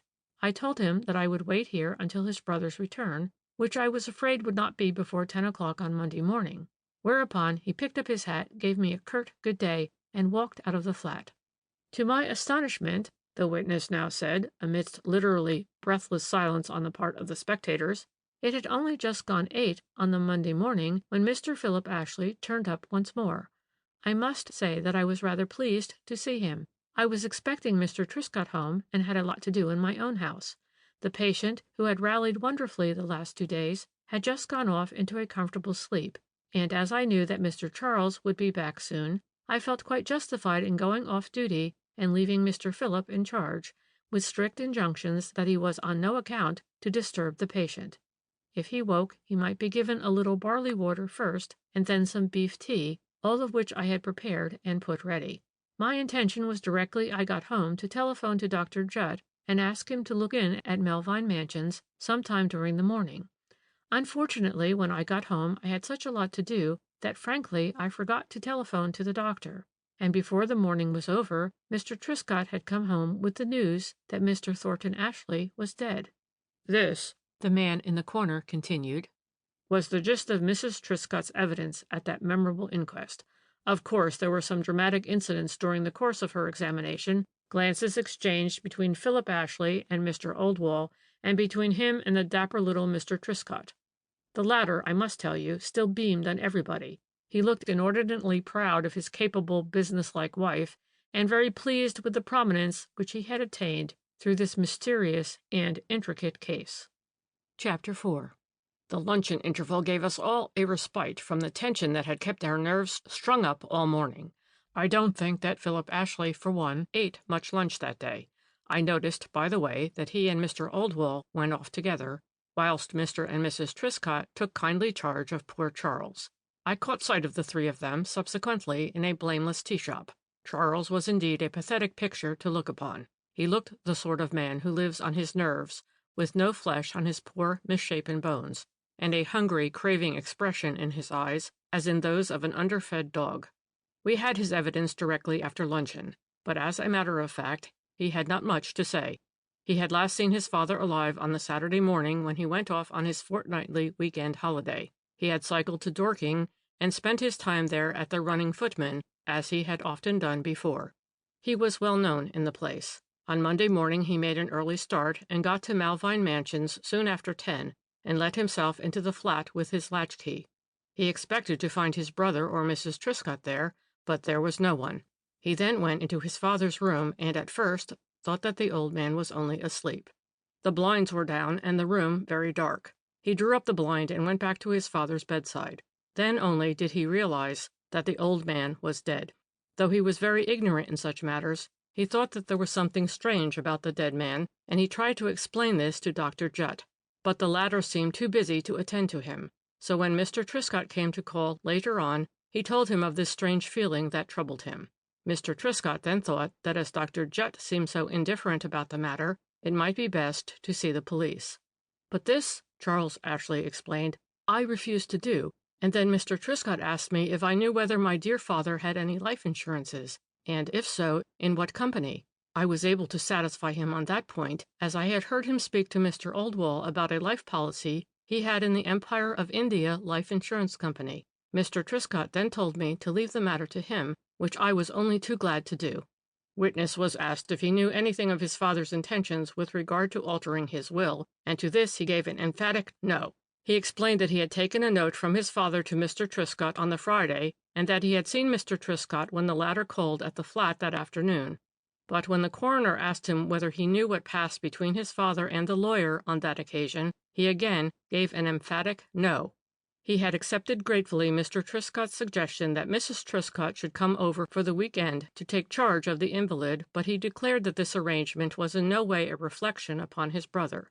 On the whole, then, Charles Ashley made a favorable impression upon the public and jury for his clear and straightforward evidence.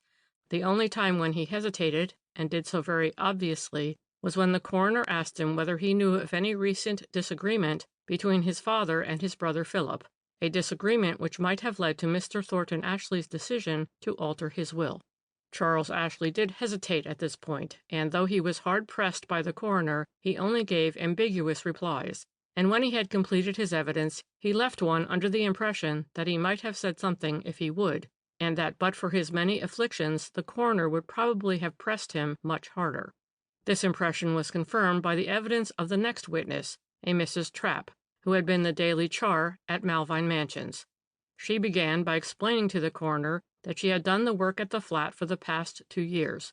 At first, she used to come every morning for a couple of hours, with the exception of Sundays, but for the last 2 months or so she came on the Sundays, but stayed away on the Monday. On Wednesday she stayed the whole day, until about 6, as Mr. Charles always did a lot of shopping those afternoons. Asked whether she remembered what happened at the flat on the Wednesday preceding Mr. Thornton Ashley's death, she said that she did remember quite well. Mr. Philip Ashley called. He did do that sometimes on a Wednesday when his brother was out. He stayed about an hour, and in Mrs. Trapp's picturesque language, he and his father carried on awful. I couldn't hear what they said, Mrs. Trapp explained with eager volubility, but I could hear the old gentleman screaming. I had heard him storm like that at Mr. Philip once before, about a month ago. But Lord bless you, Mr. Philip, he didn't seem to care. And on Wednesday, when I let him out of the flat, he just looked quite cheerful like. But the old gentleman, he was angry. I had to give him a nip of brandy. He was sort of shaken after Mr. Philip went. You see then, don't you? The man in the corner said with a grim chuckle, how gradually a network of sinister evidence was being woven around Philip Ashley. He himself was conscious of it, and he was conscious also of the wave of hostility that was rising up against him. He looked now not only grave, but decidedly anxious, and he held his arms tightly crossed over his chest, as if in the act of making a physical effort to keep his nerves under control. He gave me the impression of a man who would hate any kind of publicity, and the curious, eager looks that were cast upon him, especially by the women, must have been positive torture to a sensitive man. However, he looked a handsome and manly figure as he stood up to answer the questions put to him by the coroner. He said that he had arrived at the flat on the Saturday at about midday, explaining to the jury that he always came once a fortnight to be with his father, whilst his brother Charles enjoyed a couple of days in the country. On this occasion, however, he was told that his father was too ill to see him. Charles, however, went off on his bicycle as usual, but contrary to precedent, a lady had apparently been left in charge of the invalid. Witness understood that this was Mrs. Truscott, the wife of a neighbor who had kindly volunteered to stay over the week-end. She was an experienced nurse and would know what to do in case the patient required anything. For the moment he was asleep and must not be disturbed. I naturally felt very vexed, the witness continued, at being kept out of my father's room, and I may have spoken rather sharply at the moment, but I flatly deny that I was rude to Mrs. Truscott, or that I was in a violent rage. I did get a glimpse of my father as he lay in bed, and I must say that I did not think that he looked any worse than he had been all along. However, I was not going to argue the point. I preferred to wait until the Monday morning when my brother would be home, and I could tackle him on the subject. At this point, the coroner desired to know why, in that case, when the witness was told that his brother would not be at the flat before 10 o'clock, he turned up there as early as 8:30. Because, the witness replied, I was naturally rather anxious to know how things were, and because I hoped to get a day on the river with a friend, and to make an early start if possible. However, when I got to the flat, Mrs. Truscott wanted to get away, and so I agreed to stay there and wait until 10 o'clock, when, so Mrs. Truscott assured me, my brother would certainly be home. As a matter of fact, he always used to get home at that hour with clockwork regularity on the Monday mornings after his holiday. My father was asleep, and Mrs. Truscott left me instructions what to do in case he required anything. At 9:30 he woke. I heard him stirring, and I went into his room and gave him some barley water and sat with him for a little while. He seemed quite cheerful and good-tempered, and honestly, I did not think that he was any worse than he had been for weeks. Just before 10 o'clock he dropped off to sleep again. I knew that my brother would be in within the next half hour, and as this would not be the first time that my father was left alone in the flat, I did not think that I should be doing anything wrong by leaving him. I went back to my chambers and was busy making arrangements for the day when I had a telephone message from my brother that our father was dead. Questioned by the coroner as to the disagreement which he had had with his father on the previous Wednesday, Mr. Philip Ashley indignantly repudiated the idea that there was any quarrel. My father, he said, had a very violent temper and a very harsh, penetrating voice. He certainly did get periodically angry with me whenever I explained to him that my marriage to Lady Pete Jackson could not, in all decency, take place for at least another 6 months. He would storm and shriek for a little while, the witness went on, but we invariably parted the best of friends. The man in the corner paused for a little while, leaving me both interested and puzzled. I was trying to piece together what I remembered of the case with what he had just told me, and I was longing to hear his explanation of the events which followed that memorable inquest. After a little while, the funny creature resumed. I told you, he said, that a wave of hostility had risen in the public mind against Philip Ashley. It came from a sense of sympathy for the other son, who, deformed and afflicted, had been done out of a fortune. True that it would not have been of much use to him, and that in the original will ample provision had been made for his modest wants, but it now seemed as if, at the 11th hour, the old miser had thought to make reparation toward the son who had given up his whole life to him, whilst the other had led one of leisure, independence, and gaiety. What had caused old Thornton Ashley thus to change his mind was never conclusively proved. There were some rumors already current that Philip Ashley was in debt and had appealed to his father for money, a fatal thing to do with a miser. But this also was never actually proved. The only persons who could have enlightened the jury on the subject were Philip Ashley himself and his brother Charles, but each of them, for reasons of his own, chose to remain silent. And now you will no doubt recall the fact that finally determined the jury to bring in their sensational verdict, in consequence of which Philip Ashley was arrested on the coroner's warrant on a charge of attempted murder. It seemed horrible, ununderstandable, unbelievable, but nevertheless a jury of 12 men did arrive at that momentous decision, after deliberation lasting less than half an hour. What I believe weighed with them in the end was the fact that the assistant who came with the divisional surgeon to conduct the post-mortem found underneath the bed of the deceased a walking stick with a rather heavy knob, and the crumpled and torn copy of the notes for the new will which Mr. Truscott had prepared. Philip Ashley, when confronted with the stick, admitted that it was his. He had missed it on the Saturday when he was leaving the flat, as he was under the impression that he had brought one with him. However, he did not want to spend any more time looking for it, as he was obviously so very much in the way. Now both the charwoman and Mrs. Truscott swore that the patient's room had been cleaned and tidied on the Sunday, and there was no sign of a walking stick in the room then. Chapter 5.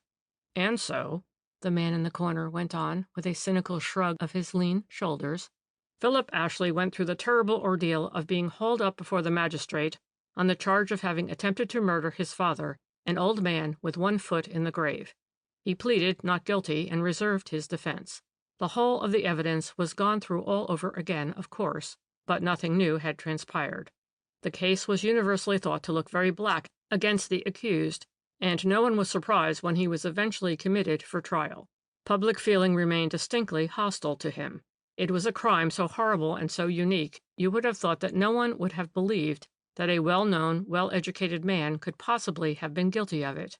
Probably, if the event had occurred before the war, public opinion would have repudiated the possibility.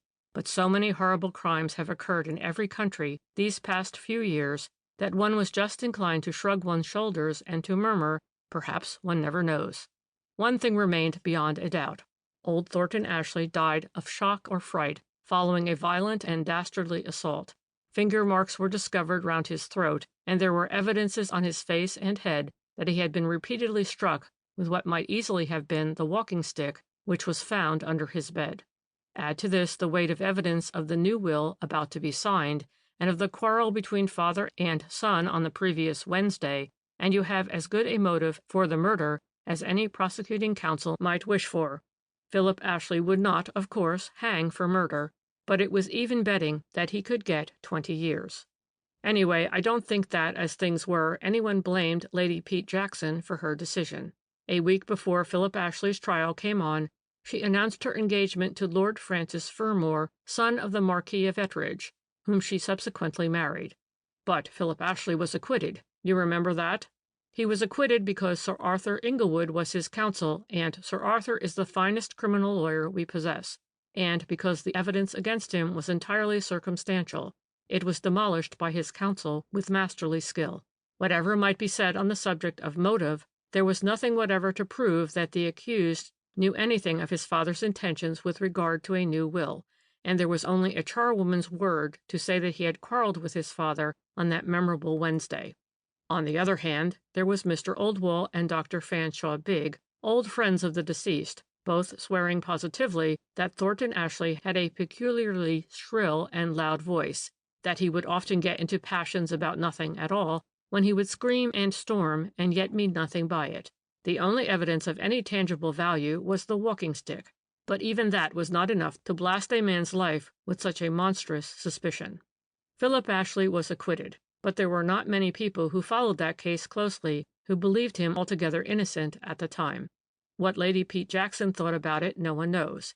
It was for her sake that the unfortunate man threw up the chances of a fortune, and when it came within his grasp, it still seemed destined to evade him in the end.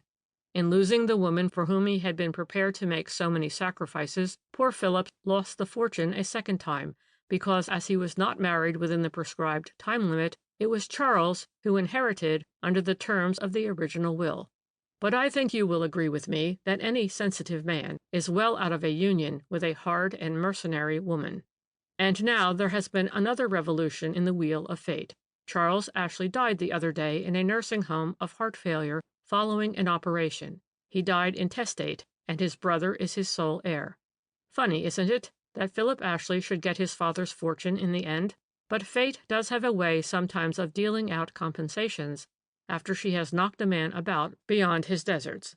Philip Ashley is a rich man now, and there is a rumor, I am told, current in the society papers, that Lady Frances Fermor has filed a petition for divorce, and that the proceedings will be undefended. But can you imagine any man marrying such a woman after all that she made him suffer? Then, as the funny creature paused and appeared entirely engrossed in the fashioning of complicated knots in his beloved bit of string, I felt that it was my turn to keep the ball rolling. "Then you, for one," I said, "are quite convinced that Philip Ashley did not know that his father intended to make a new will, and did not try to murder him?" "Aren't you?" he retorted. "Well," I rejoined, somewhat lamely, "someone did assault the old miser, didn't they? If it was not Philip Ashley, then it must have been just an ordinary burglar who thought that the old man had some money hidden away under his mattress." "Can't you theorize more intelligently than that?" the tiresome creature asked, in his very rude and cynical manner. I would gladly have slapped his face, only I did want to know. "Your own theory," I retorted, choosing to ignore his impertinence. "Seek him first whom the crime benefits." "Well, and whom did that particular crime benefit the most?" "Philip Ashley, of course," I replied. "But you said yourself—" "Philip Ashley did not benefit by the crime," the old scarecrow broke in with a dry cackle. No, but for the fact that a merciful Providence removed Charles Ashley so very unexpectedly out of this wicked world, Philip would still be living on a few hundreds a year, most of which he would owe to the munificence of his brother. That, I argued, was only because that Pete Jackson woman threw him over. Otherwise— "And why did she throw him over? Because old Thornton Ashley died under mysterious circumstances, and Philip Ashley was under a cloud because of it. Anyone could have foreseen that that particular woman would throw him over the very moment that suspicion fell upon him." "But Charles—" I began. "Exactly," he broke in excitedly. "It was Charles who benefited by the crime. It was he who inherited the fortune." "But by the new will he would have inherited anyhow. Then why in the world—" "You surely don't believe in that new will, do you? The way in which I marshaled the facts before you ought to have paved the way for more intelligent reasoning." "But Mr. Truscott," I argued. "Ah, yes," he said. "Mr. Truscott, exactly. The whole thing could only be done in partnership, I admit.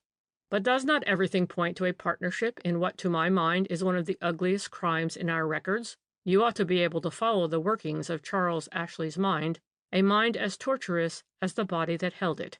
Let me put the facts once more briefly before you. While Philip obstinately remained a bachelor, all was well. Charles stuck to the old miser, carefully watching over his interests lest they become jeopardized. But presently Lady Pete Jackson became a widow, and Philip gaily announced his engagement. From that hour, Charles, of course, must have seen the fortune on which he had already counted slipping away irretrievably from his grasp. Can you not see in your mind's eye that queer, misshapen creature setting his crooked brain to devise a way out of the difficulty? Can you not see the plan taking shape gradually, forming itself slowly into a resolve to stop his brother's marriage at all costs? But how? Philip, passionately in love with Muriel Pete Jackson, having won her after years of waiting, was not likely to give her up. No, but she might give him up. She had done it once for the sake of ambition. She might do it again well, Charles Ashley, obscure, poor, misshapen, was not likely to find a rival who would supplant his handsome brother in any woman's affections. Certainly not. But there remained the other possibility, the possibility that Philip, poor, or better still disgraced, might cease to be a prize in the matrimonial market. Disgraced, but how? By publicity? By crime? Yes, by crime. Now, can you see the plan taking shape? Can you see Charles cudgeling his wits as to what crime could most easily be fastened on a man of Philip's personality and social position? Probably a chance word dropped by his father put the finishing touch to his scheme, a chance word on the subject of a will. And there was the whole plan ready. The unsigned will, the assault on the dying man, and there were always plenty of quarrels between the peppery old miser and his somewhat impatient son. As for Truscott, the dapper little local lawyer, I suppose it took some time for Charles Ashley's crooked schemes to appear as feasible and profitable to him. Of course, without him nothing could have been done, and the whole of my theory rests upon the fact that the two men were partners in the crime. Where they first met and how they became friends, I don't profess to know. If I had had anything to do with the official investigation of that crime, I should first of all have examined the servant in the Truscott household, and found out whether or no Mr. Charles Ashley had ever been a visitor there. In any case, I should have found out something about Truscott's friends and Truscott's haunts. I am sure that it would then have come to light that Charles Ashley and Mr. Truscott had constant intercourse together. I cannot bring myself to believe in that unsigned will. There was nothing whatever that led up to it, except the supposed quarrel on the Wednesday. But if that old miser did want to alter his will, why should he have sent for a man whom he hardly knew, and whom, mind you, he would have to pay for his services, rather than for his friend, Old Wall, who would have done the work for nothing? The man was a miser, remember. His meanness, we are told, amounted to a mania. A miser never pays for something he can get for nothing. There was also another little point that struck me during the inquest as significant. If Truscott was an entire stranger to Charles Ashley, why should he have taken such a personal interest in him and in the old man to the extent of sending his wife to spend 2 whole days and nights in charge of an invalid who was nothing to him?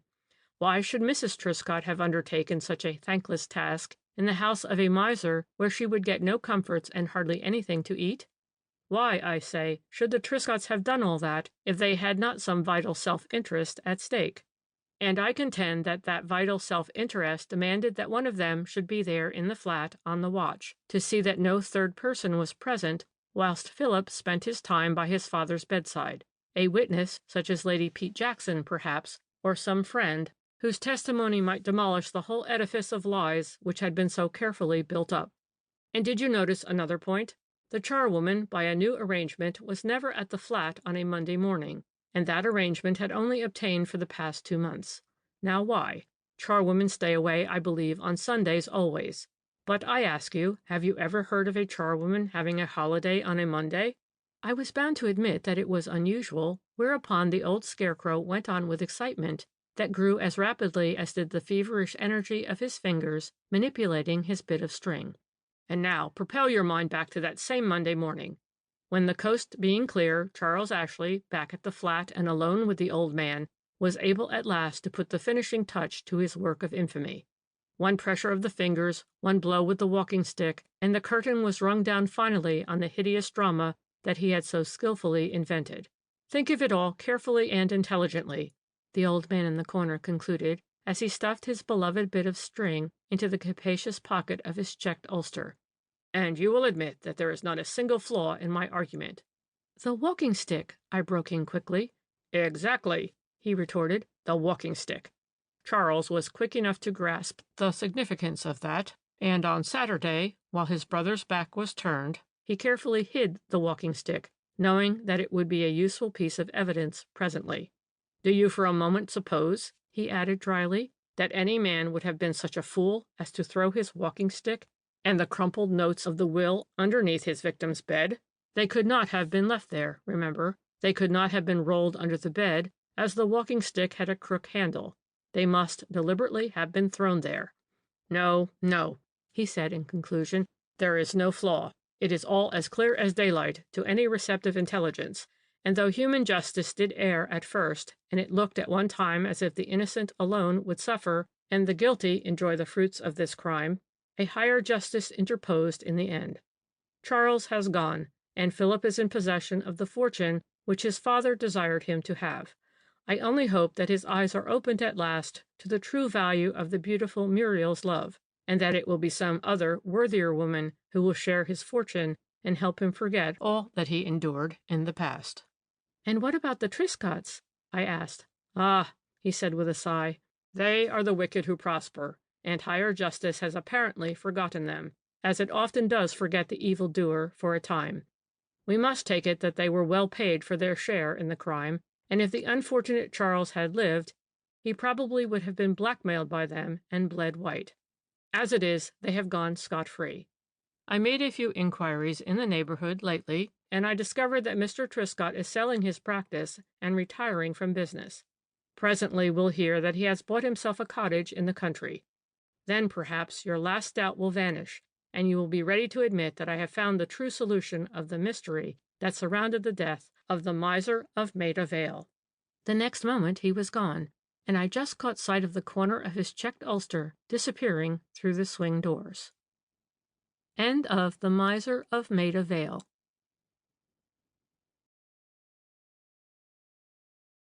12. The Fulton Gardens Mystery. Chapter 1. "Are you prepared to admit," the old man in the corner said abruptly as soon as he had finished his glass of milk, "that sympathy, understanding, largeness of heart, are invariably the outcome of a big brain? It is the fool who is censorious and cruel. Your clever man is nearly always sympathetic. He understands, he appreciates, he studies motives and understands them. During the war it was the fools who tracked down innocent men and women under pretense that they were spies. It was the fools who did not understand that a German might be just as fine a patriot as a Briton or a Frenchman, if he served his own country. The hard, cruel man is almost always a fool, the backbiting old maid invariably so. I am tempted to say this," he went on, "because I have been thinking over that curious case which newspaper reporters have called the Fulton Gardens mystery. You remember it, don't you?" "Yes," I said, "I do. As a matter of fact, I knew poor old Mr. Jessup slightly, and I was terribly shocked when I heard about that awful tragedy. And to think that that horrid young Leighton—" "Ha!" my eccentric friend broke in with a chuckle. "Then you have held on to that theory, have you?" "There was no other possible," I retorted. "But he was discharged." I shrugged my shoulders under pretense of being unconvinced. As a matter of fact, all I wanted was to make the funny creature talk. "A flimsy alibi," I said coldly. "And a want of sympathy," he rejoined. "What has sympathy got to do with a brutal assault on a defenseless old man? You can't deny that Leighton had something, at any rate, to do with it." "I did not mean sympathy for the guilty," he argued, "but for the women who were the principal witnesses in the case." "I don't see," I protested.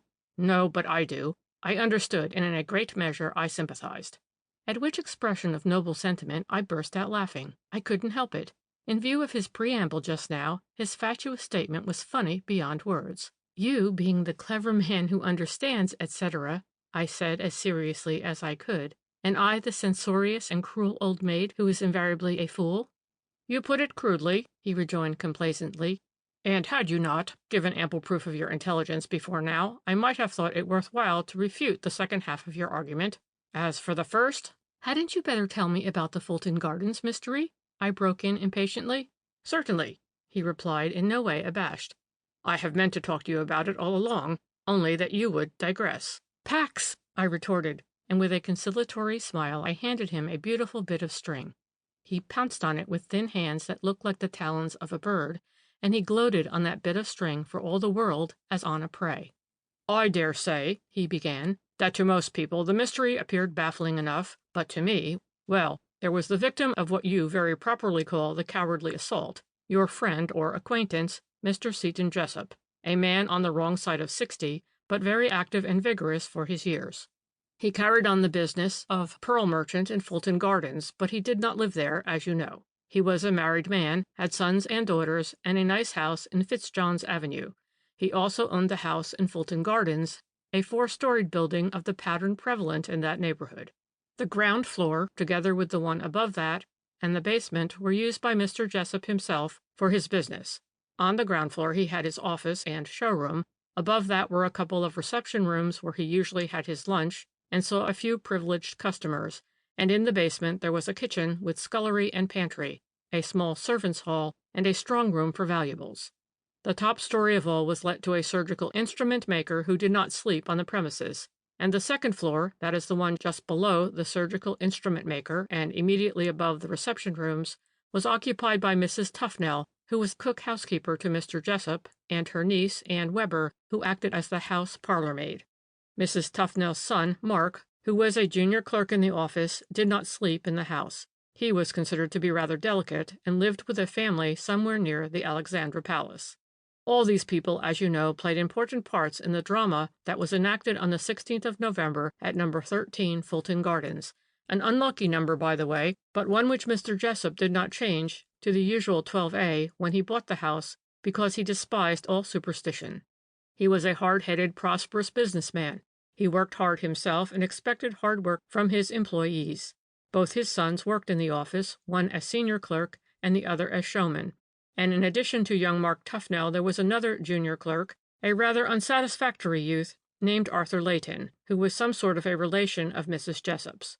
But for this connection he would never have been kept on in the business, as he was unpunctual, idle, and unreliable.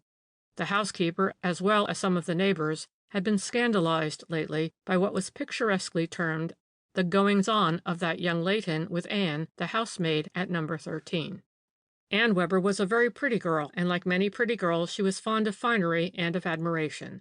As soon as she entered Mr. Jessup's service, she started a flirtation with Mark Tuffnell, then she dropped him for a while in favor of the youngest Mr. Jessup. Then she went back to Mark, and seemed really in love with him that time, until finally she transferred her favors to Arthur Layton, chiefly because he was by far the most generous of her admirers. He was always giving her presents of jewelry which Mark Tuffnell could not afford, and young Jessup apparently did not care to give her. But she did not by any means confine her flirtations to one man. Indeed, it appears that she had a marvelous facility for keeping several men hanging about her dainty apron strings. She was not on the best of terms with her aunt, chiefly because the latter noted with some asperity that her son was far from cured of his infatuation for the pretty housemaid. The more she flirted with Layton and the others, the greater did his love for her appear, and all that Mrs. Tuffnell could hope for was that Mr. Layton would marry Anne one day soon, when he would take her away, and Mark would then probably make up his mind to forget her. Young Layton was doing very well in business, apparently, for he always had plenty of money to spend, whilst poor Mark had only a small salary, and, moreover, had nothing of the smart, dashing ways about him which had made the other man so attractive to Anne. Chapter 2. And now, the man in the corner continued after a while, we come to that 16th of November when the mysterious drama occurred at No. 13 Fulton Gardens. As a general rule, it seems, Mr. Jessup was in his office most evenings until 7 o'clock.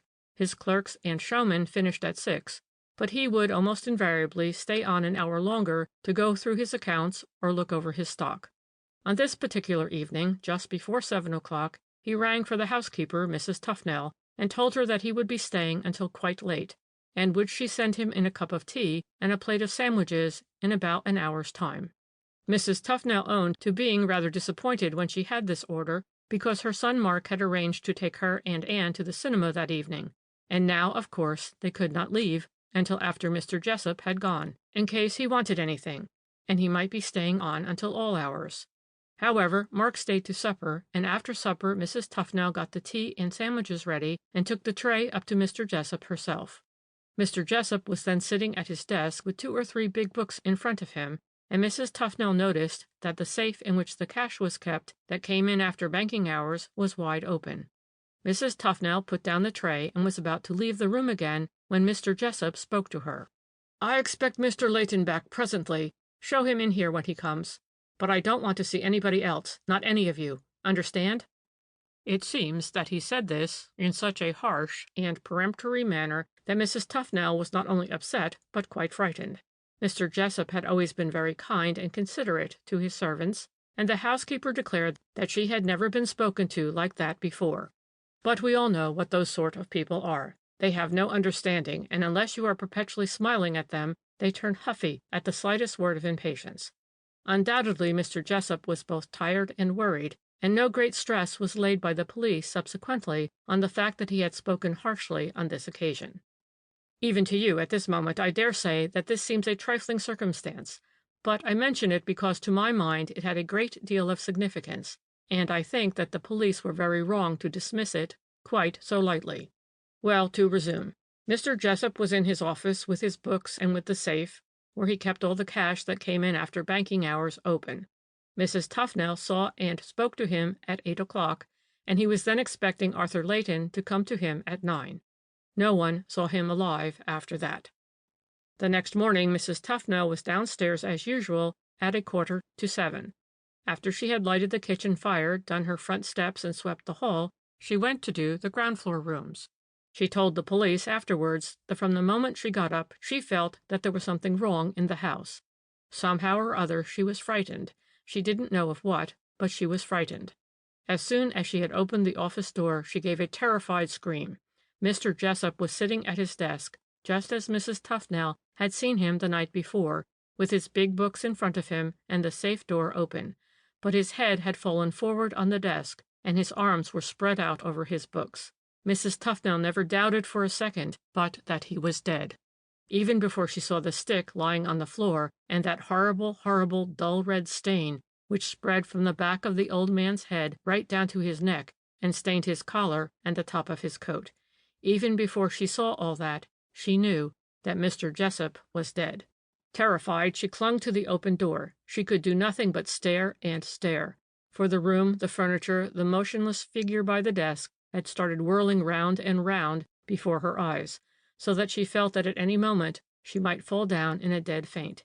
It seemed ages before she heard Anne's voice calling to her, asking what was the matter. Anne was lazy and never came downstairs before 8 o'clock. She had apparently only just tumbled out of bed when she heard Mrs. Tufnell scream. Now she came running downstairs with her bare feet thrust into her slippers and a dressing gown wrapped round her. "What is it, Auntie?" she kept on asking as she ran. "What has happened?" And when she reached the office door, she only gave one look into the room and exclaimed, "Oh, my God, he's killed him!" Somehow Anne's exclamation of horror brought Mrs. Tufnell to her senses. With a great effort she pulled herself together, just in time to grip Anne by the arm, or the girl would have measured her length on the tiled floor behind her. As it was, Mrs. Tufnell gave her a vigorous shake. "What do you mean, Anne Webber?" she demanded in a hoarse whisper. "What do you mean? Who has killed him?"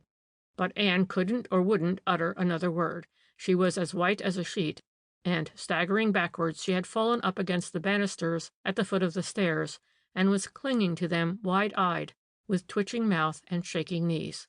"Pull yourself together, Anne Webber," Mrs. Tufnell said peremptorily, "and run and fetch the police at once." But Anne looked as if she couldn't move. She kept on reiterating in a dry, meaningless manner, "The police, the police," until Mrs. Tufnell, who by now had gathered her wits together, gave her a vigorous push, and then went upstairs to put on her bonnet. A few minutes later she had gone for the police. Chapter 3. "I don't know," the old man in the corner went on glibly, "whether you remember all the circumstances which made that case such a puzzling one.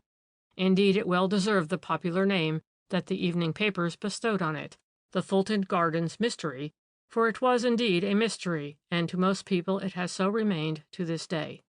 "Not to you," I put in with a smile, just to humor him, as I could see he was waiting to be buttered up before he would proceed with his narrative. "No, not to me," he admitted, with his fatuous smile. "If members of the police force who had the case in hand had been psychologists, they would not have been puzzled either, but they were satisfied with their own investigations and with all that was revealed at the inquest, and they looked no further, with the result that when the edifice of their deductions collapsed, they had nowhere to turn. Time had gone on, evidences had become blurred, witnesses were less sure of themselves and less reliable, and a certain blackguard, on whom I for one could lay my fingers at this moment, is going through the world scot-free. But let me begin by telling you the facts as they were revealed at the inquest. You can then form your own conclusions, and I dare say that these will be quite as erroneous as those arrived at by the public and the police. The drama began to unfold itself when Mr. Ernest Jessup, the younger son of the deceased gentleman, was called. He began by explaining that he was junior clerk in his father's office, and that he, along with all the other employees, had remarked on the 16th that the governor did not seem at all like himself. He was irritable with everybody, and just before luncheon he called Arthur Layton into his office, and apparently some very hot words passed between the two. Witness happened to be in the hall at the moment getting his hat and coat, and the housemaid was standing by, They both heard very loud voices coming from the office. The governor was storming away at the top of his voice. "That's poor Leighton getting it in the neck," witness remarked to Anne Webber, but the girl only giggled and shrugged her shoulders. Then she said, "Do you think so?" "Yes," witness replied. "Aren't you sorry to see your devoted admirer in such hot water?" Again the girl giggled and then ran away upstairs. Mr. Leighton was not at the office the whole of that afternoon, but witness understood, either from his father or from his brother, he couldn't remember which, that Leighton was to come in late that night to interview the governor. Witness was next questioned as to the events that occurred at Mr. Jessop's home in Fitzjohn's Avenue while the terrible tragedy was enacted in Fulton Gardens. It seems that Mr. Jessop had an old mother who lived in St. Albans, and that he went sometimes to see her after business hours and stayed the night. As a general rule, when he intended going, he would telephone home in the course of the afternoon. On the 16th he rang up at about 5 o'clock and said that he was staying late at the office, later than usual, and they were not to wait dinner for him. Mrs. Jessop took this message herself and had recognized her husband's voice. Then, later on in the evening, it might have been 8:30 or 9, there was another telephone message from the office. Witness went to the telephone that time. A voice, which at first he did not think that he recognized, said, "Mr. Jessop has gone to St. Albans. He caught the 7:50 and won't be home tonight." In giving evidence, witness at first insisted on the fact that he did not recognize the voice on the telephone. It was a man's voice and sounded like that of a person who was rather the worse for drink. He asked who was speaking, and the reply came quite clearly that time. "Why, it's Leighton, you ass. Don't you know me?" Witness then asked, "Where are you speaking from?" And the reply was, "From the office, of course. I've had my wigging, and am being consoled by our Annie Bird." Annie Bird was the name the pretty housemaid went by among the young clerks at the office. Witness then hung up the receiver and gave his mother the message. Neither Mrs. Jessop nor anyone else in the house thought anything more about it, as there was nothing whatever unusual about the occurrence. Witness only made some remarks about Arthur Leighton having been drinking again, and there the matter unfortunately remained until the following morning, when Witness and his brother arrived at the office and were met with the awful news. Both Mrs. Jessop and Mr. Aubrey, the eldest son, corroborated the statements made by the previous witness with regard to the telephone messages on the evening of the 16th.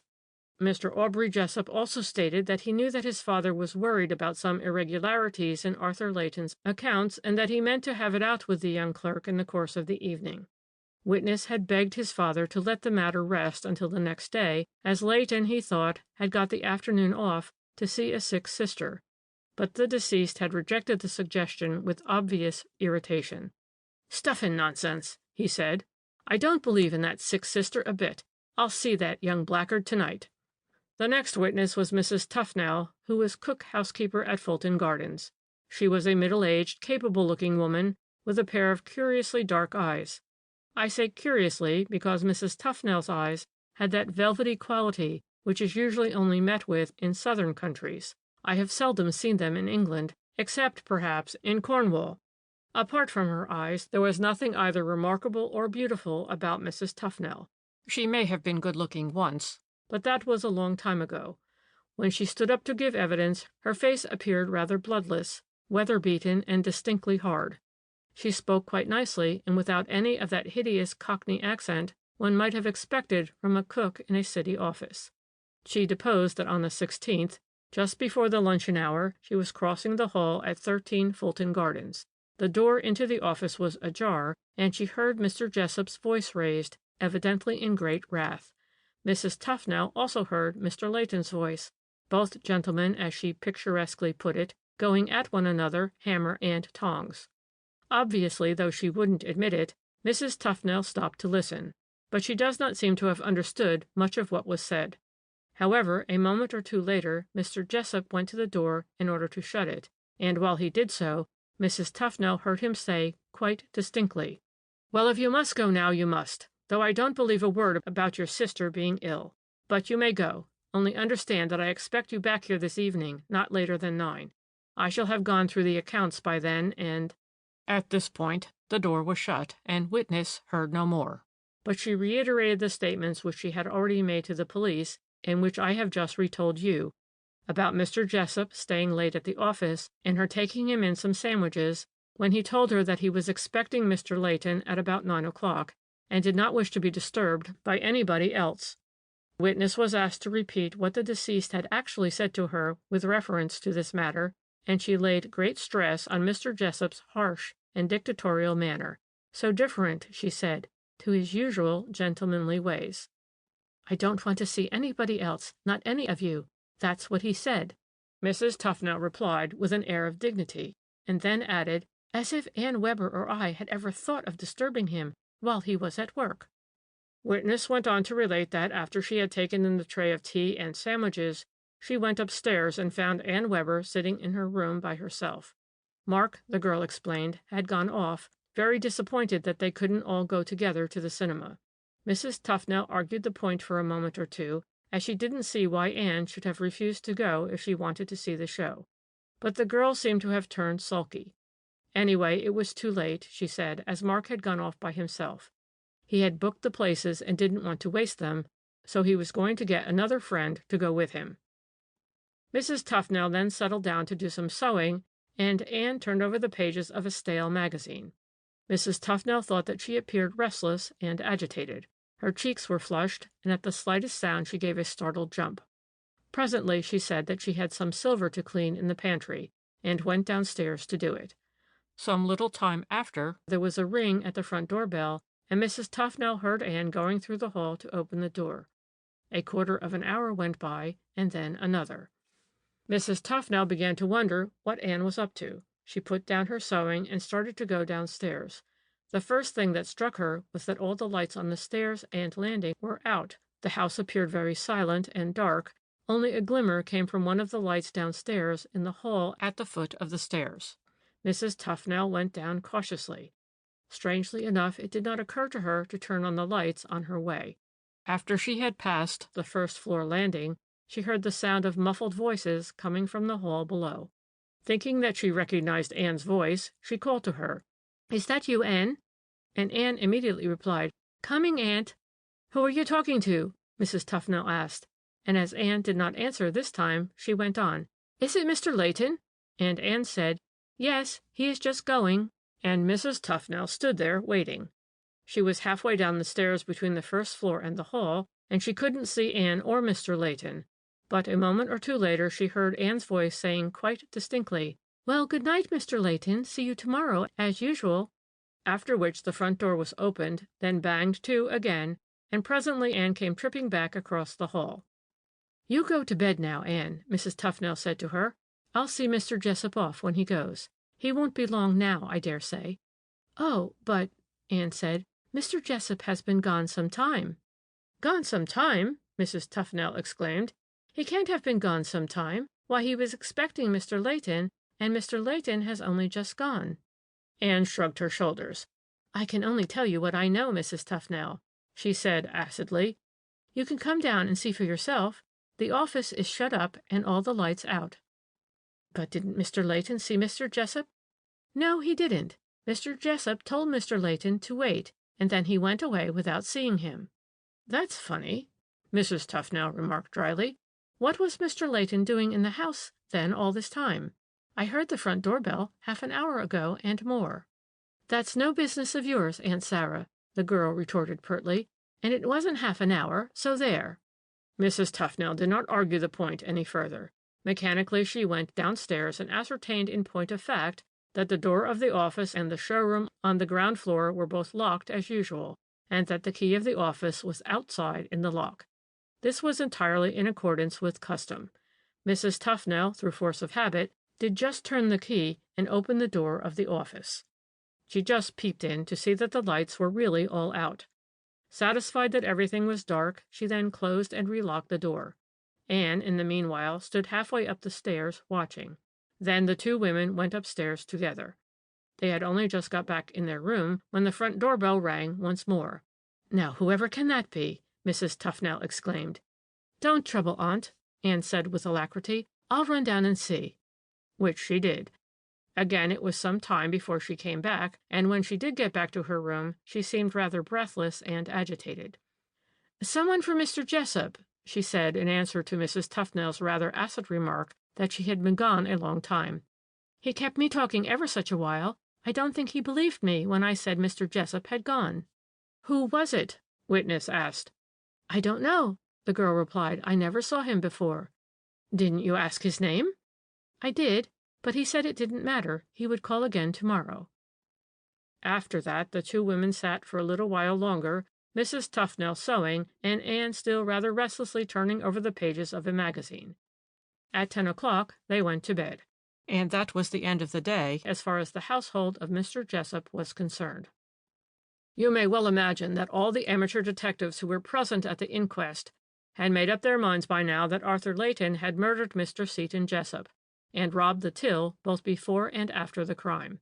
It was a simple deduction, easily arrived at, and presenting the usual features. A flirty minx, an enamored young man, extravagance, greed, opportunity, and supreme temptation. Amongst the public there were many who did not even think it worth while to hear further witnesses. To their minds, the hangman's rope was already round young Layton's neck. Of course, I admit that at this point it seemed a very clear case. It was only after this that complications arose, and soon the investigation bristled with difficulties. Chapter 4. After a good deal of tedious and irrelevant evidence had been gone through, the inquest was adjourned, and the public left the court on the tiptoe of expectation as to what the morrow would bring. Nor was anyone disappointed, for on the morrow the mystery deepened even though there was plenty of sensational evidence for newspaper reporters to feed on. The police, it seems, had brought forward a very valuable witness in the person of the point policeman, who was on duty from 8 o'clock onwards on the evening of the 16th at the corner of Clerkenwell Road and Fulton Gardens. Number 13 is only a few yards up the street. The man had stated, it seems, that soon after 8:30 he had seen a man come along Fulton Gardens from the direction of Holborn, go up to the front door of number 13, and ring the bell. He was admitted after a minute or two, and he stayed in the house about half an hour. It was a dark night, and there was a slight drizzle.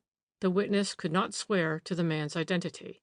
He was slight and of middle height, and walked like a young man. When he arrived he wore a bowler hat and no overcoat, but when he came out again he had an overcoat on and a soft gray hat, and he carried the bowler in his hand.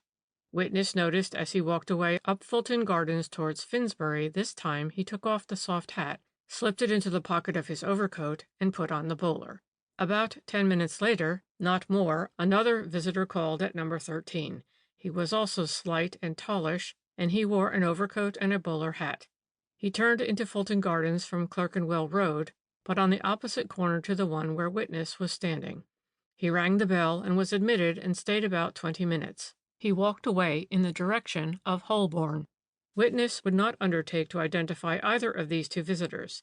He had not been close enough to them to see their faces, and there was a good deal of fog that night, as well as the drizzle. There was nothing suspicious-looking about either of the men. They had walked quite openly up to the front door, rung the bell, and been admitted. The only thing that had struck the constable as queer was the way the first visitor had changed hats when he walked away. Witness swore positively that no one else had gone in or out of number 13 that night except those two visitors. How important this evidence was you will understand presently. After this, young Tufnell was called. He was a shy-looking fellow with a nervous manner altogether out of keeping with his dark, expressive eyes which he had obviously inherited from his mother, and which gave him a foreign as well as a romantic appearance. He was said to be musical and to be a talented amateur actor. Everyone agreed, it seems, that he had always been a very good son to his mother until his love for Anne Weber had absorbed all his thoughts and most of his screw. He explained that he was junior clerk to Mr. Jessup, and as far as he knew had always given satisfaction. On the 16th he had also noticed that the governor was not quite himself. He appeared unusually curt and irritable with everybody. Witness had not been in the house all the evening. When his mother told him that neither she nor Anne could go to the cinema with him, he went off by himself, and after the show he went straight back to his digs near the Alexandra Palace. He only heard of the tragedy when he arrived at the office as usual on the morning of the 17th. His evidence would have seemed uninteresting and unimportant, but for the fact that while he gave it, he glanced now and then in the direction where Anne Webber sat beside her aunt. It seemed as if he were all the time mutely asking for her approval of what he was saying, and presently, when the coroner asked him whether he knew the cause of his employer's irritability, he very obviously looked at Anne before he finally said, "No, sir, I don't." After that, Anne Webber was called. Of course, it had been clear all along that she was by far the most important witness in this mysterious case, and when she rose from her place, looking very trim and neat, in her navy blue coat and skirt, with a jaunty little hat pulled over her left eye, and wearing long amber earrings, that gave her pretty face a piquant expression, everyone settled down comfortably to enjoy the sensation of the afternoon. Anne, who was thoroughly self-possessed, answered the coroner's preliminary questions quite glibly, and when she was asked to relate what occurred at No. 13 Fulton Gardens on the night of the 16th, she plunged into her story without any hesitation or trace of nervousness. "At about 8:30, she said, "or it may have been later, I won't swear as to the time, there was a ring at the front doorbell. I was down in the pantry, and as I came upstairs I heard the office door being opened. When I got into the passage I saw Mr. Jessup standing in the doorway of the office. He had his spectacles on his nose and a pen in his hand. He looked as if he had just got up from his desk. 'If that's young Leighton,' he said to me, 'tell him I'll see him tomorrow. I can't be bothered now.' Then he went back into the office and shut the door. I opened the door to Mr. Leighton," witness continued, "and he came in looking very cold and wet. I told him that Mr. Jessup didn't want to see him tonight. He seemed very pleased at this, but he wouldn't go away, and when I told him I was busy, he said that I couldn't be so unkind as to turn a fellow out into the rain without giving him a drink. Now I could see that already Mr. Leighton he'd had a bit too much, and I told him so quite plainly. But there, he wouldn't take no for an answer, and as it really was jolly cold and damp, I told him to go and sit down in the servants' hall while I got him a hot toddy. I went down into the kitchen and put the kettle on and cut a couple of sandwiches. I don't know where Mr. Leighton was during that time or what he was doing. I was in the kitchen some time because I couldn't get the kettle to boil as the fire had gone down and we have no gas downstairs. When I took the tray into the servants' hall, Mr. Leighton was there, and again I told him that I didn't think he ought to have any more whiskey, but he only laughed and was rather impudent, so I just put the tray down, and then I thought that I would run upstairs and see if Mr. Jessup wanted anything. I was rather surprised when I got to the hall to see that all the lights up the stairs had been turned off. There's a switch down in the hall that turns off the lot. The whole house looked very dark. There was but a very little light that came from the lamp at the other end of the hall near the front door. I was just thinking that I would turn on the lights again when I saw what I could have sworn was Mr. Jessup coming out of his office. He had already got his hat and coat on, and when he came out of the office he shut the door and turned the key in the lock, just as Mr. Jessup always did. It never struck me for a moment that it could be anybody but him. Though it was dark, I recognized his hat and his overcoat, and his own way of turning the key. I spoke to him," witness continued in answer to a question put to her by the coroner, "but he didn't reply. He just went straight through the hall and out by the front door. Then, after a bit, Mr. Leighton came up, and I told him Mr. Jessup had gone. He was quite pleased, and stopped talking in the hall for a moment, and then Aunt called to me, and Mr. Leighton went away." Witness was then questioned as to the other visitor who called later that same evening, but she stated that she had no idea who it was. "He came about 9, she explained, and I went down to open the door. He kept me talking ever such a time, asking all sorts of silly questions. I didn't know how to get rid of him, and he wouldn't leave his name. He said he would call again, and that it didn't matter." Anne Webber here gave the impression that the unknown visitor had stopped for a flirtation with her on the doorstep, and her smirking and pert glances rather irritated the coroner. He pulled her up sharply by putting a few straight questions to her. He wanted to pin her down to a definite statement as to the time when 1. She opened the door to Mr. Leighton, 2. She saw what she thought was Mr. Jessup go out of the house, and 3. The second visitor arrived. Though doubtful as to the exact time, Anne was quite sure that the 3 events occurred in the order in which she had originally related, and in this she was, of course, corroborating the evidence of the point policeman. But there was the mysterious contradiction. Anne Webber swore that Mr. Leighton followed her up from the servants' hall just after she had seen the mysterious individual go out by the front door. On the other hand, she couldn't swear what happened while she was busy in the kitchen getting the hot toddy for Mr. Layton. She had been trying to make the fire burn up and had rattled coals and fire irons. She certainly had not heard anyone using the telephone, which was in the office, and she did not know where Mr. Layton was during that time. Nor would she say what was in her mind when she first saw her employer lying dead over the desk and exclaimed, "My God, he has killed him!" And when the coroner pressed her with questions, she burst into tears. Except for this, her evidence had, on the whole, been given with extraordinary self-possession. It was a terrible ordeal for a girl to have to stand up before a jury and, roughly speaking, to swear away the character of a man with whom she had been on intimate terms. The character, did I say? I might just as well have said the life, because whatever doubts had lurked in the public mind about Arthur Layton's guilt, or at least complicity in the crime, those doubts were dispelled by the girl's evidence. For I need not tell you, I suppose, that every man present that second day at the inquest had already made up his mind that Anne Webber was lying to save her sweetheart. No one believed in the mysterious impersonator of Mr. Jessup. It was Arthur Layton, they argued, who had murdered his employer and robbed the till, and Anne Webber knew it and had invented the story in order to drag a red herring across the trail. I must say that the man himself did not make a good impression when he was called in his turn. As he stepped forward with a swaggering air and a bold glance at coroner and jury, the interest which he aroused was not a kindly one. He was rather a vulgar-looking creature, with a horsey get-up, high collar, stock tie, fancy waistcoat, and so on. His hair was of a ginger color, his eyes light, and his face tanned. Everyone noticed that he winked at Anne Webber when he caught her eye, and also that the girl immediately averted her glance and almost imperceptibly shrugged her shoulders. Thereupon Layton frowned and very obviously swore under his breath. Questioned as to his doings on the 16th, he admitted that the governor had been waxy with him because, as he put it with an indifferent swagger, there were a few pounds missing in the till. He also admitted that he had not been looking forward to the evening's interview, but that he had not dared refuse to come. In order to kill time and to put heart into himself, he had gone with a couple of friends to the Café Royal in Regent Street, and they had all had whiskies and sodas till it was time for him to go to Fulton Gardens. His friends were to wait for him until he returned, when they intended to have supper together.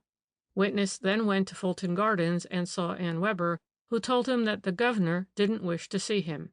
This, according to his own picturesque language, was a little bit of all right. He stayed for a few minutes talking to Anne, and she gave him a hot toddy. He certainly didn't think he had stayed as long as half an hour, but then, when a fellow was talking to a pretty girl, what? The coroner curtly interrupted his fatuous explanations by asking him at what time he had left his friends, and at what time he had met them again subsequently. Witness was not very sure. He thought he left the Café Royal about 8:30, but it might have been earlier or later. He took a bus to the bottom of Fulton Gardens. It was beastly cold and wet, and he was very grateful to Anne for giving him a hot drink. He denied that he had been drinking too much, or that he had demanded the hot drink. It was Anne Webber who had offered to get it for him. Jolly pretty girl, Annie Bird, and not shy. Witness concluded his evidence by swearing positively that he had waited in the servants' hall all the while that Anne Webber got him the toddy. He had followed her down and not gone upstairs or seen anything of Mr. Jessup all the time he was in the house. When he left Fulton Gardens, he tried to get a bus back to Regent Street, but many of them were full, and it was rather late before he got back to the Café Royal. It was very obvious that as the coroner continued to put question after question to him, Arthur Layton became vaguely conscious of the feeling of hostility towards him which had arisen in the public mind. He lost something of his swagger, and his face under the tan took on a grayish hue. From time to time he glanced at Anne Webber, but she obstinately looked another way. Undoubtedly he felt that he was caught in a network of damnatory evidence which he was unable to combat. The day ended, however, with another adjournment. The police wanted a little more time before taking drastic action. The public so often blamed them for being in too great a hurry to fasten an accusation on the flimsiest grounds that one is pleased to record such a noteworthy instance when they really did not leave a single stone unturned before they arrested Arthur Layton on the charge of murder. They did everything they could to find some proof of the existence and identity of the individual whom Anne Weber professed to have seen while Leighton was still in the house. But all their efforts in that direction came to naught, whilst Leighton himself denied having had an accomplice just as strenuously as he did his own guilt. He was brought up before the magistrate, charged with the terrible crime. No one, the police argued, had so strong a motive for the crime or such an opportunity. Alternatively, no one else could have admitted the mysterious impersonator of Mr. Jessup into the house, the accomplice who did the deed, whilst Leighton engaged Anne Weber's attention, always supposing that he did exist, which was never proved, and which the evidence of the police constable refuted. People who dabbled in spiritualism and that sort of thing were pleased to think that the mysterious personage whom the housemaid saw was the ghost of poor old Jessup, who was then lying murdered in his office, stricken by Leighton's hand. But even the most physically minded individual was unable to give a satisfactory explanation for the ghost having changed hats while he walked away from that fateful number 13. Altogether, the question of hats played an important role in the drama of Leighton's arrest and final discharge. The magistrate did not commit him for trial because the case for the prosecution collapsed suddenly like a pack of cards. It was the question of hats that saved Leighton's neck from the hangman's rope. You remember, perhaps, that in his evidence he had stated before starting to interview his irate employer he had been with some friends at the Café Royal in Regent Street, and that subsequently he met these friends there for supper.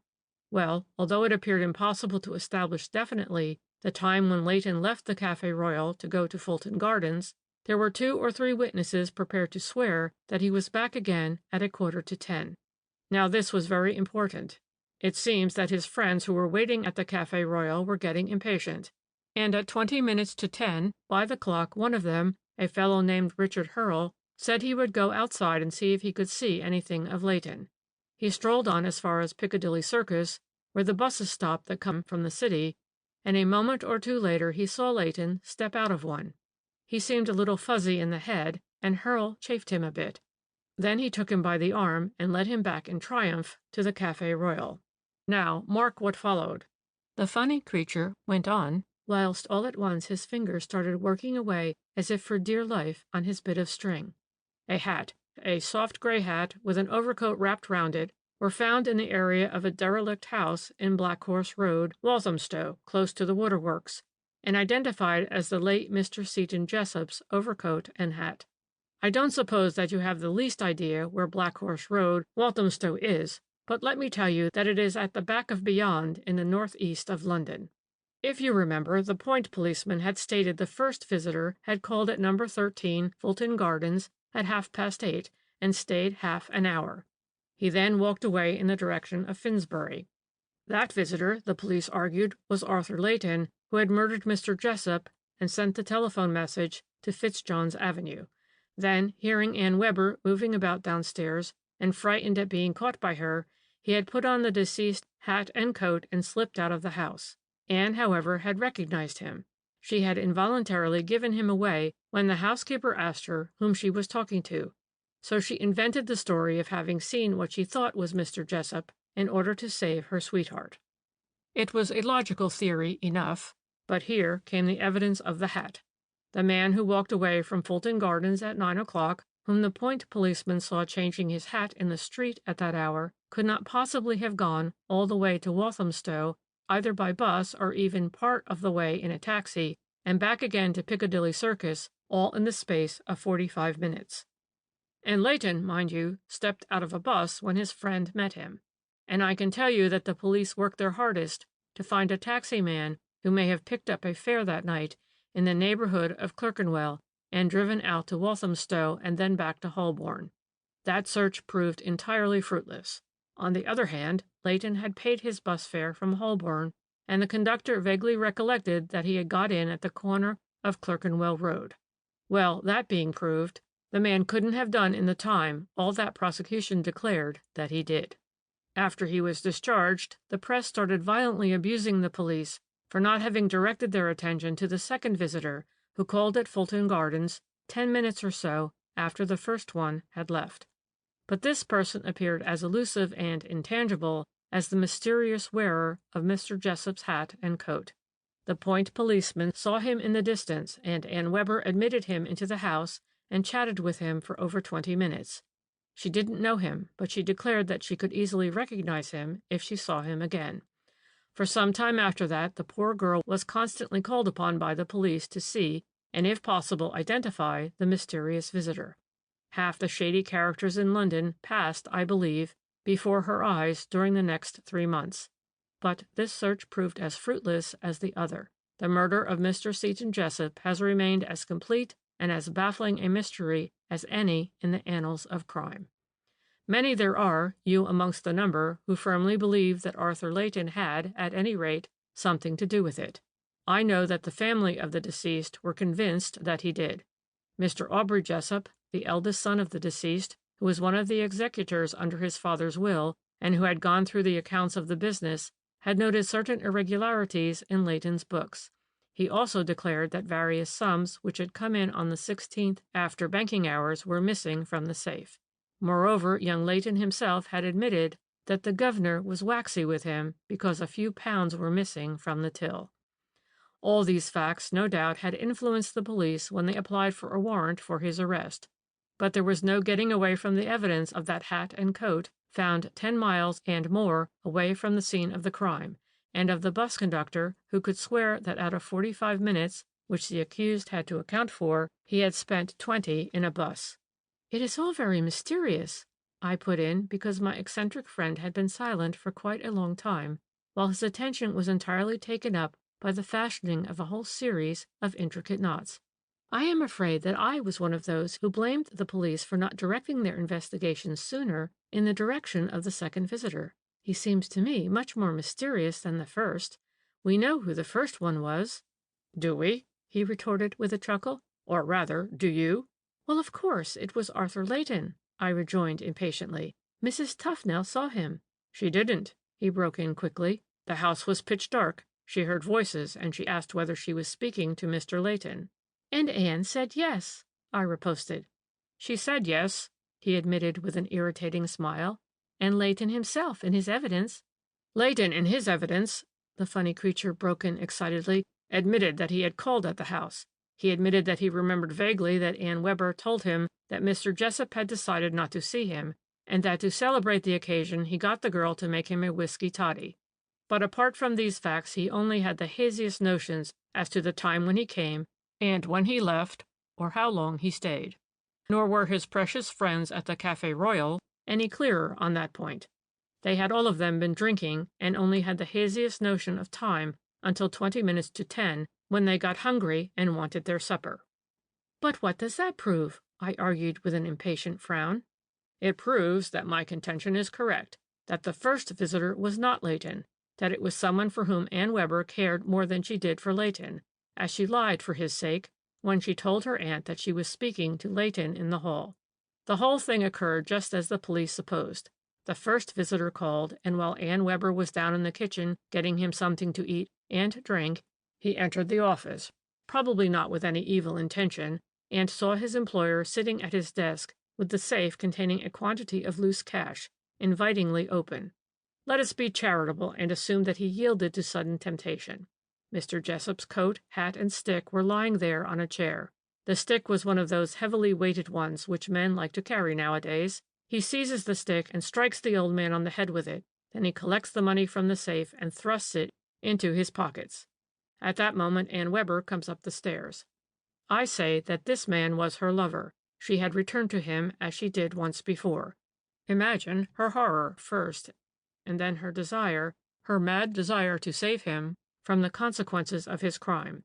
It is her woman's wit which first suggests the idea of telephoning to Fitzjohn's Avenue. She, who thinks of plunging the house in darkness. And now to get the criminal out of the house. It can be done in a moment, but just then Mrs. Tufnell opens her door on the second floor and begins to grope her way downstairs. It is impossible to think quickly enough how to meet this situation. Instinct is the only guide, and instinct suggests impersonating the deceased to avoid the danger of Mrs. Tufnell peeping in at the office door. The criminal hastily dons his victim's hat and coat, and he is almost through the hall when Mrs. Tufnell calls to Anne. "Is it Mr. Layton?" And Anne, on the impulse of the moment, replies, "Yes, it is. He is just going." And so the criminal escapes unseen. But there is still the danger of Mrs. Tufnell peeping in at the office door, so Anne invents the story of having seen Mr. Jessup walk out of the house some time before. So, for the moment, danger is averted. The housekeeper does peep in at the door, but only in order to satisfy herself that the lights are out, and the women then go upstairs together. 10 minutes later, there is another ring at the bell. This time it is Arthur Layton, and Anne Webber has sufficient presence of mind not to let him see that there is anything wrong in the house. She asks him in, she tells him Mr. Jessup cannot see him, and she gets him a drink and sends him off again. I don't suppose for a moment that at this stage she has any intention of using him as a shield for her present sweetheart. But undoubtedly the thought by now had crept into her mind to utilize Layton's admitted presence in the house for the purpose of confusing the issues. Nor do I think that she had any idea that night that Mr. Jessup was dead.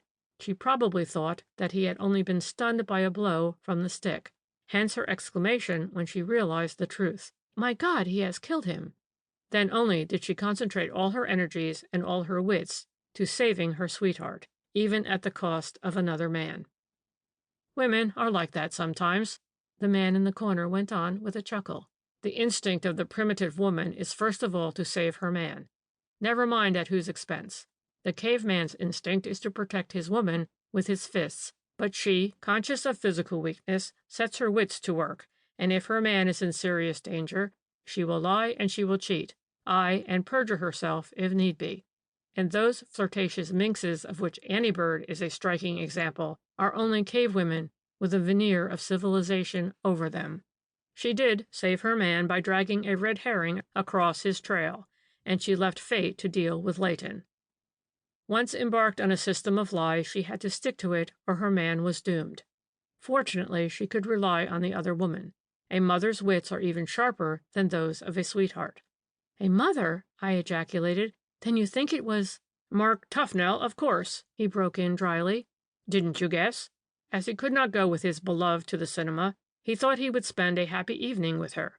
What made him originally go into the office, we shall never know. Some trifle, no doubt, some message for his employer. It is those sort of trifles that so often govern the destinies of men. Personally, I think that he was very much in the same boat as young Layton. Some trifling irregularities in his accounts. The deceased, speaking so harshly to Mrs. Tufnell that night, first directed my attention to young Tufnell. He didn't want to see any of them that night. He was irritated with Mark quite as much as with Layton, but out of consideration for the housekeeper, whom he valued, he said little about her son. Perhaps he had ordered the young man to come to his office. As I said just now, this little point I cannot vouch for. But if I have not succeeded in convincing you that the first visitor at number 13 Fulton Gardens was Mark Tufnell, that it was he who went out in Mr. Jessup's hat and overcoat, changed hats in the street, and wandered out as far as Walthamstow in order to be rid of the pièce de conviction, then you are less intelligent than I have taken you to be. Mark Tufnell, remember, lives in the north of London. He was supposed to have gone to the cinema that night, therefore the people with whom he lodged thought nothing of his coming home late. "That poor mother!" I ejaculated. "I wonder if she suspects the truth." "She knows it," the funny creature said. "You may be sure of that. There was a bond of understanding between those two women, and they never once contradicted each other in their evidence. A worthless young blackguard has been saved from the gallows. My sympathy is not with him, but with the women who put up such a brave fight for his sake." "Do you know what happened to them all subsequently?" I asked. "Not exactly. But I do know that Mr. Seton Jessup in his will left his housekeeper an annuity of £50. I also know that young Tufnell has gone out to Australia, and if you ever dine with a friend at the Alcyon Club, you will notice an exceptionally pretty waitress, who will make eyes at all the men. Her name is Anne Webber. End of The Fulton Gardens Mystery.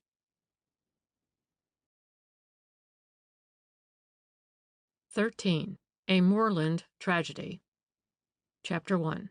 The man in the corner had finished his glass of milk and ceased to munch his bun. From the capacious pocket of his huge tweed coat he extracted a piece of string, and for a while sat contemplating it, with his head on one side so like one of those bald-headed storks at the zoo. "I always had a great predilection for that mystery," he said apropos of nothing at all. "It still fascinates me." "What mystery?" I asked, but as usual he took no notice of my question. "It was more romantic than the common crimes of today. In fact, I don't know if you will agree with me, but to me it has quite an 18th century atmosphere about it." "If you were to tell me to what particular crime you refer," I said coldly, "I might tell you whether I agree with you or not." He looked at me as if he thought me an idiot. Then he rejoined dryly, "You don't mean to say that you have never thought of the Moreland tragedy?" "Yes," I said, "often." "And you don't think that the story is as romantic as any you have read in fiction recently?" "Yes, I do think that the story is romantic, but only because of its mise en scène. The same thing might have occurred in a London slum, and then it would have been merely sordid. Of course, it is all very mysterious, and I, for one, have wondered what has become of that Italian. I forget his name." "Antonio Vizio, a queer creature, wasn't he? And we can well imagine with what suspicion he was regarded by the yokels in the neighboring villages. Yorkshire yokels! Just think of them in connection with an exotic creature like Vizio. He had a curious history, too. His people owned a little farm somewhere in the mountains near Santa Caterina in Liguria, and during the war an English intelligence officer, Captain Arnott, lodged with them for a time. They were, it seems, extraordinarily kind to him. The family consisted of a widow, 2 daughters, and the son, Antonio. As he was the only son of a widow, he was, of course, exempt from military service and helped his mother to look after the farm. His passion, however, and one, by the way, which is very common to Italian peasants, was shooting. There is very little game in that part of Italy, and it means long tramps before you can get as much as a rabbit or a partridge. But there was nothing that Antonio loved more than those tramps with a gun and a dog. And when Captain Arnott had leisure, the 2 of them would go off together at daybreak and never return till late at night. Sometime in 1917, Captain Arnott was transferred to another front. He got his majority the following year, and after the war he retired with the rank of lieutenant colonel. He hadn't seen the Vizio family for some time, but he always retained the happiest recollections of their kindness to him and of Antonio's pleasant companionship. It was not to be wondered at, therefore, that when in 1919 that terrible explosion occurred at the fort of Santa Caterina, which was only distant a quarter of a mile from the Vizio's farm, Colonel Arnott should at once think of his friends, and as he happened to be at Genoa on business at the time, he motored over to Santa Caterina to see if he could ascertain anything of their fate. He found the village a complete devastation, the isolated farms for miles around, nothing but masses of wreckage. I don't know how many people, men, women, and children, had been killed. There were over 200 injured, and those who had escaped were herding together amongst the ruins of their homes. It was only by dint of perseverance and the exercise of an iron will that Colonel Arnott succeeded at last in finding Antonio Vizio. There was nothing left of the farm but dust and ashes. The mother and one of the girls had been killed by the falling in of the roof, and the younger daughter was being taken care of by some sisters in a neighboring convent, which had escaped total destruction. Antonio was left in the world all alone, homeless, moneyless. Italy is not like England, where at times of disaster money comes pouring at once out of the pockets of the much abused capitalists to help the unfortunate. There was no money poured out to help poor Antonio and his kindred. Colonel Arnott was deeply moved at the sight of the man's loneliness. He worked hard to try and get him a job in England, right away from the scenes of the disaster that must perpetually have awakened bitter memories. Finally, he succeeded. A friend of his, Lord Crookhaven, who owned considerable property in the North Riding, agreed to take Vizio as assistant to one of his gamekeepers, a fellow named William Topcoat. Of course, this was an ideal life for Antonio. He could indulge his passion for shooting to his heart's content, and incidentally he would learn something of the science of preserving and of the game laws as they exist in all the sporting countries. I don't suppose that Antonio ever realized quite how unpopular he was from the first in his new surroundings. The Yorkshire yokels looked upon him as a dago, and the fact that he had not fought in the war did not help matters.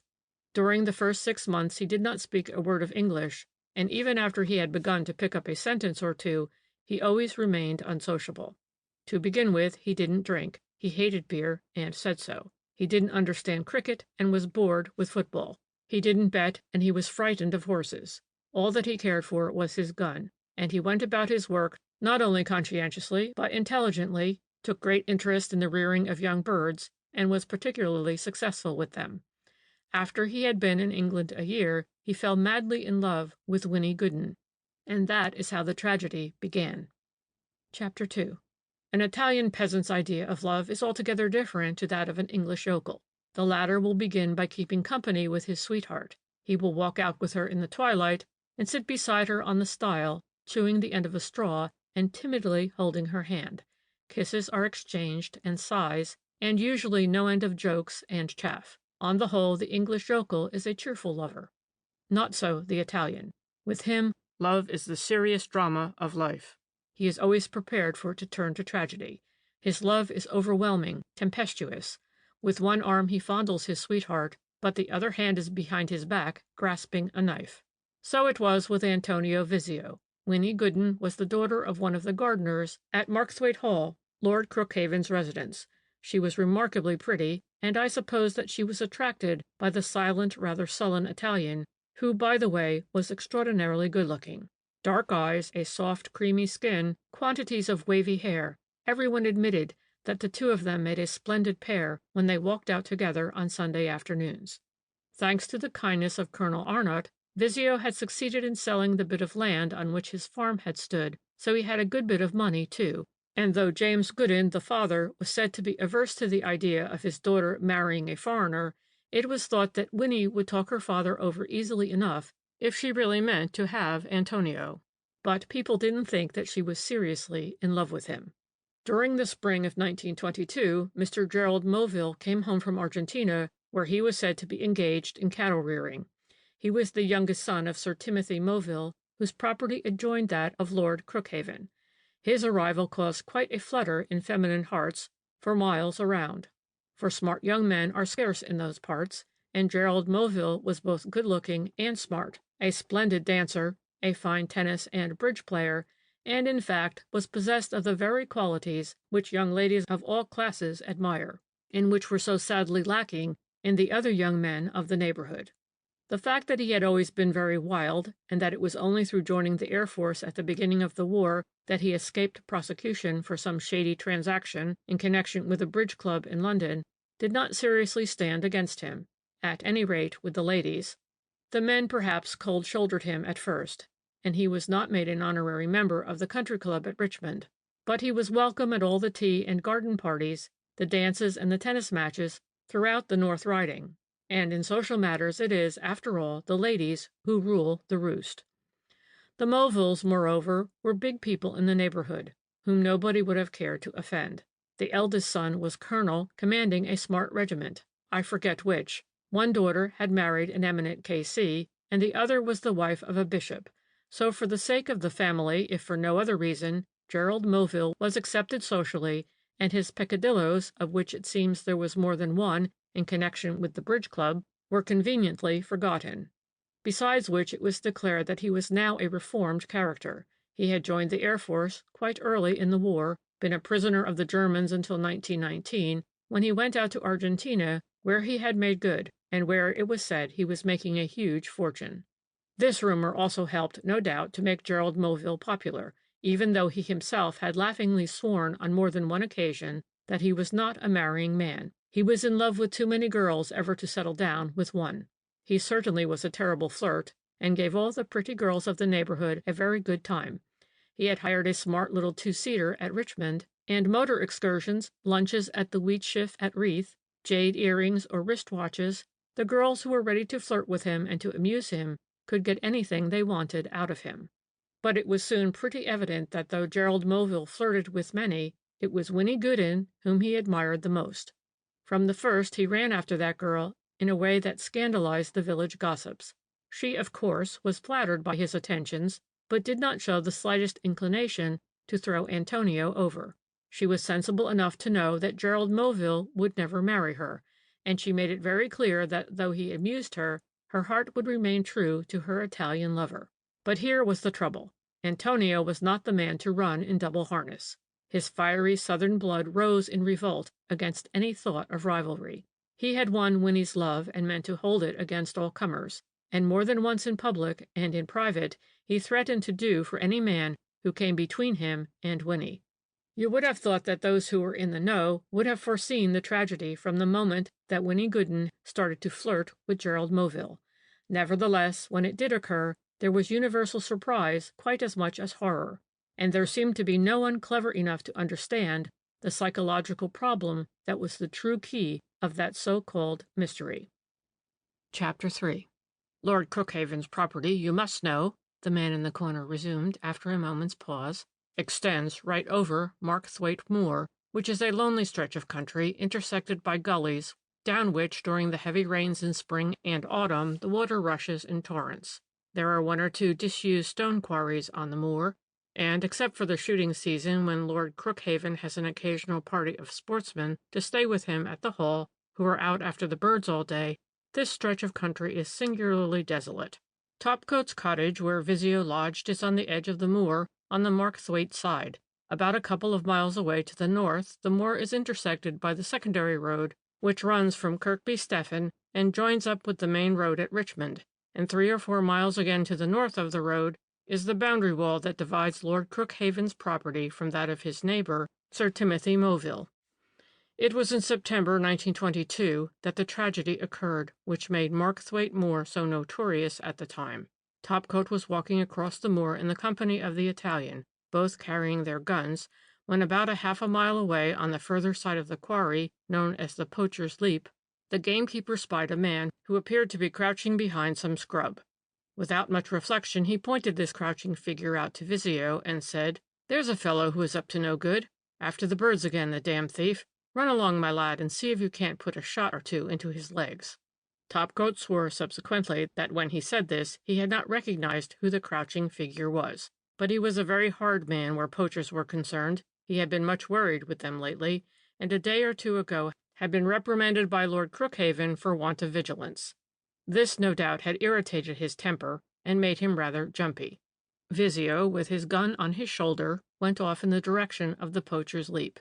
Topcoat watched him until a bit of sharply rising ground hid him from sight. A moment or two later the crouching figure stood up, and Topcoat recognized Mr. Gerald Moville. He had always had exceptionally fine sight, and Mr. Moville had certain tricks of gait and movement which were unmistakable even at that distance.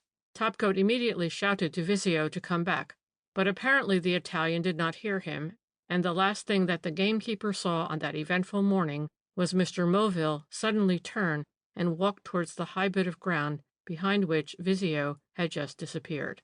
"And that was the last," my eccentric neighbor concluded with a chuckle all his own, "that has been seen up to this hour of those two men, Mr. Gerald Moville and Antonio Visio." Topcoat waited for a while on the moor and called to the Italian several times, but as he heard nothing in response, and as it had started to rain heavily, he finally went home. Visio did not turn up at the cottage the whole of that day, and he did not come home that night. The following morning, which was a Thursday, Topcoat walked across to the Goodens' cottage to make inquiries, but no one had seen the Italian, and Winnie knew nothing about him. The gamekeeper waited until the Saturday before he informed the police. That, of course, was a serious delay, which ought never to have occurred. But you have to know that class of North Country yokel intimately to appreciate this man's conduct throughout the affair. They all have a perfect horror of anything to do with the police. The type of delinquency most frequent in these parts is, of course, poaching, and the gamekeepers on the big estates look on themselves as the only efficient police for those cases. Half the time they don't turn the delinquent over to the magistrates at all, and administer a kind of rough justice as they think best. They hate police interference. In this case we must also bear Topcoat's subsequent statement in mind, which was that at first no suspicion of foul play had entered his head. He had not heard the report of a gun, and all he feared was that the Italian had tried to pick a quarrel with Mr. Moville and been soundly punished for his impertinence, and that probably he did not dare show his face until the trouble had blown over. Topcoat, however, spent a couple of days scouring the moor for the missing man, in case he had met with an accident and was lying somewhere unable to move.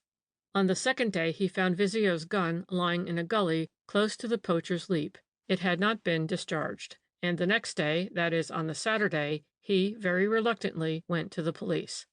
Even then he made no mention of Mr. Gerald Moville. He only said that his assistant, an Italian named Antonio Visio, who lodged with him, had not been home for 3 days, and that he had last seen him on Marksthwaite Moor on the previous Wednesday, carrying a gun and walking in the direction of the Poacher's Leap. Poachers, of course, were at once suspected. Topcoat referred vaguely to Visio having gone after a man whose movements had appeared suspicious. He was severely blamed for having delayed so long before informing the police. Even if the Italian had not been the victim of foul play, he might, it was argued, have met with a serious accident, and been lying for days, perhaps with a broken leg out in the cold and wet, and might even have perished of exposure and neglect. But this latter theory Topcoat would not admit. He had scoured the moor, he declared, from end to end. If Visio had been lying anywhere, he swore that he would have found him. Another 3 or 4 days were now spent by the police in scouring the moor, and it was only after a last fruitless search that Topcoat mentioned the fact that he had seen Mr. Gerald Moville the very morning and close to the spot where Visio disappeared, that, as a matter of fact, he was the man after whom the Italian had gone, and that the two must have met somewhere near the north end of the Poacher's Leap. Of course, to the general public, to you, for instance, Topcoat's attitude of reticence all this while must seem positively criminal. But it is useless to measure the conduct of people of that class in remote north country districts by the ordinary rules of common sense. For a man in Topcoat's position to connect one of the gentry with the disappearance of a gamekeeper's assistant, and a foreigner at that, would seem as preposterous as to imagine that the King of England would go poaching on his neighbor's estate. It simply couldn't be, and when the D.C.C., to whom Topcoat first made this statement, rebuked him with unusual severity, the gamekeeper turned sulky and declared that he didn't see he had done anything wrong. More than a week, you see, had elapsed since that Wednesday morning when Visio had last been seen alive. For the past 4 days the police had worked very hard, but entirely in the dark. Now, at last, they felt that they had a glimmer of light to guide them in their search. The public, who had taken some interest at first in the moorland mystery, was beginning to tire of reading about this fruitless search for a missing dago. But now, suddenly, the mystery had taken a sensational turn. Topcoat's statement had found its way into the local papers, and Mr. Gerald Moville's name was whispered in connection with the case. And hardly had the lovers of sensation recovered from this first shock of surprise when they received another that was even more staggering. Mr. Gerald Moville, it seems, had left home on the very day that Visio disappeared, and his people were without news of him. Just think what this sensational bit of news meant. It evoked at once in the mind of the imaginative a drama of love and jealousy, a real romance such as is only dreamt of in the cinema, with an Italian dago as the jealous lover and a handsome young Englishman as the victim of that jealousy. The police, holding on to this clue, turned their attention to the investigation of Mr. Gerald Moville's movements on the morning of that eventful Wednesday. They had to go very tactfully to work, so as not to cause alarm to Sir Timothy and Lady Moville.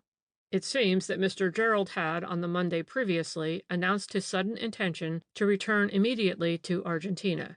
According to statements made by 1 or 2 of the servants, he did this at breakfast one morning, after he had received a couple of official-looking letters that bore the Buenos Aires postmark.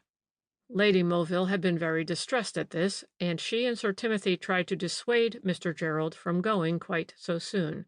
But he was quite determined to go, saying that there was some trouble at the farm which he must see to at once, or it would mean a severe loss, not only to himself, but to his partner.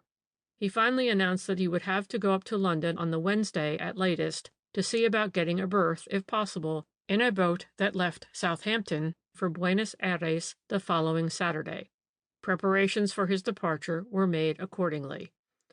On the Tuesday the chauffeur took his luggage to Richmond and saw to its being sent off to London in advance. It was addressed to the Carlton Hotel. On the Wednesday Mr. Gerald had breakfast at 6:30, as he wished to make an early start. He was going to drive the little 2-seater back to the place in Richmond whence he had hired it, and then take the train that would take him to Dalton in time to catch the express up to London. He had said good-bye to his parents the evening before, and having tipped all the servants lavishly, he made a start soon after 7. 2 laborers going to their work saw the little car speeding along the road that intersects the moor. According to their statement, there were 2 people in the car, a man and a woman. They thought that the man who was driving might have been Mr. Moville, but the woman had on a thick veil, and they had not particularly noticed who she was.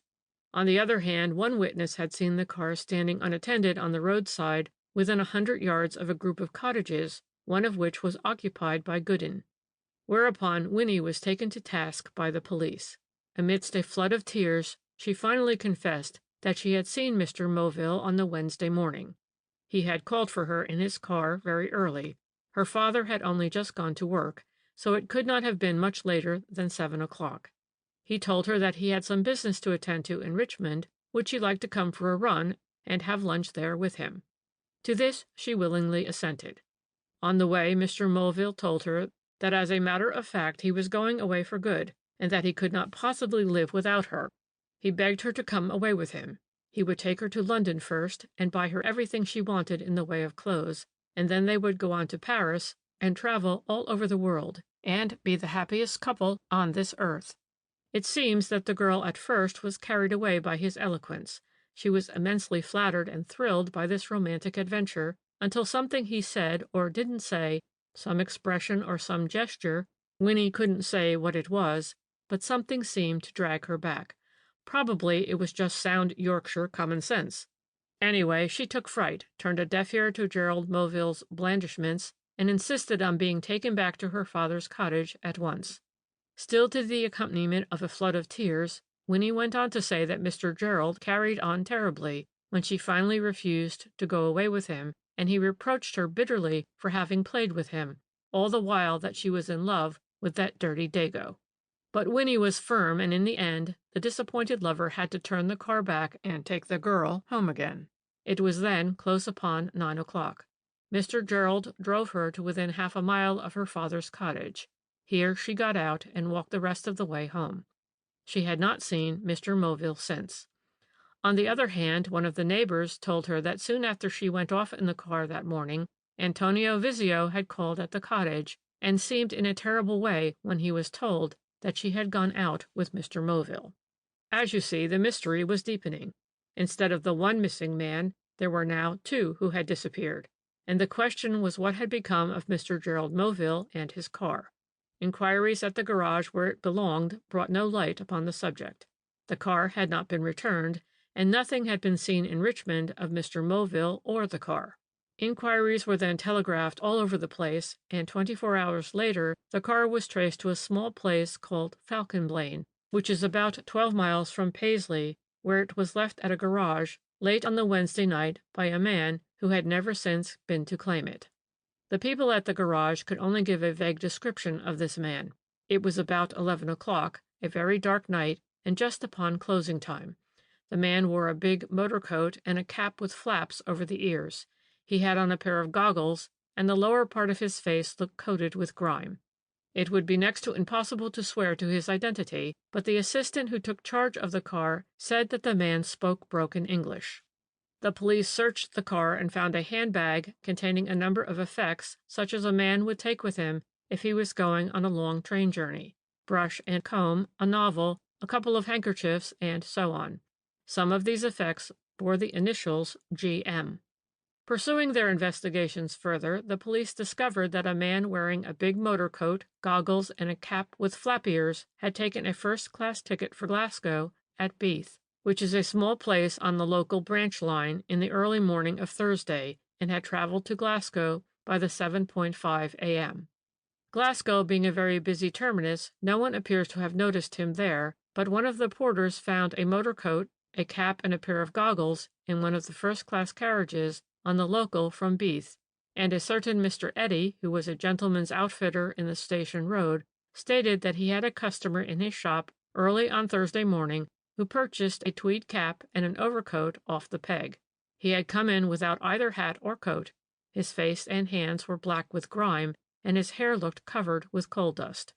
He explained that he was an engineer who had been engaged all night on some salvage work down the line, where there had been a breakdown, and that he had somehow lost his coat and his cap. He paid for the goods with a £5 note, which he took from a case out of his pocket, and the case appeared to be bulging over with notes.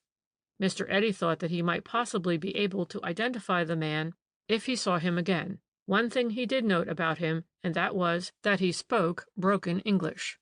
But from that moment, in spite of strenuous efforts on the part of the police, all traces of the man with the dirty face, who spoke broken English, vanished completely. And what's more, all trace of Mr. Gerald Moville had also vanished. He did not go up to London, and all this while his luggage was at the Carlton Hotel waiting to be claimed. Nor was it ever claimed by him, because about a month after that tragic Wednesday in September, the body of Mr. Gerald Moville was found in a gruff or gully about 3/4 of a mile from the Poacher's Leap. When I say that the body was found, I am wrong, for it was only a part of the body, and that, of course, was completely decomposed. The head was missing, and it was never found, in spite of the most strenuous efforts on the part of professional and amateur detectives, and lavish expenditure of money, thought, and trouble on the part of Sir Timothy Moville. It lies buried, I imagine, somewhere on the moor. The clothes, though sodden, were, however, still recognizable. Also, the unfortunate man's wrist-watch, which had stopped at 5 minutes past 11, his cuff-links, and his signet ring, which had fallen from his fleshless finger and lay beside it in the gruff. And about 70 yards higher up in the gully, a search party found a knife of obviously foreign make, which still bore certain stains, which scientific analysis proved to be human blood. That knife was identified by Topcoat as the property of Vizio. Chapter 4. The man in the corner had been silent for a little while, as was his habit when he reached a certain stage of his narrative. At such moments it always seemed as if nothing in the world interested him except the fashioning of innumerable and complicated knots in a bit of string. It was my business to set him talking again. "Of course there was an inquest after that," I said casually. "Yes, there was," he replied dryly, "but it revealed nothing that the public did not already know. A few minor details, that was all. For instance, it came to light that when Mr. Moville left home on that fateful morning, he was wearing the coat, cap, and goggles which were subsequently found in the train at Glasgow Station. It was easy to suppose that the murderer had stolen those from his victim, the cap and goggles being especially useful for purposes of disguise. The same supposition applies to money. Vizio, it was argued, had probably only a few shillings in his pocket when in a moment of mad jealousy he killed Gerald Moville. That, of course, was the universally accepted theory. It was only desperate necessity that pushed him on to robbing the dead. Topcoat and others who knew Antonio well declared that he was quite harmless, except where Winnie Gooden was concerned. But it was more than likely that that morning he was tortured by one of his jealous fits. He had hated Gerald Moville from the first, and according to the girl's own admissions, she must have given him definite cause for jealousy. That very morning he had called at her cottage and found that she had gone out with his rival. Perhaps he knew that Moville was going away for good. Perhaps he guessed that he would try and induce Winnie to go with him. With such torturing fears in his heart, what wonder that when he met his rival on the lonely moor he saw red, and used his knife, as Southerners, unfortunately, are only too apt to do? The coroner's jury returned a verdict of willful murder against Antonio Vizio, and the police hold a warrant for his arrest. But more than 2 years have gone by since then, and Vizio has succeeded in eluding the police. For many weeks the public were deeply interested in the mystery. The evening papers used to come out with the headlines, "Where is Antonio Vizio?" and one great daily offered a reward of £500 for information that would lead to his apprehension. But, as you know, it has all been in vain. The public want to know how a man of unusual personality and speaking broken English could possibly lie perdu so long in this tight little island. And if he did leave the country, then how did he do it? He hadn't his passport with him, as that remained with his effects at Topcoat's cottage. How then did he evade the passport officials at Glasgow or any other port of embarkation? It is done sometimes, we all know that, and in this case Vizio had 4 days' start before Topcoat gave information to the police. But somehow the newspaper-reading public felt that if Vizio got out of the country, something would have betrayed him. Someone would have seen him and furnished the first clue that would lead to discovery. And so the disappearance of the Italian has been classed as one of the unsolved mysteries in the annals of crime. But to me, the only point on which I am not absolutely clear, although even there I hold a theory, is why Gerald Moville should have gone wandering about the moor, after he had parted from Winnie Gooden, and when he didn't have very much time left to catch his train, if he didn't want to miss his connection at Dalton. That point did strike Inspector Dodsworth of the CID, who had been sent down from London to assist the local police in the investigation of the crime. I know Dodsworth very well, and he and I discussed that point once or twice. Of course, I was not going to give him the key to the whole mystery, a key, mind you, which I had discovered for myself. But I didn't object to talking over one or two of the minor details with the man, and I told him that in my opinion Moville undoubtedly went out on the moor in order to meet Vizio and have it out with him on the subject of Winnie. He wanted Winnie, badly, to come away with him, and I believe that he was just the sort of man who would think that he could bribe the Italian to stand aside for him, by offering him money.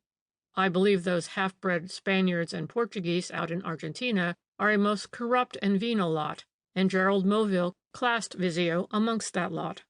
I have no doubt whatever in my mind that Moville was walking across the moor to see if he couldn't find Vizio in Topcoat's cottage.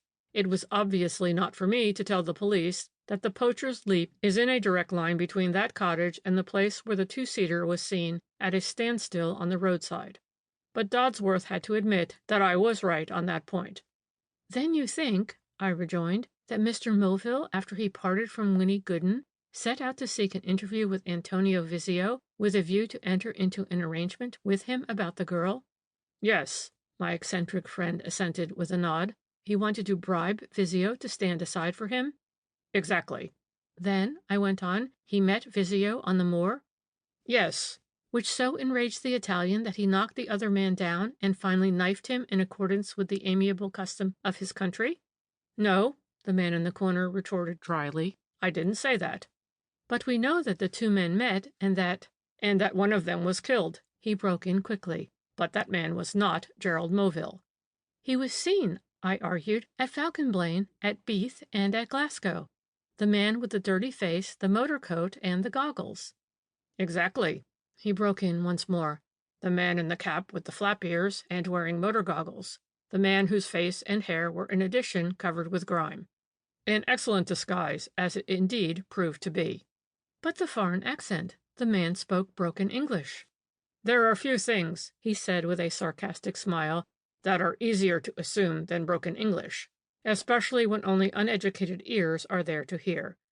"Then you think—" "I don't think," he replied curtly. "I know. I know that Gerald Moville met the Italian on the moor, that he quarreled with him over Winnie Gooden, that he knocked him down, and that Vizio was killed in the fall. I can see the whole scene as plainly as if I had been there. Can't you see Moville realizing that he had killed the man, that inevitably suspicion would fall on him? Topcoat had seen him, witnesses had seen his car in the road, he was known to be the Italian's rival in Winnie's affections.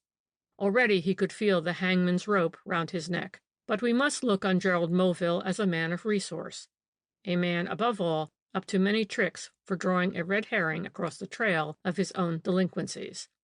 I will spare you the details of what I can see in my own mind as having happened after Moville had realized that Vizio was dead. The stripping of the body, the exchange of clothes, down to the vest and shirt, the mutilation of the corpse with the victim's own knife, and the dragging of the body to a distant gruff, where it must inevitably remain hidden for days, until advanced decomposition had set in to efface all identification marks. Fear, no doubt, lent ingenuity and strength to the miscreant, and as a matter of fact, Gerald Moville is one of the few criminals who committed no appreciable blunder when he set to work to obliterate all traces of his crime. He left the knife with its telltale stains on the spot, and that knife was identified as the property of the Italian. And the head, which alone might have betrayed him, even if the body were not found for weeks, he took away with him to bury somewhere far away, goodness only knows where, but somewhere between Yorkshire and Scotland. I can see Gerald Moville, after he had accomplished his grim task, making his way back to his car. The loneliness of this stretch of country would be entirely in his favor, more especially as it had begun to rain. I can see him driving along, putting mile upon mile between himself and the scene of his crime. At one place he stopped, a lonely spot it must have been, where he disposed of his gruesome burden. Then on, past the borders of Yorkshire, of Westmoreland and Cumberland, and into Scotland, till he came close to the network of railway round about Paisley and Glasgow. Falconblain, a village tucked away on a lonely bit of country, but boasting of a garage, must have seemed an ideal spot wherein to abandon the car altogether and take to the road, and this Moville did, trusting to the long night and also to luck to further efface his traces. Again, I can see him wandering restlessly through the dark hours of that night, not daring to enter a house and ask for a bed, determined at all costs to obliterate every vestige of his movements since the crime. Then, in the morning, he takes train for Glasgow, the busiest centre wherein a man can disappear in a crowd. In the train, he takes the precaution of divesting himself of the motor coat, the goggles, and the cap, but not of the grime that covers his face and hair. We know how he provided himself with a more suitable hat and coat. We know how all through his wanderings he kept up his broken English. At Glasgow all traces of him vanish. He has become a very ordinary-looking man, wearing quite ordinary clothes, and in Glasgow people are far too busy to take much notice of passers-by. We can easily conjecture how easy it was for Moville to leave the country altogether. He had plenty of money, and it is never difficult for a man of resource to leave a British port for any destination he pleases, especially if he is of obviously British nationality. Money, we all know, will accomplish anything, and rogues will slip through a cordon of officials where the respectable citizens will be chivied about and harassed with regulations. Moreover, we must always bear this in mind, that the police were not on his track, nor on that of the Italian, for that matter. Moville was free to come and go, and you may be sure that he was quite clever enough not to behave in any way that might create suspicion. The man in the corner paused quite abruptly. A complicated knot was absorbing his whole attention. I felt thoughtful, meditative, and after a few minutes' silence, I put my meditations into words. "That is all very well," I said, "but personally I don't see that you have anything definite this time on which to base your theory. Both the men have disappeared. The police say that Vizio killed Moville. You assert the reverse, and declare that Moville deliberately dressed up the body of the Italian in his own clothes. But you have nothing more to go on for your assertion than the police have for theirs." "I was waiting for that," he rejoined with a dry chuckle. "But let me assure you that I have at least 3 psychological facts to go on for my assertion, whereas the police only go on 2 very superficial matters for theirs.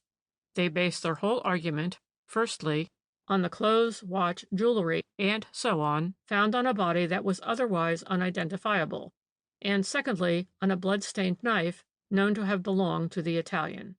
Now, I have demonstrated to you, have I not, how easy it was for Moville to manufacture both these pieces of evidence? So mark the force of my argument," the funny creature went on, gesticulating with his thin hands like a scarecrow blown by the wind. "First of all, why did Moville suddenly declare his intention of leaving England? In order to look after his partner's affairs? Not a bit of it. He left England because of some shady transaction out there in Argentina which was coming to light, and because of which he thought it best to disappear altogether for a time. My proof of this, you will ask? The simple proof that his parents accepted his disappearance for a whole week without making any inquiries about him either in Richmond or London, or the shipping company that controls the steamers to Buenos Aires. Can you imagine that Sir Timothy Moville, having seen the last of his son on the Tuesday evening, would say and do nothing when he was left 8 days without news? He would have inquired in London. He knew to which hotel his son intended to go. Someone would have inquired at Richmond whether the car had been left there. But no, there was not a single inquiry made for Gerald Moville by his parents, or his brothers and sisters, until after Topcoat had mentioned his name to the police, and the latter had started their investigations. And why? Because his people knew where he was. That is to say, they knew, or some of them knew, that Gerald had to lie low, at any rate for a time. Of course, his supposed death under such tragic circumstances must have been a terrible shock to them, but it is a remarkable fact, you will admit, that the offer of a substantial reward for the apprehension of the murderer did not come from Sir Timothy Moville. It came from one of the big dailies out for publicity. My whole argument rests on psychological grounds, and in criminal cases psychology is by far the surest guide. Now, there was not a single detail in connection with the Moorland tragedy that in any way suggested the hand of a man like Antonio Vizio. Can you see an Italian peasant who, moreover, has lived all his life with a gun in his hand? solemnly laying that gun down before embarking on a quarrel with his rival. And yet the gun was found undischarged, lying in a gully. Visio was much more likely to have shouldered it at the sight of the man he hated and shot him dead, more especially as the Englishman would have had an enormous advantage in a hand-to-hand fight, even if the other man had suddenly whisked out a knife. Visio was not the type of man who would think of the consequences of his crime. Maddened by jealousy, he would kill his man at sight. But in his own country, and also in France, there would be no disgrace attached to such a deed. No disgrace and very little punishment. The man who last year shot the English dancing girl on the Riviera because he thought she was carrying on with another man only got 5 years' imprisonment. Visio would not realize that he would be amenable to English law, which does not look on homicide quite so leniently. Having killed his rival, the Italian would, in all probability, have swanked as far as the nearest village, had a good drink to steady his nerves, and then have boasted loudly of what he had done, certain that he would be leniently dealt with by a judge, and sympathized with by a jury, because of the torments of jealousy which he had endured until he could do so no longer. You can't imagine such a man sawing off his victim's head and wrapping it up in a newspaper taken out of the dead man's pocket. And this brings me to the final point in my argument, and one which ought to have struck the police from the first, the question of the car. How would Visio know that he would find Moville's car conveniently stationed by the roadside? He would have to know that before he could dare walk across the moor carrying his gruesome parcel. Now, Visio couldn't possibly know all that, and what's more, though he might not have been altogether ignorant of driving, he certainly was not expert enough to drive a car all by himself for over 100 miles, at top speed and for several hours in the dark. To my mind, if this fact had been driven home to the jury by a motoring expert, they never would have brought in a verdict against Visio. And if you think the whole matter over, you will be bound to admit that there is not a single flaw in my argument. From the point of view of possibility as well as of psychology, only one man could have committed that crime, and that was Gerald Moville. I suppose his unfortunate parents will know the truth one day. Soon, probably, when the young miscreant is short of money and writes home for funds. Or else he may return to Argentina and under an assumed name start life anew. They are not over-particular there as to a man's antecedents. They will, perhaps, think all the more of him when they know that where a girl is concerned he will stand no nonsense from a rival. Think it all over. You'll come to the conclusion that I'm right. He gathered up his bit of string and took the spectacles from off his nose. For the first time I saw his pale, shrewd eyes looking down straight at me. "I shan't see you again for some time," he said with a wry smile. "Won't you shake hands and wish me luck?" "Indeed I will," I replied. "But you are not going away, are you?" He gave a curious, short, dry chuckle. "I am going out of England for the benefit of my health," he said coolly. I hadn't shaken hands with him, because the very next moment he had turned his back on me as if he thought better of it. The next morning I read in the papers a curious account of some extensive robberies committed in the neighborhood of Hatton Garden. The burglar had managed to escape, but the police were said to hold an important clue. A curious feature about those robberies was the way in which a knotted cord had been used to effect an entrance through a skylight. The newspaper reporters gave a very full description of this cord. It was photographed and reproduced in the illustrated papers. The knots in it were of a wonderful and intricate pattern. They set me to thinking and wondering. I have often been to that blameless tea shop in Fleet Street since, but the man in the corner is never there now, and the police have never been able to trace the large consignment of diamonds stolen from that shop in Hatton Garden, and which has been valued at £80,000. I wonder if I shall ever see my eccentric friend again. Somehow I think that I shall. And if I do, shall I see him sitting in his accustomed corner, with his spectacles on his nose, and his long, thin fingers working away at a bit of string, fashioning knots, many knots, complicated knots, like those in the cord by the aid of which an entrance was effected into that shop in Hatton Garden, and diamonds worth £80,000 were stolen? I wonder. End of Unravelled Knots by Baroness Orczy.